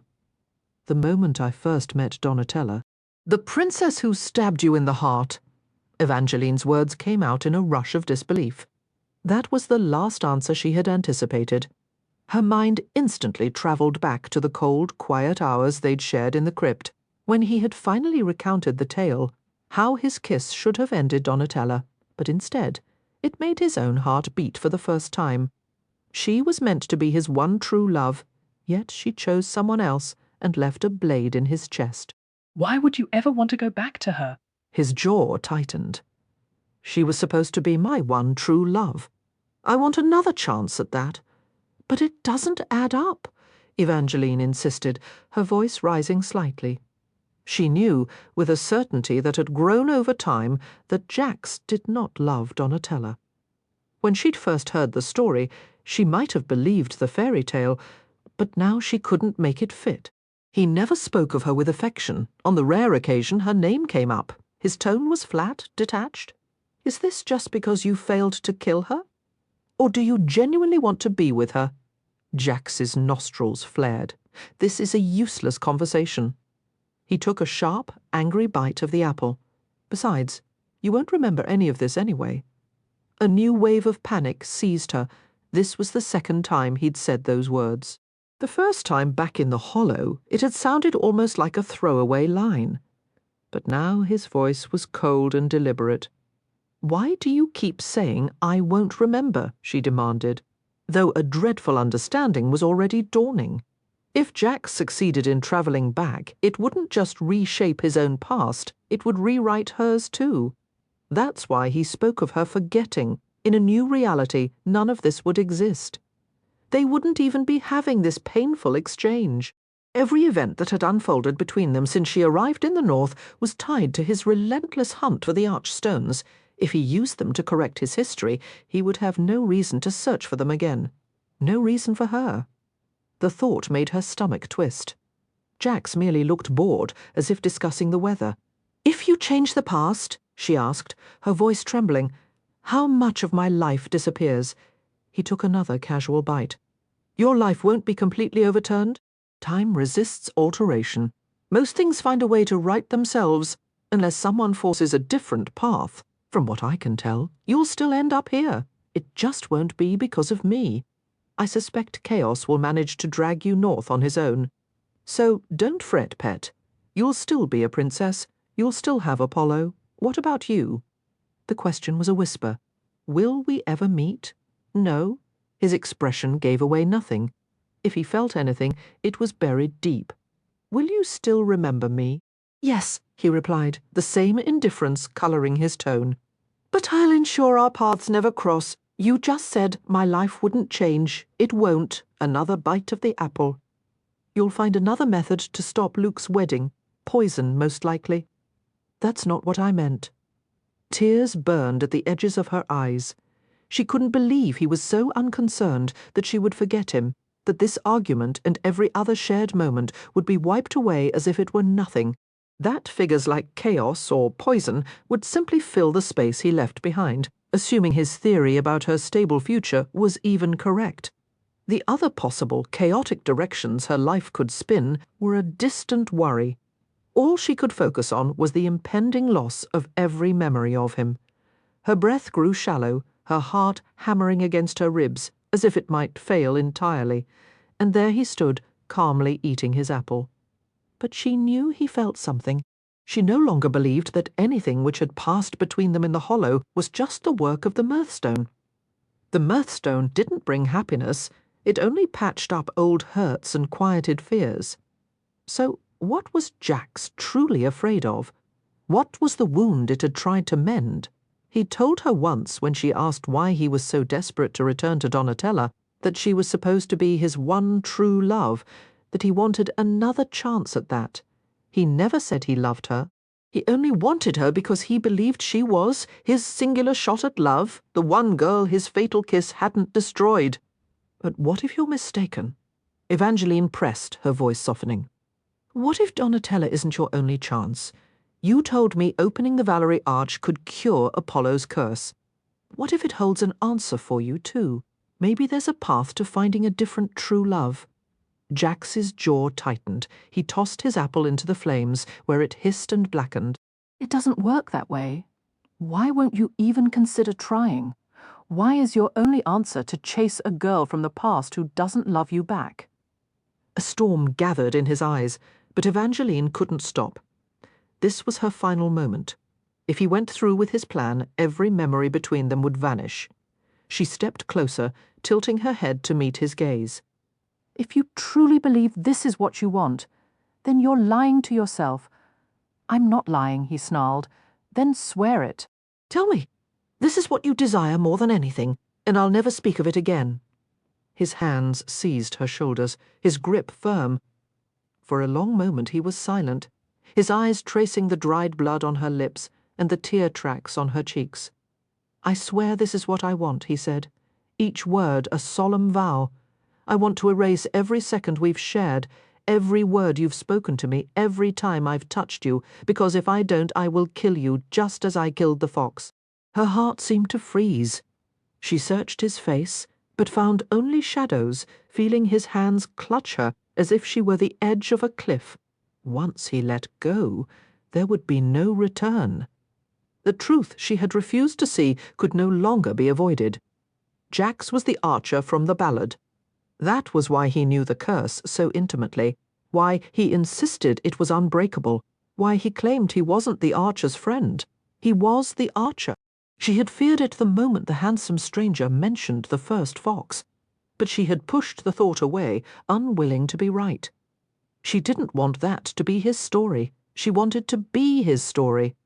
A tear escaped as she pictured him as the archer, fighting not to harm the one he loved and failing. No wonder he was so broken and cruel. No wonder he had mastered the art of apathy.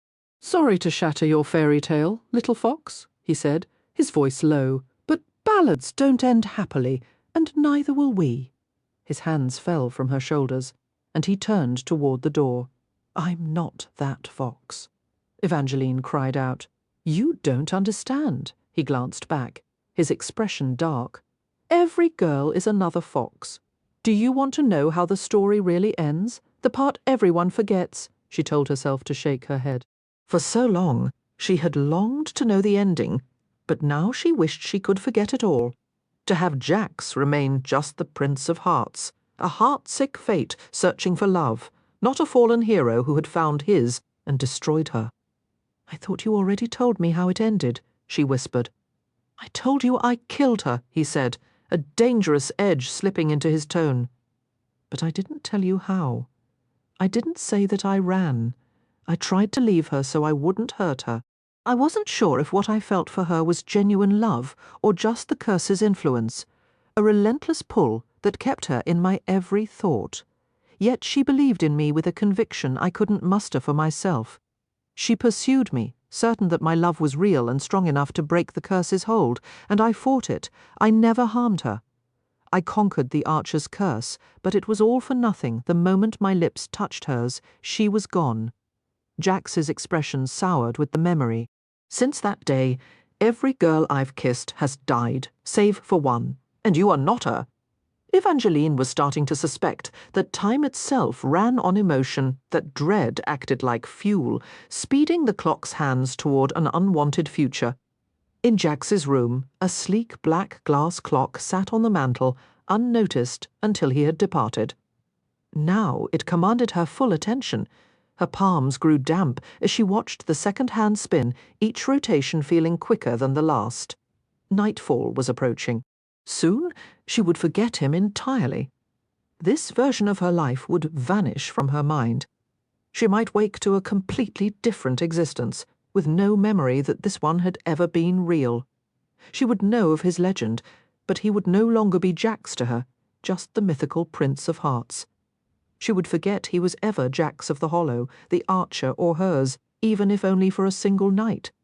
How could he strip all of that away?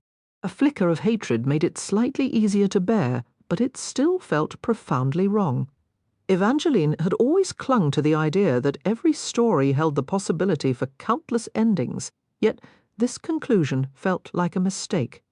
She hadn't met Jax just to forget him. She needed to make him see that before he used the stones.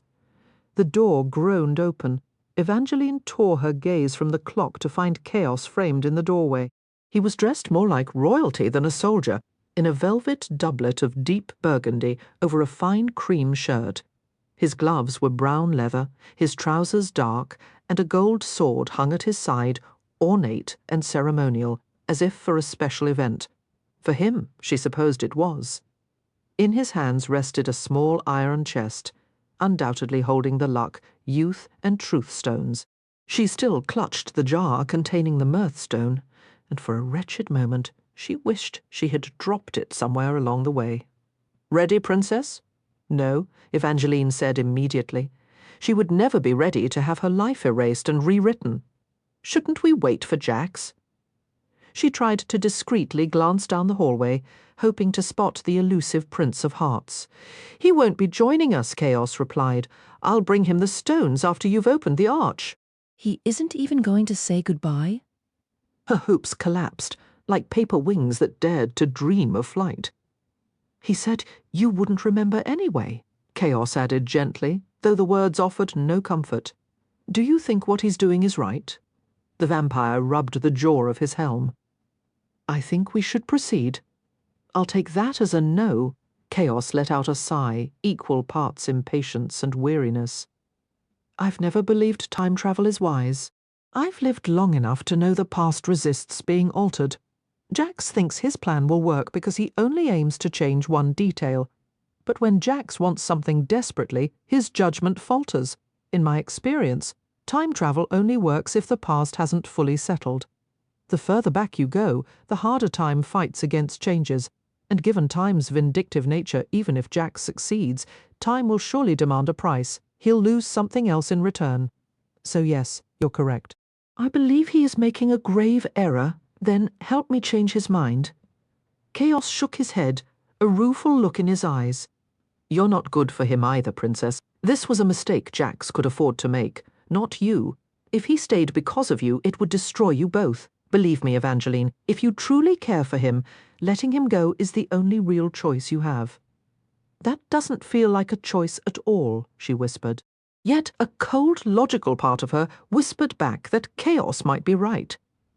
Not so long ago, she had been utterly convinced Luke was her destiny.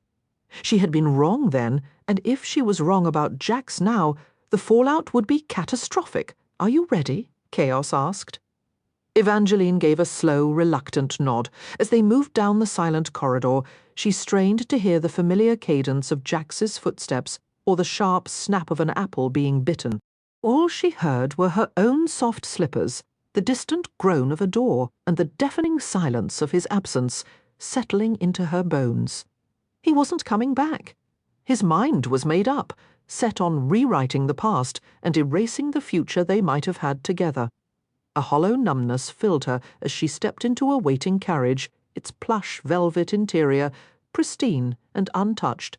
For a vampire with his preternatural speed, this journey would feel like an eternity. To her, it felt like it was over in a heartbeat. Just before Wolf Hall came into view, the carriage passed a line of ancient, headless statues that sent an involuntary shiver down her spine. The Valors. She still didn't know what their vault truly contained. Lala's story about her dragon shifter had lent weight to the idea it was a prison. Jax believed it held a cure for Apollo's archer's curse, but he'd been adamant it offered nothing for his own fatal kiss. Her gaze shifted to Chaos across the coach. He believed the Valerie would free him from his cursed helm. His gloved fingers traced the intricate carvings on its jaw, images and words in a language long dead. A memory prickled at her. It's the curse that prevents me from removing the helm. I've been wondering, Evangeline began, breaking the quiet. If the hollow is protected from all curses, and your helm is cursed, why didn't you just go there to take it off? Chaos was silent for a long moment.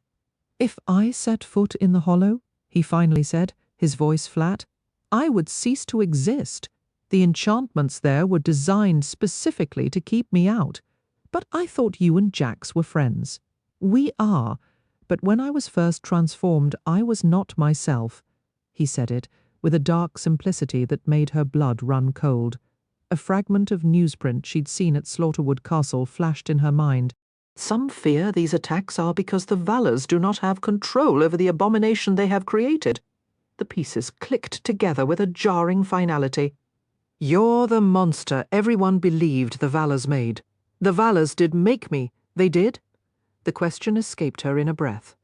A bitter, humourless laugh escaped the helm.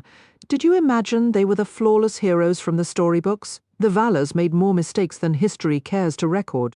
But you needn't fear me, Evangeline. I haven't been that monster for centuries. I just want to open the Valerie and finally be rid of this cage. The carriage rolled to a stop on the snow-dusted grounds of Wolf Hall. Then, in what felt like the blink of an eye, they were standing before the door to the Royal Library and then the chamber that housed the Valerie Arch. The room was unchanged, crumbling stone, grey, oppressive walls air, so stale it clawed at her lungs. The massive arch was still flanked by its twin warrior angels, one etched in sorrow, the other in rage, their stone swords crossed over the centre. Last time they had been utterly still. Now, as Chaos entered, Evangeline could have sworn the stone figures tensed. With a soft click, he unlocked the small iron trunk that held the first 3 keystones.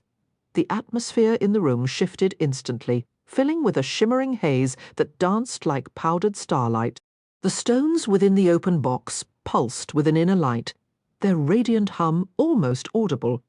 Evangeline found the mirthstone already resting in her own palm, its warmth seeping into her skin. For a suspended heartbeat, she considered a different path. What if she placed this stone with the others and used their combined power herself? Jax had claimed each could only bend time once. If she acted first, that choice would be forever beyond his reach. Chaos's warning about time's vengeful nature echoed, but cradling the stone's joyful magic, fear, felt like a distant concept. A thrilling tingle raced up her arm as she envisioned travelling back, meeting a younger Jax long before Princess Donatella entered his story. Her thoughts then flew to her parents. She could save them both. Her mother's survival might have mended her father's shattered heart, keeping their family intact. A brilliant, fleeting daydream unfolded, her parents' smiling faces, the curiosity shop thriving, Jax's arms around her. A life untouched by a stepmother's coldness or a stepsister's rivalry. A path where she never journeyed north in a desperate search for love, where Apollo remained uncursed. She was never hunted, and Luke never succumbed to vampirism. She could rewrite her story into one of those countless happy endings she'd always clung to. Remember our purpose here. Chaos's voice cut through her reverie. I know. Evangeline's fingers curled around the stone. The temptation was potent, a sweet, dizzying poison. But as much as she despised the decision Jax was making, stealing his chance felt like a betrayal of a different kind. One last, fragile hope flickered within her, that he might yet choose a better path. Drawing a steadying breath, she fitted the mirthstone into the waiting arch. She braced for a spectacle, blinding light, attacking angels. But nothing happened. The luck stone followed, then the youth stone, each placement met only by the lazy swirl of glitter in the air. Her palms grew damp.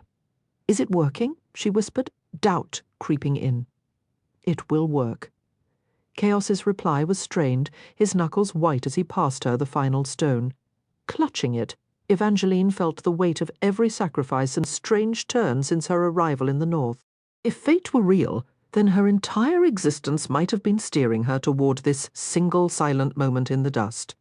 She recoiled from the thought, yet a profound sense of inevitability saturated the ancient space, as if destiny itself stood at her shoulder, breath held, awaiting the conclusion of a tale it began ages past. She slid the last stone into place. A whisper, not from chaos, but from the arch itself, sighed through her mind. Finally, she felt it stir, a gentle exhalation of wind against her cheek. It was awakening. Chaos offered a small, ornate dagger. Evangeline pricked her fingertip and let a single drop of blood fall upon the stones. Light detonated through the chamber, so intense it dwarfed her first encounter with the arch. The angel statues blazed like captured sunlight, forcing her to look away. When the glare faded, the warrior angels had lowered their swords. Behind them now stood a formidable door of dark wood, adorned with an iron knocker fashioned into a snarling wolf's head. Chaos pressed a gloved hand against the timber, testing its solidity. He turned back to her, his expression unreadable. "Thank you, Evangeline." In one swift motion, he brought the dagger up and sheared off a lock of her distinctive pink hair. She stumbled backward, a hand flying to her head. "What was that for?" "Be at ease." "You are the last person I wish to harm at this moment," he said, swiftly sheathing the blade at his belt. "The strands of hair were meant to sever the curses binding both you and Apollo. Just stay out here while I go in." "What's in there?" Evangeline called after him. But Chaos was already pulling the heavy door open and slipping into the Valerie. The stone angels flanking the arch trembled as he passed through. A chilling thought returned to her. He was the very terror many believed was sealed behind that arch. If that were true, what did that make the space he had just entered? The door hadn't fully closed behind him, leaving a narrow gap. Clearly, he wasn't concerned about anything escaping to threaten her. Driven by a spike of curiosity, Evangeline edged closer to steal a look. The archway still blazed with a daylight-like glow, making the world beyond seem washed in sepia shadows at first. Her eyes needed a moment to adjust. She had braced herself for cages and captives, but instead found a domed sandstone entry hall lit by torches that cast flickering orange and red light down a series of branching corridors. It resembled the entrance to an ancient temple or perhaps a vault. Maybe the old tale was true. Maybe the Valors really had locked away their most powerful magical artifact here. Jax was convinced nothing inside could grant him another chance at love. But what if he was mistaken? Evangeline took a single step across the threshold. She understood Chaos's earlier warning about Jax now. She had glimpsed the raw heartache in Jax when he spoke of his lost friends and the fox he'd killed. The last thing she wanted was to become another source of his pain, nor did she wish to die. But surrendering Jax felt like an unacceptable defeat. There had to be another path. A sudden, electric sense of possibility shot through her as she stood inside the Valerie's vestibule. The halls radiating from the chamber all looked similar at first glance. Arched doorways of ancient red brick, floors blanketed by surprisingly plush carpets, woven with gold thread. This was no dungeon. Evangeline listened intently. 2 passages were silent, but from the third she was sure she caught the faint echo of footsteps. That had to be Chaos's path. Moving as quietly as she could, she crept forward, following the sound. Midway down the corridor, the iron wall sconces gave way to gold. Intricate art began to adorn the walls, and then she saw it, a tall, wide door. A fairytale bright light spilled from its edges, illuminating the space enough for her to see clearly through the crack. She was about to push the door open fully when she spotted Chaos on the other side. He was gazing down at a row of people lying on the floor, all holding hands. Their clothing was archaic, straight from the pages of a storybook. Richly dyed woolen gowns, braided ropes of gold pewter breastplates, and spiked shoulder armor. Evangeline was utterly bewildered until her eyes landed on a familiar face among them, one she'd seen only in a painting. The girl was even more beautiful than her portrait, and Evangeline knew instantly it was Aurora Valor. Then she noticed the delicate gold circlet resting on the head of the petite woman beside Aurora. This woman had a darker olive complexion, gleaming silver hair, and a serene expression. She had to be Honora Valor, Aurora's mother. The man, lying next to Honora, looked more like a weathered warrior than a storybook prince. He, too, wore a crown. Wulfric Valor, Evangeline surmised. The family on the floor was the Valors. They were what had been sealed inside the Valerie, not treasure, not prisoners. The realization hit her so forcefully she nearly stumbled backward. This was nothing like what she had expected. And yet it made a terrible, perfect sense, weaving together both versions of the legends she'd heard. If the Valors themselves were trapped here, then the Valerie was indeed a prison, one that contained their greatest magical treasure, because they were that treasure. No wonder Chaos wanted it opened. If the Valors had cursed him to wear the helm, then logic dictated they alone could remove it. Evangeline's thoughts raced. Could Honora truly be the one to free Apollo from the Archer's curse? Jax had called her the world's greatest healer, and the pieces seemed to fit, except for Jax's own grim certainty that the Valerie held no answer for him. If Honora could heal Apollo, perhaps she held a key for Jax as well. A soft rustle drew her attention. The Queen was stirring on the floor, rising with a grace that belied her unsteady legs. A hushed tension filled the air. Even Chaos watched, utterly still, as if she might vanish between heartbeats. Evangeline held her breath alongside him. Is that truly you? Honora's voice was delicate, laced with an accent that whispered of ancient times. Castor. Evangeline leaned forward, certain she'd misheard. Castor was dead. Jax had said so.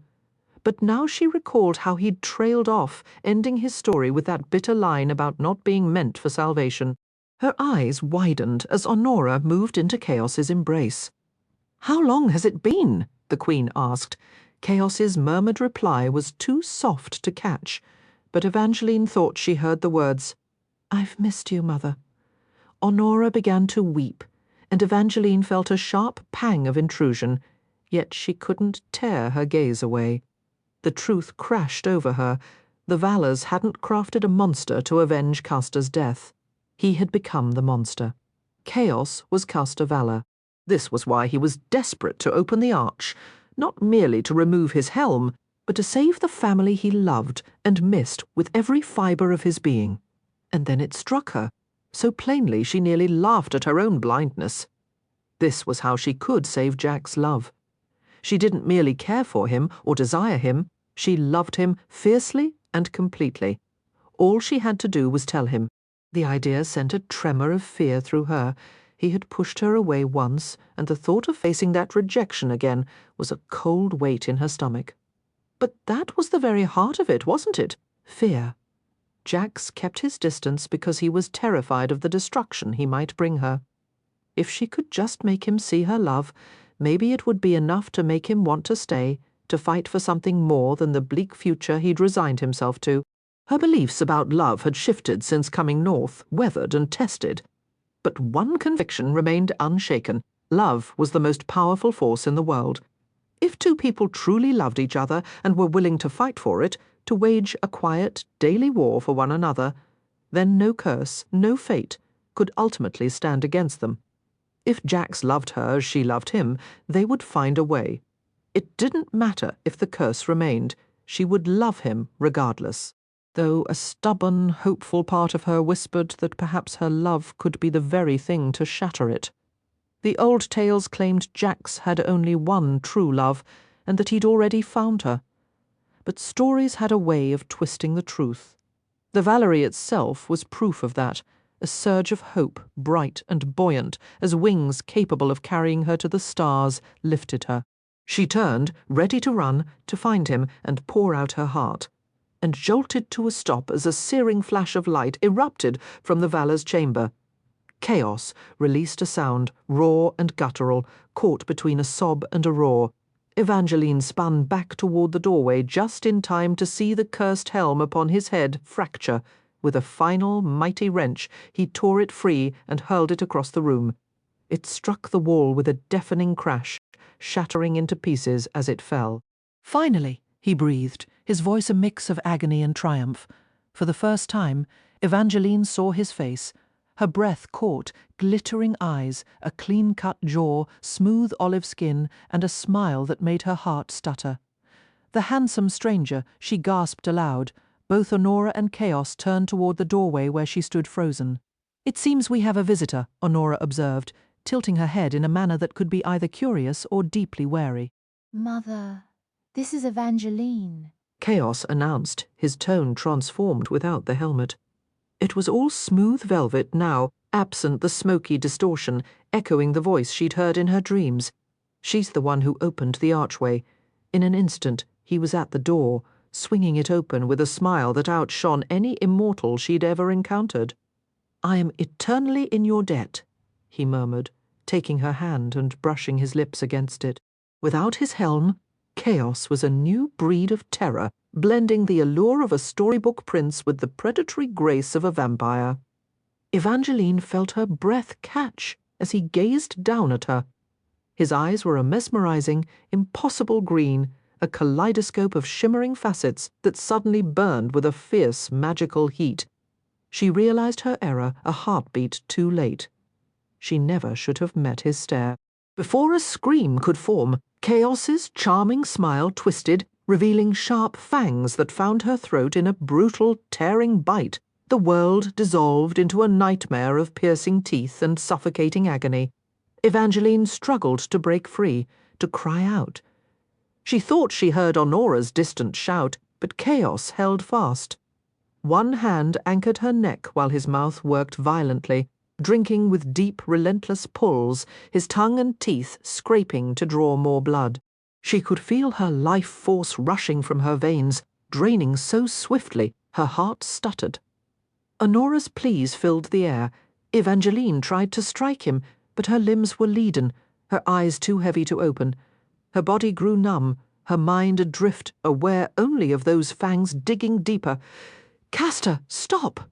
Jax's voice cut through the haze. The vampire was torn away as Evangeline began to collapse. Jax was there. She couldn't see him, but she could feel the desperate, possessive intensity of his hold, as if he were clinging to something already slipping from his grasp. She needed to tell him she loved him.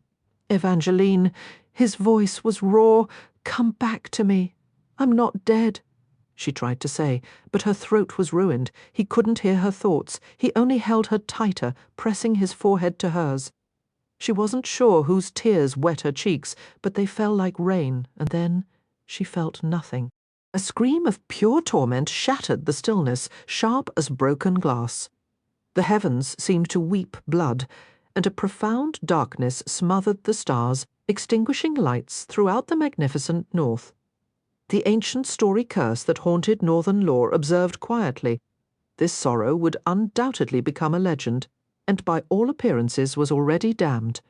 The girl was gone. If her still form wasn't proof enough, the anguished cry of the fate cradling her confirmed it. The curse knew suffering, but this was a raw, century-defining agony. The fate embodied every tear ever shed for lost love. He was pain made flesh. "I'm so sorry, Jax. The vampire stared at the girl he had just killed, dragged a hand over his face, and then fled into the night. The fate did not move. He did not release her. He looked as though he might hold her forever, as if the sheer force of his will could somehow reverse death itself. Blood-red tears traced paths down his cheeks, falling onto her pale skin. The other slumbering immortals began to stir, but the girl remained still, lifeless. Yet he held on. "Bring her back," he whispered, his voice barely audible. "I'm sorry," said the newly awakened queen, a small figure who had tried in vain to pull her son away from his fatal feast. Her physical strength was no match for an immortal, but her will was iron, tempered by a lifetime of regrets. "You know, I cannot do that." The fate finally lifted his gaze. "Bring her back," he repeated, his own will an unbreakable force.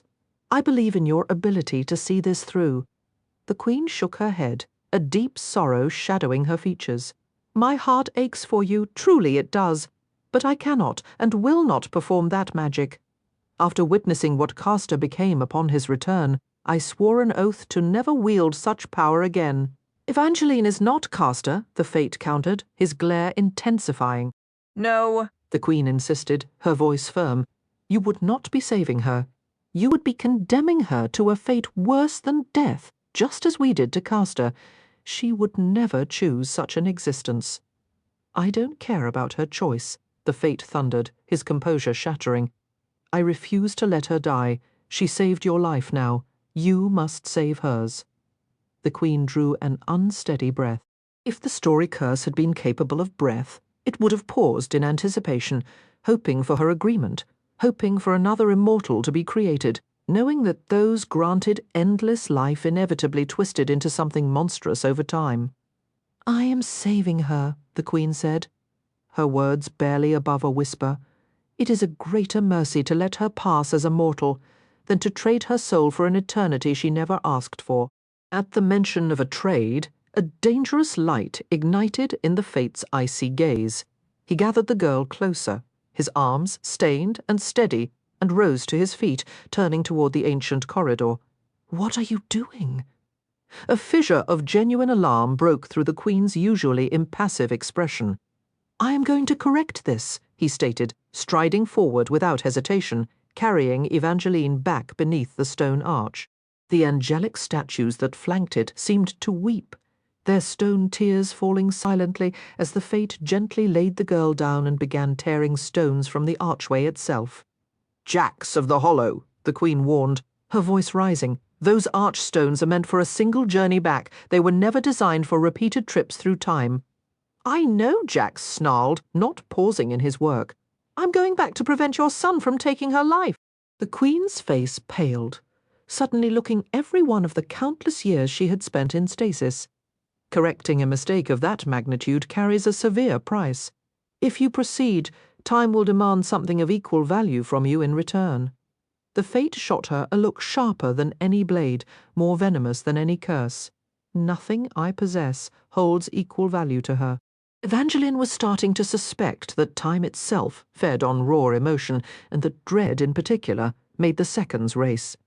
In Jax's room, a sleek black glass clock sat atop the fireplace mantel, its second hand spinning with a frantic increasing speed that made her palms grow damp.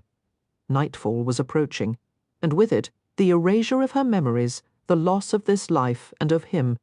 The door groaned open, and she tore her eyes from the clock to find Chaos framed in the doorway.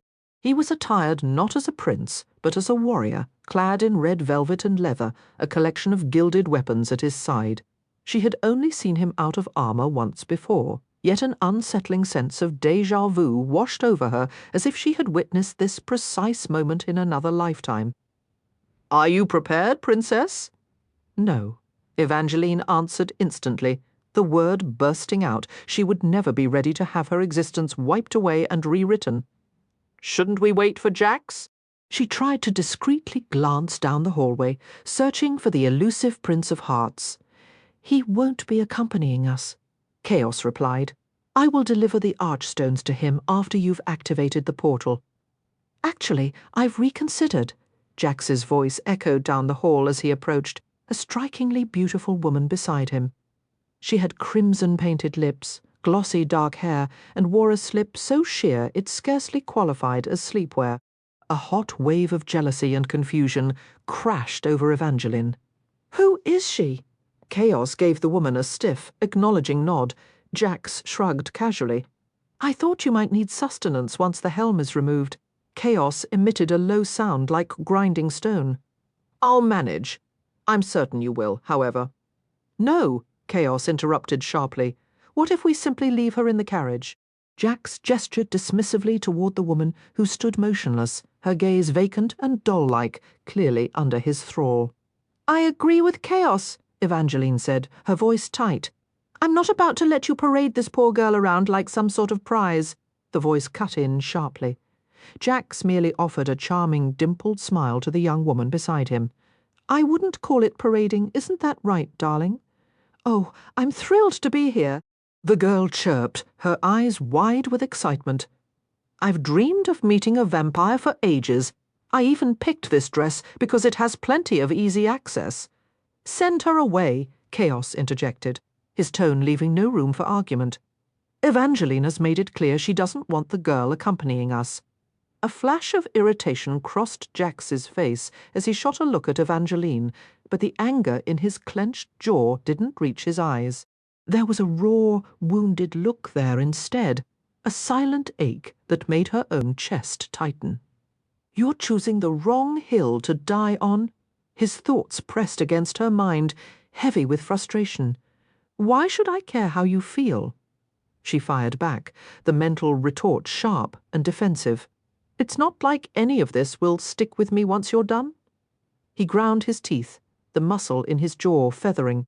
A pathetic, treacherous part of her hoped he would push back, that he would fight for her, argue with her, choose her. But the hope withered as quickly as it bloomed. With a terse dismissal to the eager girl, Jax fell into a stony silence. The walk to the carriage was a quiet, tense procession of three. The journey to Wolf Hall was pure agony. Each turn of the carriage wheels seemed to hammer another nail into the coffin of their ending. Evangeline's heart felt like a cracked piece of glass in her ribs, threatening to shatter completely as the castle's ominous silhouette grew against the night sky. These were her final minutes with Jax, and though he sat directly across from her, he might as well have been on another continent. His gaze was fixed on the frost-rimed window, watching the darkness blur past as if he could will the night to end, to erase the present and rewrite the past. She desperately wished for a flicker of doubt in his plans. But his profile was carved from marble, more resolute than ever. She racked her brain for the magic words to make him stay, yet she didn't truly want to persuade him. She needed him to want to stay. The cruel irony was almost laughable. Here she was, a girl who'd stumbled into a fairy tale, now bargaining for a different ending with a prince who refused to even glance her way. Time wasn't just slipping away, it was hemorrhaging. It felt less like sand in an hourglass, and more like the glass had been smashed, the grains scattering in a frantic, uncontrollable rush. Whether it was sheer terror or some magical side effect, she kept losing moments. 1 second they were rattling down the road, the next, the carriage was halting, and she had no memory of arriving at Wolf Hall's foreboding gates. A blink later, they were standing before the familiar library door, the wolf-head knocker staring back with blank metal eyes. They were here at the precipice. The chamber was unchanged, a tomb of peeling plaster, cracked flagstones, and air so stale it grated in her lungs. The massive Valerie arch dominated the space, flanked by 2 stern angel statues. With a metallic snick, Chaos opened the small iron chest containing the first 3 stones. The atmosphere shifted instantly, filling with a swirling, glittering mist that caught the dim light. Evangeline dared one last, fleeting look at Jax. Once this arch was open, the power within would be his to command. A final foolish hope whispered that he would turn from this path, that this wouldn't end with him becoming a stranger in her own mind. But his gaze remained averted, stubbornly fixed on the arch, as if looking at her would be his undoing, as if a single glance would make the foundations of his resolve crumble. Her heart sinking, she turned back. One by one she placed the first 3 stones into their slots. They looked lifeless and inert, and for a wild second she hoped they were already spent. That time had already been altered, and this was all for nothing. Guilt immediately swamped her. She despised his choice, but she didn't want it stolen from him. She just wanted him to make a different one. With a trembling breath, she slid the 4th and final stone into place. "Welcome back." A voice sighed, not in her ears, but in her soul. Chaos offered her one of his daggers. She pricked her finger, a tiny bead of crimson welling up. The moment her blood touched the stones, light detonated in the room, a blinding, furious radiance that made the angel statues blaze like captured suns. Evangeline threw an arm over her eyes, waiting for the glare to fade. When she lowered her arm, the stone angels had lowered their swords. Behind them, a massive wooden door stood revealed, adorned with an iron knocker in the shape of a wolf's head. Chaos reached out a gloved hand, pressing his palm against the wood as if testing its reality. Then, moving with swift purpose, he brought his dagger up and snipped off a lock of her distinctive pink hair. She stumbled backward, a hand flying to her head. "What was that for? The hair is to break the curses on you and Apollo," he stated, tucking the strand away. "Just wait here. I'll go inside. I think Evangeline should just leave." Jax's voice was rough, his eyes finally meeting hers. They were bloodshot and bleak. The words and the look that accompanied them hit her with the force of a physical blow, leaving her momentarily stunned and breathless. Was this his idea of a farewell? And when had the rims of his eyes grown so crimson? She tried to dismiss her concern, but a cold dread settled in her stomach. Something was deeply amiss. "Jax, are you okay?" No. Instantly, his scarlet gaze sharpened. His lips thinned into a severe line, his voice dripping with contempt. "I'm wondering why you're still standing there. Do you believe your presence is required? Jax? I'm aware of my own name. You don't need to keep saying it." The venom in his words made Evangeline recoil. Even Chaos appeared, taken aback. Then, as if unwilling to witness their final confrontation, he slipped silently through the doorway into the Valerie arch, leaving them utterly alone. A tense muscle jumped in Jax's neck as he held her stare. "What are you waiting for, Evangeline? Did you anticipate some sentimental parting scene?" His lip curled in a sneer. "I've made it clear you were merely a means to an end. That end has now been reached." Humiliation heated her face, yet her feet felt rooted to the stone floor. She wasn't sure what she had hoped for, perhaps a last-minute change of heart. But even without that, there was no cause for this bitterness after everything they'd endured together. "Why are you being so hateful? Because you refuse to go!" Jax's shout echoed in the cavernous space. "And if you remain, you will die. Chaos hasn't fed in centuries. He believes he can master his hunger, but he can't. That's the very reason for the helm." "You could have just explained that. If you want me to leave without a goodbye, you don't have to wound me to make it happen." I'm not.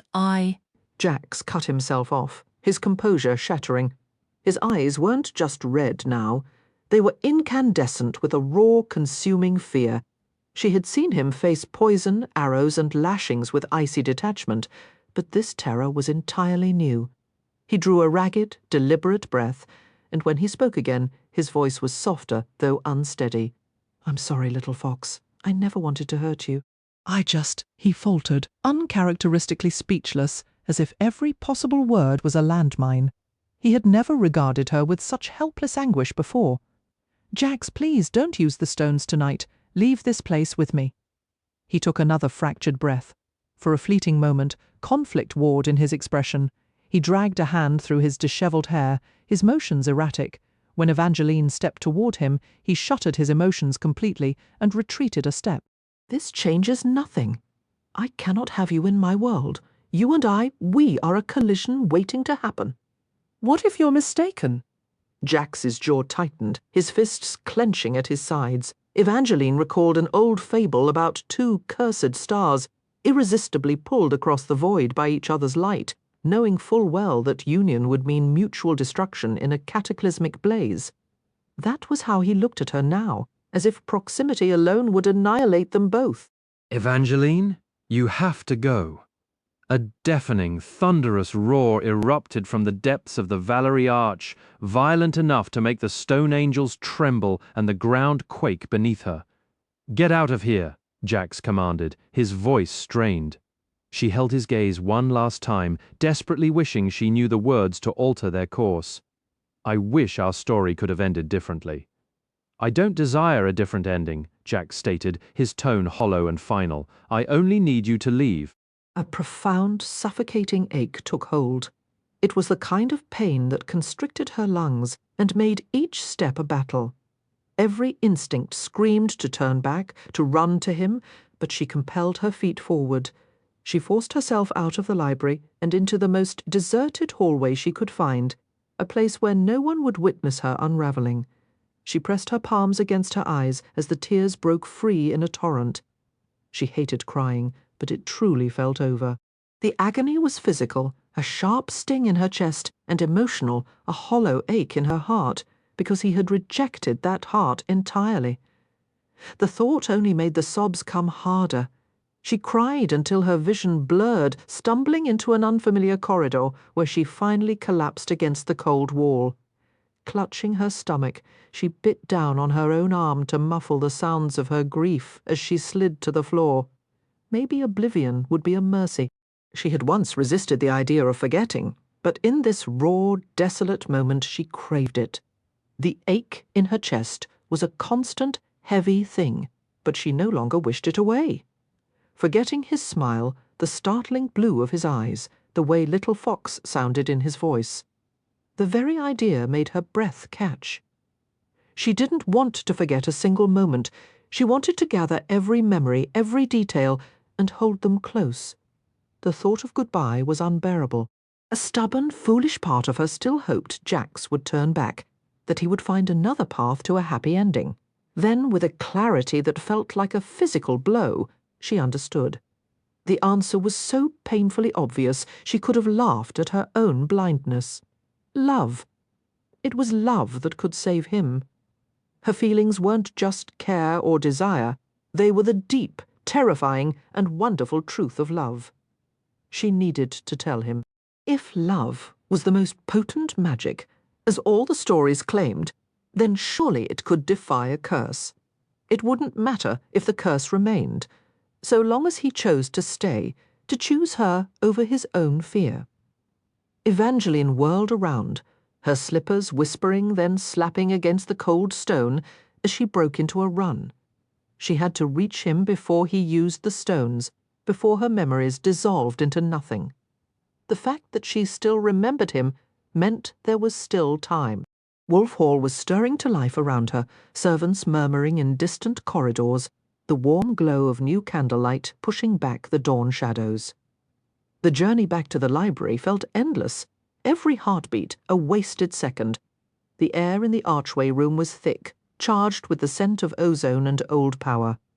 Relief washed over her first. The arch stood unchanged, the stones untouched. He hadn't taken them, Had he reconsidered? But the relief curdled instantly.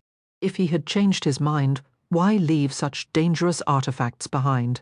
Something was wrong. Her eyes darted, catching the splatter of gold-flecked blood across the carved wings of the guardian angels. A cold tremor of fear shot through her. Had chaos attacked, or had something from within the Valerie itself emerged? Her hand flew toward the ancient door, but it swung inward before she could touch it. She stumbled back. "It's all right," came a familiar voice. Apollo filled the archway, his frame nearly blocking it entirely. Evangeline tensed, retreating another step. He slowly raised his hands, palms open. "Please, don't be scared. I'm not going to hurt you." His gaze met hers, warm, brown, and clear. The terrifying red glow and the anguish were gone. "The curse is lifted, Evangeline." "How?" The word was barely a whisper. "A woman found me," he explained, his voice rough with emotion. "A healer, I think. She didn't give her name. She cut a lock of my hair, spoke words I didn't know, and then I felt it vanish." He took a shaky breath, glancing around the strange room before his eyes, full of a heartbreaking vulnerability, found hers again. "As soon as I was free, I told her I had to find you. She showed me this arch." He offered a faint, fading smile. "I'm sorry. I never wanted to hurt you. It wasn't you," she said quickly. "You were cursed. I should have fought it harder." Apollo lowered his hands slowly, his expression pained. "I never should have come to your room that night. I should have left, so I could have spared you this pain." He shook his head, his expression heavy with regret. His dark hair had grown out, falling across one eye in a way that made him seem unexpectedly boyish. "I've had nothing but time to think," he said, his voice low. "And most of that time I've thought of you." A small, sharp fracture opened in Evangeline's heart. Just weeks ago, this was the confession she had longed to hear from Apollo, free from any curse. A declaration that he wanted her. A part of her still wished she could want it back. Loving the prince was the sensible choice, the safe story, not this dangerous pull toward the villain. But Evangeline didn't want a love that was sensible. She wanted a love that set her on fire, one that made her brave enough to fight for the impossible.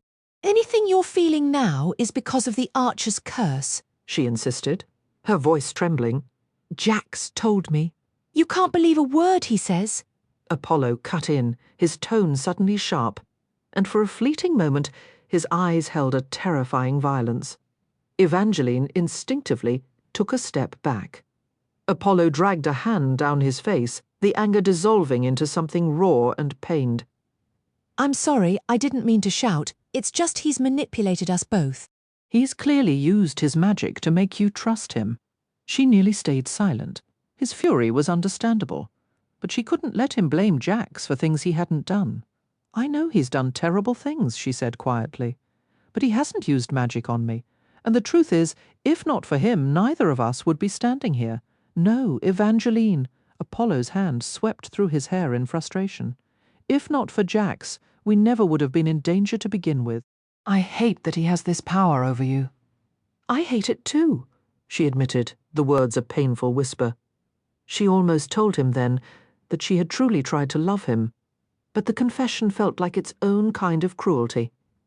"I'm sorry, Apollo." His eyes were wounded. "So am I." But the way he said it sent a cold ripple of warning through her. She needed to leave now. She tried to slip past him, but he was faster. In an instant he caught her, pressing her back against the cold stone of a garden angel, pinning her with the solid weight of his chest, and one arm locked around her waist. "Apollo, stop! Let me go!" She pushed against him, but he didn't budge. "Shh, sweetheart." His hand smoothed her hair, his voice deceptively gentle, utterly ignoring her struggles. "I didn't want it to come to this, but it's for the best." Then his thumb brushed her temple. A touch so terrifyingly tender it made her skin crawl, a sudden leaden weakness seeped into her limbs. "What did you just—" Her words slurred, her head too heavy to lift. "It's all right. I have you." His arm tightened. She tried to fight, but her strength was gone. She felt like a spool of thread trying to wrestle a mountain lion. Apollo cradled her face, his palm soft yet profoundly wrong. It wasn't a caress, it felt like an invasion, as if invisible fingers were plunging into her mind, seizing things that didn't belong to him, memories. "No!" she gasped, a futile protest, as she felt him tear away the night they first met, the memory of that kiss high in the tree after Jax had painted her lips with his blood. But even that recollection was already blurring, fading like mist. "Don't stop!" she cried. He only held her tighter. "It will be better soon." He stroked her cheek, and the vivid memory of their last encounter vanished. The kisses in the bed, his hands closing around her throat, Jax bursting into the room to carry her away. It was all erased, leaving a hollow blankness in its wake. She knew something precious had been stolen, but she couldn't remember what. Weak and disoriented, she fought to shield her mind, to hide what was left, but he plucked them out one by one. The night in the crypt with Jax gone, marrying Apollo gone, her friendship with Lala gone. Apollo, infected by the Archer's curse, gone. The desperate leap from the cliff with Jax. "No," she screamed, "gone, the haunting wonder of the hollow gone." Jax, carefully bandaging her wounds, gone. Jax confessing he was the Archer, gone. "Please, stop," she begged, her voice breaking. Evangeline clung to the memories of her parents, the dusty shelves of their curiosity shop, and the magical fairy tales her mother would whisper at bedtime. She wrapped these thoughts around herself like a shield, a fragile comfort against a world that had taken everything from her. "Please, just stop," she sobbed, her voice breaking. "Please." She wept until her throat burned and her vision blurred until the pleas felt empty, directed at no one in the silent void. A profound loneliness settled into her, deeper than simply being lost in this unfamiliar place. It was the chilling certainty that she was utterly alone in the world. Later, she awoke curled tightly on a cold stone floor, her back against an unyielding surface. Disoriented, she blinked into the dimness. Where was this? The last clear memory was a torrent of tears so consuming she'd forgotten their origin. A desperate longing for home washed over her, for her mother's embrace, her father's steadying presence. Then the crushing truth returned. They were gone. Fresh tears welled, hot and hopeless. Home was a place she yearned for, yet somehow knew she could not return to, though the reason for its danger remained just out of reach, lost in a fog of grief. Her eyes lifted to the figures looming above, 2 stone angels carved as warriors, their faces streaked with what looked like eternal tears, standing silent vigil over her. "There you are!" The voice was a welcome intrusion.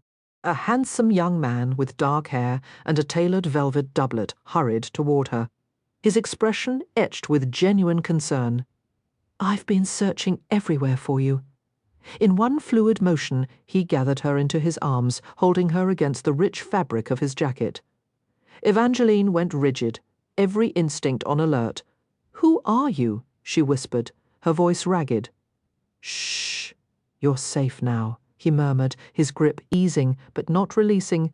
"I would never let anything harm you, Evangeline." He said her name with a tender familiarity that sparked no recognition. He seemed only a few years older, yet his brown eyes held a depth of old sorrows that momentarily softened as they met hers. She felt a pang of frustration at her own blank memory. "I'm sorry," she confessed, "but I don't know you." To her surprise, his smile widened, a warm, reassuring gesture that seemed at odds with her confusion. "It's all right," he soothed, his voice a gentle balm. "I'm your husband. You've endured a terrible shock, but it's over. I'm here now, and I promise I am never letting you go again. Mum and Dad, my love for you both is immeasurable, and none of this would be possible without your unwavering support. An enormous thank you to the entire team at Flatiron Books. I truly could not imagine a better publisher or a more dedicated group of collaborators. My deepest gratitude to Bob Miller, Megan Lynch, Melati Chavali, Nancy Tripuk, Jordan Forney, Kat Kenny, Marlena Bittner, and Donna Noetzel. A heartfelt thanks as well to all the amazing people across Macmillan Academic, Macmillan Library, Macmillan Sales, and Macmillan Audio, to my phenomenal audiobook narrator, Rebecca Solar. Thank you for consistently breathing such vivid life into my words with your incredible talent. To my brilliant UK publisher, Hodder and Stoughton, and especially to my wonderful editor, Kimberly Atkins. Working with you has been an absolute joy, and I'm so thankful you chose to champion my stories. Lydia Blagden, I remain in awe of your artistic genius. Callie Robertson, thank you for your fantastic marketing efforts. Erin Fitzsimmons and Keith Hayes, you've given me another stunning cover to cherish. And Virginia Allen, thank you for pouring so much heart into yet another magical map of the magnificent North. To my fabulous, wonderful, incredible friends. Stacey Lee, thank you for standing by me through everything this past year felt like a whirlwind, and your steadfast friendship has been my anchor. Kristen Dwyer, thank you for patiently listening to me talk about this book on endless repeat. Your belief in my stories means the world. Carrie Maniscalco, thank you for wading through those messy early drafts and offering your sharp, brilliant insights. Isabel Ibanez, I'm so grateful for your incredible friendship and for being there through pretty much every high and low. Anissa de Gomery, thank you for loving Jax with such fervor. Jordan Gray, thank you for falling in love with this tale and helping me deepen the romance. Kristen Williams, thank you for being such a radiant source of joy and a true friend in this community. Adrienne Young, thank you for your fierce and wonderful camaraderie. Jenny Lundquist and Shannon Dittemore, thank you for all those amazing walks and talks that kept me grounded. And Jodi Picoul, thank you for being the first to read the finished manuscript and for your truly magical words of endorsement. And finally, to my readers, thank you from the bottom of my heart. I feel so fortunate to write young adult fantasy, largely because I believe YA fantasy readers are among the most passionate and incredible readers anywhere. Thank you for reading these stories, for sharing them, and for loving them. Also by Stephanie Garber. Once Upon a Broken Heart, Caraval, Legendary. Finale about the author. Stephanie Garber is the #1 New York Times and internationally best-selling author of Once Upon a Broken Heart and the Caraval trilogy. Her books have been translated into 30 languages. This is a work of fiction. All of the characters, organizations, and events portrayed in this novel are either products of the author's imagination or are used fictitiously. The Allard of Mallard of Allard. Copyright 2022 by Stephanie Garber. All rights reserved. For information. Address Flatiron Books, 120 Broadway, New York, Nent Y0271. Cover design by Erin Fitzsimmons. Map illustration by Virginia Allen. The Library of Congress cataloging and publication data is available upon request.